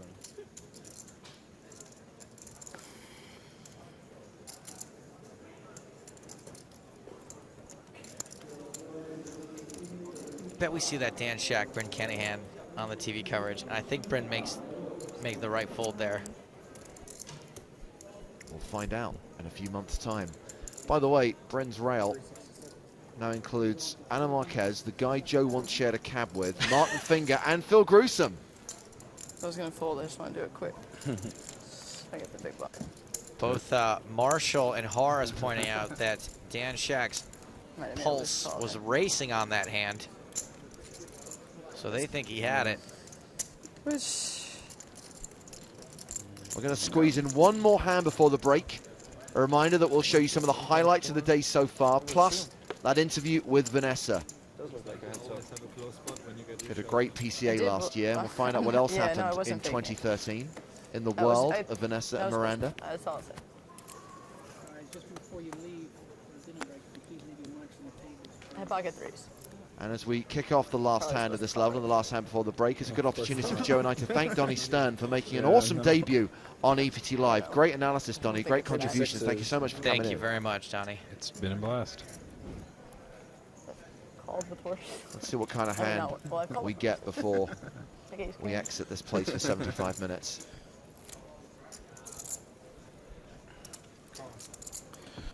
Folded to the blinds. Igor limps.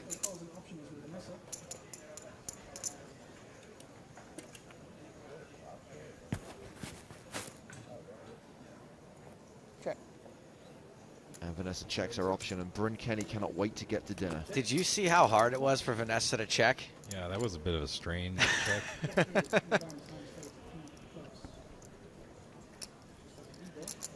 2 kings and a 9. Oh, you. God. Kurganov checks, Vanessa bets, and wins the pot. So that'll do it for that level, and that'll do it for this session. 75 minutes on the dinner break. When we come back from dinner, oh, hang on a second, there's still a hand in progress at the secondary feature table. Stand by your bunks, people. As things stand, 13 players will be coming back after dinner, playing down to the final table of 8. Mark Convey and Matt Broughton will take you through the evening session to the conclusion of play today. Joe and I will be back tomorrow for the final table, when 8 will play down to a winner. So Marchese opened.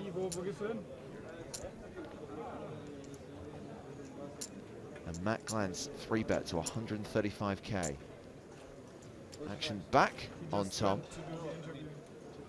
Where the scarf and the glasses are. Fabian's talking about his scarf. He lost a bunch against Paul. It's a lovely scarf. I once had a discussion with Fabian asking if he thought he was the best poker player in the world that wears a scarf at the table. There's so many now. He assured me that he was. It's great for hiding neck tells, and also if there's a sandstorm. Well, Marchese has responded. Well, surely that amount's got to be wrong. Yeah. Tom opened to 45, I believe. Glantz 3-bet to 135, and then Marchese looks like 208. Yeah, I think it's 208. Just getting the size of Marchese's 4-bet verified. 208 seems small. 238. 238. Missing. Matt Glantz moves all in. Marchese calls. Aces, kings. Yikes. For a huge pot. For a 2 million chip pot. Marchese, the player at risk, and Marchese, the player with the kings. Well. And chances are we're going to be coming back from dinner with 12 players. Diamond's not a factor. I have 1.1. Marchese covered by Matt Glantz, who's now playing more than 2 million. As Marchese exits in 13th place, 12 players, 2 tables of 6 will come back after dinner and play down to 8. On a way to end the level. Donnie, thank you once again. We hope to see you again soon, and good luck to you in the main event and any other tournaments you play while here at Atlantis. Thanks a lot. I'll see you guys around. So confirmation that Matt Glantz ends the level with 2 million. These are all the chip counts of the 6 players we've got at the secondary table. And at the main table, we have the tournament chip leader, Vanessa Selbst, with nearly 2.4 million. Dan Shack second in chips at 1.9 million, and Igor Kurganov playing a 14 big blind stack. So we're back after dinner, back after the break here at the PokerStars.net PCA.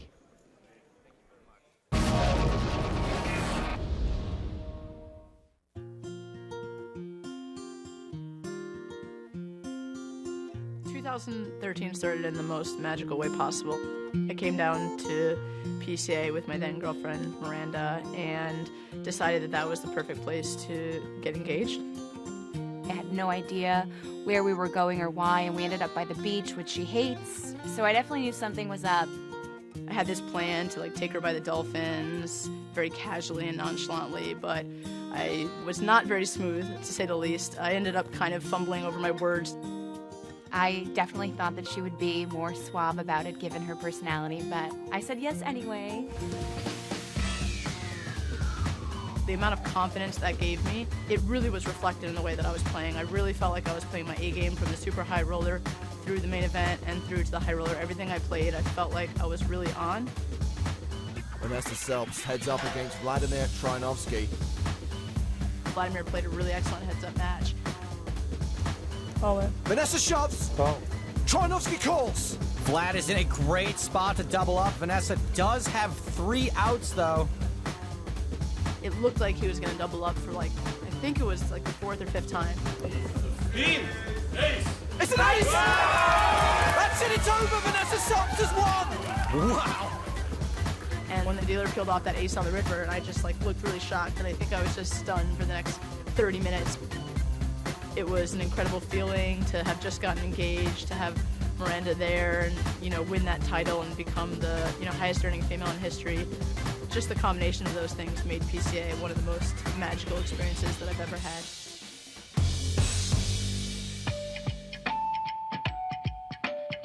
We got married at the end of August on a rooftop overlooking the Williamsburg Bridge and the Manhattan skyline.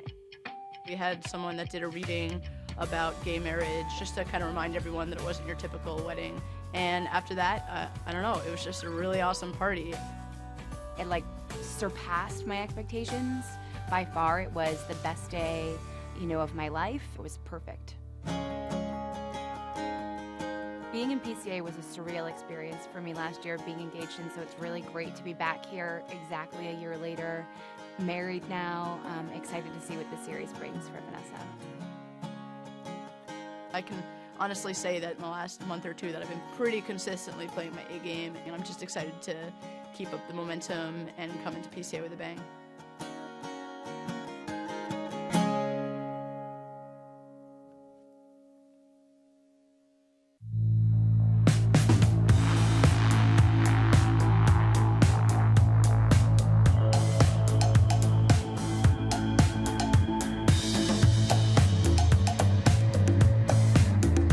PokerStars has more players than any other site, creating the biggest tournaments with the greatest prize pools. We are the richest online tournaments in the world. We are poker.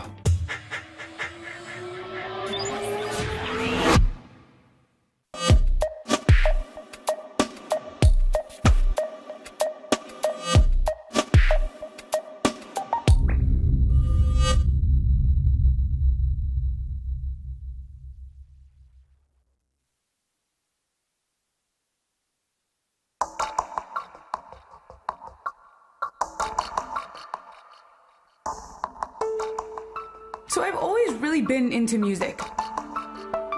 Even as a poker player, I realized early on that if I'm listening to certain songs, it really didn't matter what kind of bad mood I was in or what beat I had taken, it could turn my whole mood around.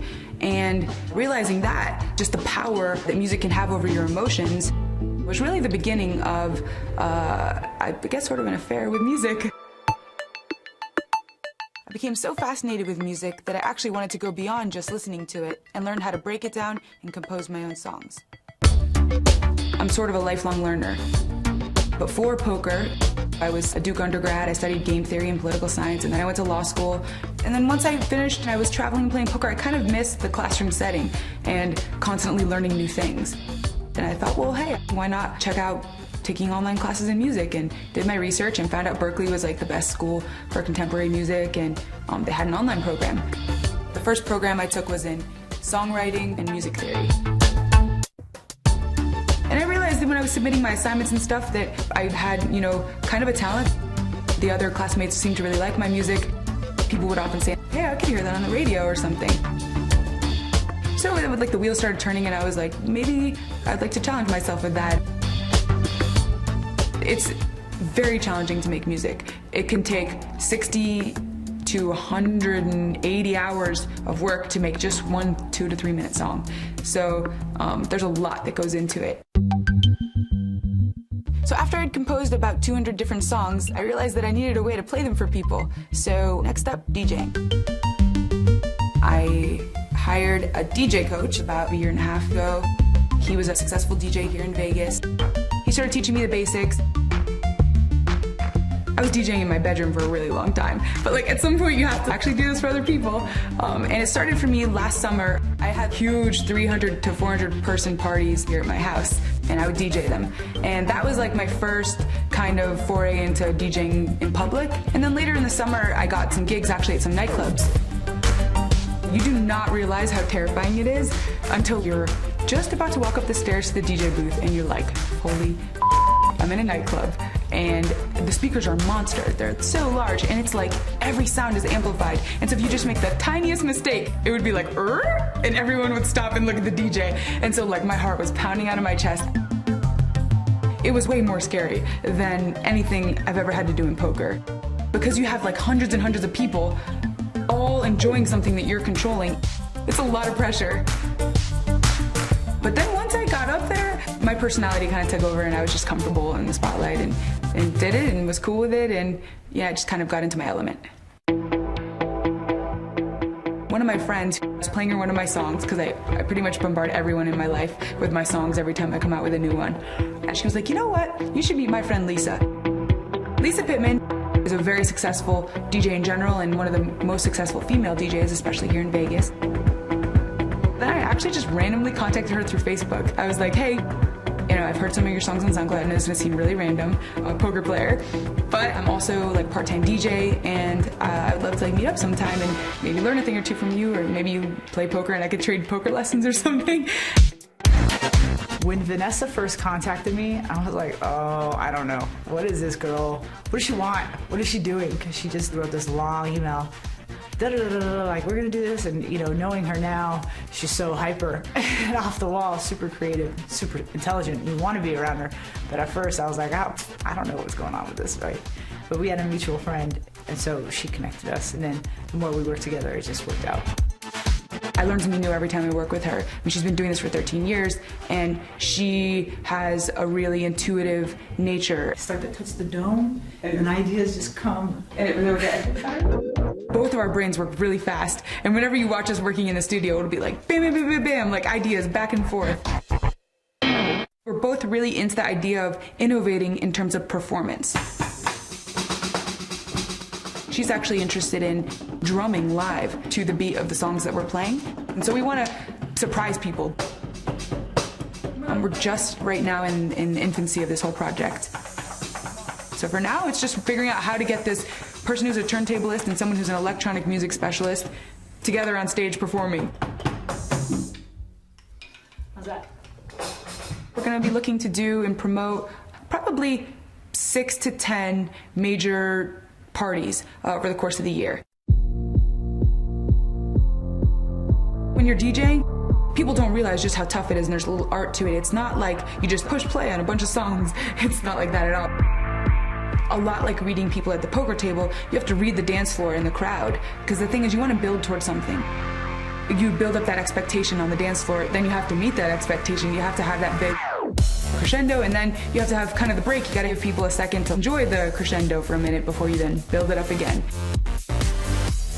And working with someone like Lisa, she really has developed an expertise into the art of DJing and just teaches me all kinds of things.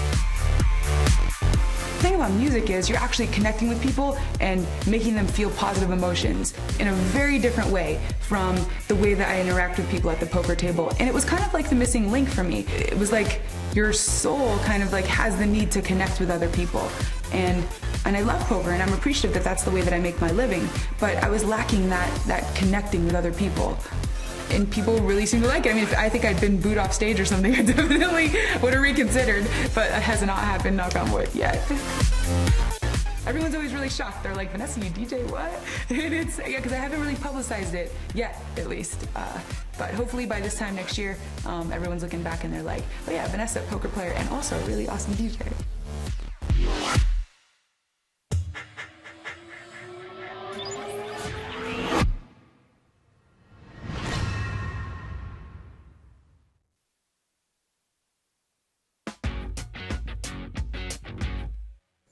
So it's folded around to bring Kenny in the small blind. Makes it 15,000 to go. And Tobias is going to defend his big blind. Just with a call. Yeah. Yeah, the blind's still at this point small enough that the opening raise tends to not just be the min that we'll see a bit later on once the price of play becomes a bit more exciting. I'm loving the new graphics. This is very attractive. Looks very pretty. It's like silver sheen is the name I've given to it as a theme.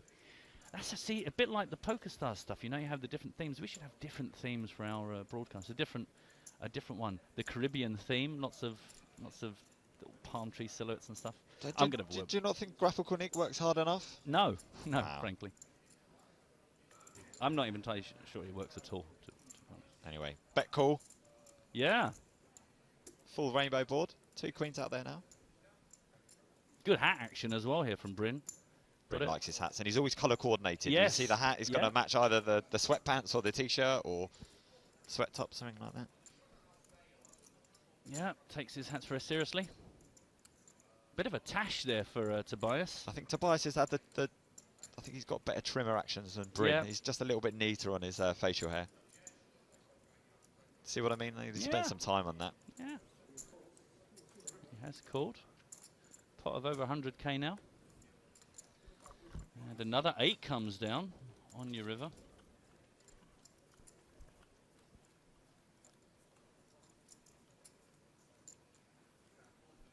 Double pair board now. See any straight draws that players had, didn't get there. And looks like Bryn's going to empty the clip with a third bet.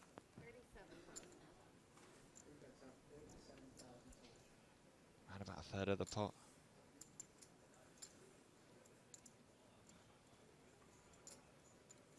Tobias will try and figure this out. He's never one to be rushed when he's got a big decision.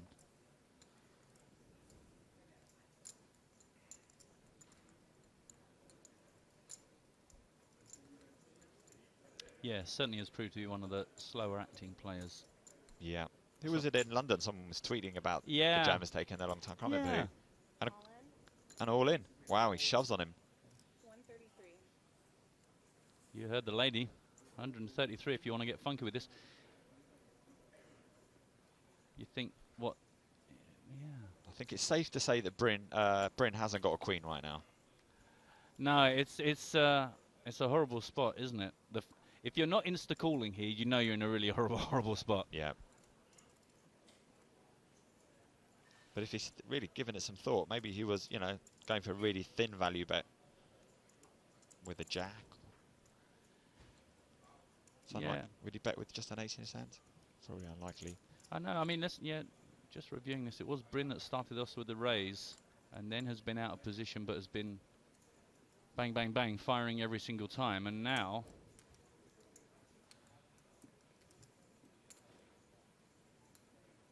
The thing is, a queen would play this exactly that, when you look down at the action of this hand, a queen can play it that way so many times. Yeah. Just keeping the pot under control and ticking along, and then boom, before you know it, you've made the pot exactly the right size to make this kind of a move. Got position on Bryn. Looking less comfortable, and of course now it's frozen, as James and Rick were saying midday today when we started our broadcast here. PCA is when registration and re-entry is closed. So any mistakes now are fatal.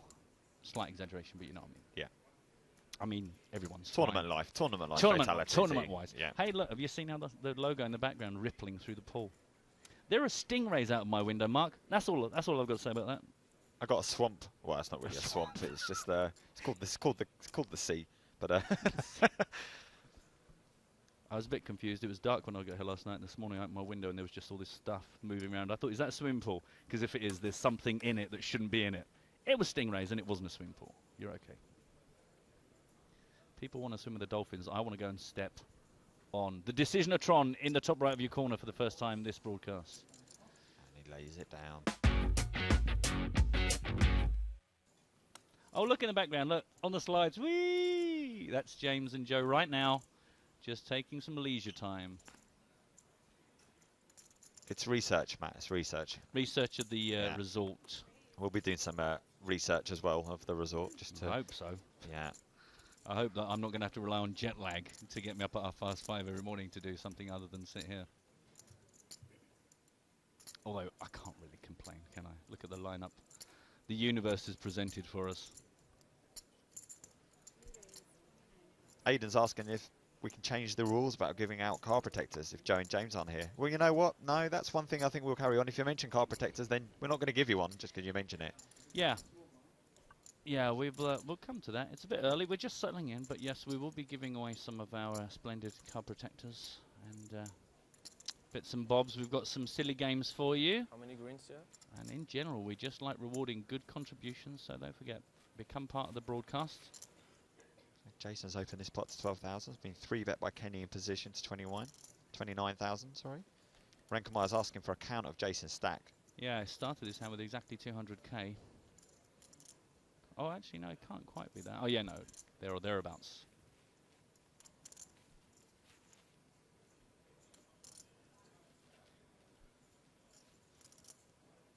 Oh, wow. We've just been told, Matt, that we have 10 card decks to give out as well. And these are really, really high quality card decks. Oh, really? Yeah, PCA. Oh, really? Yeah, so okay. Fantastic. Freshly plucked from trees on the Isle of Man. Like, they do grow on trees, these ones, and they're fine quality. 4-bet alert. Wow.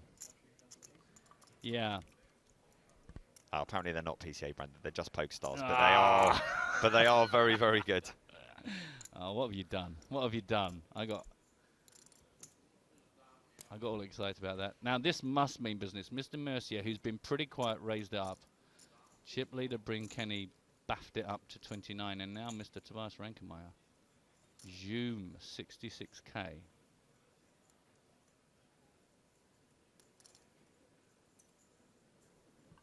I mean, from the small blind as well. So this is, you know, this is voluntarily picking the worst spot at the table to build a really big pot. Which, of course, to us, you go, oh, must be a good hand. But, of course, the good players know that that's exactly how it looks as well. 5-bet alert. Wow, I don't have a noise for the 5-bet alert. Maybe you... There we go. That is the foghorn of 5-betness. Can we get a new seat in here? Matt's just had a bit of an accident. No, it's all fine. I've got my poker diaper on. On brand, I hope. Always on brand.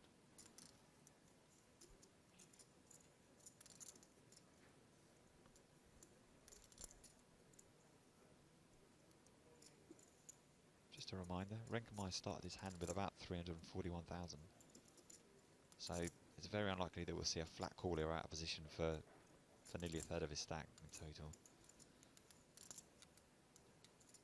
Started whispering there like I was commentating on snooker. Do you know? I can't. I honestly tell you, I was taking a breath to say that was really nice. That was just like snooker. And you, just as I was taking the breath to say, you commented on yourself. But you're right. It was very lovely. Oh, that's a bad miss. There we go. Maybe there's a future for me. Exactly. I don't think so, but maybe. Okay. Thanks for your confidence. And for those of you watching in black and white, the pink ball is the one just next to the green. Classic. Classic poker. What you gonna do? All in is what he's gonna do. Aces versus kings. Spin the Guessatron. Ace king versus aces. Oh, has Tobias really gone to town with ace king here? Did he say he's a loser? Ace jack. Wow. Wow, that was just handbags at dawn there. Yeah. See, sometimes you do get that in these super high roller events that you almost think you can't be outthought. People outthink themselves. Do you know what I mean? I mean, you wonder if Tobias just didn't give much credit to Kenny's re-raise over Mercier, and then before you know it, you're in trouble. 6-9-7, safe lot. There's not even any backdoor draws out there. No, it's all about the ace from Oh, there space. is actually. There's one. Oh, there is. There is the old backdoor straight draw to the jack. Yeah, that is true. Oh. Let's chop it up. Could be, yeah. Everyone loves a chop pot is the word on the street. So 5 will chop it, a 10 will give the pot to Renkmeyer, and the other card in the pot is Kenny's, and Renkmeyer is out the door. The whole world. 700,000 chip pot. Deuce of diamonds. Another 7. That is unlucky. Interesting. An interesting hand that just kind of, I guess, got out of hand. Definitely. Wow. And Kenny's going to be clear at the top now. He's going to have a huge stack, approaching a million chips, I think. Back to our secondary feature table. Same 2 players involved in another hand. Max Oltergott, Dan Smith. Made it to the river with 177,000 in the middle. There was another 3-bet pre-flop. So Oltergott made it 13,000 to go. Dan Smith re-raced to 35,000. Cool. Then the flop came down king high. Just check on the flop. Oltergott bet 45,000 on the turn, and Smith called, and now here we are on the river. Huckseed is another one that's just come in. Sorry, Mark. I like that. I like Huckseed's great. Yeah. I've given away my deck of cards, but that is very good. Rev Kev has mentioned that the English commentators like listening to 2 people playing Guess Who.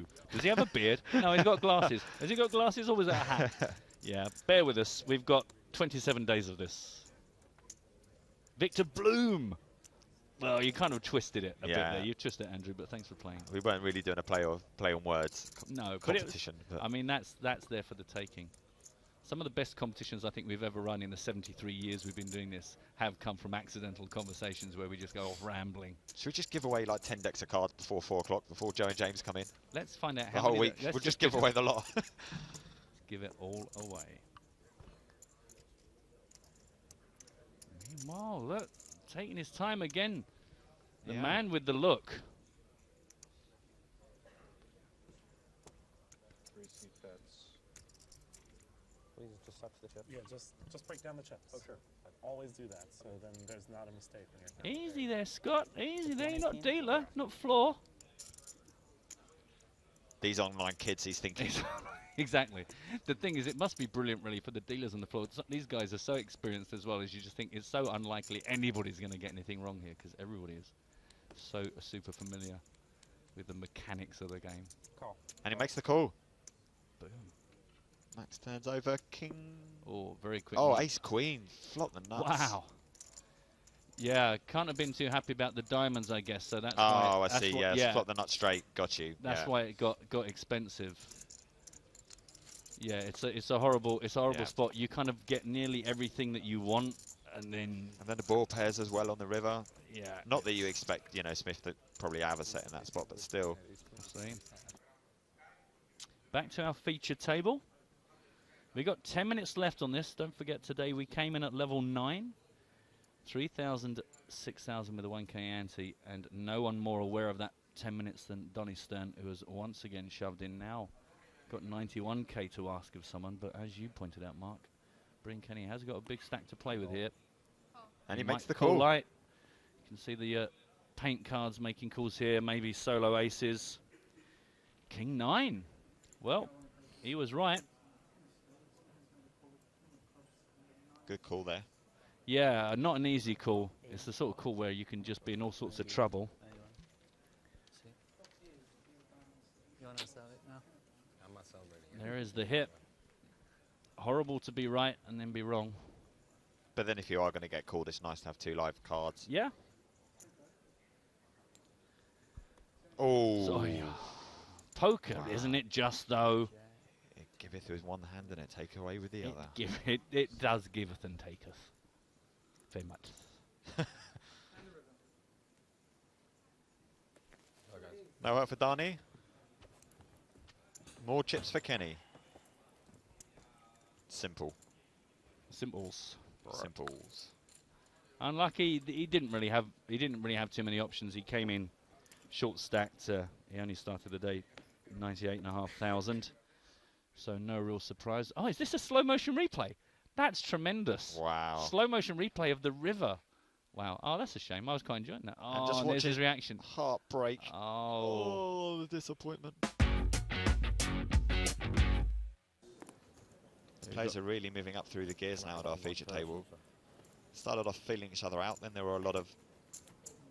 No, I was halfway through a sentence, but you just come in. You weren't listening to me at all, were you? No, I wasn't. I was halfway through an announcement. I do apologise. Mark just... Sorry, I thought you'd finished. I thought you said we were getting it later on, and my bad. No, I was just... Carry on. No, it's fine. I was just saying, everyone, 4 hours' time, we got the $1,500 free roll for the PCA live viewers. Let's not fall out so early in the week. Unbelievable. I do apologise to everyone about the rudeness of my colleague. No, that's all right. No, you go for it. I was just trying to talk about some poker, you know, that's all. We've got superstar Jonathan Duhamel opening. Another superstar, Jason Mercier, 3-betting to 36,000. Got a free roll as well. I'm sponsored by the free roll today.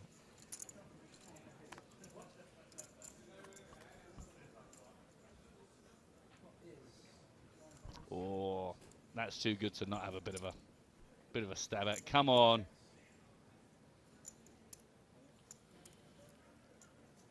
Mercy, very quiet so far today, really.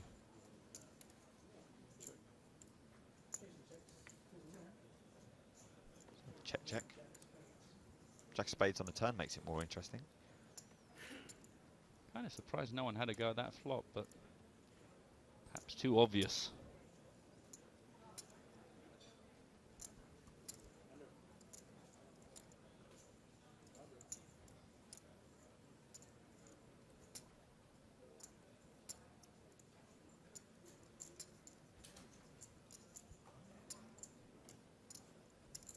Check behind on the flop from Mercier has invited Jonathan to bet his turn card.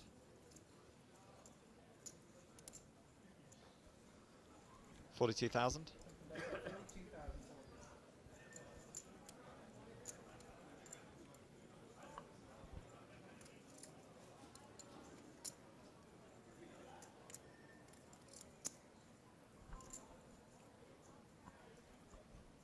What you gonna do, Jason?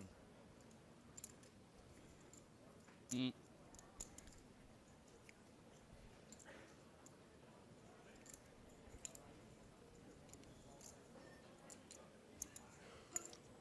gonna look not immediately comfortable.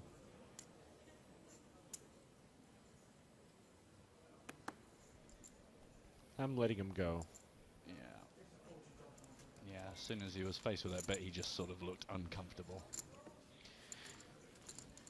Just shows the discipline of these players, though, that, you know, you have pre-flop strategy and post-flop strategy. A lot of guys, a lot of less experienced guys will think that because they've been the aggressive pre-flop that they really have to be the aggressive post-flop. But sometimes if the ball texture just doesn't suit your hand and you narrowed your opponent's range, don't get married to your hand. Don't compound any mistakes. Just let it go sometimes. Reevaluate, reassess. Might find a bit of resistance. Mr. Jason is all in. 138k. Still a few players live in this hand. Just an open shove from the button.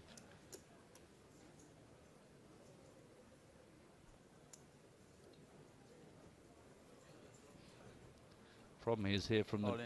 Oh, I was going to say the problem is here from the blind you might look weak. Sorry, from the button you might look weaker because you know you've only got the blinds to get through. So full board shove behind him. Brynny gets out of the way. Bryn Kenny, sorry, not Brynny. Quite big hands, ace-9 versus 5. Catch out on this. Pair of fives? if I call you, go all in, I'm fucked. No, I'll do it anyway. Apologies for the... industrial language. Industrial language. Industrial language is the term I'm using. Both these guys historically pretty good at winning flips. So I expect to be a chop pot. I expect the universe to implode because technically they should both win this hand. Ignore those figures on your screen. Both of these guys have a history. Or you could just roll a 9. Yeah. Much better. Jason's obviously got to decide which way he's going to suck out on this. Probably going to make the straight runner. Now the old back door.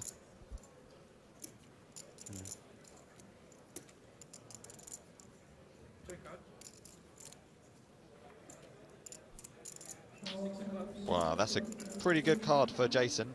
Any queen or 10 now will counterfeit Grisham's hand. Yeah, that is true. Plenty of ways out this other than winning it. Yep.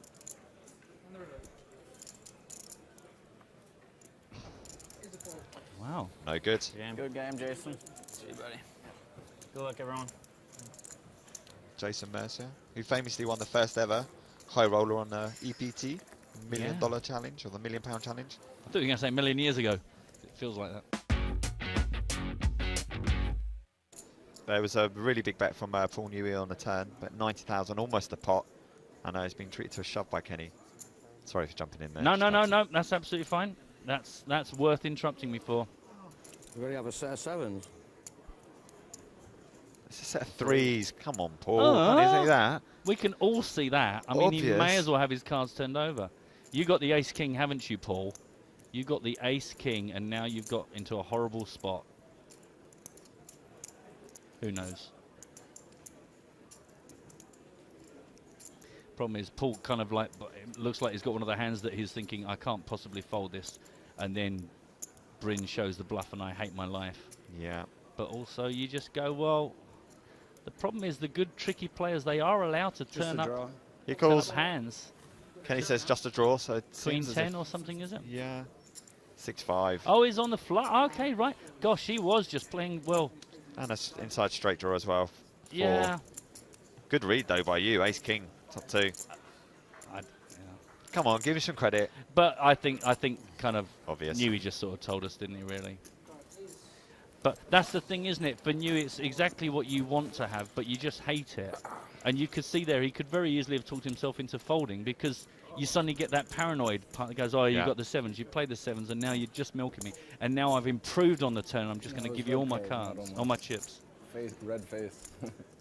You kind of don't want to see another spade there and to give you something. You're just going to get yourself in trouble.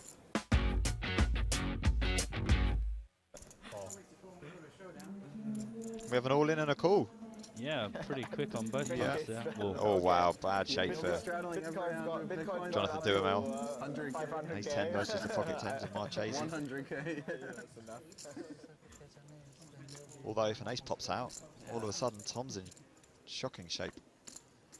But really, there are only two options. It gets forbidden at some point, or it goes up. Yeah. That's like, I think there's like over like 10 years. Nothing in between. Yeah. Yeah, it was a good point to end on for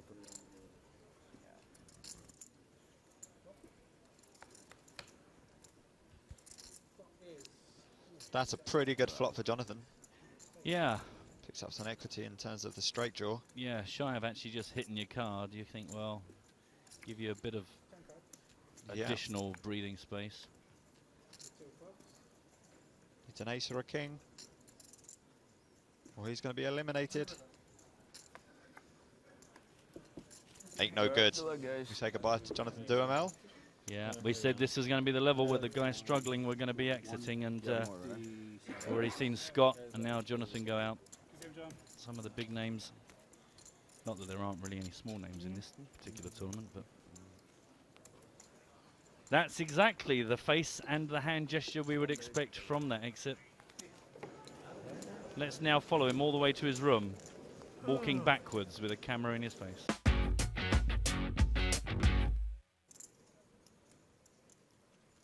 You can't take them back. Oh, that's okay.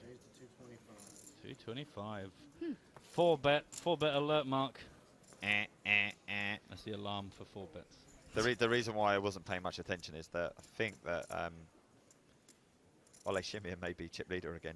Oh, superb. Yeah, we'll get that confirmed. Wow. How'd you like them bananas, Tim? I haven't seen Quas in that many hands. Has he been playing? Yeah, he's been fairly active. Yeah? Yeah. Okay. He picked off the bluff from Bryn Kenny, do you remember, with the 9s and the 6-7 in your first game. All in Yeah, cool. Wow. Does usually have a hand Huge when he pot. is in a hand. Kings and he had the ace. King, maybe. Is it role reversal this time for Quas? I don't know. He's not happy. No, Oh, queens. it's a classic one. Classic like race underway. Classic race underway, ladies and gentlemen. As the graphic will confirm for us.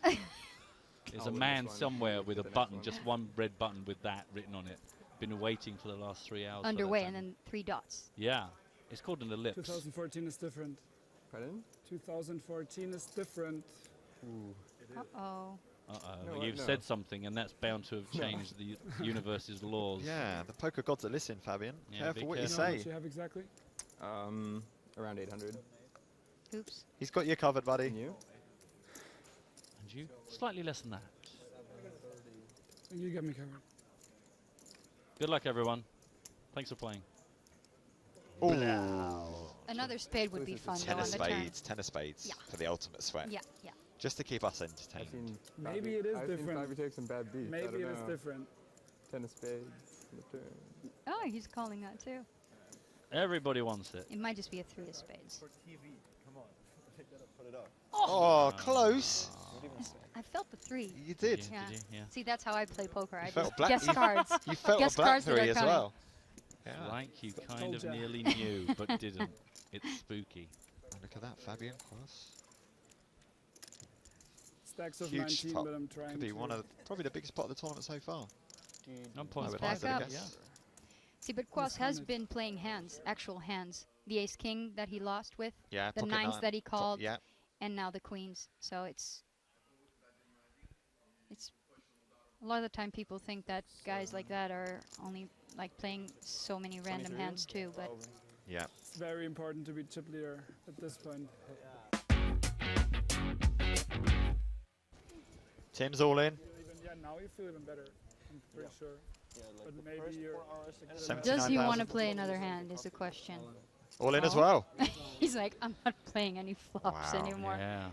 There's still a few players He has left over behind 20 to act. BBs, so Still 4 players left behind him as well. I think he might even like.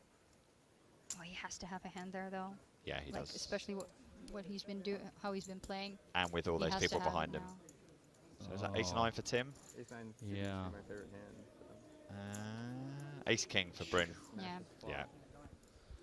Well, if this doesn't go Bryn's way, he's going to have to just put it down to being one of those days. It started so well, but Did you fold any? it's looking good right now.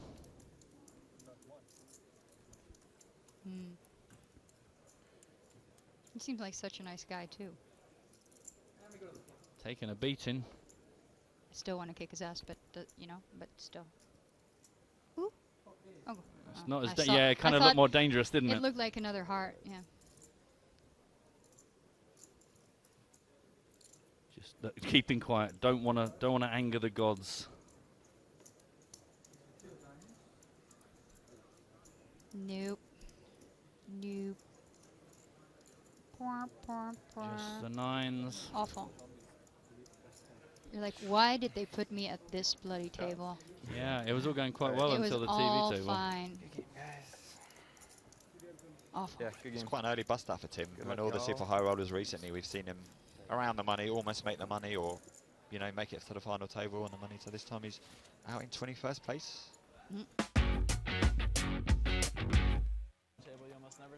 Mike McDonald, Sorrel Mizzy. Yeah, Mitzi is the play at risk by the looks of this. He has It ace is- queen, right? It is Yeah. effectively a classic race. The under pair, the big Broadway cards. Big Bear. Yeah, it's a good T-shirt. I like it too. Checking out guys' t-shirts over And there. another set on the flop. Wow. When a player's all in. Mike McDonald ran very good in these situations in the London Super High Roller. And that locks up the hand. Full house on the turn.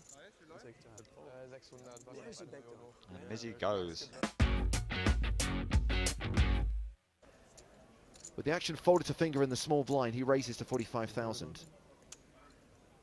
You know, it must be so weird. Like, almost all these guys commuted here together today. What I mean, from their hotel, like, they all came down the lobby together, piled into a couple of town cars, came over here. It's like you're buddies with everybody, and then, like, 30 seconds later, you just want to punish them and cause them as much pain imaginable at the poker table. It is a weird thing where, like, it's such a big part of the field that, like, good friends and know each other and travel together. And it was like 8 to 10 guys, yeah.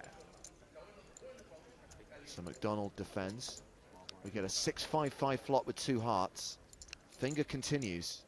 And we get to see the infamous Mike McDonald stare, too. Now yesterday, I don't know if you were watching the coverage, Mickey, but we had the Mike McDonald stare down combined with a lilac jumper. It was very romantic. All in, right? 400,000? The guy wouldn't bet all in. That's all right, but he had ace queen. He wasn't calling it. He just Yeah, all right, push all in, yeah. He has called the nine. I thought these kids do it.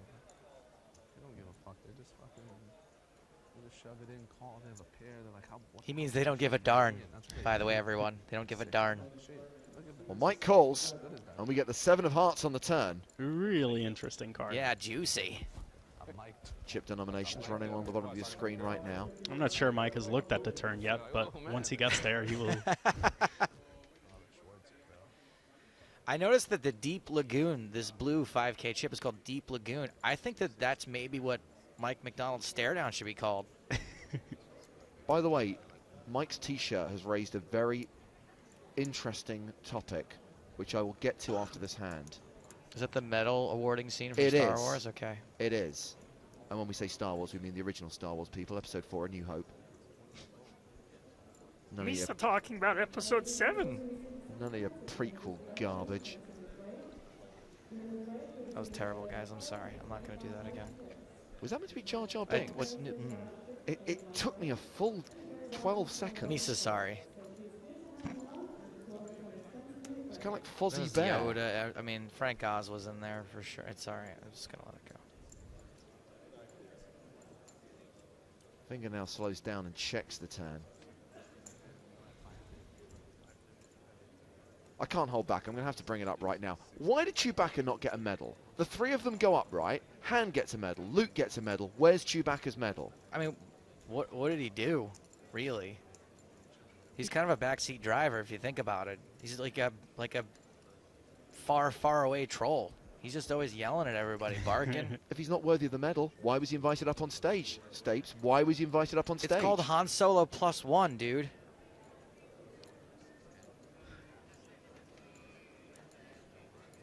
Just kidding, it's racist, Ob. McDonald bets 100,000.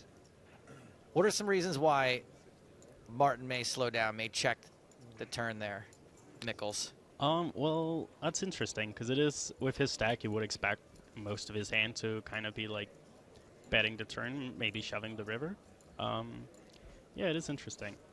But he certainly hasn't folded yet, and if you look before, he was counting his stack very carefully, so he knows exactly what the pot is at right now.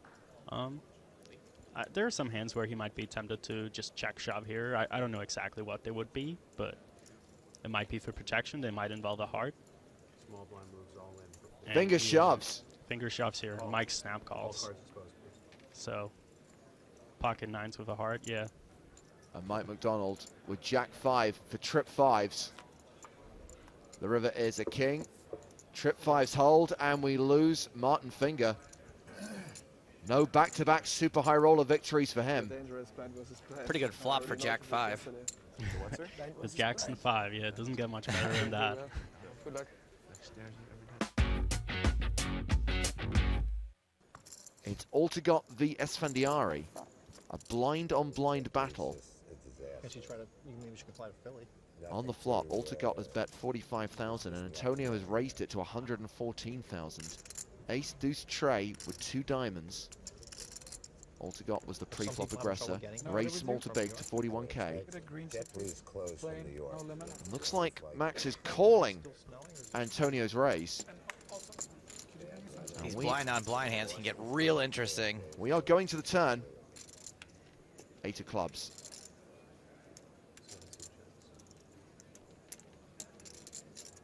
Altagot checks. Or does Fandiari follow up on that raise?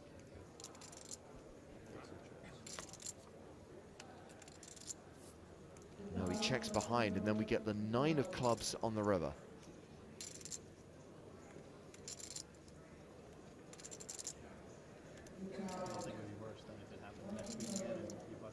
So it comes running clubs.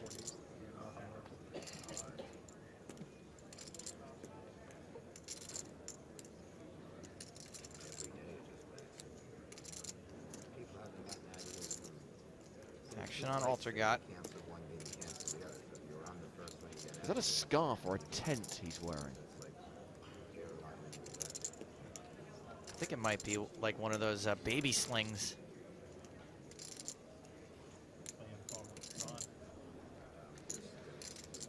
Well, after taking the turn off,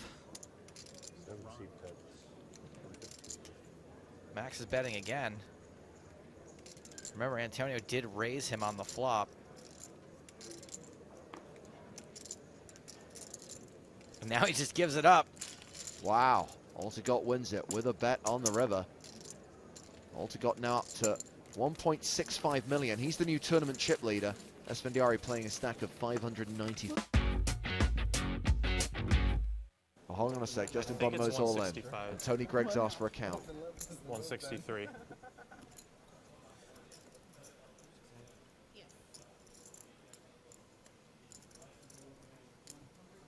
I think Justin's going to get looked up this time. He's got his shove through a couple of times. What position is Tony in? Tony's in the cutoff. And looks like everyone else is folded. Showdown. Could be worse. So Justin gets it in with King Jack. Could be better. Announces it could be worse. Up against Ace Queen, so he has live cards. Yeah. And one live suit. Yeah, unless Spade's not working for him, but 4 diamonds would be okay. Deuces would be the ideal situation. I was hoping he had King 9. Oh, there's 2 diamonds. Potential flop.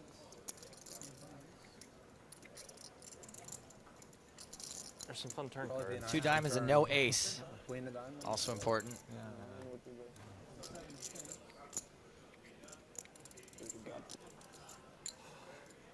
Not the worst. Yeah, the jack of hearts is gonna come. Well, there is the nut flush for Tony Gregg and the elimination of Justin Bonomo. He won the Super High Roller in Monaco at the conclusion of Season 8. No second win for him here at the 2014 PCA. He's out in 15th place. We've got a pre-flop raising war here. Altegott made it 34k under the gun. Newey 3 bets to 130,000, and then the original raiser 4 bets to 225,000. Decision back on Newey.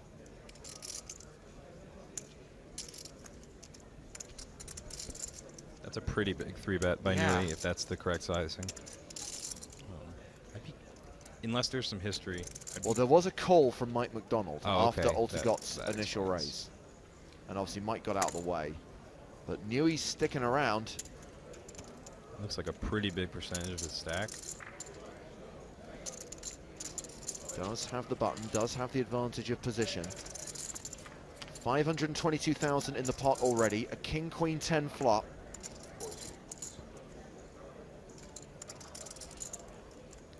And yeah, Newey with significantly less than a pot-sized bet behind.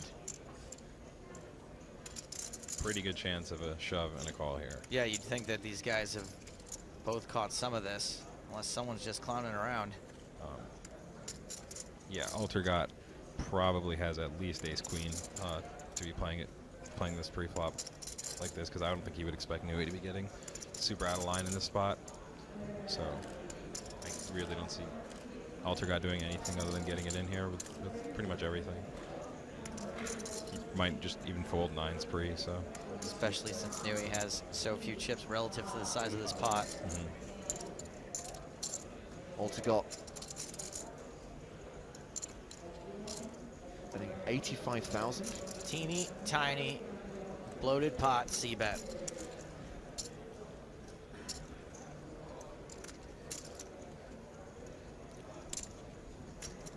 Now, you don't really bet this amount expecting to get a fold very often, right? So, you know, it can work both ways. If for some crazy reason he actually missed this flop, this is probably a good sizing, just on the chance that Newey has something like 8s, 9s. Those are basically the only hands you're going to get him to fold, no matter what size you bet. So you're giving yourself a better price to get him to just fold, like on the off chance that he has one of those hands. And then when you have a strong hand, you might want to bet this size to induce him to shove with a hand that he might fold if you shoved. So, I mean, it can go either way, but from a theoretical sense, you probably don't need to have a tiny bet size on this board when you only have 60% pot to play in a 4-bet pot. But it might, you know, work out for you in this situation if you have a read on your opponent on how you think he'll react to it. I mean, this is a tough spot for Nui if he has like ace queen, you know? I mean, we know that I definitely agree that it's, you know, am I ahead or behind is a tough spot, but with the amount of chips he has. Yeah, I mean, you know, if I'm flatting a 4-bet pre and and I have 60% fold pot here. to play, I don't fold if I flop a pair. Although this board is, I mean, this board just smashes Max's range.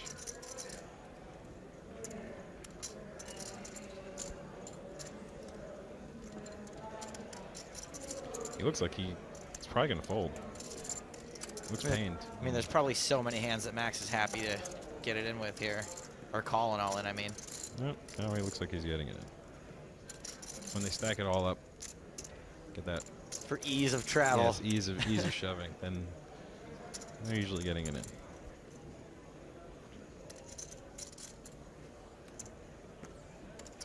Looks like we have 2 scarves at the table. Scarf watch. That's low. All in and a call. 2 jacks. Nui with jacks. Ace king the hand for Altegott. Nui obviously cannot fold jacks once he gets to the flop. Might have. Surprised that Nui just flattered with jacks pre and it didn't all go in. That seems to be a cooker. Well, the ace may have been 2 pair for Altegott, but it's a straight for Nui, and he will double up through the German. / Austrian. I mean, that hand probably plays out the same way. Yeah. Obviously, if it goes in before the flop. Presumably Nui's decided he would call and then get it in on the non-ace king flop. And then it was a king high flop, but obviously with an open and straight draw, he just has to get it in. So Nui doubles up to over $1 million. Altegott down to 1.2 million. Shemian raises the cutoff. Action on Dan Shack in the big blind.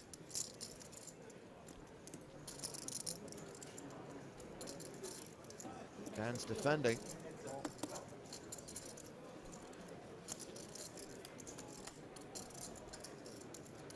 King, Jack, 8 with 2 clubs.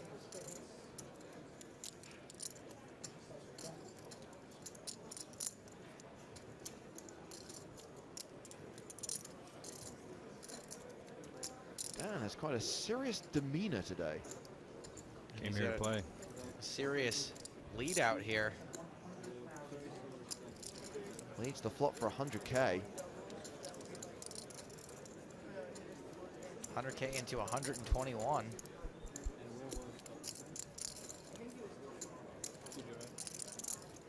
Donnie, if you're ever going to play a hand this way, what kinds of hands would you lead this strong for? Leading in this spot, I don't do too much leading, and mostly it's out of laziness, not because I think it's wrong. But leading in this spot, you generally want to do it with some hands that you're pretty comfortable going with, or pretty comfortable folding if you get raised. That's probably a little bit less so given their stacks. That there's actually quite a bit of room to play. They have they still have 3x pot to play almost, even when he calls. So I think like being somewhat polarized makes some sense. You know, having like 2 pair, really strong draws, or also some weak draws that you want to barrel on certain runouts. So something like 7-9, maybe 10-9.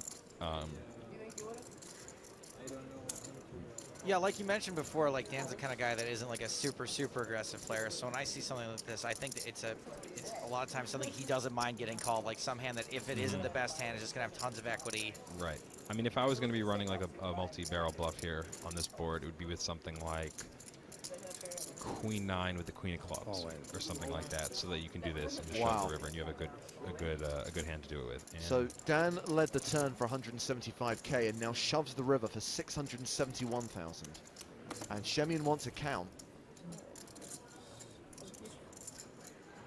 Did he have exactly a pot size bet? The pot was 671, and he shoved for 671.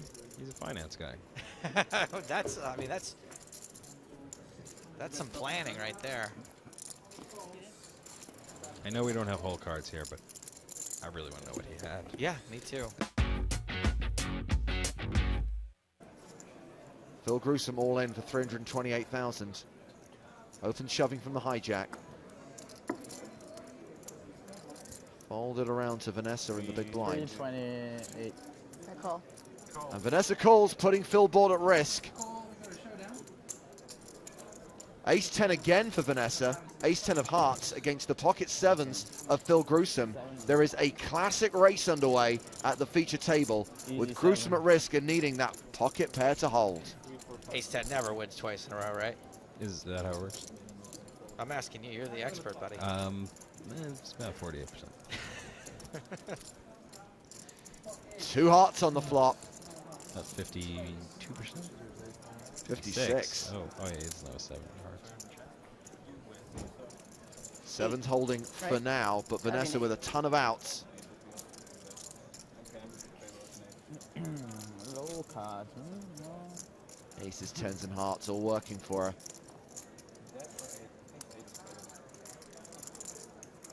Okay.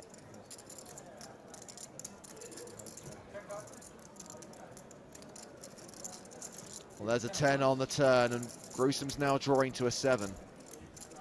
Or an 8. I know, now I'm going to regret calling for an 8. 1-7 not working for him.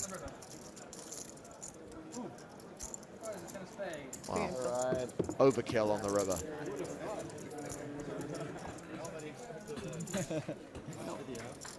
320. Don't feel too bad for Phil Bart. He had a pretty good 2013. And if we are going to accentuate the positive, I believe he only bought into this tournament once.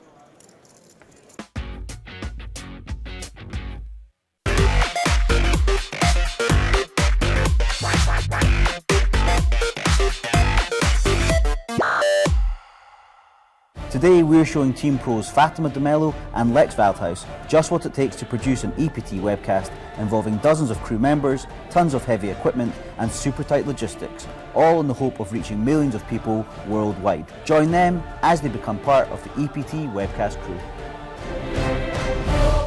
Come on then, let's get in. We're not doing that extra shot. Oh, we're not? No. Why But not? The first thing you need are radios. Radios? Okay, this is a baptism of fire, and without it, you can't talk to us. Hello? Hello? Has? Come in, please. And it's really important that we talk clearly because we've only got seconds to communicate some important information like Lex is late or Fatima's here on time or something like that. I just thought it was a lot of organizing and communicating with each other and, yeah, just, you know, keeping in touch. 1, 2, 3. Only 20 or 30 poker players have had that in the Euro of the week. It's fine. Once these screens are powered up at 11 o'clock, we'll see all 7 to 10 cameras. Ben directs it, and Riley directs it as well. At the same time? They take turns because there's different parts that need to be directed at different times. So one is often directing it live, and the other one is about to tee up what's going to go live. Nick at the end is in charge of all the graphics for the webcast. So there's data-driven graphics coming from 3 tables in the building. So he corrected my name when it was wrong before. Yeah, exactly. Cool. Tina Hi. works at PokerStars. She's in charge of the webcasting. She's our boss. Oh, you're in the corner. The corner office. Anyway, this is our technical equipment. We could talk about it forever. Basically, it does what it's supposed to do. So the first thing that we do is print out the schedules, which we've actually done already for you because printing takes ages and it also makes a racket. This is a schedule. It means that you've got to keep to it. So we've got live coverage start and end. It's important that everyone on the team knows when we go live for obvious reasons. At 12 PM we are going live. So you'll see on the far right column there that we've got James H prepping on floor with Haas and Rick. No one gets to consume food. Right, so about this time I normally get a coffee because I've been up since like 8 o'clock. What's happening, Lex? Meeting. TV production. Meeting. Yeah, sorry, the PokerStars editorial meeting. That is where? It's in the PokerStars office. Right, so like I said before, this is the content meeting for the group, and we discussed some of the things that are happening. Okay, so these are our player lists for the day. You. And this is a summary of all the production activities that we're doing on location. We're going to be playing 5 levels, or down to 16, or playing down to level 24, whichever comes first. We'll anticipate to finish at about 9 o'clock tonight. There's no scheduled dinner break. Each level is 20 minutes, so everyone's going to be taking dinner at the end of the day. I don't know whether you want to go through who your feature tables are. So table number 1 is our TV table. We have our marquee players on there are Mike Watson, Kent Lamarck, EPT Season 7 Barcelona champion, and there's a couple of other guys. Kevin Isofano's made 2 final tables before, and Niall Farrell was a character for us yesterday and was chip leader for a lot of yesterday. And the RFID table, which is our secondary table, we have got the last remaining Team Pro, Christoph de Mulder. So yeah, so we're all rooting for him, obviously. Sorry, can I cut in and just jump on because we've actually got something else to do? Just, Rick, see you at 12. This is Rick from the PokerStars blog, who's going to be in the opening link. Rick Dacey, blog extraordinaire. Are you okay with makeup and stuff like that? Forget what? I'm that way. Sorry. I'm fine. I get here. You okay? Right. I'll meet you at 11:45. Okay. We've got to go and test the wireless cameras. Louise, on that note as well, will be. So. Bye guys. Bye. The thing is, in the morning we need to find a place to do a light for James that shows the tournament and looks She's nice in the on middle, camera. right? Well, there are continuity issues because they're filming the TV show. James obviously can't be in shot if he's going to do the commentary. Like here? Yeah, just close and then, but then they're gonna annoy you, right? Welcome to Day 4 of EPT Barcelona Season 2. Great. Fatima, I don't know if you want to do this. Like, Sure, yeah, sure. So before we do anything, we can put the camera on here, so we've got to check that this is all level. Does it have to be the perfect center? And then there's a screen here. Ah, that shows you what you're doing. That's how you turn it on? So, Okay. 1, 2, 3. This looks good. It's kind of fun to see it from this side, because when we're on the floor, I know we should make a lot less jokes, or be careful what we say, or say them in Dutch, because those are pretty good headphones. You can hear everything over there. Well, I think for the amount of stuff that needs to happen before stuff can go live, I think the crew's pretty chill. I don't know, I have no idea. I think he was pressing buttons and he loves to do that sort of stuff, so I think he would like maybe chill out for a couple more hours in there, just, try to figure out what the game is like. Yes, as usual. Are you in control of the buttons and stuff? You figuring it out? Yeah, I could do you a favor and cut away from your shot right now, but, Why are you cutting away from my shot? I don't know, it's better for marketing, because of the way you're sitting. No, this is a right way of sitting for marketing. What are you talking about? Wait, I'll do you a favor. Jesus, I'll sit like this, like a proper girl. So whenever she gets annoying, I can just cut it out completely. I mean, she gets to play with the camera, but I control the buttons, so I'm god of the control. It's a good social experiment. I'm already power tripping, Okay, put your hand up if you can hear me loud and clear. English first, please. Hello, 1, 2, 3, 4, 5. Okay, and Russia. Good stuff. Well done, everyone. Well done, everyone. All right, good. Good show. Good on. That's a wrap. Well, I've, like out here, I've helped testing the camera and the audio. I've learned how to put a camera on a tripod and how to make the, vision unblurried. I don't know how you say that in English, but something like that. Coming live to James on the floor in 5, 4, 3, 2, 1.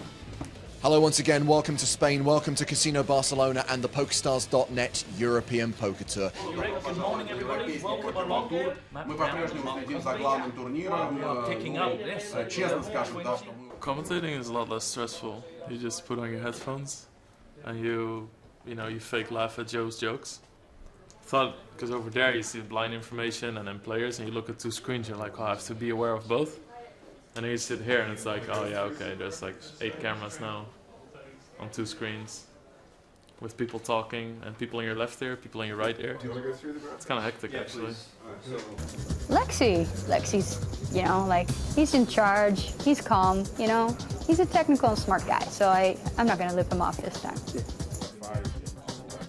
Pretty cool. It looks like a video game. So, and I really like video games, and I think once you get used to it, especially control stations and stuff like that, and the coordination of it, and I like the efficiency. Just, you know, people don't have short tempers with each other. If somebody snaps once, everybody knows it's for good reason, and it's just, people are just, I don't have time, and then you just leave it alone, and somebody's like, okay, control what was going on, and yeah. That was fun because as soon as somebody said something to me, I missed the flop. I was just like, yeah, because as soon as you have like a second thing coming in, it's like, oh shit, it's like, shut up, you know. It's pretty cool. It's also fun because now I could see the multitasking aspect of it. And as soon as somebody started talking about me to me, and I had to take off my headphones, is when I made a mistake. And it's kind of like, I kind of felt like, just leave me alone. I'm inside my bubble with my headphones on and I'm just playing a computer game. So as long as I did that, it went pretty well, I think. And it was fun to do. I thought it was a nice experience, but the thing I like best is just working with people. You know, like you're communicating with each other and you're building something, you're creating something that, you know, has an actual product. You know, you can make people happy with the thing that you're actually doing. And if you do it right, it can become really good. And that's always a challenge, I guess, but it's a cool challenge. The expectation for some reason was that it would be more relaxed, that it would be like, because but I think that's because of the way people carry themselves, and I think that's really impressive because you walk around and anytime you ask something to somebody from the TV crew or from the webcast, you always get like an answer, and people take the time and they take their headphones off and they talk. And you don't see anything, and then you have the headphones on yourself, and it's just so chaotic everywhere, and then I completely miss out on stuff, and I'm really good at multitasking, I think. So I get asked a question and I answer, and then I hear over my radio, Lex, is your radio not working? I'm just like, yes.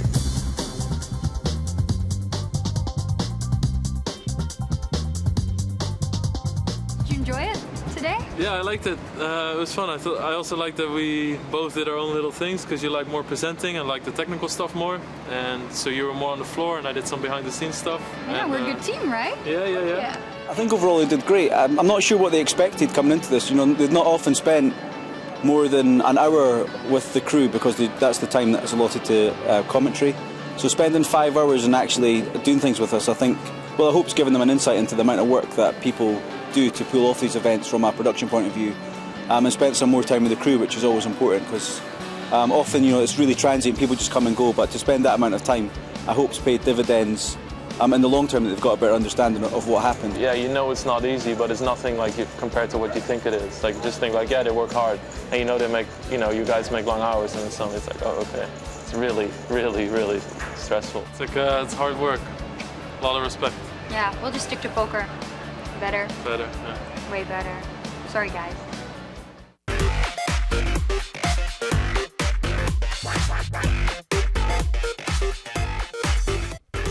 Hello everybody, welcome back to our continued coverage, day 2 of the Super High Roller PCA 2014. Matt Broughton, Mark Convey with you through, hopefully, until we get down to our final table today. We are down to our last 12 from the 56 buy-ins.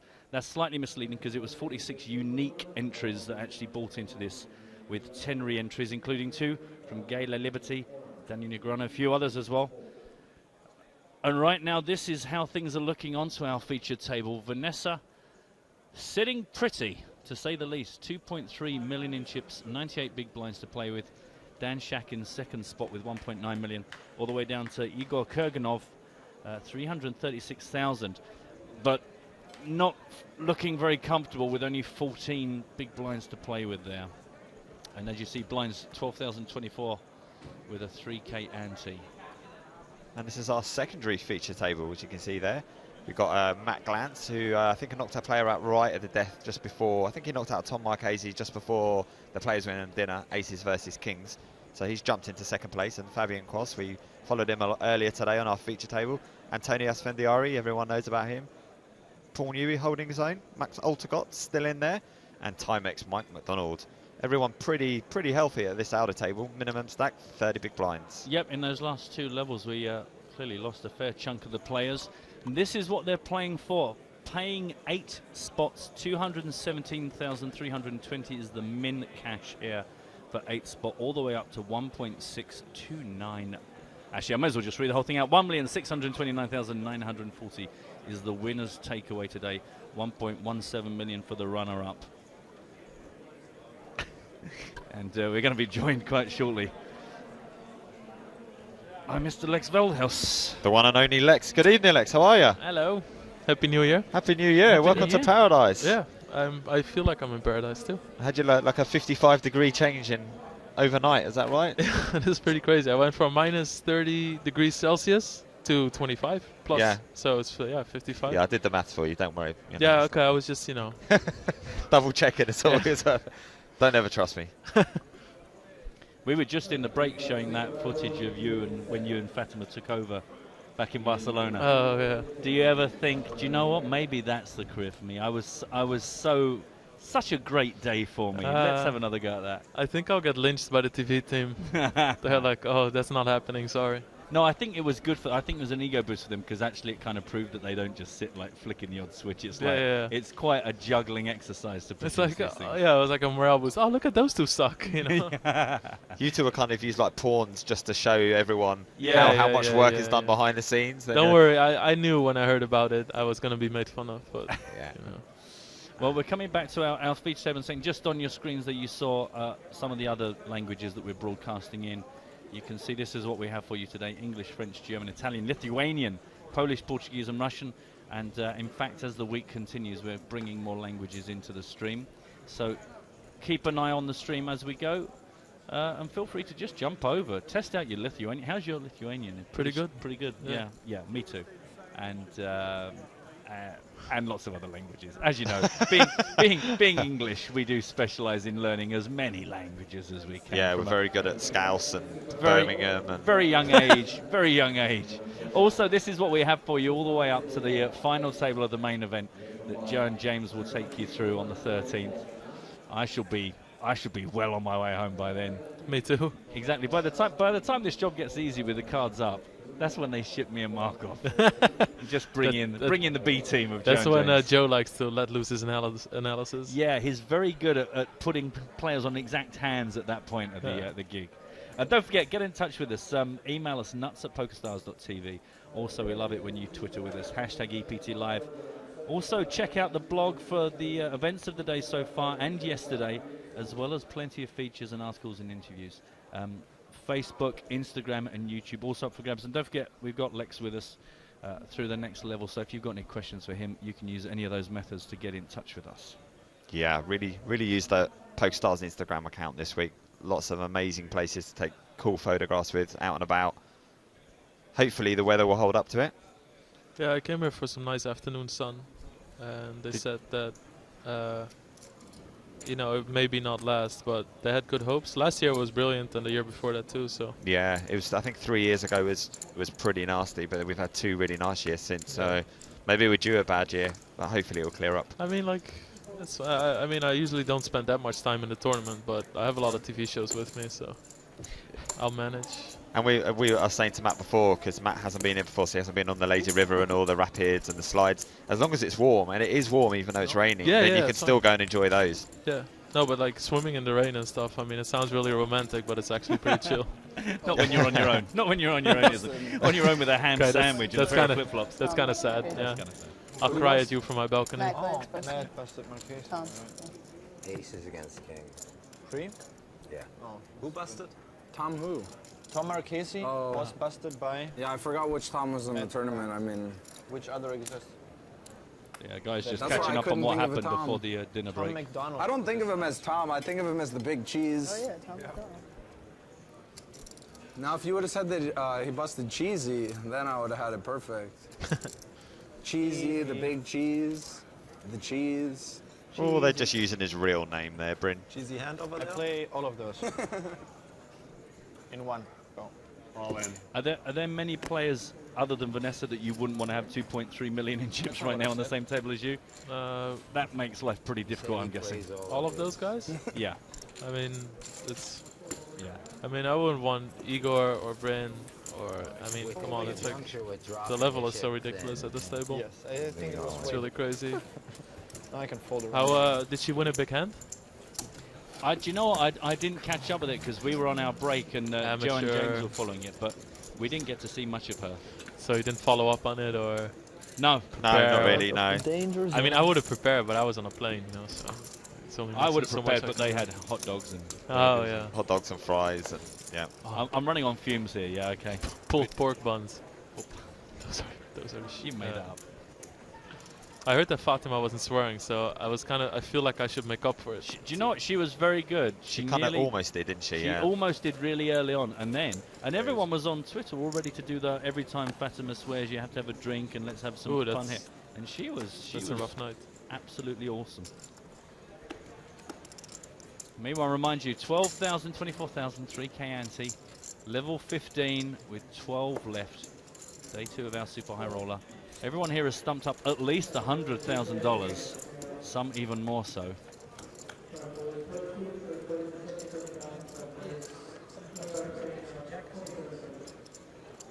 So there's they're getting close to the bubble too. Oh, this must be heaven for Vanessa. Yeah, just 4 players left. 8 places. The last 8 places going to get paid. It went really quick actually. When we left it, I think they probably lost good 10 players in those two, because I think we left it maybe with, no, maybe they were down to 18. Oh no, 22 players. No, they were still in the early 20s. Yeah, we got off, and then we've come back after 2 hours and there's 12 players left, so expect it to slow up. It's kind of nice for Kurganov that he's sitting in front of Vanessa, because if he wants to play short stack and shove, because Vanessa's going to be opening the most hands at this table, so you know it's going to be hard to keep re-stealing on her, so now he can shove before she does anything. Yeah, that's a good point. Yeah, it kind of makes life simple for him, doesn't it? It's like there's not a lot of poker to be played, but he can just... Yeah, because otherwise you get in this position where you blind down to 12 big blinds, and then Vanessa keeps opening, and then she finally folds, and you have like 8-3 offsuit. You know? Yeah, so it's like because if she hasn't got any chips in the middle, then she's quite happy to, you know, if a 380k shove, she'll just let her hand go. But if she's raised already, then... Yeah. Some of our players from the feature table now, our secondary table. The ever rapid Fabian Quos. Just for a change, we get to say the statement is thinking about doing something. Yeah, Paul News checked to him, and Fabian's having a think about what he's going to do.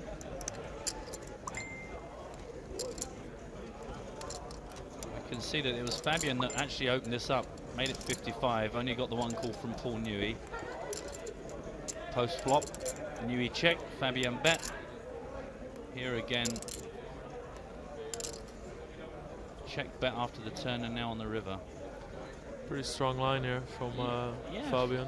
Especially after Newey calls twice, you're going to have to put him on like Queen X, something like that. So to bet against that again, I would say...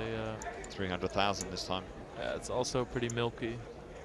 Oh no, it's actually... Yeah, it is pretty milky. It's like less than half pot. I think he wants a call. Half a new his remaining stack. A big investment already.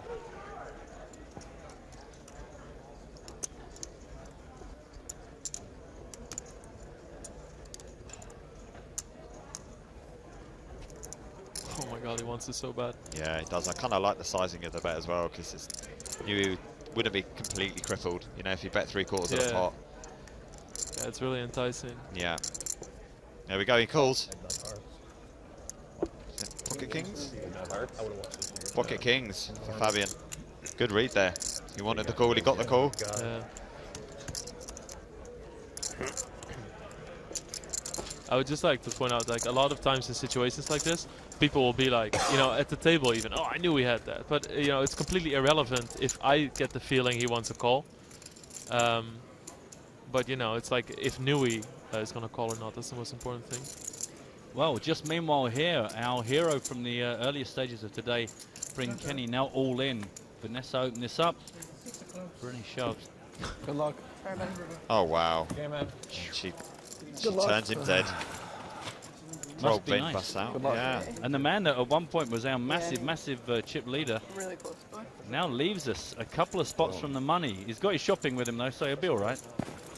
It's like a recurring theme. I sit here every year, and every time I see Vanessa Selbst with a weaker ace against the ace king, and every year she wins. It's over. It's always the Bahamas. Got to play good. You've got to run good to win these tournaments. Yeah, definitely. I think I heard Vanessa say that it was pretty close there, so she was probably saying it was a marginal call with the ace-9. You know. Yeah. Probably right on the line. So Kenny's luck shovers for 404,000 over a 50k open. Wow, that's actually a pretty light call. Yeah. Yeah. Maybe that's people are justifying their calls when they say it was close. Yeah, wow. That's like 7. Okay, yeah. For nearly a fifth of the. I'm not a big fan of big call-offs like that, but maybe she just wanted to eliminate Bryn so that it doesn't happen, and she was just like, okay, let's gamble. You know, you don't know what kind of table dynamic. Maybe she feels that she has a way better position if he's knocked out, so that it, you know, gives her extra odds. So 3 players over the 2 million mark now. Vanessa on our feature table and the secondary table. Of course, the redraw at 9 players. The money starts at 8. Kurganov just has the perfect stack for this now. 2.7. 2.7. Just a shove here. Stack. I'm assuming Dan. On one hand, you think that Dan might attack his blind light, but on the other hand, you know, Kurganov is really active, so you don't want to give him too many shots to reshove. But still, it's like, it's good to put somebody to the test when you have some chips yourself to just, you know, okay, do it then. Just go all in. Yeah. I mean, you really put somebody to the test and make them uncomfortable.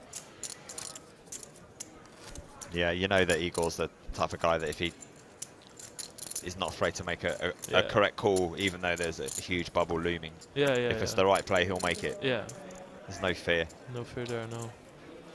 Igor just needs like a little bit more chips and like, let's say like 150,000 more, and he can start 3-bet folding again with that kind of stack, which is pretty nice. Yeah. One of the people I think is pretty good at that is Steven Chitwick. He plays 20 big blind stacks really well.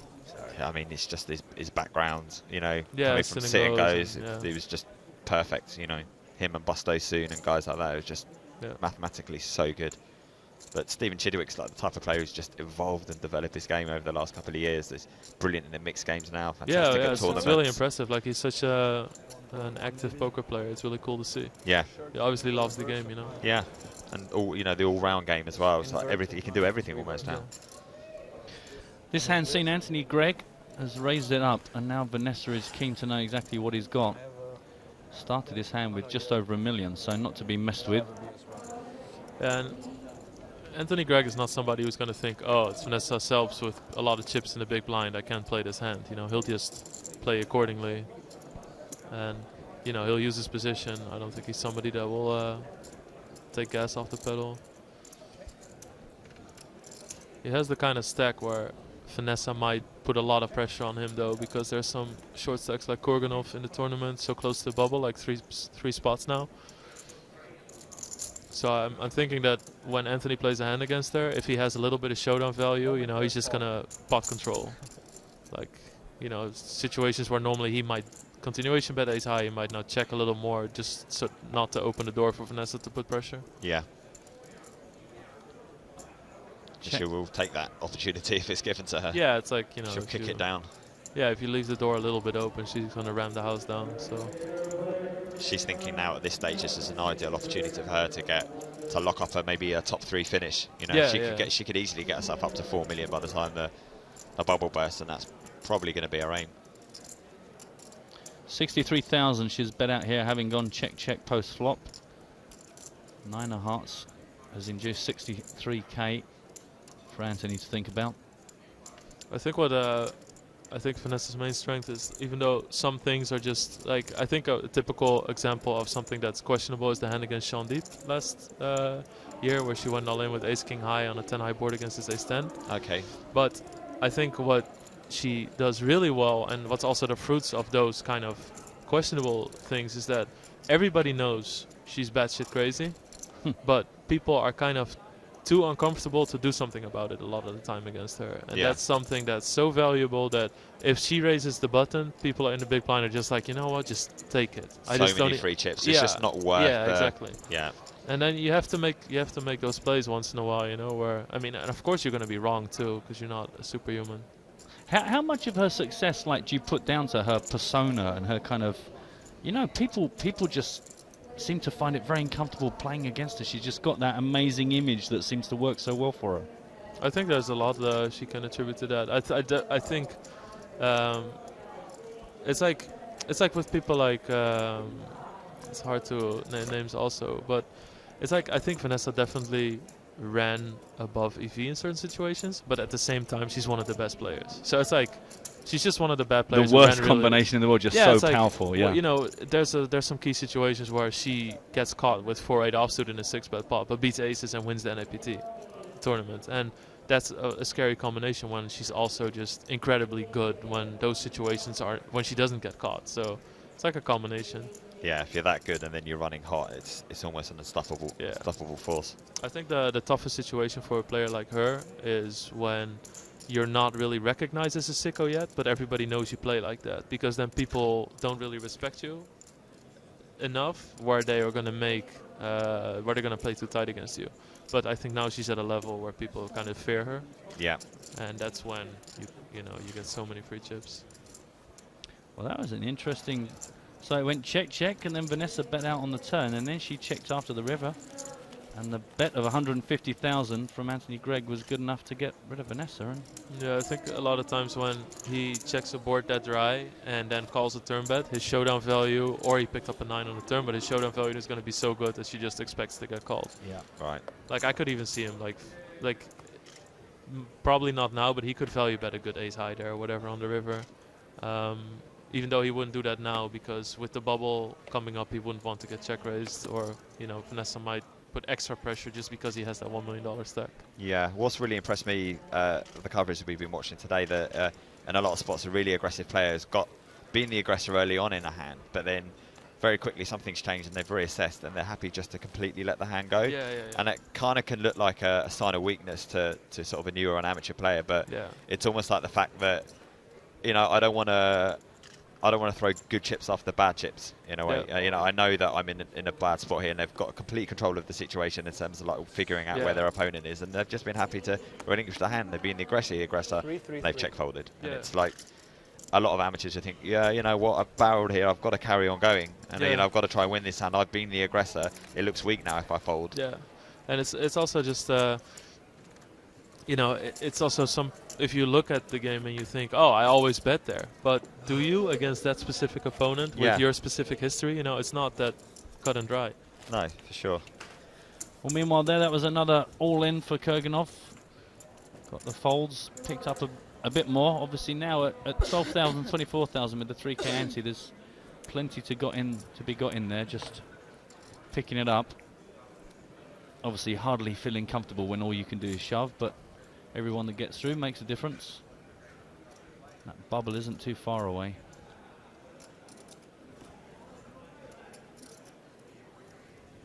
There was a quick question came in from Dana on the Twitter. Don't forget #EPT Live, saying about how many players bought in versus how many had the rebuy.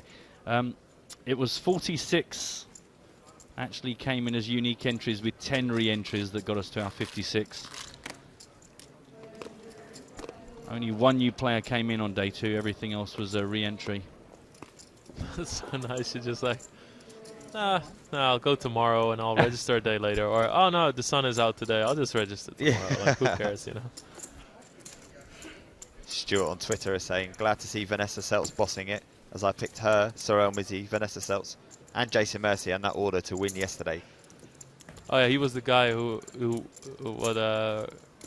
what they said, he went out on a limb. Oh no, he predicted the whole top 4. Okay, that's predicted top 4. Yeah, okay, that's good. I mean, I need some proof here though, Stuart. I need that on a written piece of paper. I don't know, how can you prove it? Maybe signed and stamped and sealed.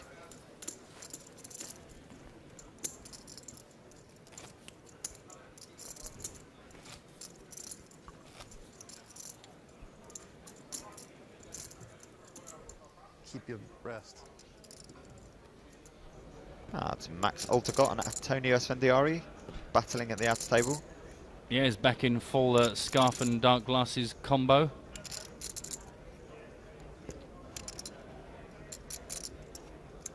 That's a river bet. I think she's opening. 122,000 from Svendiari. Yeah, Mr. Svendiari was the aggressor in this pre-flop. Yeah. Made it 62,000, got just the one call from Max. Checked post-flop. Then it was a check and a bet from Svendiari. Got called by Max. See, this is the kind of spot where I wouldn't value bet too lightly against a guy like Max. It's just so dangerous to just kind of open the door for a lot of nonsense, because they're so good at just sniffing out weakness. And if you check a flop like that behind, a lot of, you know, I'm sure that Antonio is balanced enough to have stronger hands in his checking range as well then. But I don't know.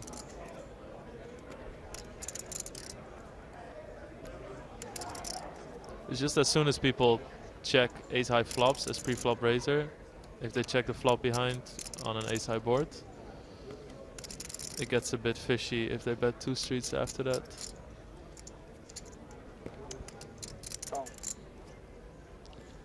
Ace something. Ace 7. Good enough. Yep.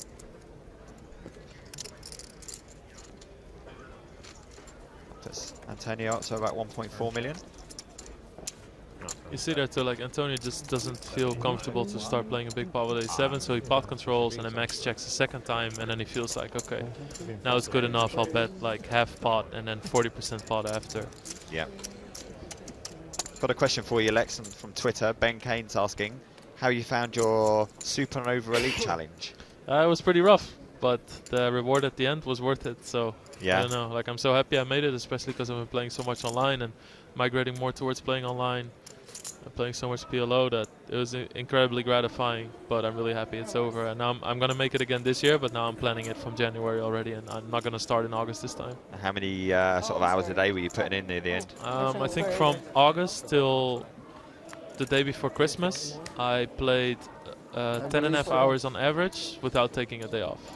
Wow, that's insane. Plan it better this year, please. Yeah, so then... Is that why you were so moody in London? And I was I'm moody. joking, What are you I'm joking. talking about? I'm never moody. So I would never unfriendly. let shit like that get to me. Well, Anthony Gregg has been the aggressor here, made it 50 pre-flop, just got the call from Kurganov. He was actually playing through a hand rather than just shoving here. Now it's gone check. Check, bet, fold. It's a board that completely misses Kurganov. If he has like good Broadway holdings, he's just going to shove pre-flop, and he usually just has like a 10-8 suited or stuff like that there. Suited connectors, 1-gappers, and they don't hit very much on Jack deuce 4. And that leaves Kurganov on 325,000 now.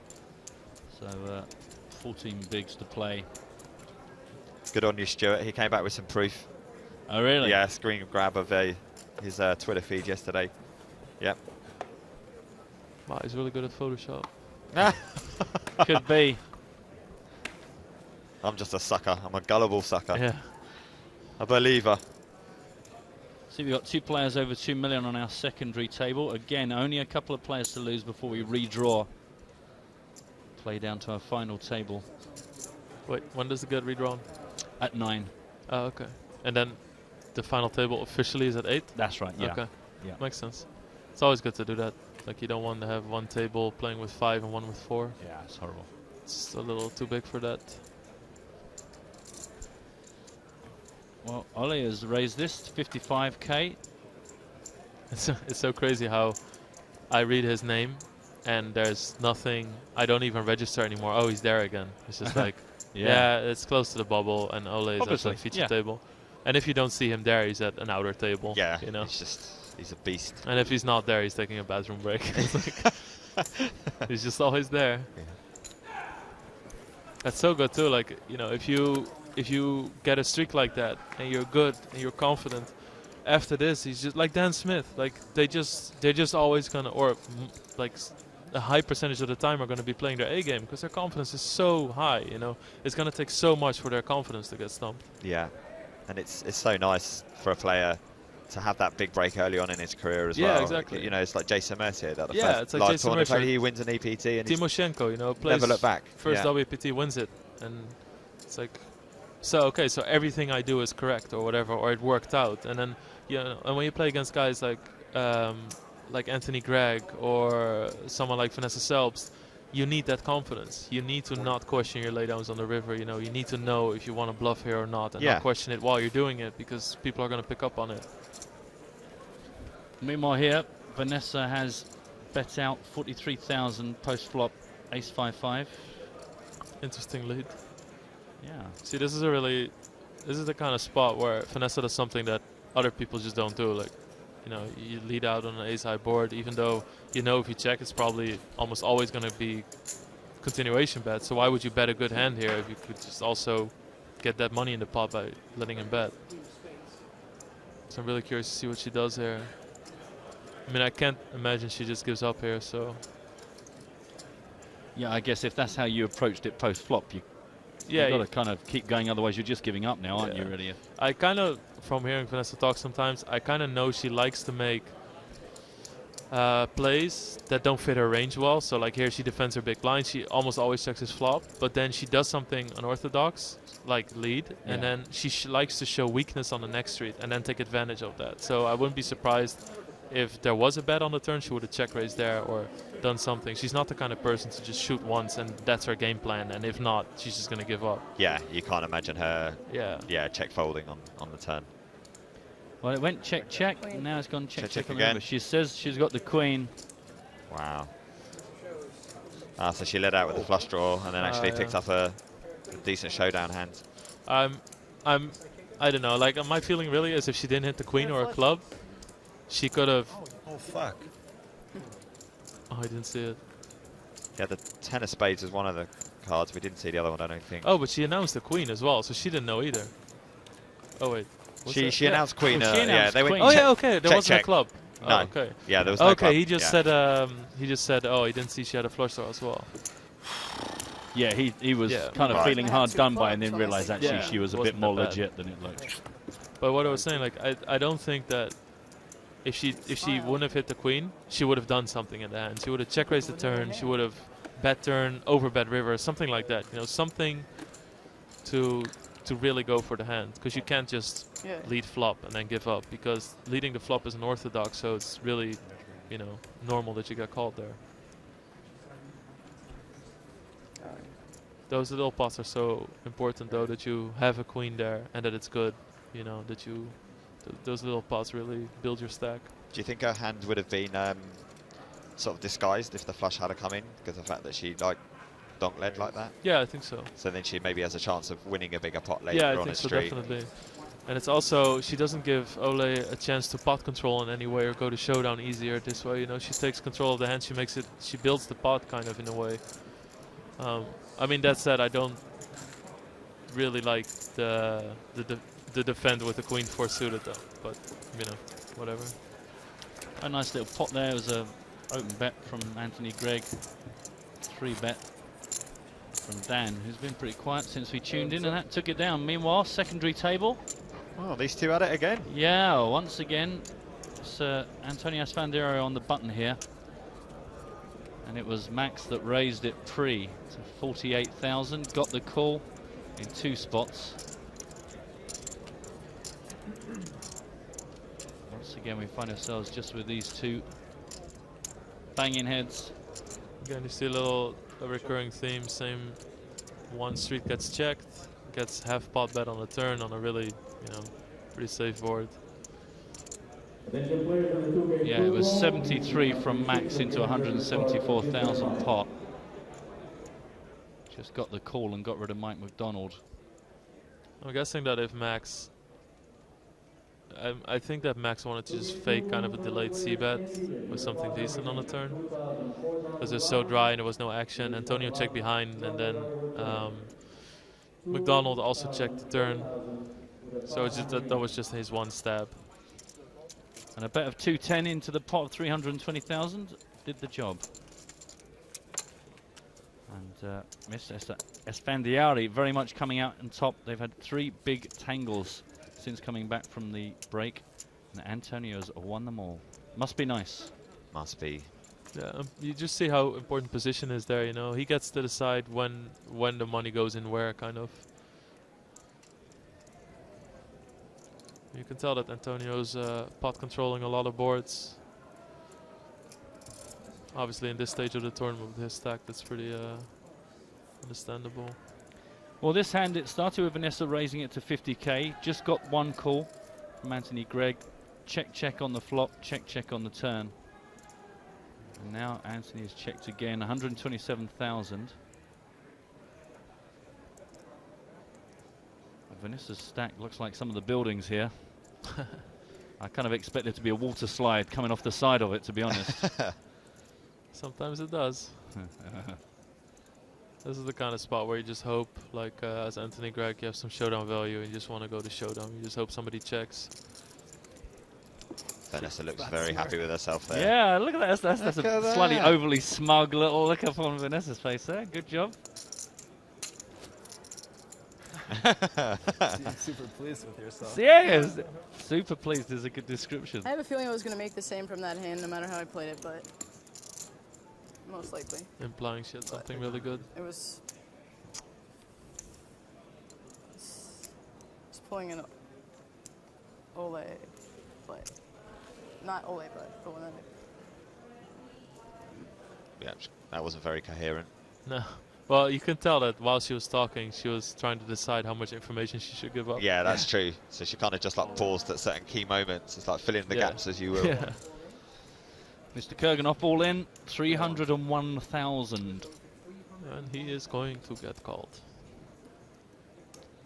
So it's interesting to see now if Vanessa, she does call. Yeah, this was what she calls with, you know, yeah, if she's going to make calls with marginal hands like she did before. With this Brig. was a pause directed for the players behind her. She wanted to give something off. I do not have. Yeah, not aces. Confirmation that it is not aces, but it kind of looks close. Ace king. Classic race. So it's like the waiting. Should I call? Should I not? Hope somebody isolated. You know, with a with a weaker ace. Yeah. And then boom. Classic race underway. That's interesting. That's interesting. Very interesting. What do we need now? The 6 always Not hurts a so much. 7, that's just nothing. Yeah, nothing. These guys are changes. always trying to work out what the turn needs to be for maximum sick experience. Yeah. It's like they don't even care what's going on. They just want to. No, anything. Who if you can wanna work do so, out it's quickly? I take a 4. You prefer. I'll take a 4. Brilliant. Very kind. Even a diamond doesn't help Kurganov. There it is. 6, 5, 4, right? Nah, you didn't get 4. You have 3 there. That is the worst way. 9% chance of the split. Oh. Enjoy. Yikes. Don't forget, think about last year. I keep running like this. Good luck. I will enjoy. I can't lose a pot. It's sick. Get on, man. Yeah, must be awful. Must be terrible. Well, 11th spot. That's how you win tournaments. Mr. people Kurganov is out of That's how I won here. the high roller last year too. Just We are I think I down just to made 10 players. the nuts Thanks, every year. Igor. Yeah, one moment. Great knees. I think they're slightly too short myself. I think just a little bit of extra length in those probably do you wonders. One more till the redraw at 9. It's also the bubble time. Yeah, what a horrible spot. He was having a good run of it. Getting close to the 8th spot. First payout, $217,000. But did not get far enough. Yeah, and I believe Max Altergott's the player who's going to be brought into the feature table to balance things up. Nice. So he'll be able to get away from Antonio Svendiari. Be glad to see the back of him. It's always nice to see some more poker of Max. One of the ultimate sickos. Jeff Gross. It's like one of those guys where I saw him during the high roller in Monte Carlo and I was like, who's this Max Altergott kid? And then somebody said, oh, he's AltTFC online. I was like, oh, okay, you know, it all makes sense now. There we go. So you weren't surprised to see him take down his maiden title? No, he's so good, and I mean, I have so much respect for his game. He plays heads up against the best, has no game selection. He's just fearless. It's so, yeah, I have a lot of respect for that. It's so nice to see that, because that's kind of like killing the heads-up action online, is all these guys just sitting down at empty tables. Yeah, I saw it close hand. A friend of mine was playing 1-2 limit hold'em heads up, and he never plays that. and he sits down at he sat down at 11 tables before he got action. 11 tables. People were just sitting on heads-up tables, not giving him action because they didn't know yet who he was or whatever. It was crazy to see. Yeah.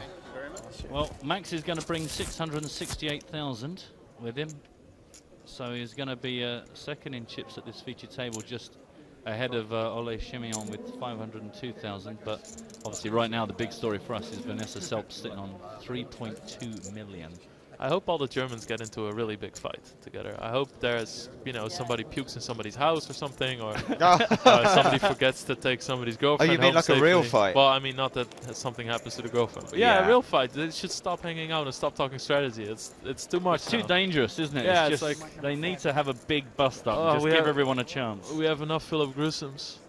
And like split into 2 camps, so there's like 2 camps going after it. You know, yeah, I mean, take sides. I'll even, you know, we'll be happy to take some of them in. They can just hang out with us at the pool. It's like.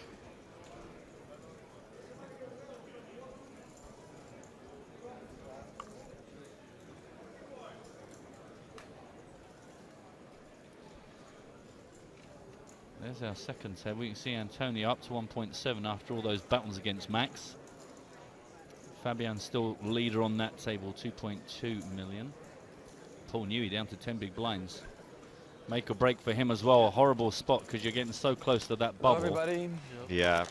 But you got 25 odd minutes at this level. Then you're up to 15,000, 30,000 with a 4K ante. So it's like, I mean, that's a real brutal jump right there. It'd be nice to see, I was saying this in dinner break, it'd be nice to see Paul Newey make the money, because he turns up time and time again to these high roller events. He played the 1 drop and he really hasn't had a result yet in any of them. It's important. It's important because these are the guys who are keeping these, the real success behind these high roller events. You know, they're willing to play and mix it up with the best. And it's perfect for businessmen to play. It's like they love poker. They can't play fields of 800 or 900 people. They're just too busy for that. Yeah. And it's like, you know, this is a thrill for them, and I mean, they're obviously incredibly successful, so they have a lot of stuff to do. And these guys, where they're paying and they want to play against the best because they want to test their game, and it's like, well, here's a table full of them. Yeah. Enjoy, you know. Ole, ole, ole. Well, Ole has gone all in. 499,000 looks like it's all the way around. For account, even though I have a really reasonable hand. Just under 500. A really reasonable hand. Because you said last time I always ask for account, and I didn't have a decision that time. Okay. Good fold then. Thank you. I made it myself. I've not heard that as an answer. I've made it myself. Good fold. Thank you. I made it myself. Brilliant. That's brilliant. I'm so stealing that. That is a good one. How funny. There's 2 things that I really remembered from London. It's I was at Carl Julius and Jason Mercer's table, and Jason starts saying something about strategy, or that, you know, he might let us in on some strategy, which, you know, this is Jason being a dick. And then Carl Julius said to him, "Keep the brilliance within." Wow. I love Kyle. He's a funny guy. And in the heads up between Martin Finger and was he heads up with Tobias Rankemeyer? Yeah, in the super high roller. Yeah, super high roller. Yeah. When they said when they were all in against each other, "Good luck in life." That's a good one too. That is a good one. It is also because whenever, you know, it's nice to just say like "good luck." It's just a thing you say when you're all in. But I always say too, when somebody says "good luck," I always say thanks. Yeah. You. I don't really wish you good luck, you know. Yeah, have fun. It's like when people say sorry after they've like busted someone at a tournament. Even Are though you really not sorry? Say unlucky. I say sorry. I say sorry too. So never against the pro, but against the amateurs, because they genuinely mean sorry. So when an amateur says to you, when they do you really dirty in the hand and they say sorry, you can just say it's okay, no problem. Okay. Good luck. Yeah. You know, you don't have to get all pissy about it or whatever. It's so bad mannered to say that. You can do it when a pro says that, because then, you know, it's like, really? Sorry. This is your job. But you're not really sorry. I've just, you know, helped you make a living. Yeah, because on Stars, my nickname is like L.NFL Veldhuis, and there's a space in between. So when people say sorry after hand, I always say, mind the space when you're sending the money back. You know.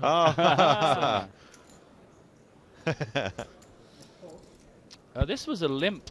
This was a limp check pre-flop, and then Max pushed out 30k and got called by Vanessa. And now we've got a king of clubs on the turn. Max is in that kind of region where if he raises, Vanessa is just going to click it back. And just good luck. Do whatever you want. We're two spots away from $200,000. Yeah. Yeah. And if you want to shove, then fine. And if Vanessa loses 4 big blinds if she doesn't want to call, and you know, so I like his approach because he's still getting really, really good odds to just limp, and also the limp kind of implies that he might limp raise, you know, with a stack like that. Well, the better 65k was enough to get rid of Vanessa there. It was 188. Back into Max's stack. About 600? 600? Sits him on 705,000 now. Ole is just short of 600. And as we know on the secondary table, we had Paul just sitting on 10 big blinds. Yeah, like bubbling here, when you play all of the high rollers and you're just a fan of poker and you want to play against the best, but bubbling in this tournament could be like a morale breaker. You know, like I was so close, and that's really when you get sick of tournaments. I mean, right at the beginning of the festival as well, just like just bubbling it, just thinking you could be free rolling the whole week in Paradise and having some fun, and you need bang. to, if you want to stay focused, you need to make a lot of cross pokes if you punt this one or if you have 2 or 3 bullets in this one. Yeah. But poor old Daniel Negreanu's down 300k already at the beginning of the year. So I was joking earlier that he was the player of the last decade, and he's right on course to being the worst player of the next decade. He's the biggest loser so far. Yeah. What a donkey. Wow. He's never going to make it. Yeah, no overrated. longevity in that kid. Wow. How did he trick everyone into thinking he was the best of the decade? So overrated. This is about 5, 6. Oh, you're right. Hold on. 5, like 6. Word on the street is Mr. Paul Newey is all in for his last 10 big blinds. Yeah, we knew he was in the danger zone. There it is, the call. Yep. No, he's not happy with it. Fabian. Oh. Wow, that's not good. He needs to do a Selbst to get out of this one. Esfandiari is not in his hand. Ignore his appearance on our screen. That is a red herring. It is heads up. There we go. Wow. Hello, universe. So far, so good. Just needs to hold on now. Seen old king. Or a 5 for a chop. You're playing their game now. You're just trying to come up with as many sick ways to ruin someone's life as possible. You see, I like doing. It's like I have trouble sometimes. It sounds really sadistic, but I have trouble sometimes holding my left turn when there's really sick runouts. When I'm playing live, I always envision what's the dirtiest way somebody can lose, and I really like seeing dramatic showdowns, even though I hate being part of one. Yeah, you know? yeah. I hate coin flips where you're just all in with ace king against queens, and it comes. Or you have queens against ace king and it comes queen high and it comes jack. I just hate stuff like that. Like, you know, but I don't mind losing flips, but if it's like really dirty runouts, it's really annoying. But if I see it happen, I think it's funny, but it's also because I'm kind of bored or something, and it's like excitement. You're the type of person that if someone trips up in front of you, you just hysterically laugh. No, only if it's in a YouTube video. Oh, okay, yeah.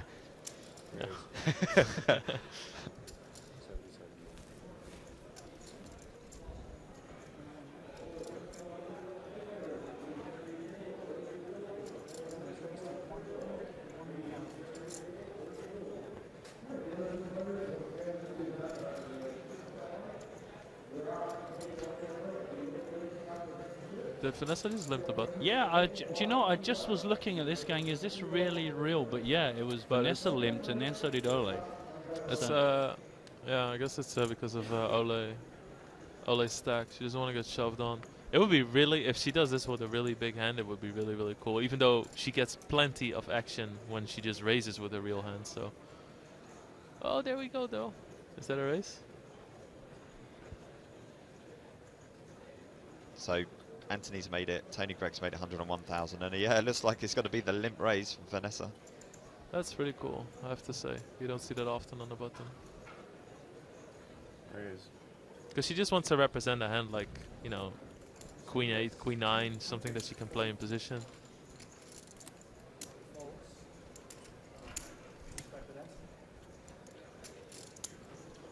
But now she puts Tony in a real tough spot, because if Shamion has something, he's just gonna raise, you know, like he doesn't have much option. Yeah. I mean, it really hurts his equity if he lets the third person in from the big blind that gets a free flop. He's now moved out of the way, so the action's back on Tony Gregg. It's pretty face up that Ole doesn't have anything, and then... Do you think it would be even sicker if Ole was the one with the really big hand in that spot? Yeah. So he just completed with a really big hand from the small blind, hoping there'd be some squeeze behind. Yeah. Then hoping that Vanessa would do it. I would just go out there and give him a hug. For him if he did that.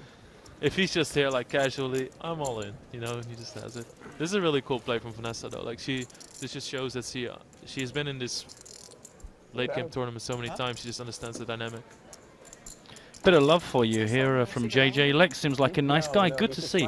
There's too many arrogant players in poker these days. Do you think that's true, or do you think people sometimes, because these guys we watch, they all know each other so well, and there's a lot of needle and sort of in jokes. Do you think there really are that many arrogant players, or? Yeah, definitely. All right. I thought I'd give you an opportunity to like defend the poker playing population. No, I'll say more after this. Okay. This hand we're seeing here. Looks like. Yeah, Paul in the hand. Yeah, he's got chips to play with now. Yep. He was the aggressor pre-flop, made it 49,000 to go.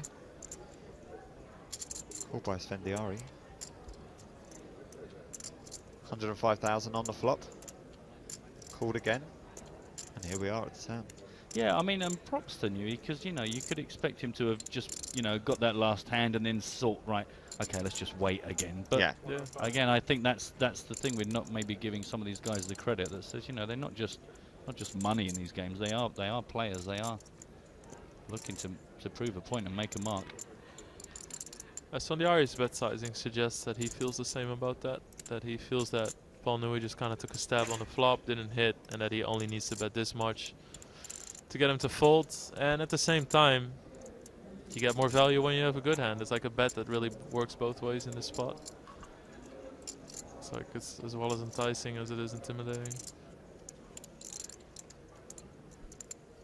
We've seen a couple of times today where Paul Newey has been on the wrong side of two value hands. You know, he lost a big one with ace. I think he said he had a queen versus pocket kings of Fabian. A couple of spots like that where it's hard for him to get away. It's hard to put him on a hand here because the flush hits, and normally I think when a pro is in this spot, the flush doesn't necessarily concern you yet until you have reason for it to concern you. But if you're close to the money and you really want to cash and you have a shorter stack, then you know this is the kind of turns that you suddenly start like kind of spazzy check call on, you know? Yeah. But now it looks like he's interested in leading this river. Well, it's only got so it'd be a pretty kind of, it could also be like the standard Hollywood type, like I'm thinking about betting, so you better not bet because I look kind of strong, don't I? And then check. Yeah. Like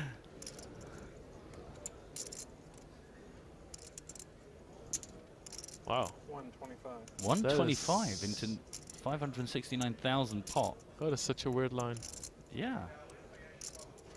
This kind of, I don't know, to me it kind of looks like it's really too weak to check. I have to get a little value because my hand is a little too good to just check. Like he could, with Antonio's small bet sizing, he could almost have like a high heart that paired his king, something like that. Yeah. And maybe he doesn't want to call a shove. Maybe Antonio will shove on him. That's the danger. So if he can just if he checks, Antonio might shove on him. Yeah. So maybe there's a chance that you know what? Oh, he had the nuts. What? Wow. Yeah. Nice hand. I couldn't beat it. Well, we got that wrong. Well, I got that wrong. The funny thing is, it kind of looked like what you were. It looked exactly like you were thinking. But of course, you know that that's what you're meant to think sometimes. You know, you're thinking, is doing what we would do where you're scared and you want to get paid off.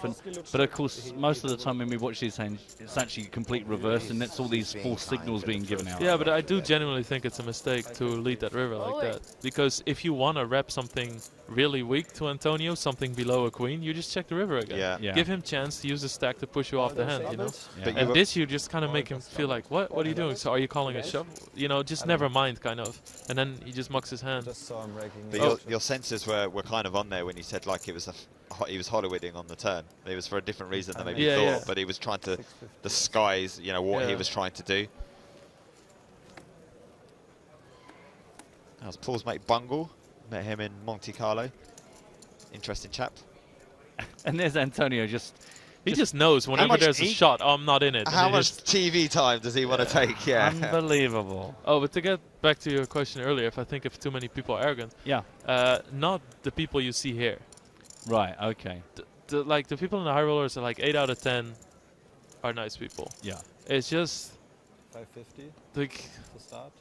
I know behind. I don't know. I think sometimes it's really a drag to play a poker tournament because everybody thinks they're like too good, 55. like they're God's second born or something. They just sit at the table and just think like, you know, I invented this shit. Sorry, That's you know, good. Fatima. Yeah, it's okay. Lex is okay. I made up for it now, but that's okay. We were owed loads because Fatima didn't swear at all, so you kind of used her I'm quota. going to defend you. You know, in Eastern time, it's 7 minutes past 9, which is just watershed time. So. But it's like I just spent like 2.5 hours talking to Fatima. So what do you expect me to do? It rubs off on somebody, you know. But I don't know. I think there's a lot. People don't go out of their way to be nice or to create a nice environment. Or if somebody's bad at poker, people automatically think he sucks at life, even though half of the people that come here and pay $10,000 for a tournament and they're not good at poker, they're good at something. You know, it's like, what do you think they do? There was too much of that at the World Series of Poker this year. Of course, I had a couple of rants on my Facebook page about it. It was just the young kid. They were just showing no respect to the older guys in the game. And these are the guys pumping the money into the industry and keeping it afloat. If everyone was regs like you, the game would die, you know? But also, it's just no fun. Like, why do you want to sit there at the table like that? So... Well, this is Vanessa looking in quite serious pain. She opened this with 55,000. Ole has now shoved all in for 531k. This might be a marginal one. Yeah, well, she certainly looks... it's like she can't give it up, but she doesn't really like it. I mean, I hope it's not weaker than ace-9.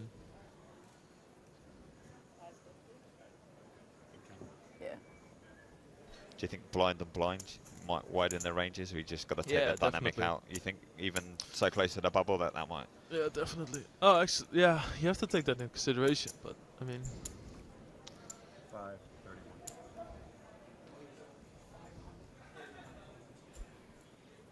Seems like another close one.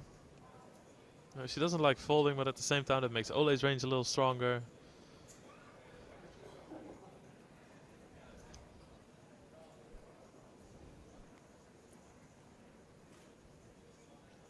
They have some history together.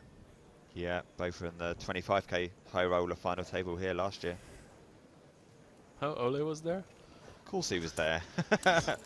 Gives it up. Thought I had more.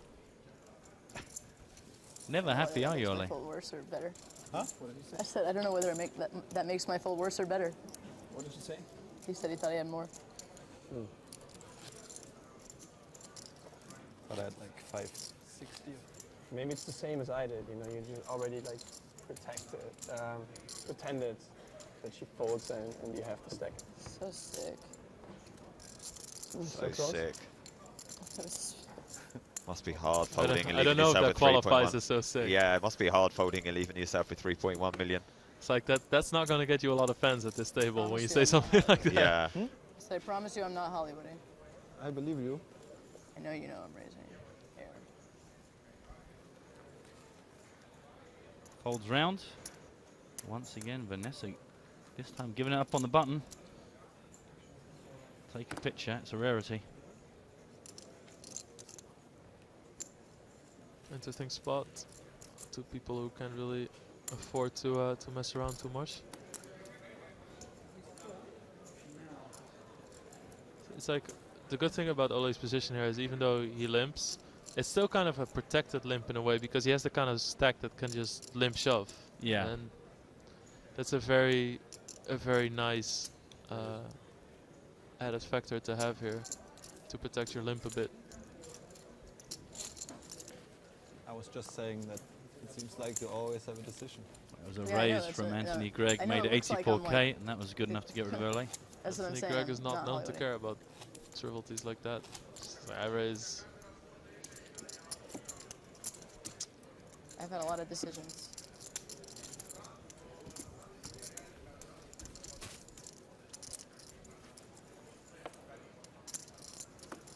It's quite ironic that a German player was saying to Vanessa there that, oh, you always seem to have decisions. If he'd been at the table with his other German friends earlier on, they would have taken a long time. Are they all like known tankers? Oh, so what you guys said about Fabian Kos earlier was... Yeah, it was true. But I mean, started with Tobias Renkemeier at the beginning of the day before he busted, and then Fabian took his seat and he started tanking a lot. And then we had yeah, all of them were, weren't they? All the Germans were. Yeah, Tobias earlier on, and then Fabian, and then who was Fabian getting into? Oh, Igor as well. Grissom as well. He was taking his time, wasn't he? Yeah, Igor. There was one hand where he took a minute to check.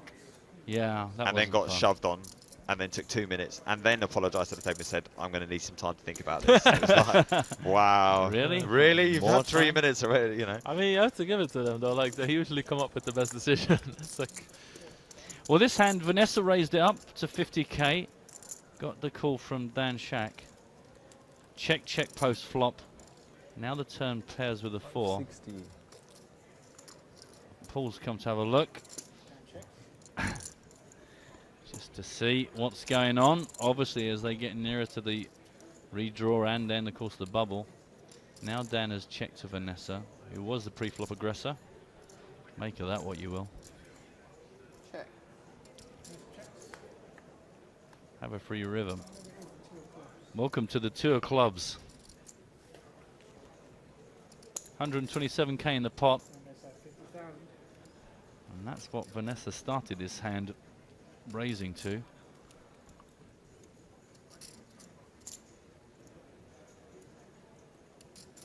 Battle of the nothings. Another sick spot. Who's got the best nothing? A lot of times where I can see Dan Shack have like 5s or something.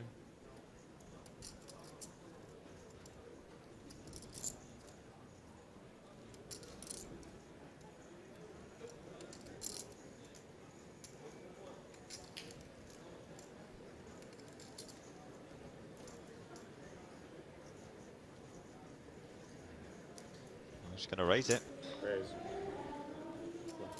That's so annoying to play against. Quick call. 8 high. 8 high. 8 high. Let's be honest. You can beat that. Nice. Hello. Quick call with ace high. Good. Well played. Well played. Well played. Well, I was. I swear to God, I try every single turn. The way the hand played out. I mean, this was like world class. He bluffs ace high and then realized he has the best hand and just called. Like, I honestly was value betting my ace Yeah, high. I literally never. I swear I thought I was value betting my ace high. Yeah. Value bet call. Ooh, nice induce. Well, if I think I'm nice good in value betting, I gotta call. Yep, of course. Yeah. That's how it works. Seems like you don't like it to fold ace high. Whereas me, you had the same You thing. telling me in that same hand, you saw the way that hand played Yeah, out. I had ace high as well. I was bluffing ace high and you call with the better ace Well, high. I mean, if you think you're good, then it's, you know. Put the chips in. You got to respect Dan Shack though. I mean, this guy is like one of the most successful businessmen around. And he does so well in these tournaments. And he's just, I mean, look at like, he just knows to follow through in a hand like that. He value bets ace high, he follows through, and he just calls off with ace high. And, you know, he's really expecting to be good too.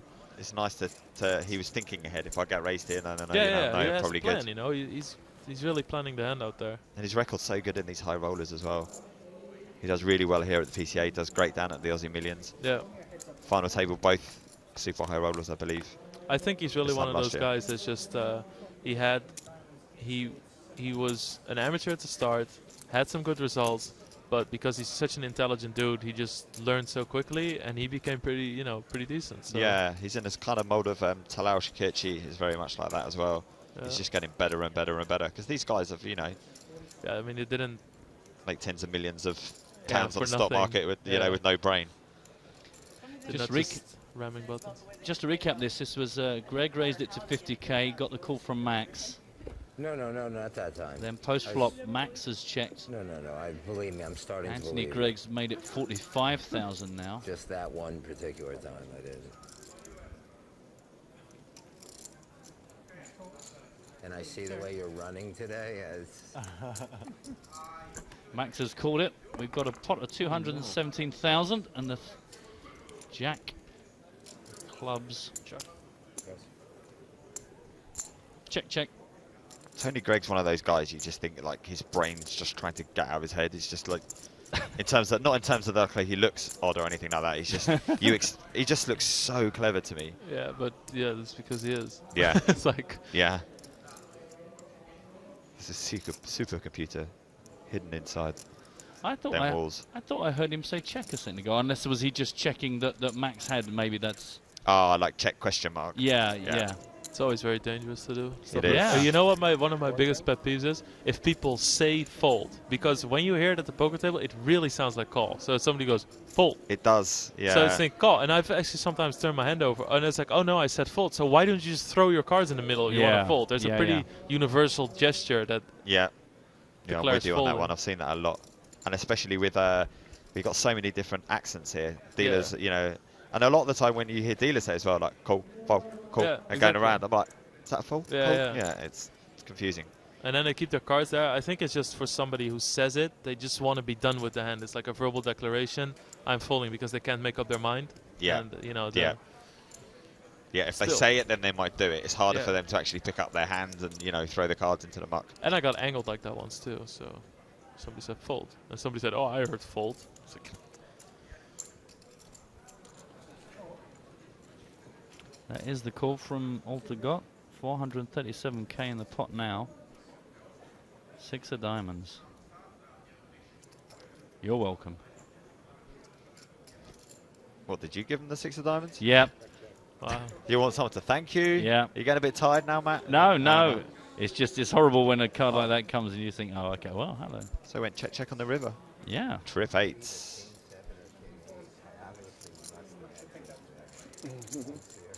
Easy life. Yeah, so checking to induce. Yeah, Trying to hopes for the get Tony triple to bet barrel another. He's that clever. He's not going to fall for that. But I guess the lead out looks really strong as well.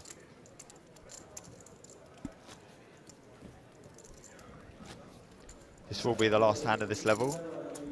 And then we're going to be saying goodbye to Lex at the end of this level. So hopefully we get a doozy of a hand to see you off on. Yeah, let's make this a good one, boys. A fight between two Germans. Let's hope we get that. Yeah. Send me off with some really sick hand between Ole and Max Altagot. Hope one of them angle shoots the other, you know. Steve O'Dwyer and Danny Maxwell, one of the event photographers. So he doesn't like the limelight. So how big is Steve's stack? Oh, needle. That's just oh, come on, the guy wins everything. Yeah, no, that's fair. It's true. It's easy to I take the can mick out of needle him someone who does all my well. life, and he'll be just laughing all the way to the bank. Worth saying that last hand got Max Altagot up to nearly $1 million there. He's just going to limp here. Limpy again.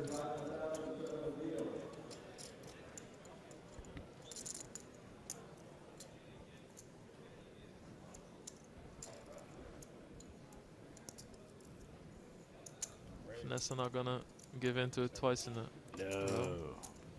None shall limp.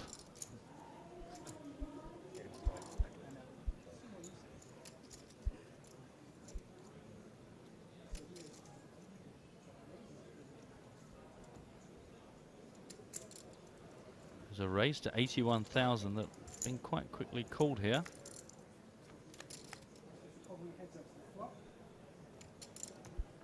Five, king, 5.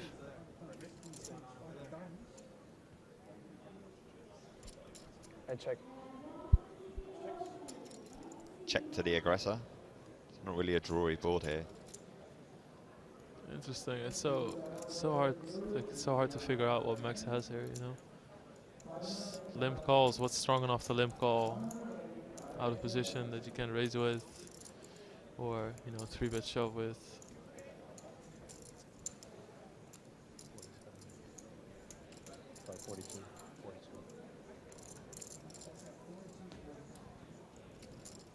Very small bet from Vanessa. Yeah, really. 3-bet was to 81 and she bets 42 on the flop. Is there any need to bet that big here? Because there's not really any draws out there. So he's either got some showdown value or some sort of value hand or nothing at all. The board does the work for her and her position. Yeah. That's a good thing for amateurs to learn, is to really sort of adjust your play to the texture of the board and the scenario you're in, rather than this is the line I take with this hand, and you know. When people say I usually bet 3/4 of the pot, or that's a good rule to follow, I mean, you really can't do it on boards like this. You know, there's just no need. Your good hands are not going to get enough value, and your bluffs cost too much. So it's another one of those bets that serves two purposes. Max has called it and very quickly checked, as has Vanessa on the turn. Brings the Queen of Hearts. 261k in the pot. And an arm check from Max Altegot.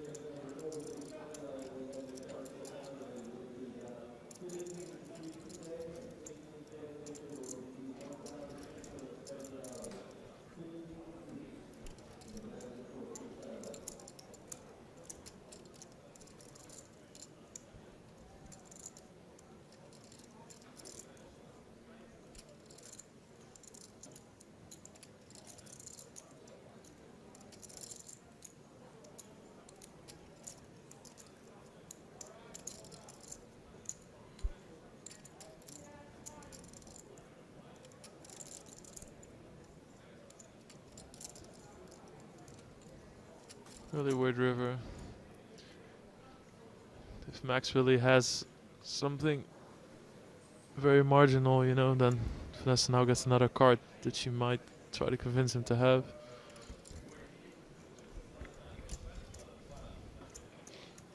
It's another one of these hands, especially with Max involved in that, you know, action only on a couple of the streets. Yeah, exactly. But it's also, you know, it shows also the lines that people take against him. It shows also the respect for him. You know, if people start pot controlling a lot of streets to you, that's a sign that they know you're capable of a lot of moves. Yeah. 112,000.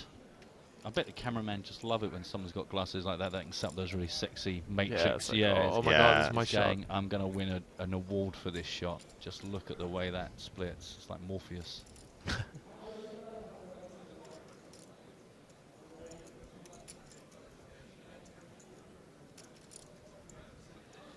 Gosh, most of level 16 is going to be gone before we even get into it. Yeah, it was really nice of you to stay an extra hour, Lex. No worries, no worries. Yeah, you saw the level changing, thinking, well, that's me out of here. But no, we said we'd give you one last good hand. That's an interesting one, though, so I don't mind. It's these little situations that, you know, dictate how many chips people get. It does make the call. Is that ace king? Ace queen. Wow. So Vanessa got there on the river. Kind of play quite standard from Vanessa's point of view. Yeah, no, you would raise that. You would see bet on a dry flop like that if it's checked to you. Yeah.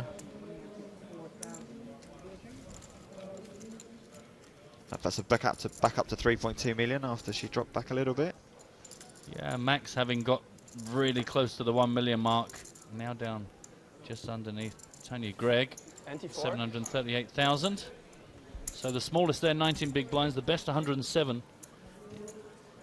See, Mike is also on 19 big blinds, while Matt is up to 77. 2.3 million.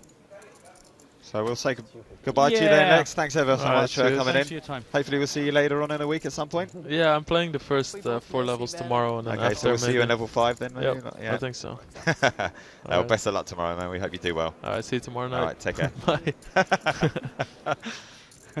That's pretty wicked. Come on, that's cool. Thanks very much to Lex. Don't forget, throughout the broadcast for the next few days, we'll always get some guests in if you've got any questions for them. Hashtag EPT Live or nuts at PokerStars.tv. We'll always try and get your questions in front of them. As we remind you right now exactly what these guys are playing for. We're down to 10. We lose one more player and we redraw. And then we are also on the money bubble. $217,320 for 8th spot, all the way up to 1.6 million. Is it new? Oh, sorry. It's nice having this 5-handed play. Yeah, always a bit of a different dynamic, isn't it? Yeah, I'd prefer this sort of stage of the tournament to go on a bit longer than the 9-handed, because, you know, when you get to 9-handed, it can be a bit of a grind. 780. And also these guys, they've kind of built up their little, you know, little personalities and their little stream, and then of course come to 9 players and it just all reboots. Yeah, and it's harder for them to shine. All these big personalities. I know. Unbelievable. Tony Gregg raised this. Min raised to 60k. The call from Ole Shemion.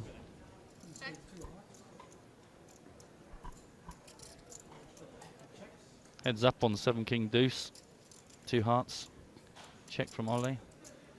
Greg put out a bet there. Pretty quick. It was such a quick fold that I didn't even get to see exactly what the bet was. It was 60k. Simple stuff. Thanks for your question for Lex Rob. Just out of time there, so save it. He'll be back in, hopefully later in the week. So I know you watch the show all week, so save that question and ask it again. It's a good one. Just keep on trying, they will come. I guarantee. I'm sorry. So yeah, considering how long that last hand of level 15 lasted, we almost at about 8 minutes of that. But we are now in level 16. 15,000, 30,000 with a 4K ante. It's getting expensive to play. Short stacks are going to really start feeling this. Yeah, especially because the blinds come around so quickly, 5-handed. Yeah. You just can't hang around.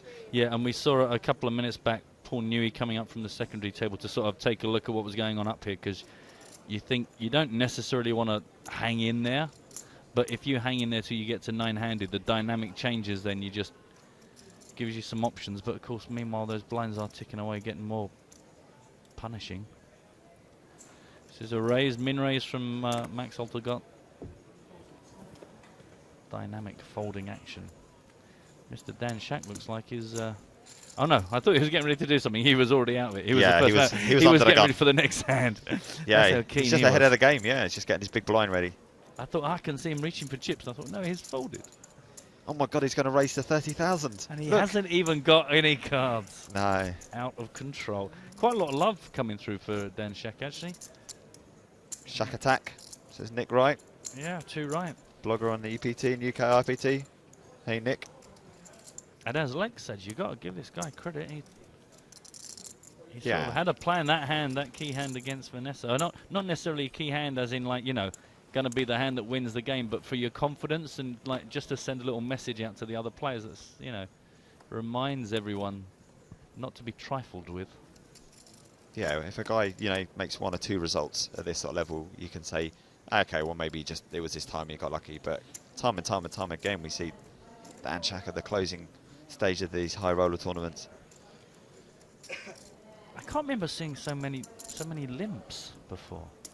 It's only really started since Max Holter got sat down. He limped, and I was like, oh, that's a good idea. Didn't think about that. Yeah.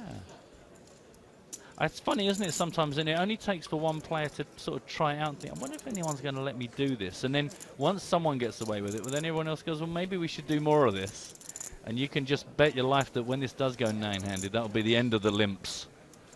Just no one's going to try it. Check, check, post flop. Turn is the king of clubs. 3 clubs down now. There's 80k in the pot. Yeah, if there was 800k in the pot, then I might go, hello, Sailor, on that turn, but no, not with 80k in the pot. There's not been enough action to really warrant the use of a Sailor. Bet fold. Bet fold, job done. Yeah, a couple of bet folds here for Anthony Gregg. Must be feeling like, well, if you can win as many of those as go south, it's worth keeping your foot down. Andreas on Twitter is asking, are there many of these players who are not selling percentages of themselves for this super high roller? I think it's safe to say Dan Shack is definitely one of those players. Yeah, I don't think Dan or Paul will have been too concerned about farming out that money. But I think it's probably safe to say that the rest are probably, you know, at least cross-booking some action, if not selling. So spreading some of their risk around with some of the other players in the tournament.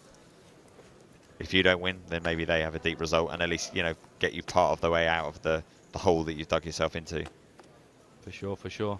It's a very important part of a modern professional poker player's life.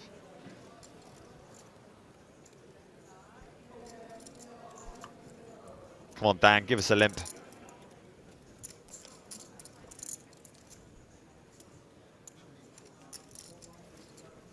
Wow, we get a walk. I think that's the first walk I've seen today. Wow. Not falling. Oh wow, I think he had a big hand as well. Oh, isn't that always the way? You think this table is That's why going you to shouldn't pay me look. off. Shouldn't look. Just don't look. Yeah. Just take, because that way, if you don't look and you get the walk, you go, well, that was nice. That's nice. Don't get many of them. Plenty of money in the pot, but when you look down. They were somewhat connected. Could have been interesting if I flopped the set, you know, if I flopped the straight or something. Yeah, because I had 3-6 off. I mean, Dan's got a good voice as well, hasn't he? It's like Lee Jones with a cold. He's got that. Yeah, it's that gravel. That voiceover. 3, 5, 6.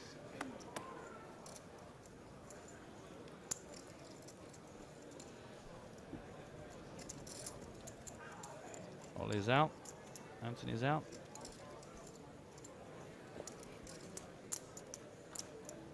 And on the button.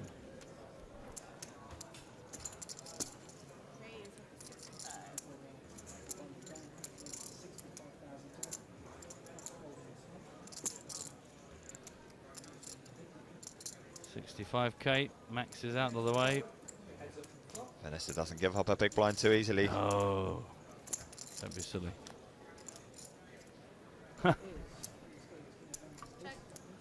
Well, the flopper's full of blockers.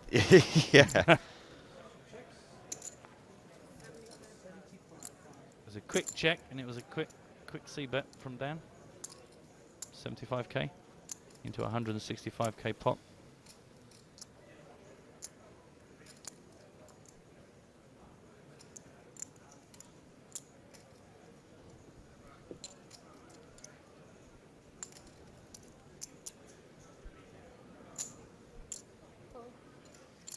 Vanessa's got revenge on her mind. Or maybe a really big hand. Or she, yeah. Yeah. Just sees an opportunity. Quick check there on the turn. Yeah. And on the river. Boom. Wow. So just a straight draw there for Vanessa. Didn't get there. Jack's good for Shaq. Not a great flop, but since he didn't re-raise, it didn't feel too bad. I'm not sure about Dan. Dan tends to over-explain his actions a lot of the time. Yeah. I don't know really why that is. I mean, I'm sure that Vanessa probably doesn't profit much from it. I'm sure there's nothing he's saying that she doesn't already know. But I'm always a little bit kind of curious when players are doing well and profiting from their play, but they keep sort of spelling it out. Never feel the maybe it's an insecurity thing, you know. Never feel the need to justify your plays to players who you think you deem to be more skillful than yourself. 400. Do you know what I mean? I think it comes from that rather than an arrogant sort of standpoint. And yeah. Oh no, absolutely no. Was that you agreeing with that? Oh, okay. yeah, no, absolutely. I just think you don't have to say anything. I think the more you say, the more you reinforce people's understanding of your game if they've already got there. Because there's a kind of thing that I may have done earlier on when you're playing against, suddenly you sat down with someone you know is really good, you know, and you make a play and they're kind of looking at you and you kind of like just spurt out this nervousness of like, oh well, I did that because of that, and, you know, just don't need to. Yeah. It's classic pub poker action when people go, well, I thought you had the aces, so I thought if I kept betting and you'd fold, and you just think, do you know what, you got the chips, keep to yourself, enjoy life, drink responsibly. Well, certainly the cameraman or lady can just stay fixed on Vanessa because she seems to be in pretty much 98% of the hands that we're watching here. Scott Seaver. Robots in disguise. I don't know if that's where you were going, but that's where I wasn't, but I like it. Thanks very much. Sorry, Scott, this is only for players still in the tournament. Can you vacate the area? If you're just watching, could you move behind the ropes? Yeah. Don't want to rub it in, but... Well, once again, we see it was the limp.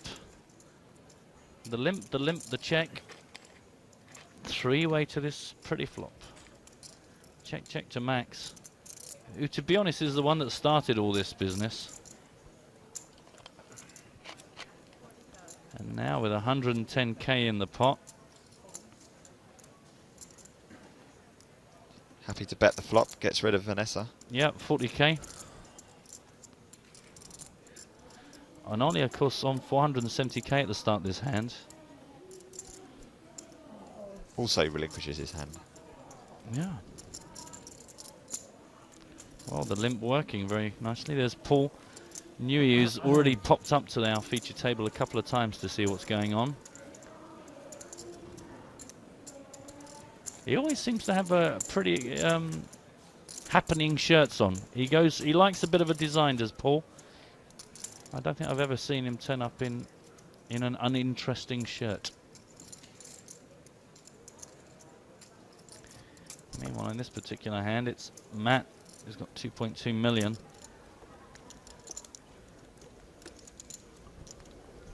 Lots of chips. Yeah. Raising up. Action on Fabian, who doesn't appear to have changed his pace of play. And he has pumped it up from 75 to 220,000. Piling on the pressure. 4-bet, that's saying, is that? Not sure what was that.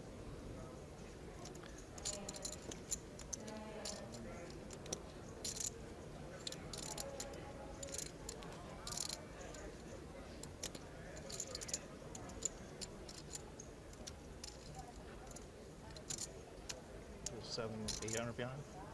Maybe more. Can't say. Yes, I think it was just a bet and a raise on the flop. Yeah. Now Matt's asking for a count of Fabian's remaining stack. And someone's looking for Gary. Antonio. He's trying to get his TV. I know. The camera's on him. He sensed there's a camera in the house and he's worried that it might not be on him. No, do you know what? I think Antonio Esfandiari lost any desire to constantly be flapping and waggling around in front of a camera. Season pro. I remember when he was a young man on the block. A young man. Who's these young men like Phil Lack and Antonio Esfandiari mixing up with Brunson? Matt Lance looks like he's going to make use of his position and call this. Big pot now. Yeah. 440,000 in the middle. I mean, I'm trying to work out what hand does Matt like enough here that he doesn't want to raise with, other than something real powerful. Some sort of a combination draw, maybe. Yeah. Kind of wants to hit something or improve slightly. He's going slowly. I can see that. You look much better than yesterday. I think I'm cleaning it off slowly, but good to hear. Sounds like Paul is trying to recover from something. But it'd be too sensible, wouldn't it? Nothing worse than travelling and long days of playing poker if you got even the vaguest sniffle or virus or cold. What you got, or Vanessa? something. Who's the shortest? All the cookies, all the time. Sounds like Vanessa's pumped down to the secondary table for a little look. Unless Antonio is talking to his imaginary girl. Well, she short stacked, you see, so she's checking out the opposition, just make sure she gets in the money. Can never be too careful when you're chip leader. Silly.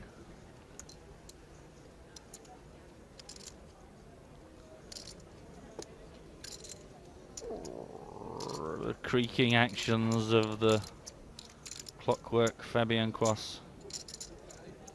Blop. 440,000 in the pot before this bet. 280. Is that 280? Did we hear? Yeah, 280,000. Yeah. How'd you like your position now? How much better about life is that button making you feel?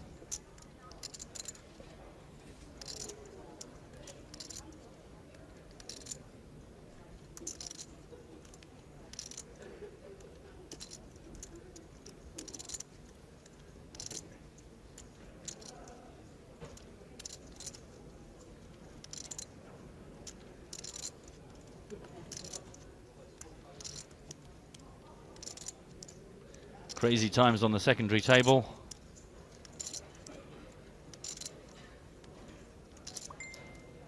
Oh, I set my teas ready. That was the microwave just pinged there. That's my my lonely meal for one. Kinda lonely. Sounds like Mike McDonald's on Facebook Messenger. Good microphones that we've got here if it's picking up those. Yeah, that's the thing is, I don't think people realise this. I was remembering in the break before we came back, we were showing the clip of when Lex and Fatima were involved with the production team, and Lex said, you know, just realised I'm going to be careful what I say, because those microphones, they pick up a lot. It's a call. This is a very, very key pot right now, building $1 million on the dot. And, wow, there you go. That's an interesting card. That is a Hello Sailor of a river there. Welcome to the straight, welcome to the flush. Welcome. Someone's after you again, Mike. Certainly. $1 million there. And you can see that Fabian has got 886,000 behind him. Matt Glantz well ahead with 1.7 still in his stack.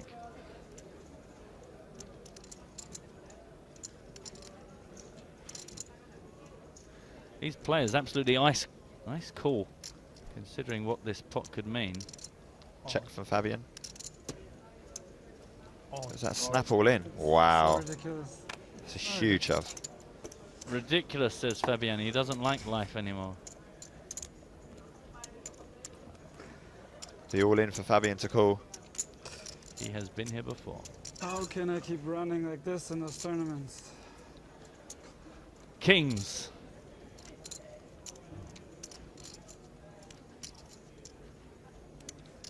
The big pair. I've spun the Gusatron, that's what it told me. Maybe he's even sicker than that. Maybe he's got set or even flopped a straight. Well, I mean, the history post-flop that we tuned in from it was Fabian just kept re-raising whatever Matt Glantz did. And then he bet out. This morning he lets me know it'll be here when I get here. Then I see him and I remind him, I'm just, listen, you're so perfect all the time. The one little like, can I just rip you a little bit? Like when the perfect guy makes one little mistake, and it's not even a mistake. Can I needle him a little bit? I mean, you're perfect. Besides, Don't know what this conversation is that we're tuned into. It's not anything to do with our hand right now. That's good. I thought it'd be really bad etiquette if he's needling Fabian. If he's spamming away at Fabian, that would be pretty harsh. No. I'm good. I'm good. Oh, poor old Fabian. I mean, a little watermelon, I wouldn't say no to.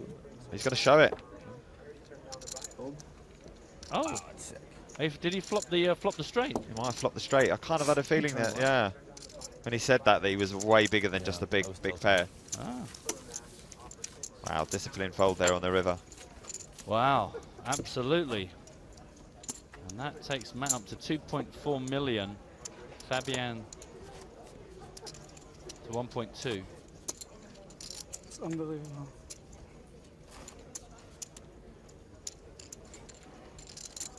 That was pretty sick. If you only knew what I had against you all the time, or what I was willing to call down with if you didn't hit.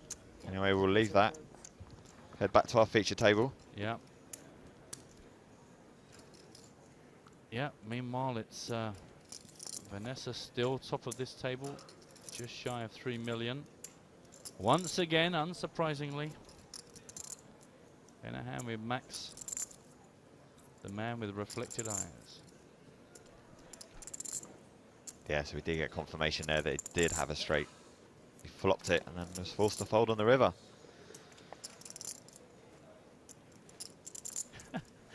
Dana's just pointing out, somebody tell Paul Newby to change his phone password. He just typed it in with the camera staring over his shoulder. Wow. Right, we will get word out to him that perhaps, I mean, to be honest, for someone to profit from that, they're going to have to quite specifically run into the tournament room, grab his phone off him, type it in and do something that's worth doing. Better to be safe than sorry, though. Yeah, we'll let him know that. Apparently we got a first ever tweet from John Joe Dunn, loving the poker. I'm loving the poker. It's Fendiari to take it down. Stranger things have happened. That horse becoming Pope.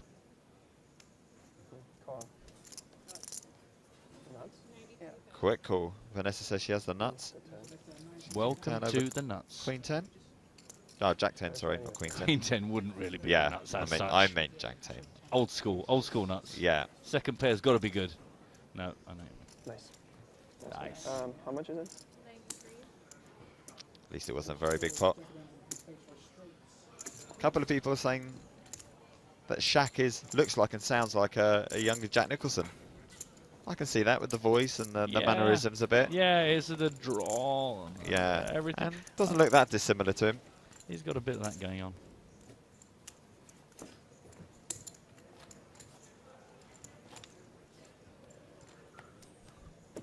If I raise the button there, I'm not going to do too well.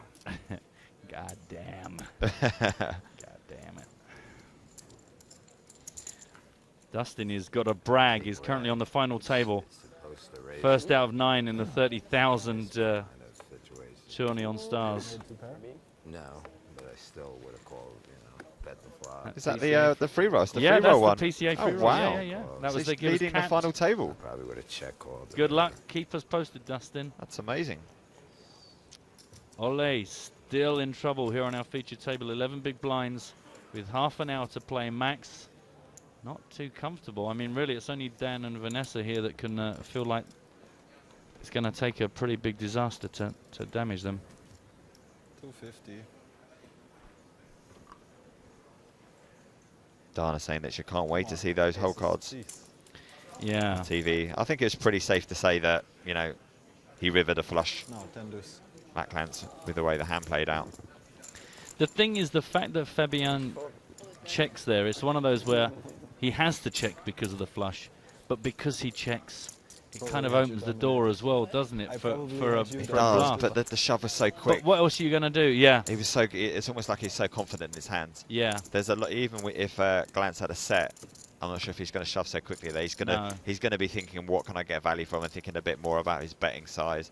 But when someone shoves like that, they're either massively bluffing, which I don't think it was in that spot, or he's got a hand that he knows he's happy to play his whole stack for, or the whole of the effective stack. Yeah. Which was Fabian's. Yeah.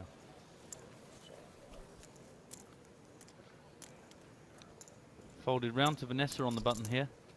15k, 30k, 4,000 ante. Gives up a button which we've seen her do a fair number of times. It's not all bonkers with Vanessa. Wow. Come on. A short stack. Can be good. Ole. Can be good. I mean, I'm going to check in on our secondary table. Just being told we've got an all in. Two of the shorter stacks as well. Mike McDonald and Paul Newey. I like it. Is there a third person? Oh, Matt Glance is still in the hand as well. 759. Yes. Yeah. Well, this is not what you want to see, is it? This could be it.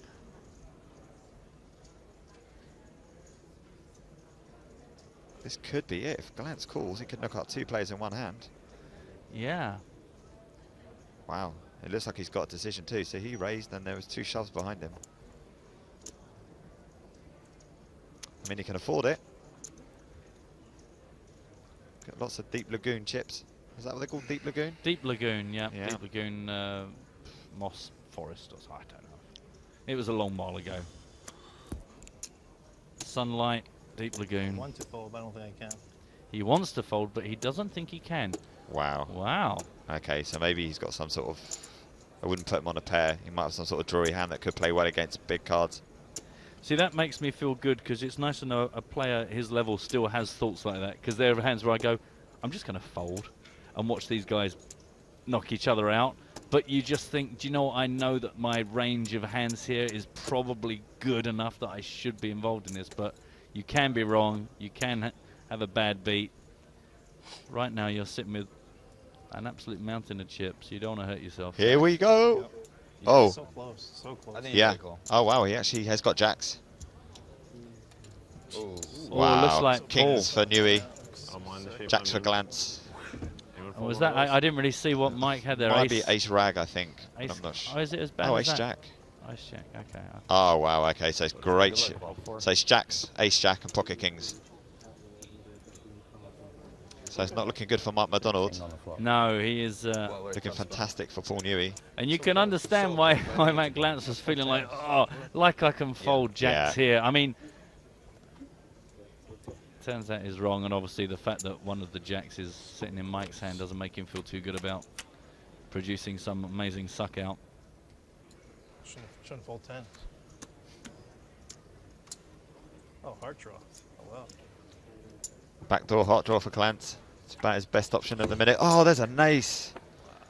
Wowee. Wow. Oh, Mr. Newey. He's still going to be in, but he's going to be very short. But he must have just been thinking, this is exactly what I need. Finally.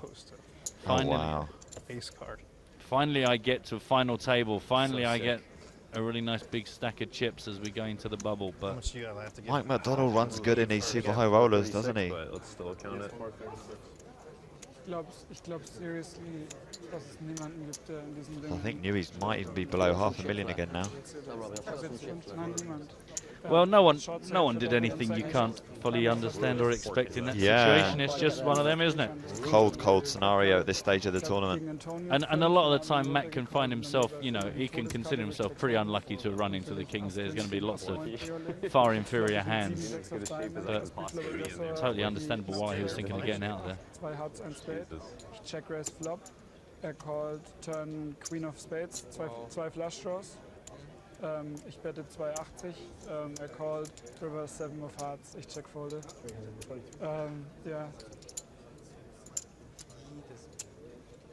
Dude, ist mir scheißegal. Ich verliere diese ganzen scheißen 50k plus Turniere. Das ist so I can understand quite a bit of that. Es Quite funny. Es geht echt nicht mehr klar, ey.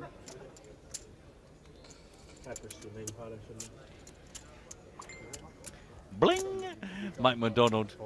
That's his friends messaging him, yeah. You absolute luck box fish monkey. All sorts of abuse or support coming in. Who knows? Not worried about you, obviously. Who knows? No, I don't have. So many times you have his card. Who do you guys fancy? Don't forget #EPT Live on nuts@pokerstars.tv. Who are you rooting for right now as we get close to our final 9 and then ultimately our final 8 in the money? John Garrett has been on the Twitter. I'm in a good mood. Late night poker on EPT Live and just won a tournament myself for 2K. Well done, mate. Happy days. Yeah, gave that one a favourite. Yeah, good lad, John. Yep, a lot of people tune in while they're playing themselves. Nice to have you with us. We've got 25 minutes still on level 16. Like, even the guys on the rail, like, shirts off, right, let's do some serious railing. That's the German rail, the German support. It's Martin Finger and friends. That sounds like a sort of sitcom, Martin Finger and Friends. Yeah. Or a sort of a chat show that also has a cookery bit. Probably Fatima could do that. Yeah. Greyhound's asking why Ole and Max have got Austrian flags next to their names. That's what, you know, they've requested. They are Austrian residents now, even though they're from Germany. It's it's a tax thing, you understand.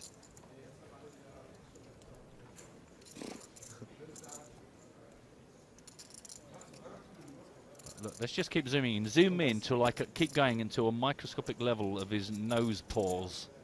Just keep zooming in. I stopped. They've stopped. Okay.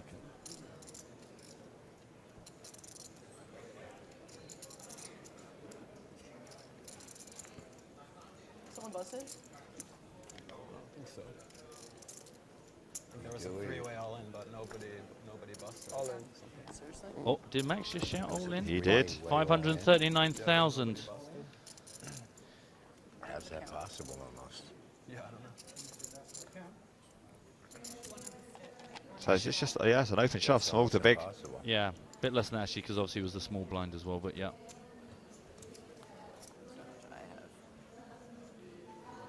Vanessa kind of wasn't paying attention there, and all of a sudden the all-in call next to her was almost like some smelling salts to the nose. Yeah, she did shudder into life. Second time. Very similar. Second time. 535.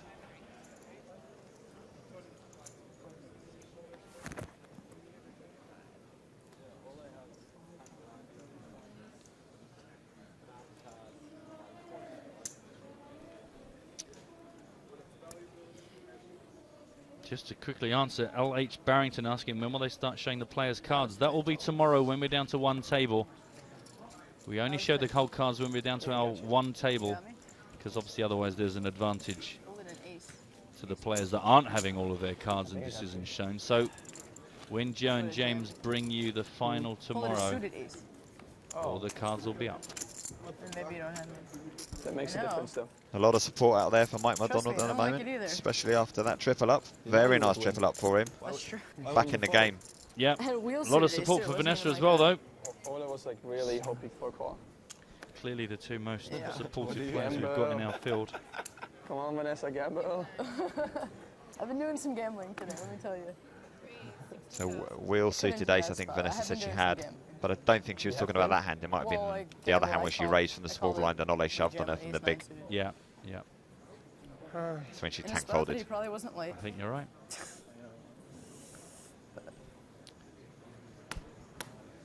So Anthony Greggs made this min raise, 60k, folded through to Vanessa. Alter, bei den 3 Well-In, dass da keiner rausfliegt. Ja. 600? Oh, 600? 135. 135 is the announcement.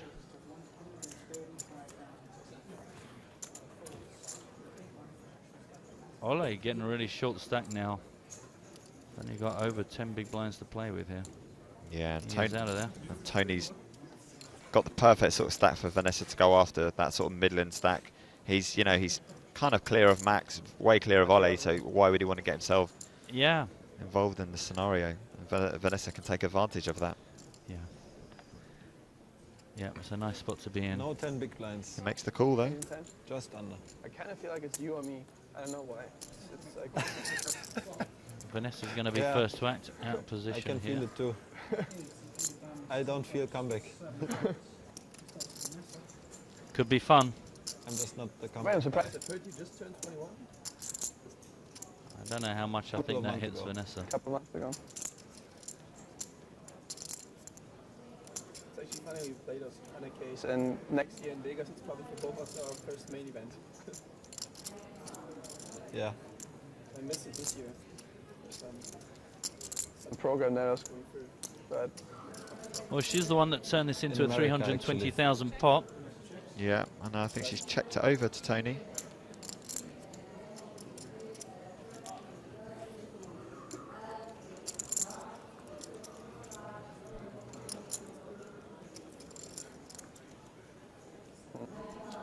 girls must be after, running after you.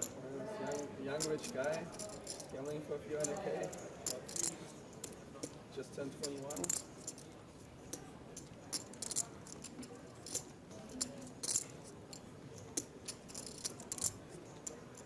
I actually don't know why I'm talking about this. I'm just trying to myself. 22?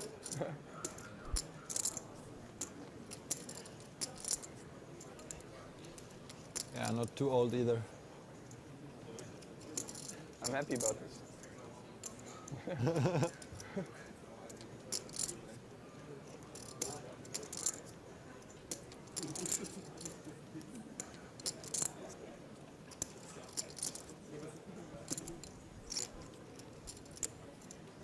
Greg taking his time, and you can understand why. Yeah. 'Cause his decision here, I think, can be it's so pivotal for the rest of the hand. Yeah, yeah, and With looking his his stack size, Yeah, yeah, the it's- stack size. You yeah. just think you've got 2 more streets of action to come here. Yeah, because if you know if he bets even half the pot here, he'll only have like a pot size bet on the river if he gets called. Yeah.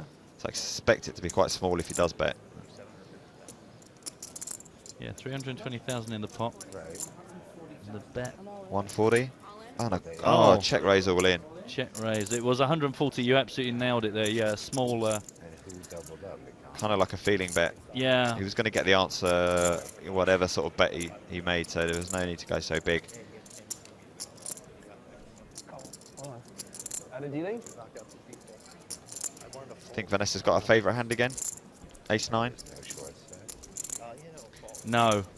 Okay, thanks. I just no, wanted, you no. know. I've flipped was a a coin. No, I don't think she has. Obviously, it's wise to put players on a range of hands. Don't just guess a hand and.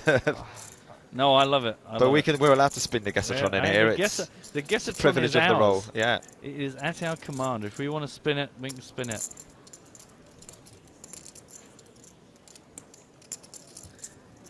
The thing is, it's one of those where the cards almost don't matter as much as the premeditation of thinking, I'm just going to check shove this guy. Because he can't check back, because then he gives up the pot, and he hasn't got enough chips to give up this pot. And it's just almost like it doesn't matter what happens. I can always suck out on the turn or river the way I run. Yep. I'm spinning the Thinkertron now, so I know what Vanessa's thinking. It's a new machine we've had installed for this season. It's still in beta mode testing though, isn't it? So it is a little bit dodgy. Sometimes it just comes up with recipes and colours. Habt ihr Action mitbekommen? Habt ihr Action mitbekommen? Ich glaube, die anderen noch hin, oder? Kannst du mal gucken, Martin? What's going on here on the rail? A little bit of dancing, a bit of stretching the old legs. Well, Tony Gregg looks like he's going to eat up the last 16 minutes of this level, unless someone steps in. He doesn't look comfortable, and that I feel quite confident in saying. I mean, it's just a horrible board. Even if you've got something like Jack 10, you kind of think, you know what, there could be a chance I have to hit a 9 here to survive. If he is facing an overpair.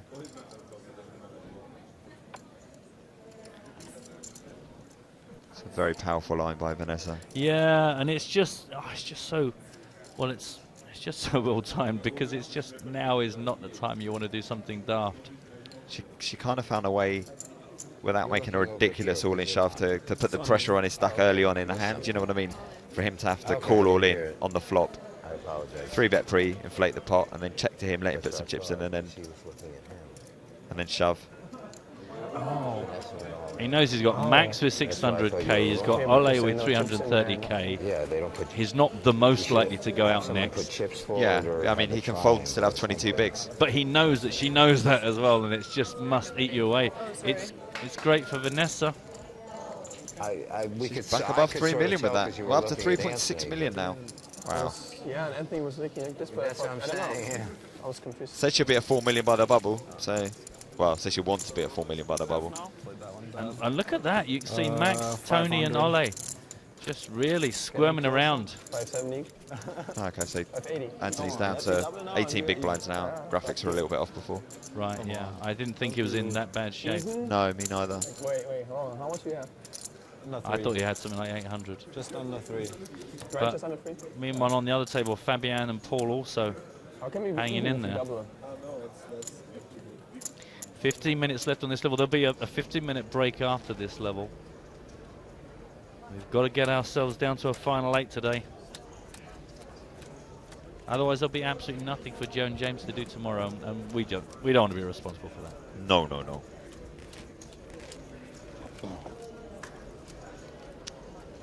Meanwhile, here we pick this up. Esfandiari raised pre-flop, made it more than a min raise, made it 64, got the call off McDonald.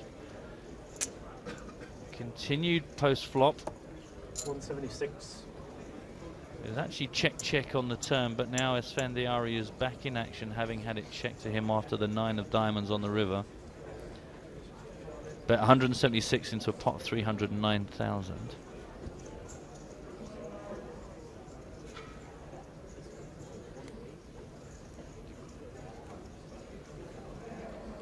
Both players with similar size stacks. Yeah. Bones died. Wouldn't accept the pass. It's not really a big old stare from Mike that we were talking about earlier. I was putting the right passcode in. So Yeah, yeah, very, very cash. Yeah, I don't know if it's just in my pocket. They're both holding the side of their necks. Because that's where your pulse taps out in Morse code the hands you got. Latest research has shown. Technical stuff. Yeah, and fictional.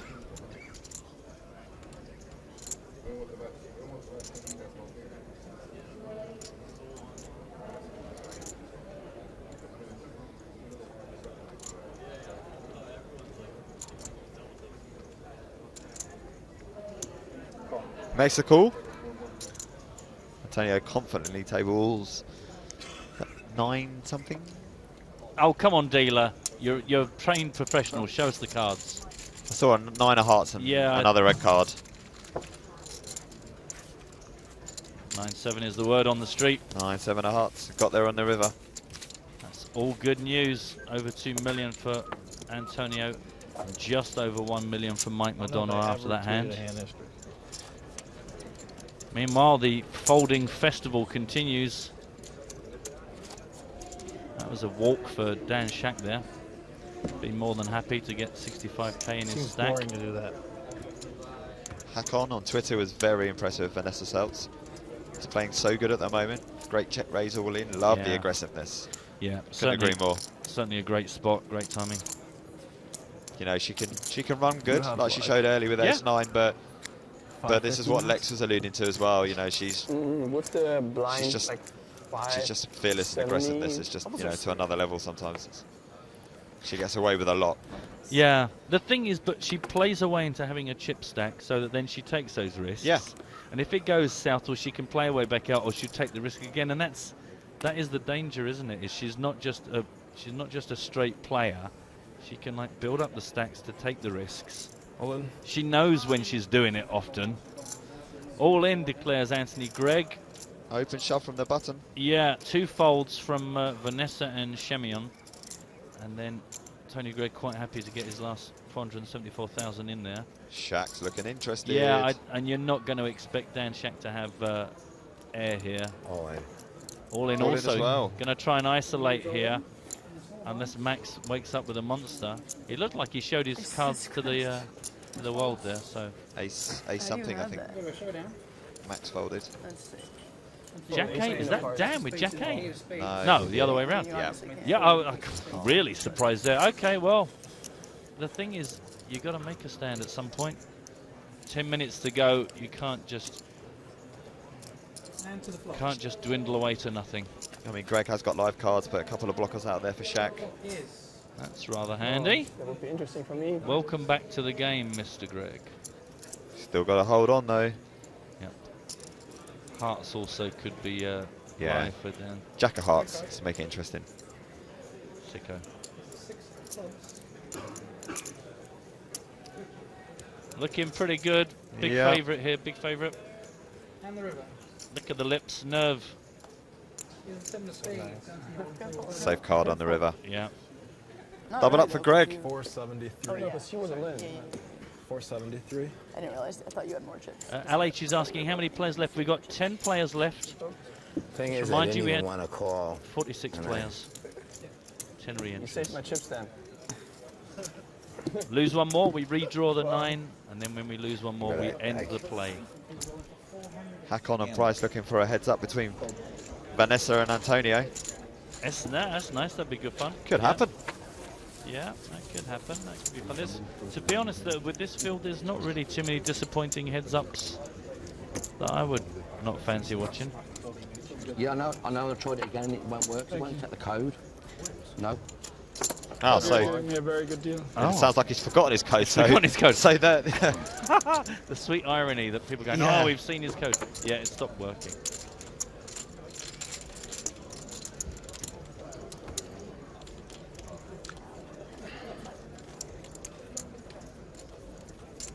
Hanging on in there.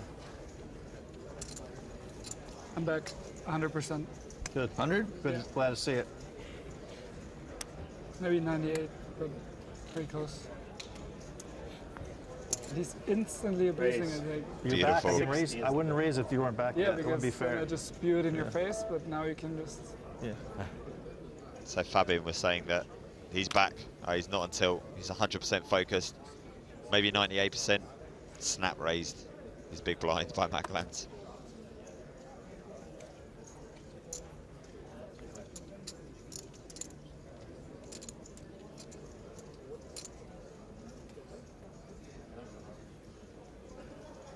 Mina raise from Matt. Got rid of Mike McDonald and now in front of Paul Newey.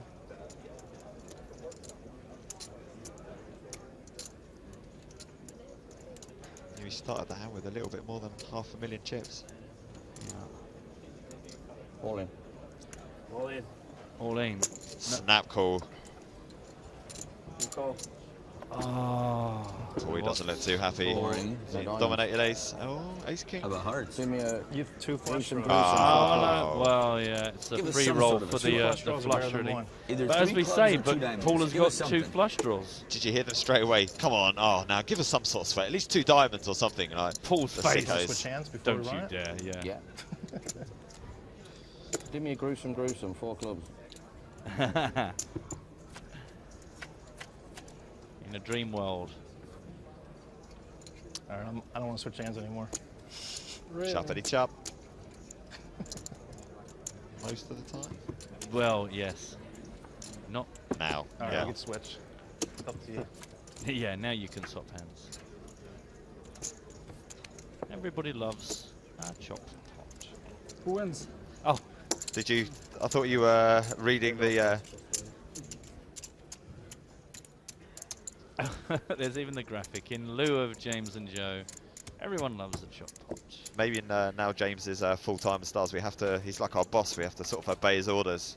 That's he's, never ever going to happen. Telling us to sing it. Beep. No. Sorry, James. Not going to happen. No, we can't do it anyway. It belongs to them. It's their thing. It is their thing.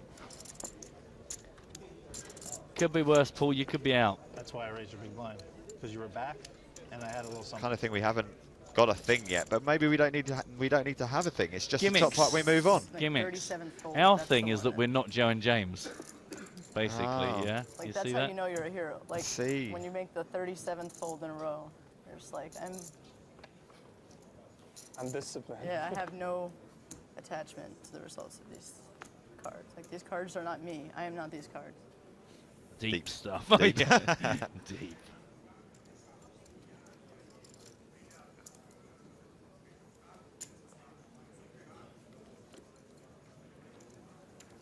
Uh-oh. Uh-oh. Uh-oh, Ollie. He likes it. Boom. Come on, flip it over. Flip it over. Let's have a sweat. 227. Call. Cool. Cool. Well, I fancy Greg. Is that ace king in the big blind? Ace jack versus ace 3. Oh, Ollie's in big trouble here. He's going to need to find a tree. Yeah, Some no baby doubt. cards to make a wheel. Tony Gregg must have been absolutely delighted to see that come down. I mean, obviously, 5 cards could yet spoil this. Obviously, because of the cards, chance of a split. Right now, though, Herz. it's all Herz 8. good. Herz 8. King. A king would open up some, some chop pop possibilities. That's no good. Yeah, it's either very much looking like it's going to be Tony's pot, or at worst for him a split. But oh my wow! Lord. That's a bit mean. I don't think you need to dance quite that much. I mean, Tony's got a smile on his face, and credit to him for sucking that. Yeah. That's a pretty mean run out. I think winning 4 million in tournaments in 2013 kind of helped Tony Gregg get over that one. Yeah, I know, but you've got to, you think you've been hanging on and hanging on and hanging on, and then you find yourself finally in a lovely spot. There's an action replay of the celebration. That's.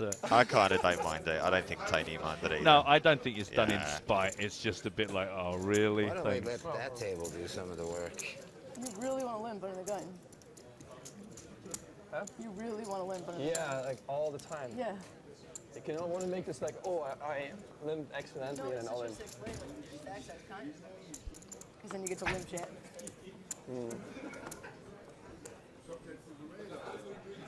I'm not going to So 4 minutes still remain, level 16. We are desperately trying to get, even if we can just get down to our redraw at 9 players, it feels like that would be quite an achievement right now. 15,000, 30,000 for the next 3.5 minutes with a 4K ante. We seem like there's been so many opportunities to get there, but it just hasn't happened, both on this feature table and on the secondary table.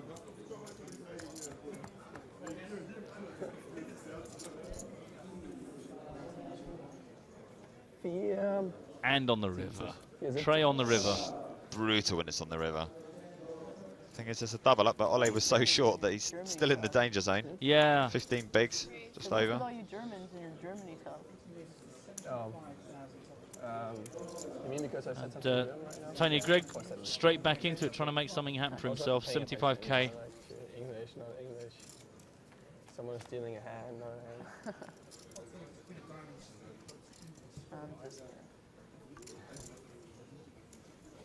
It's good you have you guys here to celebrate it. That makes it better even, right? Like that you guys are here and celebrating and rooting for you.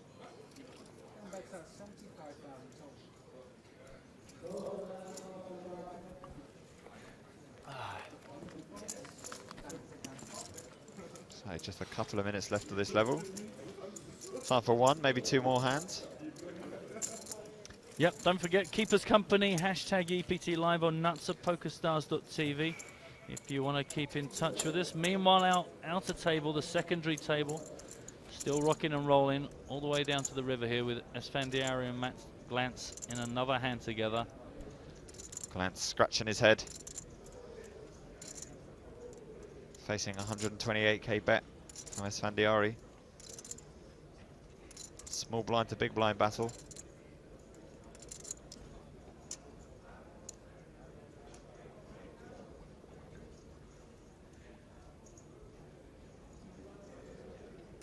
Vader Nader on Twitter saying, how do we get so many all-ins with 10 left and we still have 10 left? Don't know, it's just the way it goes. The cards are doing all they can to bring this to a final table. Yeah, we had this in Barcelona when there was just double up after double up after double up.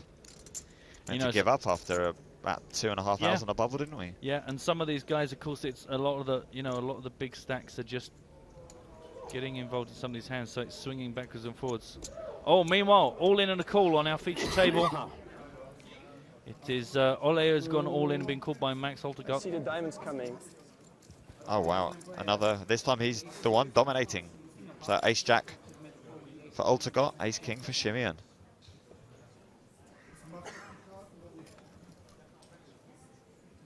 Wonder if this is going to be a role reversal here. Jack on the river. Instant karma for his overreaction. Wow. And all of a sudden, it looks like his evening is turning round, but there are still two cards to come. No premature celebrations. Let's not celebrate too quickly, just in case. Remember about the 3. Now you can. Okay. Now you're looking good. How much is it? 460. This is going to leave Max Altegard with best part of, I don't know, a bag of... 5 big blinds. Bag of air, yeah. 4 big blinds, really, because he's coming back to 20,000, 40,000. Just like that, huh? In the next level.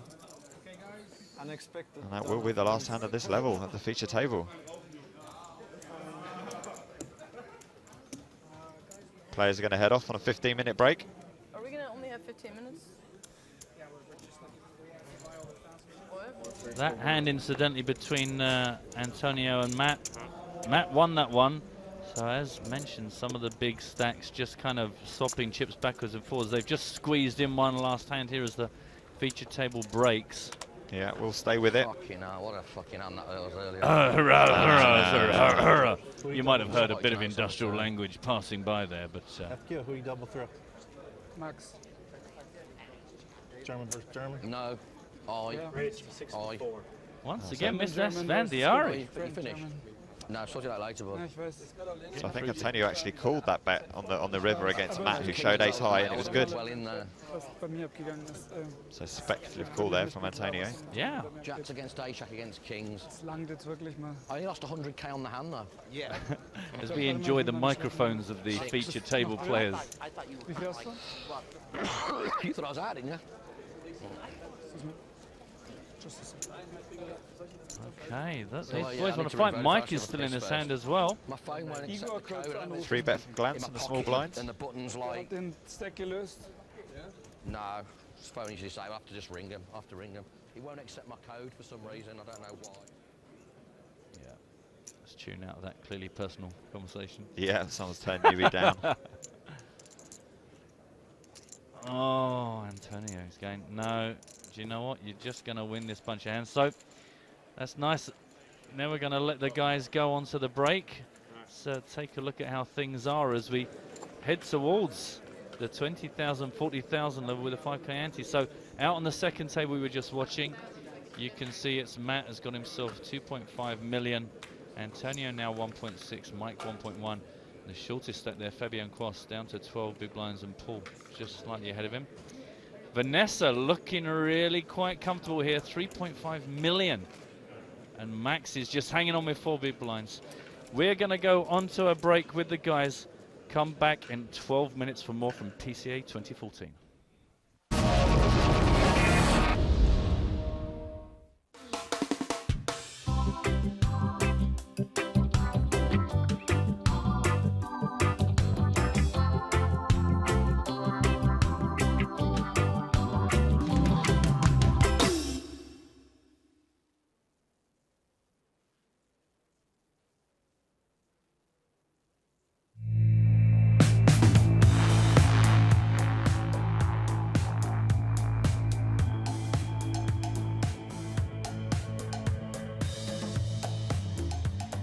At PokerStars, you'll find more tables, more players, more games than any other poker app.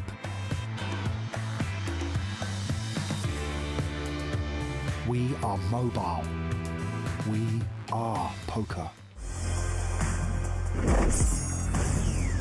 Winning the one drop was quite possibly the biggest highlight of my career. I don't know if that'll ever be topped because it was the biggest tournament in the history of existence of mankind. To be the first person to win it is something that I hold very dear to my heart, and my father was there, and so there's not enough words in the dictionary for me to describe it. For my dad to be there when I won the greatest tournament that ever was really just meant the world to me.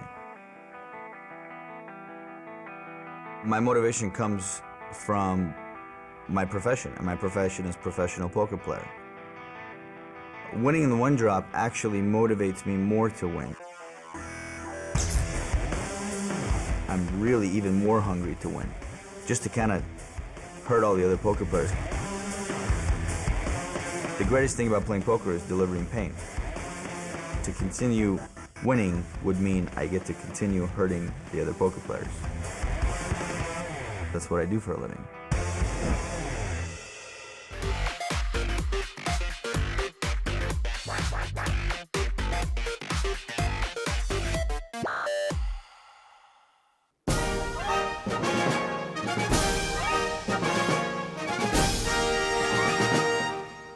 So here we are outside the Grand Connaught Rooms in the heart of Covent Garden with the official EPT10 taxi. This is part of what we call the player experience, Joe. It's something funky for the players to do when they're not actually at the tables. Yeah, I'm glad that I found out that this is not an actual working cab because the other night I stumbled out of the casino drunk, sat in it for about 15 minutes, realized it didn't go anywhere, and then walked back to my hotel anyway, which is only like 3 feet from here. But it's a moving photo booth. Yeah, I'm surprised that when you stumble in there drunk that there isn't photographic evidence, because the idea is you sit on the back seat and you can create some amusing poses with the props that have been provided, many of them poker themed, many of them London themed. Yeah, I actually didn't pose for any of those things. I just thought it was like a cab that knew its customers really well, filled things up with giant poker cards. I actually thought that maybe I'd stepped into Wonderland in there. I see weird things when I'm drunk. Well, it seems that so many people are loving this and taking pictures, and we're going to show you some of those pictures, but I think that we should also create some poker poses of our own. I've been waiting to get into the back seat of a dark car with you for a long time, pal. We're going to have some fun in there. We're going to get weird. Yeah, when you say fun, what you actually mean is a tolerable experience. And when I say tolerable experience, what I mean is it's going to be horrific. Let's do this. So how does it work? You take the pictures from in... So yeah, we're going to do 4 pictures in the back. You get 7 seconds to change between each picture. I'm going to count you down as much fun as possible. And let's see if we can create some memories. Can I just pull out one thing here? Okay, right. James, we get to do 4 different positions. Okay. I've always wanted to try different positions with him. This is for you guys. This is President Obama, right? It's not Phil Ivey. That's what I heard just what has President Obama got to do with either London or poker? And more importantly than that is, how many people have put this on their faces? Okay, let's do this then. Jump in, guys. Take a seat. Okay, there's a cargo container waiting down by the docks. Just take him there. It's booked for Shanghai, okay? I really need this promotion. I'll have to unplug it all first. It might take a few minutes. And cancel the boat. You look ridiculous. Oh yeah, like you look kind of normal. You're in a suit with a visor and. I don't know how many mouths this has been in, but that's never really stopped me before.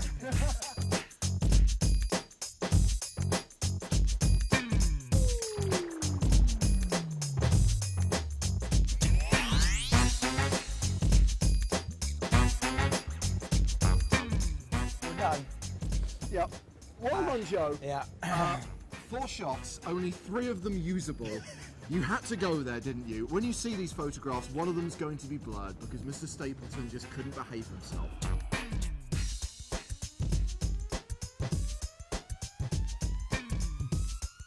Here's a chance to see 3/4 of our photos and see some of the other player photos from the UPT-10 taxi route. Not only am I going to be fired, I probably won't be allowed back into America.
To be honest, Marco G, I've actually never been to Macau.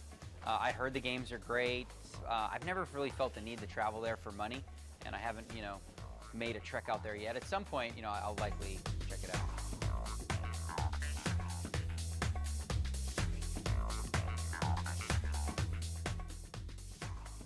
Well, to be honest, Kim7, I've been living a public life for quite a while. I used to write blogs that were pretty introspective and deep, and now I'm doing videos, and I like doing them. I don't have any problem with it.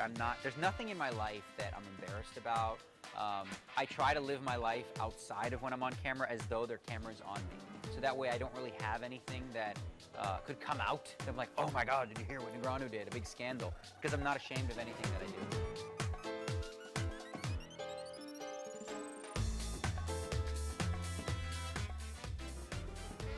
Well, Michelle from Luton.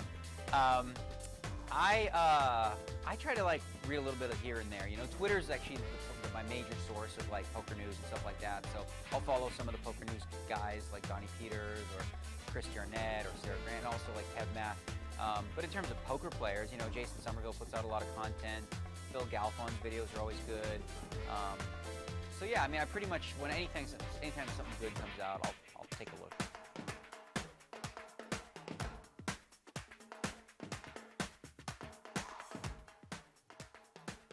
Well, actually, I have a YouTube channel myself, and I follow certain people. And one show that I watch religiously is the Philip DeFranco show. He gets 1 million hits on YouTube, and essentially what it is, it's like a 7 or 8 minute, news show where he does it 4 or 5 times a week, and he just talks about random news stuff, whatever it is, whatever is interesting to him.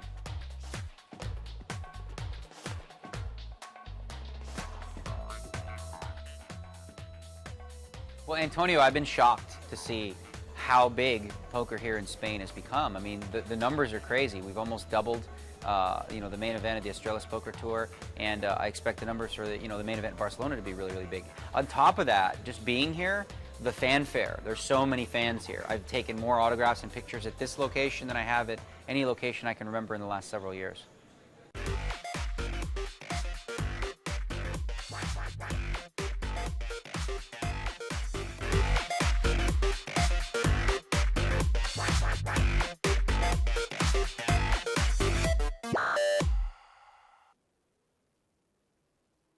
Our players' opinions are incredibly important to us. In the back and forth with our players here on the EPT, they said they wanted a way to keep their digital devices charged. We've taken care of that for EPT Season 10, and we've caught up with Neil Johnson to talk all about it.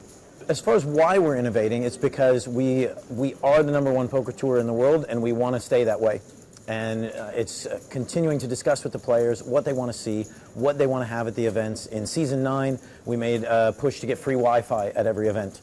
And a natural step from going to free Wi-Fi at every event is to making sure that everybody has the ability to be on that Wi-Fi at every point in time. So with EPT 10, we made a partnership with Duracell to bring in the Duracell Power Mats. They're the official wireless charging partner for EPT Season 10. And it's a great stepping stone from moving from Season 9, where we put in the free Wi-Fi, to Season 10, to where now everybody can always have their devices online at all times.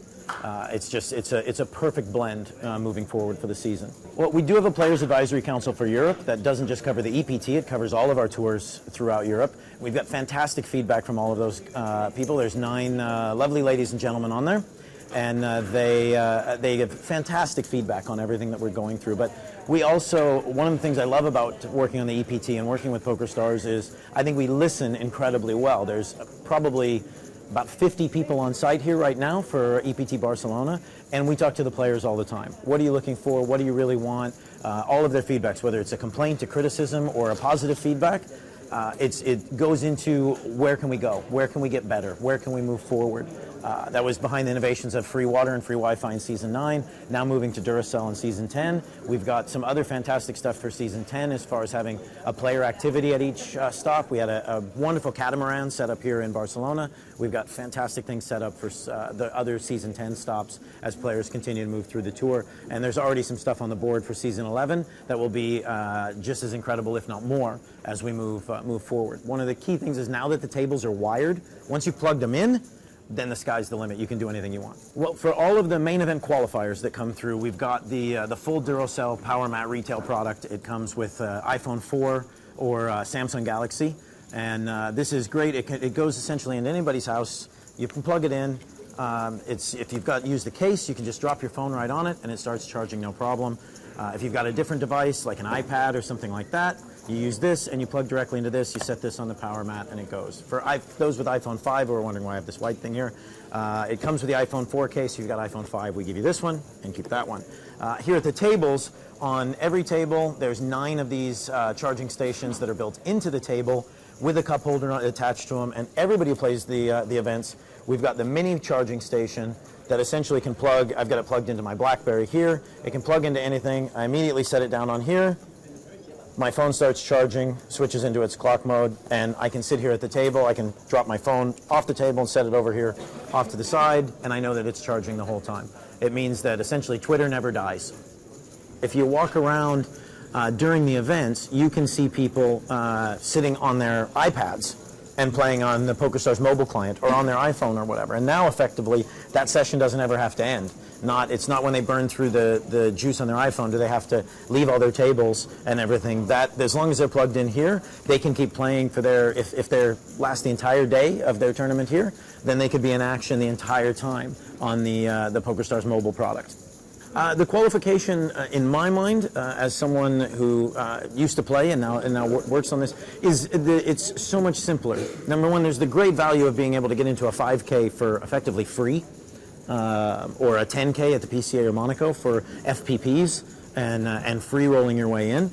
So the nice part is always getting that discount of qualifying for significantly less than the amount.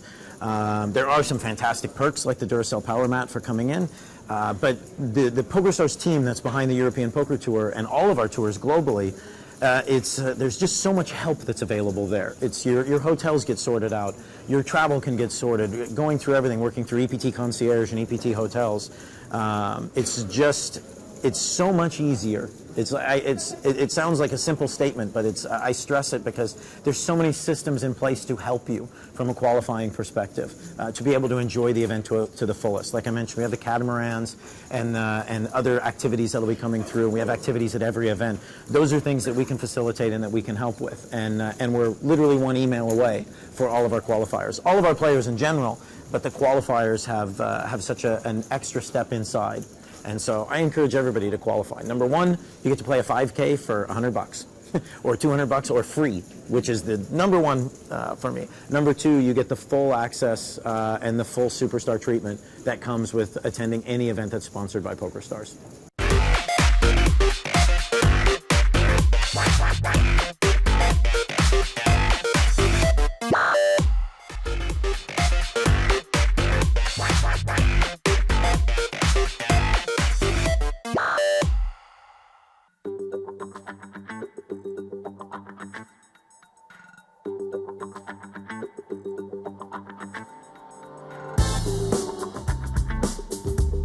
I'm Charlotte van Brabender. I'm a friend of PokerStars since 3 years. Well, when I was a young girl, I was a gamer. I played Counter-Strike 1.6, which I was pretty good in. I made the World Championship with my all-female team. And from there on, a lot of opportunities joined up. So yeah, it's from there I joined PokerStars. I played 4 hours a day, so with my all-female team we had like training sessions every day, which was very hard to combine it with my studies by then. So yeah, it was pretty professional. I don't play computer games anymore because I gave my PC to my dad, who's a writer, but I still play on the PlayStation 3. I just got GTA 5. Back in the days I was a very shy girl, I still am, so it was very hard for me because I got a lot of media exposures because I was the only girl gaming by then, and yeah, but I grew up and I became more talkative, so yeah, it's got a lot of opportunities for me. The PokerStars experience has been very great because I've seen cities I would never have seen if I didn't have a contract, like the Bahamas. Poker is a very mental game. You have to keep your focus on winning and don't get demotivated when something goes wrong. And it's the same with Counter-Strike. So yeah, I think I got my advantage from Counter-Strike, my Counter-Strike experience.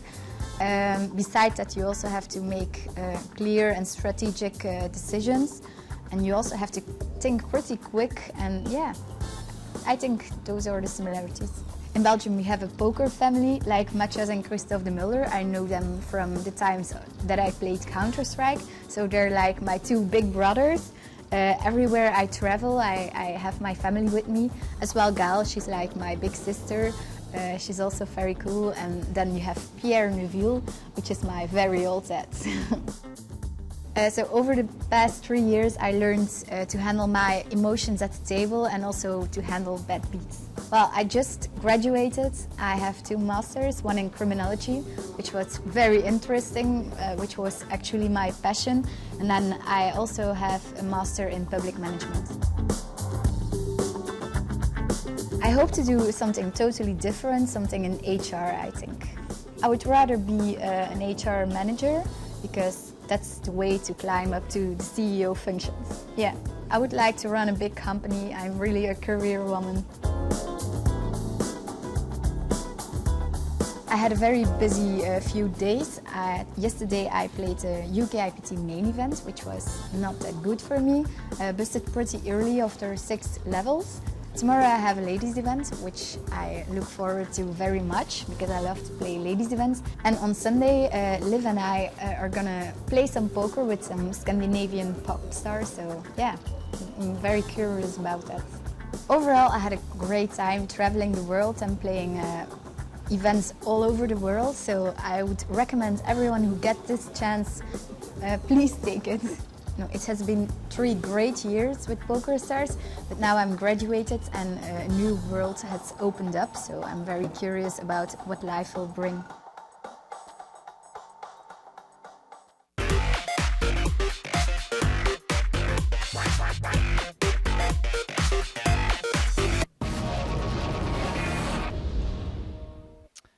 Hello everybody, welcome back to our continued coverage, day 2 of the Super High Roller. PCA 2014. We are down to the last 10. We are trying to get down to 9 so that we can redraw, and ultimately today trying to get down to the last 8 so that then we can close for the day, and then tomorrow Joe and James will bring you cards up, final table action from 2 p.m. Eastern Time. Right now, this is how our featured table looks. Vanessa Selbst is just way ahead of the field, 3.5 million. Dan Shack, the nearest to her, with 2 million. And the short stack, Max Altergott, hanging on there with just 4 big blinds. As we come in at 20,000, 40,000 with a 5K ante. And our secondary table, it's Matt Glantz at 2.5 million. Antonio just behind him with 1.7, and the shortest stack there, well, very close. Paul Newey and Fabian Cross. 14 big blinds for Fabian, 15 for Paul. So you fancy that we're not going to get through another 60-minute level without getting at least down to the 9th. You never know, Matt. We had it in Barcelona. Well, that is true. That is true. But law of averages. With Max down to 4 big blinds, yeah. You know, the problem for him now is obviously that it's not going to be very hard for a number of players to call him just quietly checking it through. But so we're into level 17 now. The price of poker's gone up 20,000, 40,000 with a 5,000 ante. So it's one of those levels where the ante and the blind's gone up. So that's extra bad news for those short stacks. I want to say good night to Hakon, who's been with us for quite a few hours. He's 4:40 in the morning where he is, so he's got to say good night. Thanks for tuning in, mate. Hopefully see you again tomorrow. Yep. Meanwhile, Mr. Esfandiari is not slowing down. Made it a bit more than min raise, made it 85k. Gone through Matt, gone through Mike, round to Paul. He is also out of that. Nice little pick up Antonio. He kind of lost a few key hands just before the break. Not in any real massive immediate trouble, but obviously would be keen to climb his way back up. Just checking the chip counts. As we drop from the sky onto our feature table. And there is our chip leader, Vanessa Selbst, sitting with 3.6 million. It's not an unusual saying. And there is our chip leader, Vanessa Selbst. No. I had to read. Impressive, scary, good, clever player.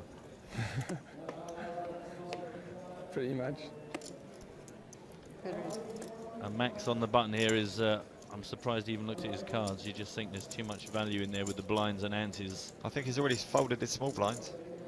Really? All in. All in. All in. Good luck, Max.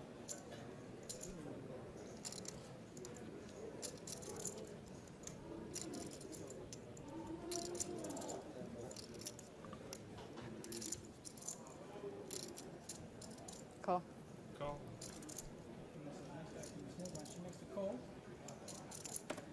Let us not forget, Ole Shimeon's got nearly 1 million now in here on the big blind for 40k already.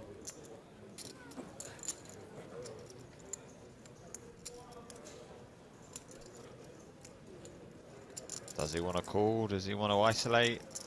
Yeah, the fact that Vanessa took a little while to make her decision, you wonder exactly what kind of, what vibe is that meant to feed to Ole. We saw her do that before with Ace King, didn't she? When there was, you know, players behind her. Yeah.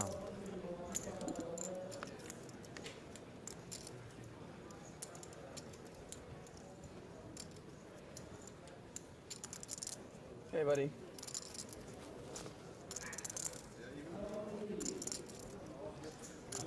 I don't really know what Ole can kind of be considering here. It's not like he's going to magically get much information. You know, what do you put Max on? What do you put Vanessa on? I mean, the thing is to say, is Vanessa strong because she just calls with him behind? Is she? Yeah, I think he's, you know, obviously he's figuring out what Vanessa's doing rather than Max is going to be shoving wide. So. Oh yeah, Max is out of the equation, but so you know, I don't know if he's going to really come to any brainstorm moments here. Just could be in a really tricky spot with a hand like, you know, ace 9, ace 10. It's a hand if he does shove with and he gets called with, he could be in really bad shape. But he's ahead of a lot of Vanessa's calling range. I guess also there's the fact, does he want to protect the chips he's got if he feels good that Vanessa can knock out Max and they move to 9-handed? He is indeed going to come along.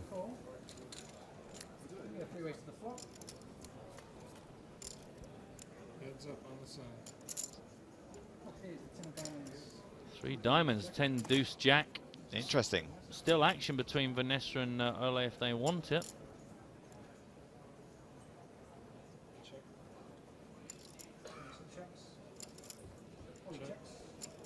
Check, check.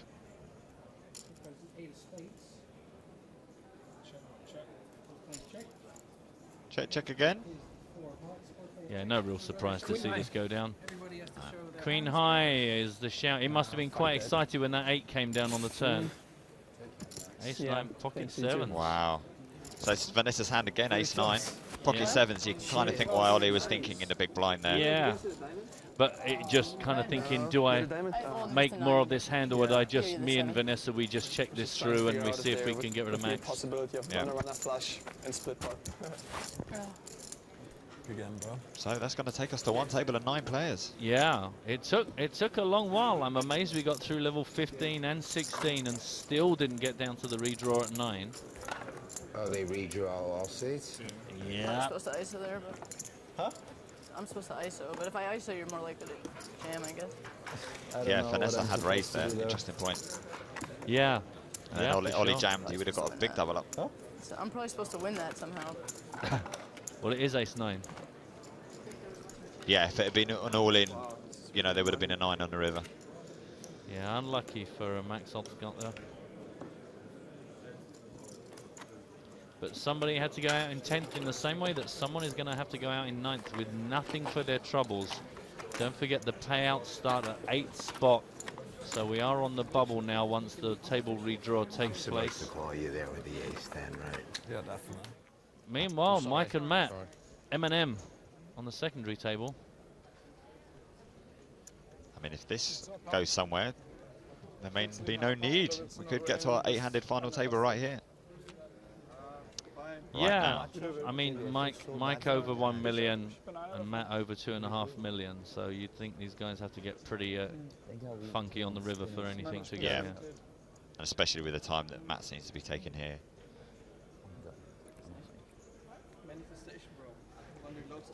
Ja, ich habe gesagt, ist meine Spezialität. Ich habe gesagt, ist meine Spezialität. Es war like, there's no question about it. Double Just cruise is. on the short stack. This will be the last redraw of the tournament as well. Yes, yes, as always, the redraw down to 9 is the same positions that the players will play through on the official final table of 8. Don't forget, play will continue tomorrow, 2 p.m. Eastern time. We will start our delayed broadcast showing the hole cards. Joe and James and a host of special guests, I would imagine. Made that up, but it normally is the case. One would hope so. One would indeed.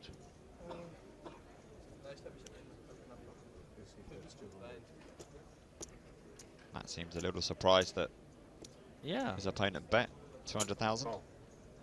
Pretty quick call though. 7-8. Wow. Wow, running full house for Timex. Must be nice. Nice MBN. work. Nice work if you can get it. So they're going to rack their chips up. We're going to do the draw.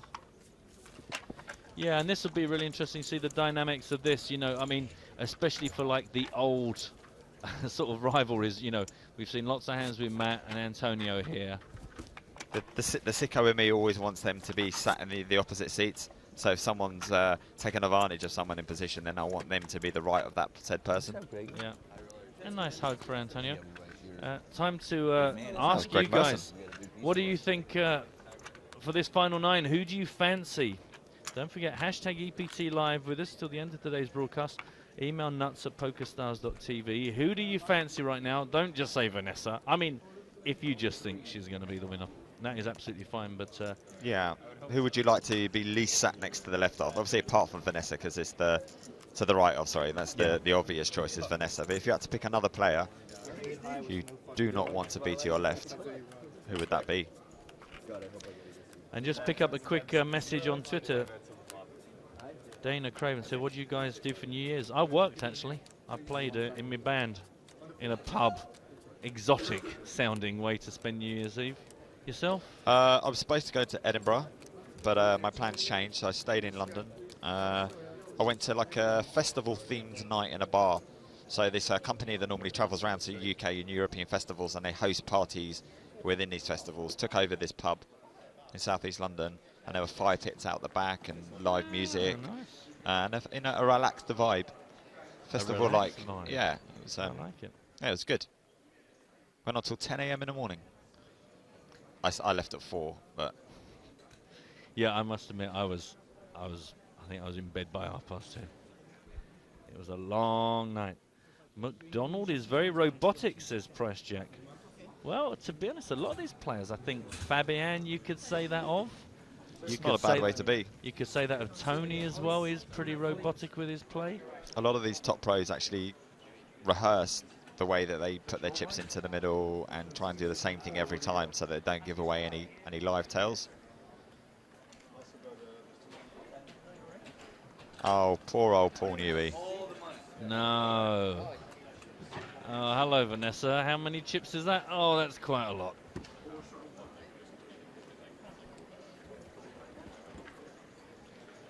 I think do I have the old mic on, or are they switched? Fun, fun, fun for everyone as we get a vibe for who is sitting where.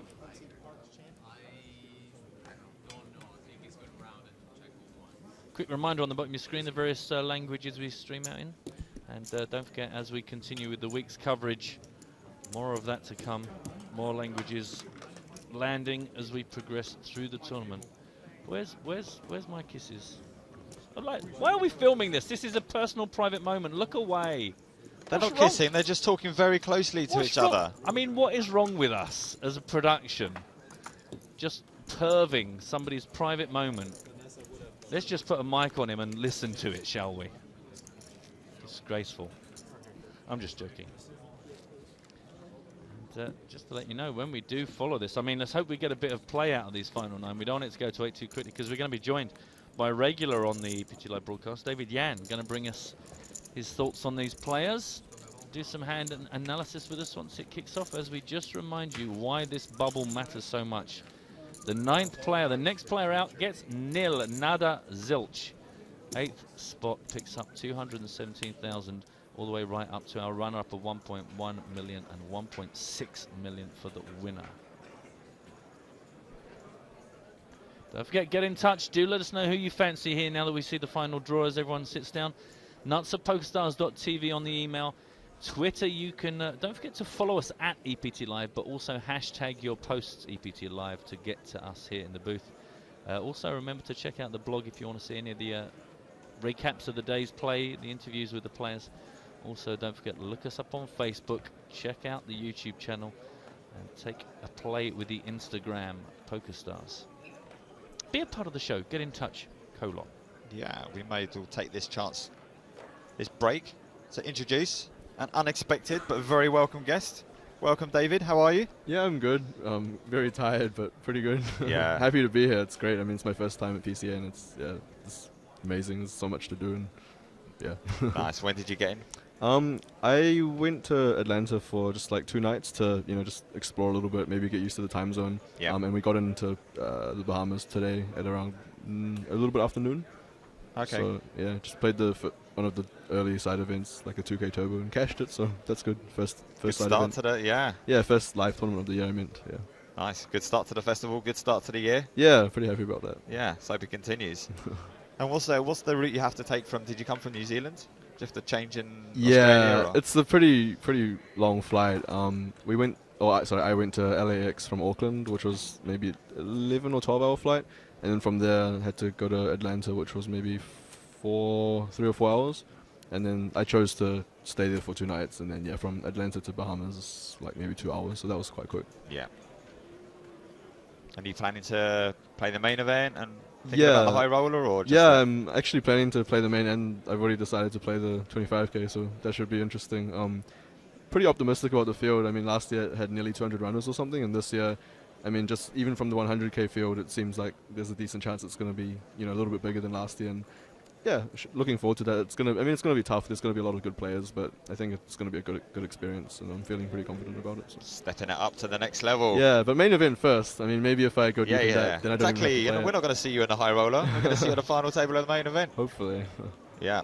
You got to, we've been bigging you up here on the live stream and saying how good your analysis is. It's about time you went out there and proved it. Well, I mean, you've been proving it over and over again. Yeah, but we were in front of our eyes. Close in London, and nearly. I was going to go to Prague, but in the end, I just decided not to, just because it was so far away, and it was the end of the year, and there was really nice weather in New Zealand, and just partly also laziness, but yeah, hopefully we'll be at least a few EPTs this year. The way these schedules go, there's always another game just around the corner. If you don't fancy the next one, the next one is never too far away. It's really good, actually. A lot of these have been scheduled. I mean, some of it, of course, is on intentional, and some of it might not be, but it's really good. Like, for example, going to EPT London.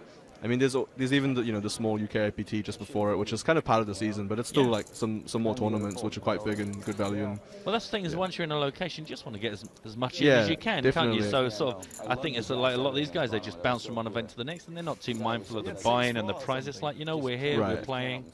Yeah, I mean, PCA is kind of an expensive trip for me. That doesn't make that much sense because it's kind of out of the way, and the next trip is going to be Aussie Millions, and that's not really close to here. Aussie Millions is next door to me pretty much, and this is halfway across the world, but definitely don't regret it, and it's good. Right, well, let's quickly just look down. This is how the feature table chip count is settling up. So, as mentioned, Vanessa Selbst looking pretty sweet, 3.5 million. Yeah, a lot of chips. Yeah, Matt Glantz, Dan Shack sitting behind with just over 2 million, all the way down to our shortest stacks, Fabian, Paul, and Tony Gregg. 12 big blinds, 13 big blinds, 16 big blinds. So, those are kind of the three key segments, and then, of course, our middle three, and this is the seat order that we've been waiting to see. Okay. So now we appreciate, as you said, Mark, Paul Newey, lovely stuff to find 3.5 million to your left. That's not going to be a tricky spot to play, is it?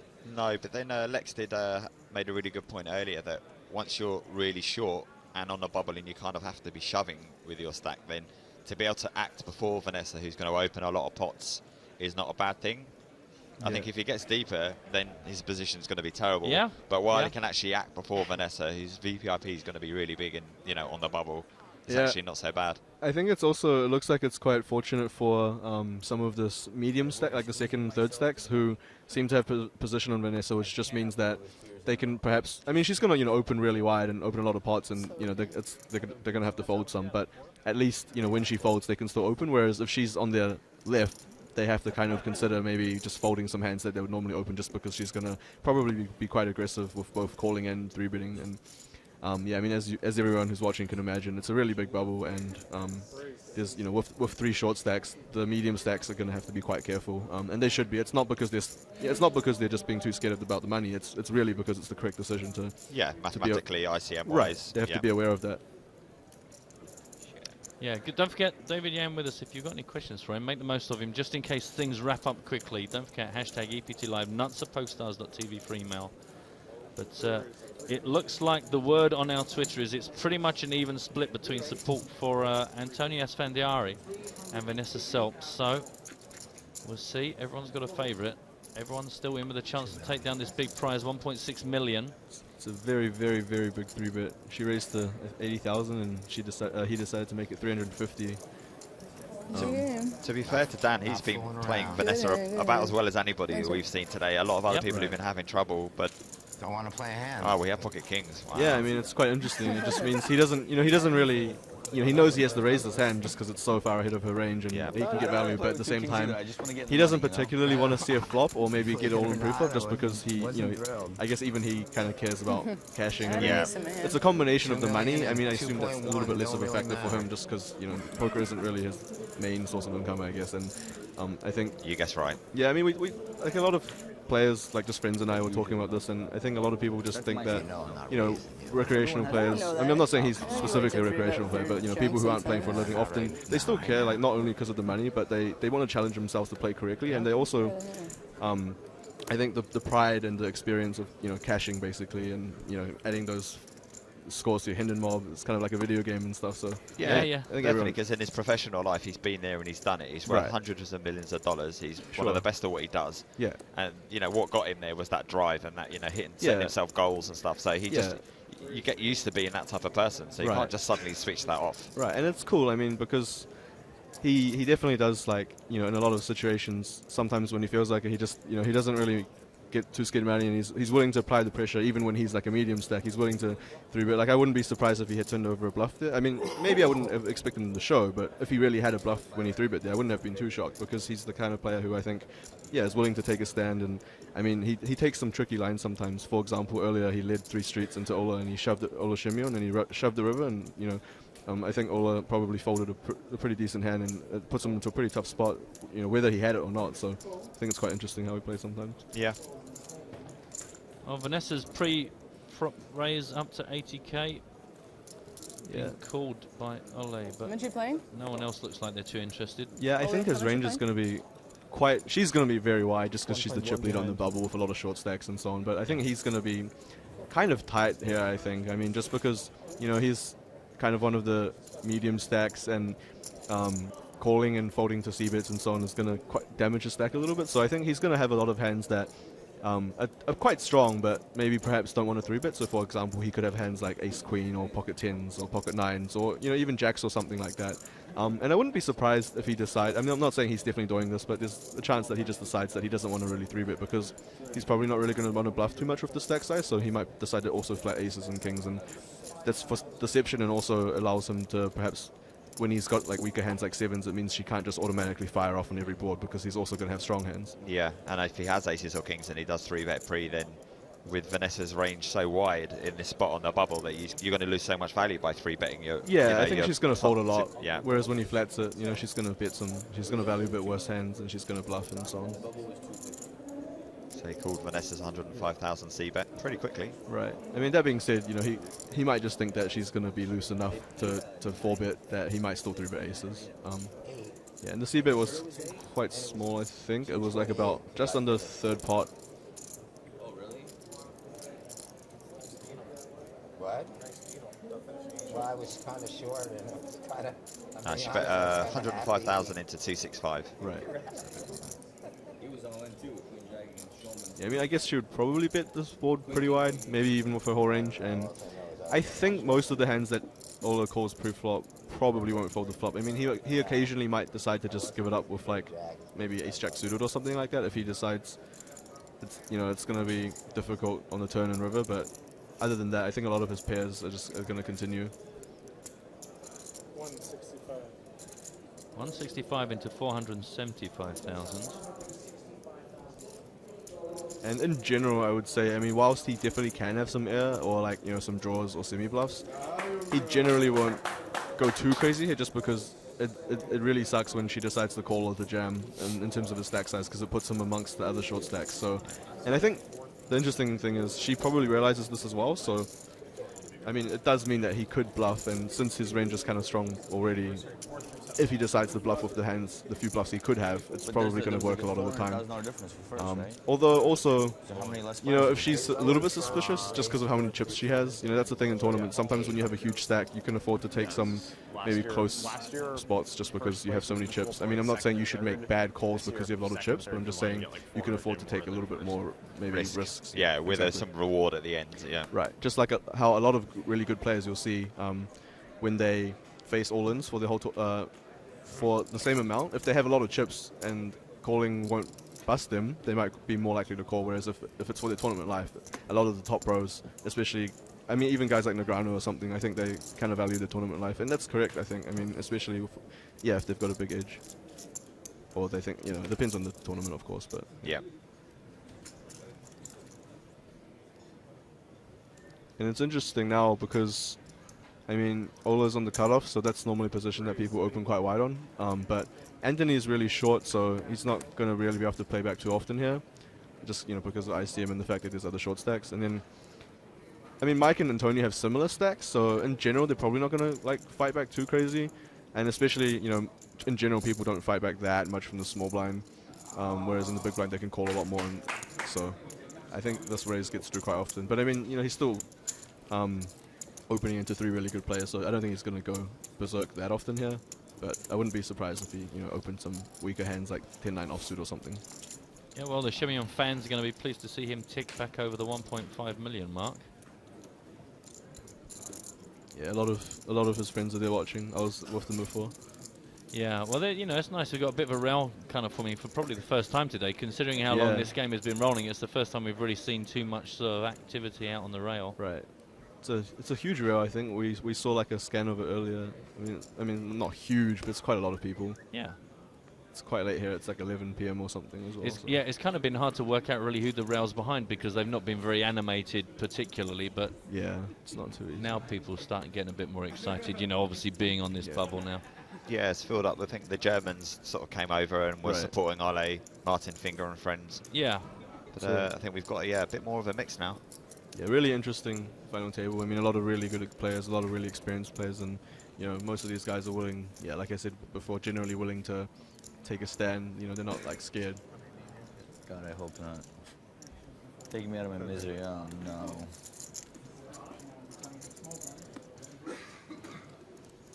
I don't know if I feel it this time. Got to give credit to some of our viewers. Dan Smith's been with us since 5 p.m. UK time. It's now 4 in the morning. Believe me, I feel that. He's got to go work at 7 o'clock. You might need to just catch up with the PokerStars blog as to who goes out in the bubble there, Dan. No, push on through, Dan. Come on. You could do yourself some serious injury and jeopardize your future employment. Finally. Yeah, if he's operating heavy machinery, then I would say for his work, then I would say go to bed. I did not expect that. I mean, I'll take it. Based on history, yeah, I didn't expect that. I will take it, but I didn't expect it. It'd be hard to expect it. I was kind of hoping Antonio Esfandiari would have position on Matt Glantz, because they tangled quite a lot of the outer table, and I kind of like seeing with the redraw if they swap around to see how they deal with it. Yeah, that's always really interesting. Yeah. I wasn't really following it too much, but yeah, I mean, those situations are always quite interesting, because sometimes people kind of take it personally, and then they want to get revenge. Yeah. And also just, I mean, even if that's not the case, it's just natural to go aggressive when you have position on someone. But I think the bubble is going to change that quite a lot. I think everyone's going to be a little bit tighter than they normally would be. Except for maybe the bigger stacks, and then once the bubble bursts, I think you'll start seeing that people are going to open wider and people will start 3-betting a lot more again. Yeah, I would imagine, unless the chip dynamics change drastically from where they are now, is that the first thing that kicks off tomorrow when everyone's in the money is there'll be a lot of action for the first couple of levels for the boys until it settles down with chips. But right now it's Vanessa min raising. Folding all the way around to Antonio on the button.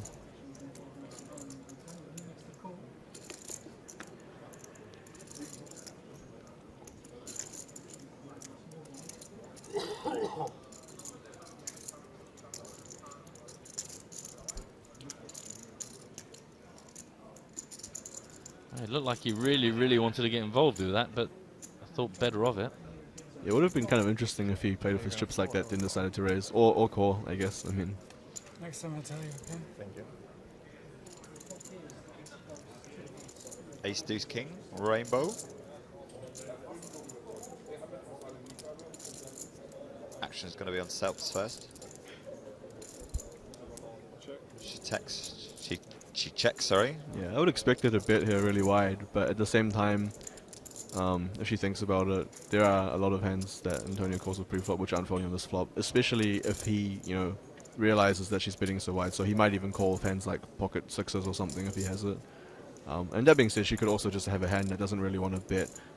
So for example, if she's got like a king or something, maybe she just thinks it's better to check and decide what to do. Even a small ace, would you? Yeah, I mean, she could definitely sometimes check it. Just because there's not that much value, and she usually can't get multiple streets. But it looks like she just decided to check fold, which I think is definitely. I think she definitely should do this sometimes. I think in general, especially against good players, you shouldn't bet 100% of your range on almost any situation. Like there are a few that you maybe should, but situations like that, and like I said, specifically against a good player who's going to realize what you're doing, it's definitely good to like sometimes just check and give up. Like sometimes simply checking and giving up is like quite important to, I guess, like a good game plan, and I think a lot of people don't necessarily do that. And I think in situations like that where if she just has like a hand that has no equity at all against the calling range, she should just sometimes give up. Yeah, it's interesting you said that actually, because I made that point earlier that we've seen these players, the aggressors like pre-flop and even on the flop, kind of like really quickly give up on certain spots to certain players with certain board textures. I think it showed really good discipline, and it's something maybe that like lesser skill players do more often. They feel like they're kind of obliged to continue with the aggressive line, just compounding the mistakes. Right, it's a sign of discipline, just good game understanding, and in some cases it's often even just a sign of respect for the opponent, because on some boards I think against maybe weaker or less experienced opponents you probably could just bet your entire range because they're just going to fold often enough and you don't really need to worry about your game plan and so on. But against everyone at this table, I think in most situations you do want to think about that.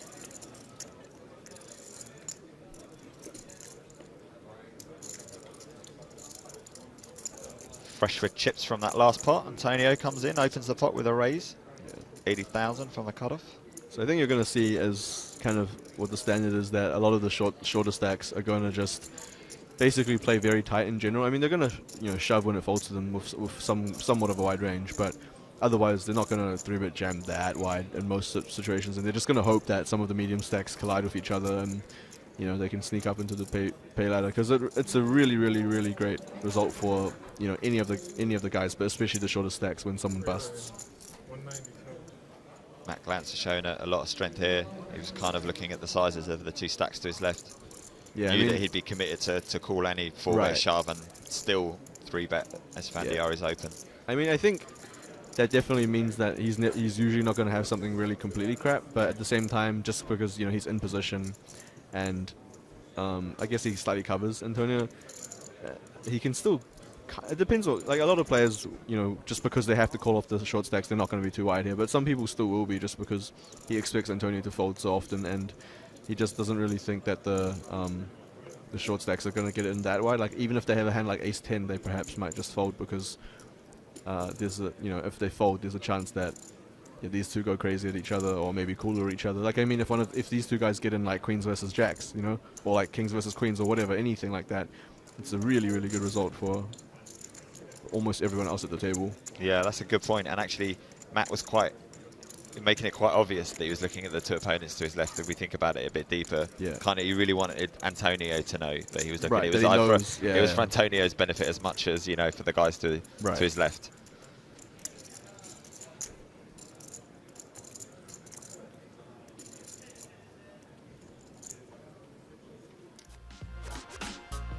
Ain't that pretty? This is where we are, people. Yeah, it's not just a big tournament room full of poker players. There's apparently a man with a guitar. I mean, we won't see him, to be honest. We are in here. And that's where I parked the boat, in case you're wondering. It's just out there, Mark, if you want to go. Which one was... Did you find a space next to mine? Third from the right, yeah, just right next to your one. Nice. So is it playing down... Like, what are they playing down to today? We lose one more and we're done. Oh, okay, cool. Yeah. Is that the official final table, I guess? That is, yeah. Yeah, they'll stay with this table arrangement draw-wise, but bag up the chips, come back tomorrow. Yeah, this is the only time they've been playing 9-handed the entire tournament. Oh, okay. 8-handed until... But it's too unfair to have 5 on one and 4 on the other when we've got such a big bubble. Two maybe? Not a level playing field. And that ain't fair. Don't forget, boys and girls, the PokerStars blog, if you want to catch up with any of the action, how did we get to this final 9 right now? If you want to find out who bought in, who re-entered, how many 100K some of these are in for, everything from today's play and yesterday on the PokerStars blog, as well as plenty of articles and interviews with the players. Whatever your time zone is, if you don't need to get up and go to work in a couple of hours, why not have a little trawl around the old blog and pick up some of that juice? Exactly. We live for the now here on EPT Live.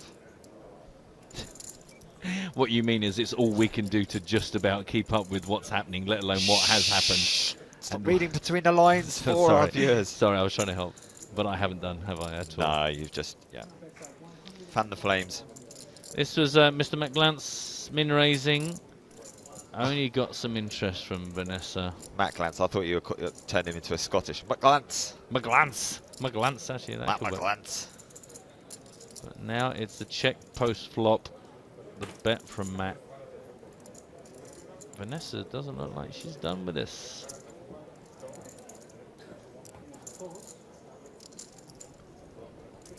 Looks like she decided to lead here? Or no, she checked. No, she check called, check called 105K. Yeah, I mean, this is something that's been discussed many times by not only me, but I'm pretty sure other people. But when people min-raise in tournaments and there's an ante, most good players are going to defend their big blind extremely wide just because they're getting such good direct pot odds pre-flop. There's, a few other reasons as well, just because, like, for example, the standard bet sizing in tournaments is usually smaller and people don't barrel as much, so you get to realize your equity more. But the main reason is, just because they're getting really good odds pre-flop. And I think this is she's going to have such a wide range pre-flop, really, that almost any board can kind of connect with her. But I think this is a board that certainly are going to have a lot of hands that, she can hit with. And, it looks like she decides to lead the turn which is quite interesting. I mean, I think she can have a really wide range. I mean, she can have some, you know, hands with a 5 in it, which decide to lead the turn, just basically for pure value. And sometimes some players, like, yeah, Vanessa, could be capable of maybe even playing like a semi-bluff like this. Like, they didn't want to check raise the flop, but they decided to maybe kind of delayed that, you know, bluff towards the turn. So if she decided to have a hand, perhaps like Jack 10, she could play like this. I mean, I'm not saying it's particularly likely, but it's definitely possible. Do you find that that moves like this are more powerful made on the turn than they would be on the flop? I think it depends on the opponent type. Some people find it harder to play against turn aggression, like so the line she took. But at the same time, the problem with taking that line is you also allow the guy or girl to see the turn kind of for free. Like, they get to, if whatever they bet the flop with, they get to see the turn as well. Whereas if you check raise the flop, then you know they have to pay to see the turn if they want to.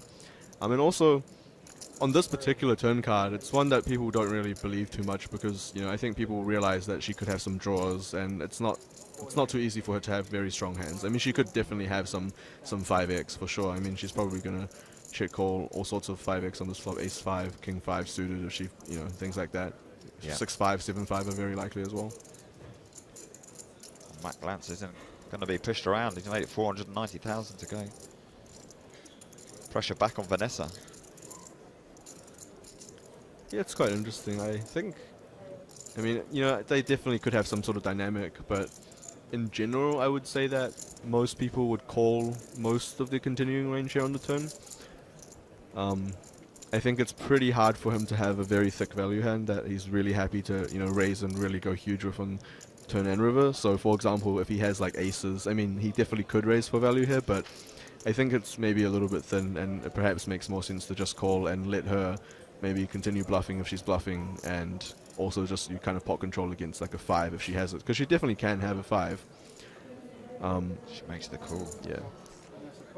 Wow, this is a huge pot. Yeah, this is easily one of the biggest pots we've seen. I can think of 1, 2, at least 3 players at this table who are inside are deeply going, please get it all in, please get it all in. Yeah. This could very, very easily shift like the, you know, dynamics of who's got the, I guess, power of the table, who wins this pot.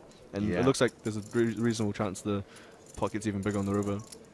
Yeah. I mean, 7 of hearts. I was going to say hands that you very comfortably could raise the turn for value with would perhaps, for example, be like boats. But I think even those, in general, a lot of people just prefer to call the turn, because if you have a boat, it's very hard for her to have a hand that wants to continue.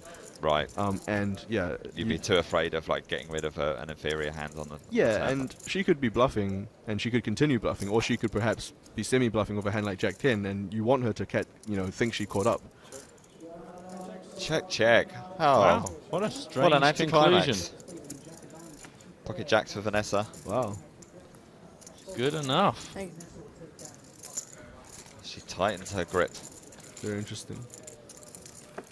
I said that she might get to 4 million by the bubble. Yeah. Almost there. Yeah.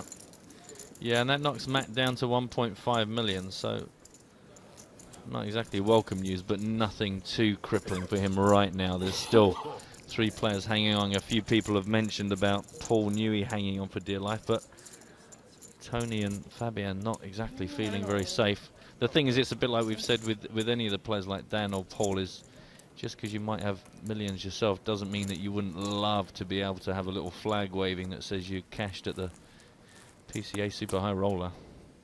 So I know that extra pressure will be hanging over any of them. Rich Ryan, who's part of the live reporting team, is really loving the Deep Lagoon and Moss Garden chips. I really like the names as well. They're much nicer than the weird names we had in the old chip sets. And he said he can't wait for the Radiant Orchards. Or Orchids. Orchids, I think. Orchids. Radiant Orchids. Maybe they're the 100K chips. Could be. Maybe. Well, they've yet to be unveiled. Maybe he knows something that we don't. Tweet again, Rich, if you know something that we don't. This time, fold around to Fabian, who is short stack 400K. Not surprising to see him take the opportunity to get this in. And Paul, I thought Paul was going to push his chips in there. It looked like he was getting those ready to move in. I mean, no. It's only 10 big blinds, but I mean, it's so much equity that he's shoving there. It's, you know, hundreds, $217,000 Something worth like of that. equity. Yeah. Yeah, it's a lot. How much is it? It's dangerous to think like that. Yeah, and I think like he will shove, you know, kind of wide to some extent, but he does realize that, you know, Dan probably isn't afraid to make a call, you know, some marginal hands like pocket sixes or something, just because he's got a big stack and it doesn't hurt him too much. Wow. Is that 9s for Dan Chuck and 7s for Quads? Guess he's got 7s. Oh no! Oh, the his other way favorite. around. Wow, he looked so. He looked disappointed, didn't he? Yeah, he looked very uncomfortable. But I guess, you know, even when you're such a big favorite, you're still quite uncomfortable because, I mean, yeah, you get it in really, really good shape, but He's kind of in a negative mindset at the moment. He Yeah. flopped a straight earlier on and had to fold on the river when a flush came in. Wow, okay. Yeah, I mean, it's really just like he's thinking probably pretty much along the lines of, oh, there's a 20% chance that I'm going to bubble here. Yeah. He kind of, he's been feeling he's been running bad all day. This will be a sad and brutal end. I mean, all of the other guys are thinking, well, all of the short stacks at least are thinking 7, 7, 7. Backdoor clubs. Yeah, exactly. Yeah. I mean, Vanessa Give us a definitely sweat. would prefer the the 9s to win so she can continue pushing. Oh no! Pushing around. Hello, Sailor. Lots of outs. 7 or a club. Quite sick. Those guys are enjoying it. These are like mostly the German friends. Yeah. Ishmael Bojang. German / Austrian. 7 or a club to spoil things for Fabian Quass. Ooh. Save card. And breathe, Fabian, breathe. Probably no one more disappointed than Paul Newey right now about the way that hand concluded. Yeah. So that does take Fabian a little bit out of the immediate danger. There is Paul, who no doubt will be feeling a bit sick that the day isn't over and he is not looking to come back tomorrow for a final table, win the money. But good spot for Fabian, takes him up to nearly 900,000. It was perfect. You're missing the slow motion replay of the. I know. Do you know it was so unnecessary? I just thought I'd ignore it. No, the showing of the river card was unnecessary, but the reaction was definitely necessary. Yeah, we've all felt that particular. Oh, thank God. Just a quick reminder, we're at 20,000, 40,000 with a 5k ante. 30 minutes left at this level. Amazing, really, these short stacks have lasted as long as they have. To have had so many potential, you know, short stacks that could have gone out at any point. Keep on bringing you back to Barcelona, though. When we got to 9-handed, I think we had 3 stacks under 12 big blinds. Yeah. And we were there another 2.5 hours before we had to call it a night without bursting the bubble. That is true. Lightning can't strike twice, can it? Can it? I don't know, mate. We could be here for another hour and a half. I guess it's not like we're in Barcelona, so it'd be striking in a different place rather than it. Gave it a little stare down and then just smiled and folded.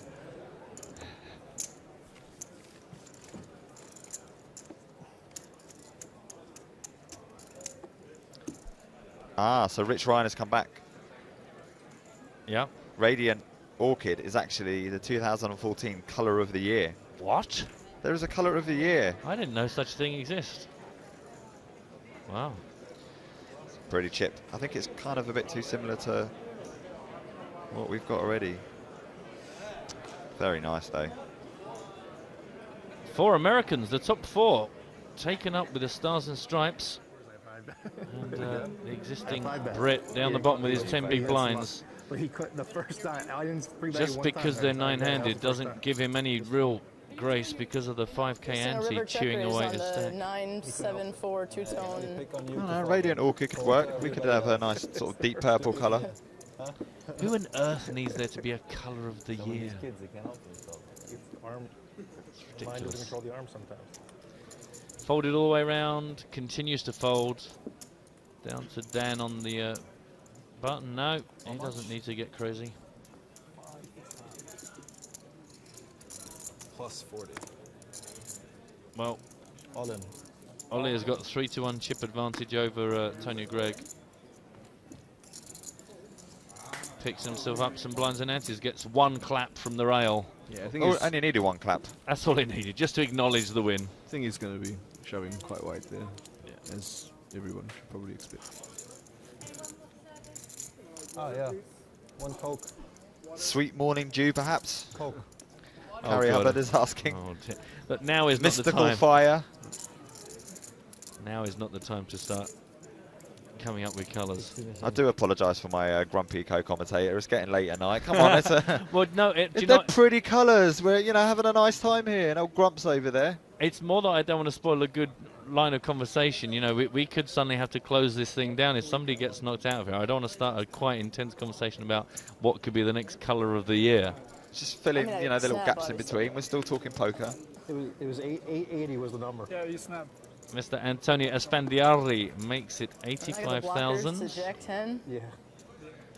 Moving pretty quickly around the table. Fabian Quas is much faster these days, isn't he? He folds almost instantly a lot of the time. I had an overpair though. I had 2 pair Jacks and 5. I have a feeling we'd still be on that. Then you'd maybe take. You didn't see. Oh, all right. Vanessa, I have a feeling we'd still be on that hand right now. Yeah, that's true. Why? No, not on that one. But if like a blank river, if you bet 880, we would still be in the hand. But that river, bet insta fold. Yeah. No way, she's not insta doing anything. All right. Yeah, I don't know. 10 seconds. I've done some sick shit. I don't know. Yeah, maybe you should. I was joking about the blockers, but it really does. Yeah, it matters, but you still fold pretty quickly, I think. I mean, it was, yeah, maybe. Probably. Folding. I don't know if she folds quick. Definitely folding. I don't really like to fold though. We know. We know. Do you know? Somebody told me. Can't win if you fold. Someone told me that once. It's true. It's actually true. I got like 560 would be really tough for her. I should hate it. How big was it? I made it 490 on the turn. Okay. If I made it 560 on the river, you would hate life.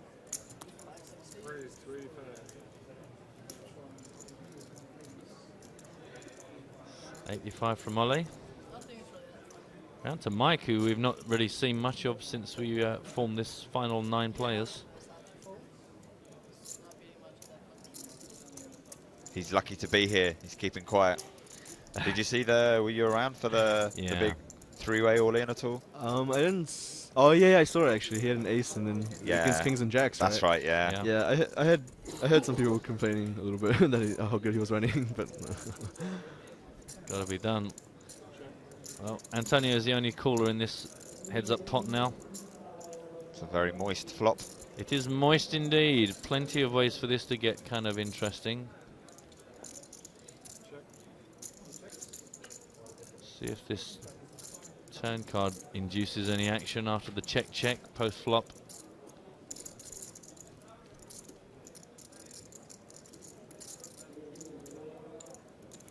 Antonio out of position, but could use it to his advantage. Get your chips in first.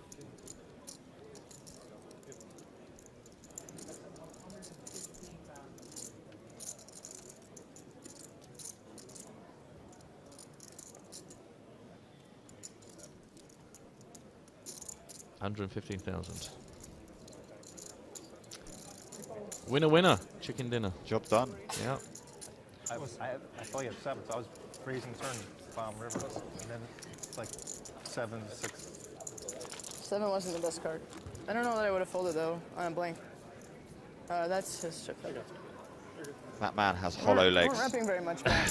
Antonio's always eating. And he's always stick thin.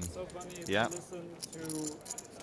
Some good names are coming in for the colours, I've got to be honest. Apricot Fury. Oh, I really love like that. Forever Sunshine. We've already got Sunlight earlier on in the tournament. But I'm loving Apricot Fury. That could be a winner. That's fantastic because it could be like flames. Apricot with flames sort of inside it, like Just blue flames. Do you know what? I don't even need to picture it. Just Apricot Fury. It's just such a great marriage of fruit and motion. Works for me. Greg Merson, former main event champ at the World Series of Poker, giving a shout out to all the Americans at the final table. America!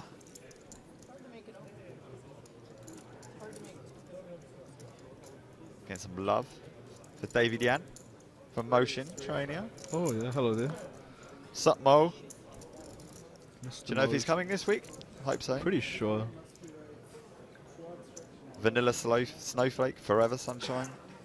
Yeah, nah, the sunshine doesn't work, Rich. Matt pointed out. Mr. Shimeon raising it up. Yeah, it looks like he's been kind of amping up the aggression a little bit. Yeah. 2 quick double ups back to back. Got the adrenaline coursing through his Yeah, body. he had a lot at some point, like 1 point something million, and then he dropped some, and then he got really low, and then yeah, like you said, he doubled up twice, and once he got in, I think ace-3 against ace-jack or something, and river to 3. That's and right, everyone yeah. got quite excited about that. In the next hand, at that time, he was dominating. Yeah, yeah. It's crazy though. I mean, this is like such a small amount of big blinds, yet so much equity.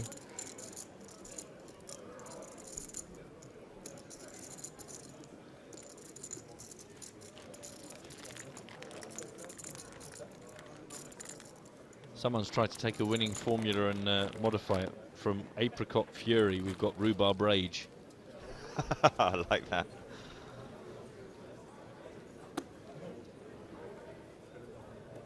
$20 minutes left. Yep, 20 minutes left on this, level 17. 20k, 40k, 5k ante. It's just a good point that our director Jonathan's made, is that Paul New and Antonio Esfandero both re-entered once. So that means if they do mean cash, they'll only be cashing for about 17,000, which seems kind of small when you are paying 100,000 to enter a tournament, or 200,000 in their case. I certainly don't think they'll complain though. No. Yeah, I'm sure they take that any minute rather than 9th spot. Yeah, and losing 200k.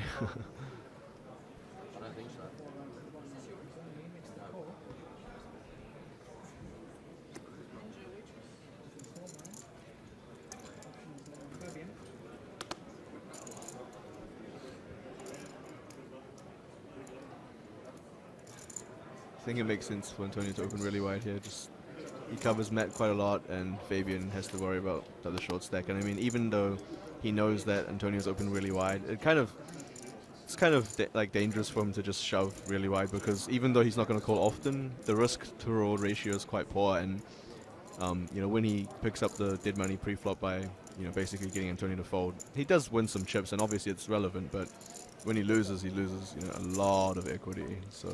Just bet already. Yeah, Fabian just couldn't wait for an excuse to fold that hand out. Take my money. Antonio quite happy to take down another little collection of blinds and antes.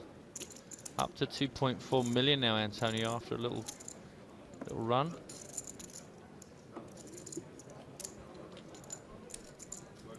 A lot of people feeling very confident about Antonio going deep in this.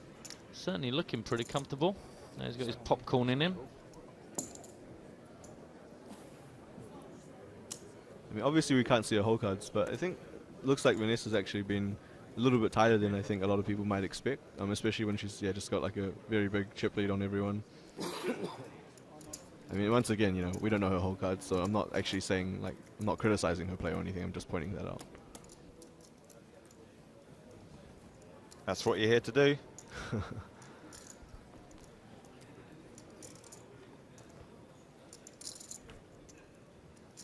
Yeah, it's on you, Antonio. He's thinking, do you know what?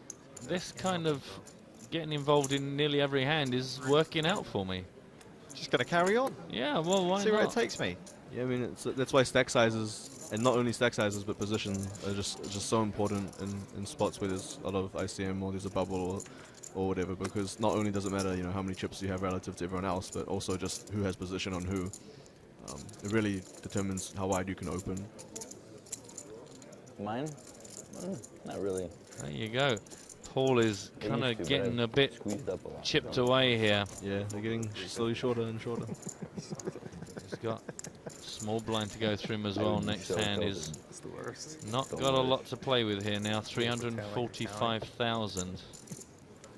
Yeah, and the thing is, when someone min raises, when he shoves, when Paul shoves, I mean, he basically just has no fold equity and no one's ever going to fold, so it means that he's going to have to be quite tight with his ranges, I guess. I mean, whereas, for example, someone like Fabian, if he decides to 3-bet jam, there's still a reasonable chance that, the other guy will fold. Yeah. So Paul is definitely going to take that into consideration. He's going to realize that if he goes all in, the other guy's going to call, and even if the other guy has a crappy hand, I mean, a lot of hands that Paul would be considering, like for example, maybe ace-8 suited or ace-10 offsuit or something. The other guy, if they've got crappy hands, they're still going to have live cards. Like, he doesn't really want to get it in against 7-6 suited or jack-9 off or whatever. But what if cross raises, if he's got off 19 big blinds, and that's interesting. And then full shoves, that's half his stack then. I think he still probably just has to call because he's getting such good odds, and also I think in general in most positions Fabian's not going to open very wide. And do you think he'd factor that in before he even opens? I think so. I think he's definitely going to consider that. I mean, there's a chance he might occasionally take a spot to steal or something, but most of the hands he chooses are probably going to have to call it off. It's like 11:40. Right. 1 or 2 would be great. What do you guys? I'd definitely prefer that. Already scheduled for 2. Oh, it is? Oh, it is? Oh, okay.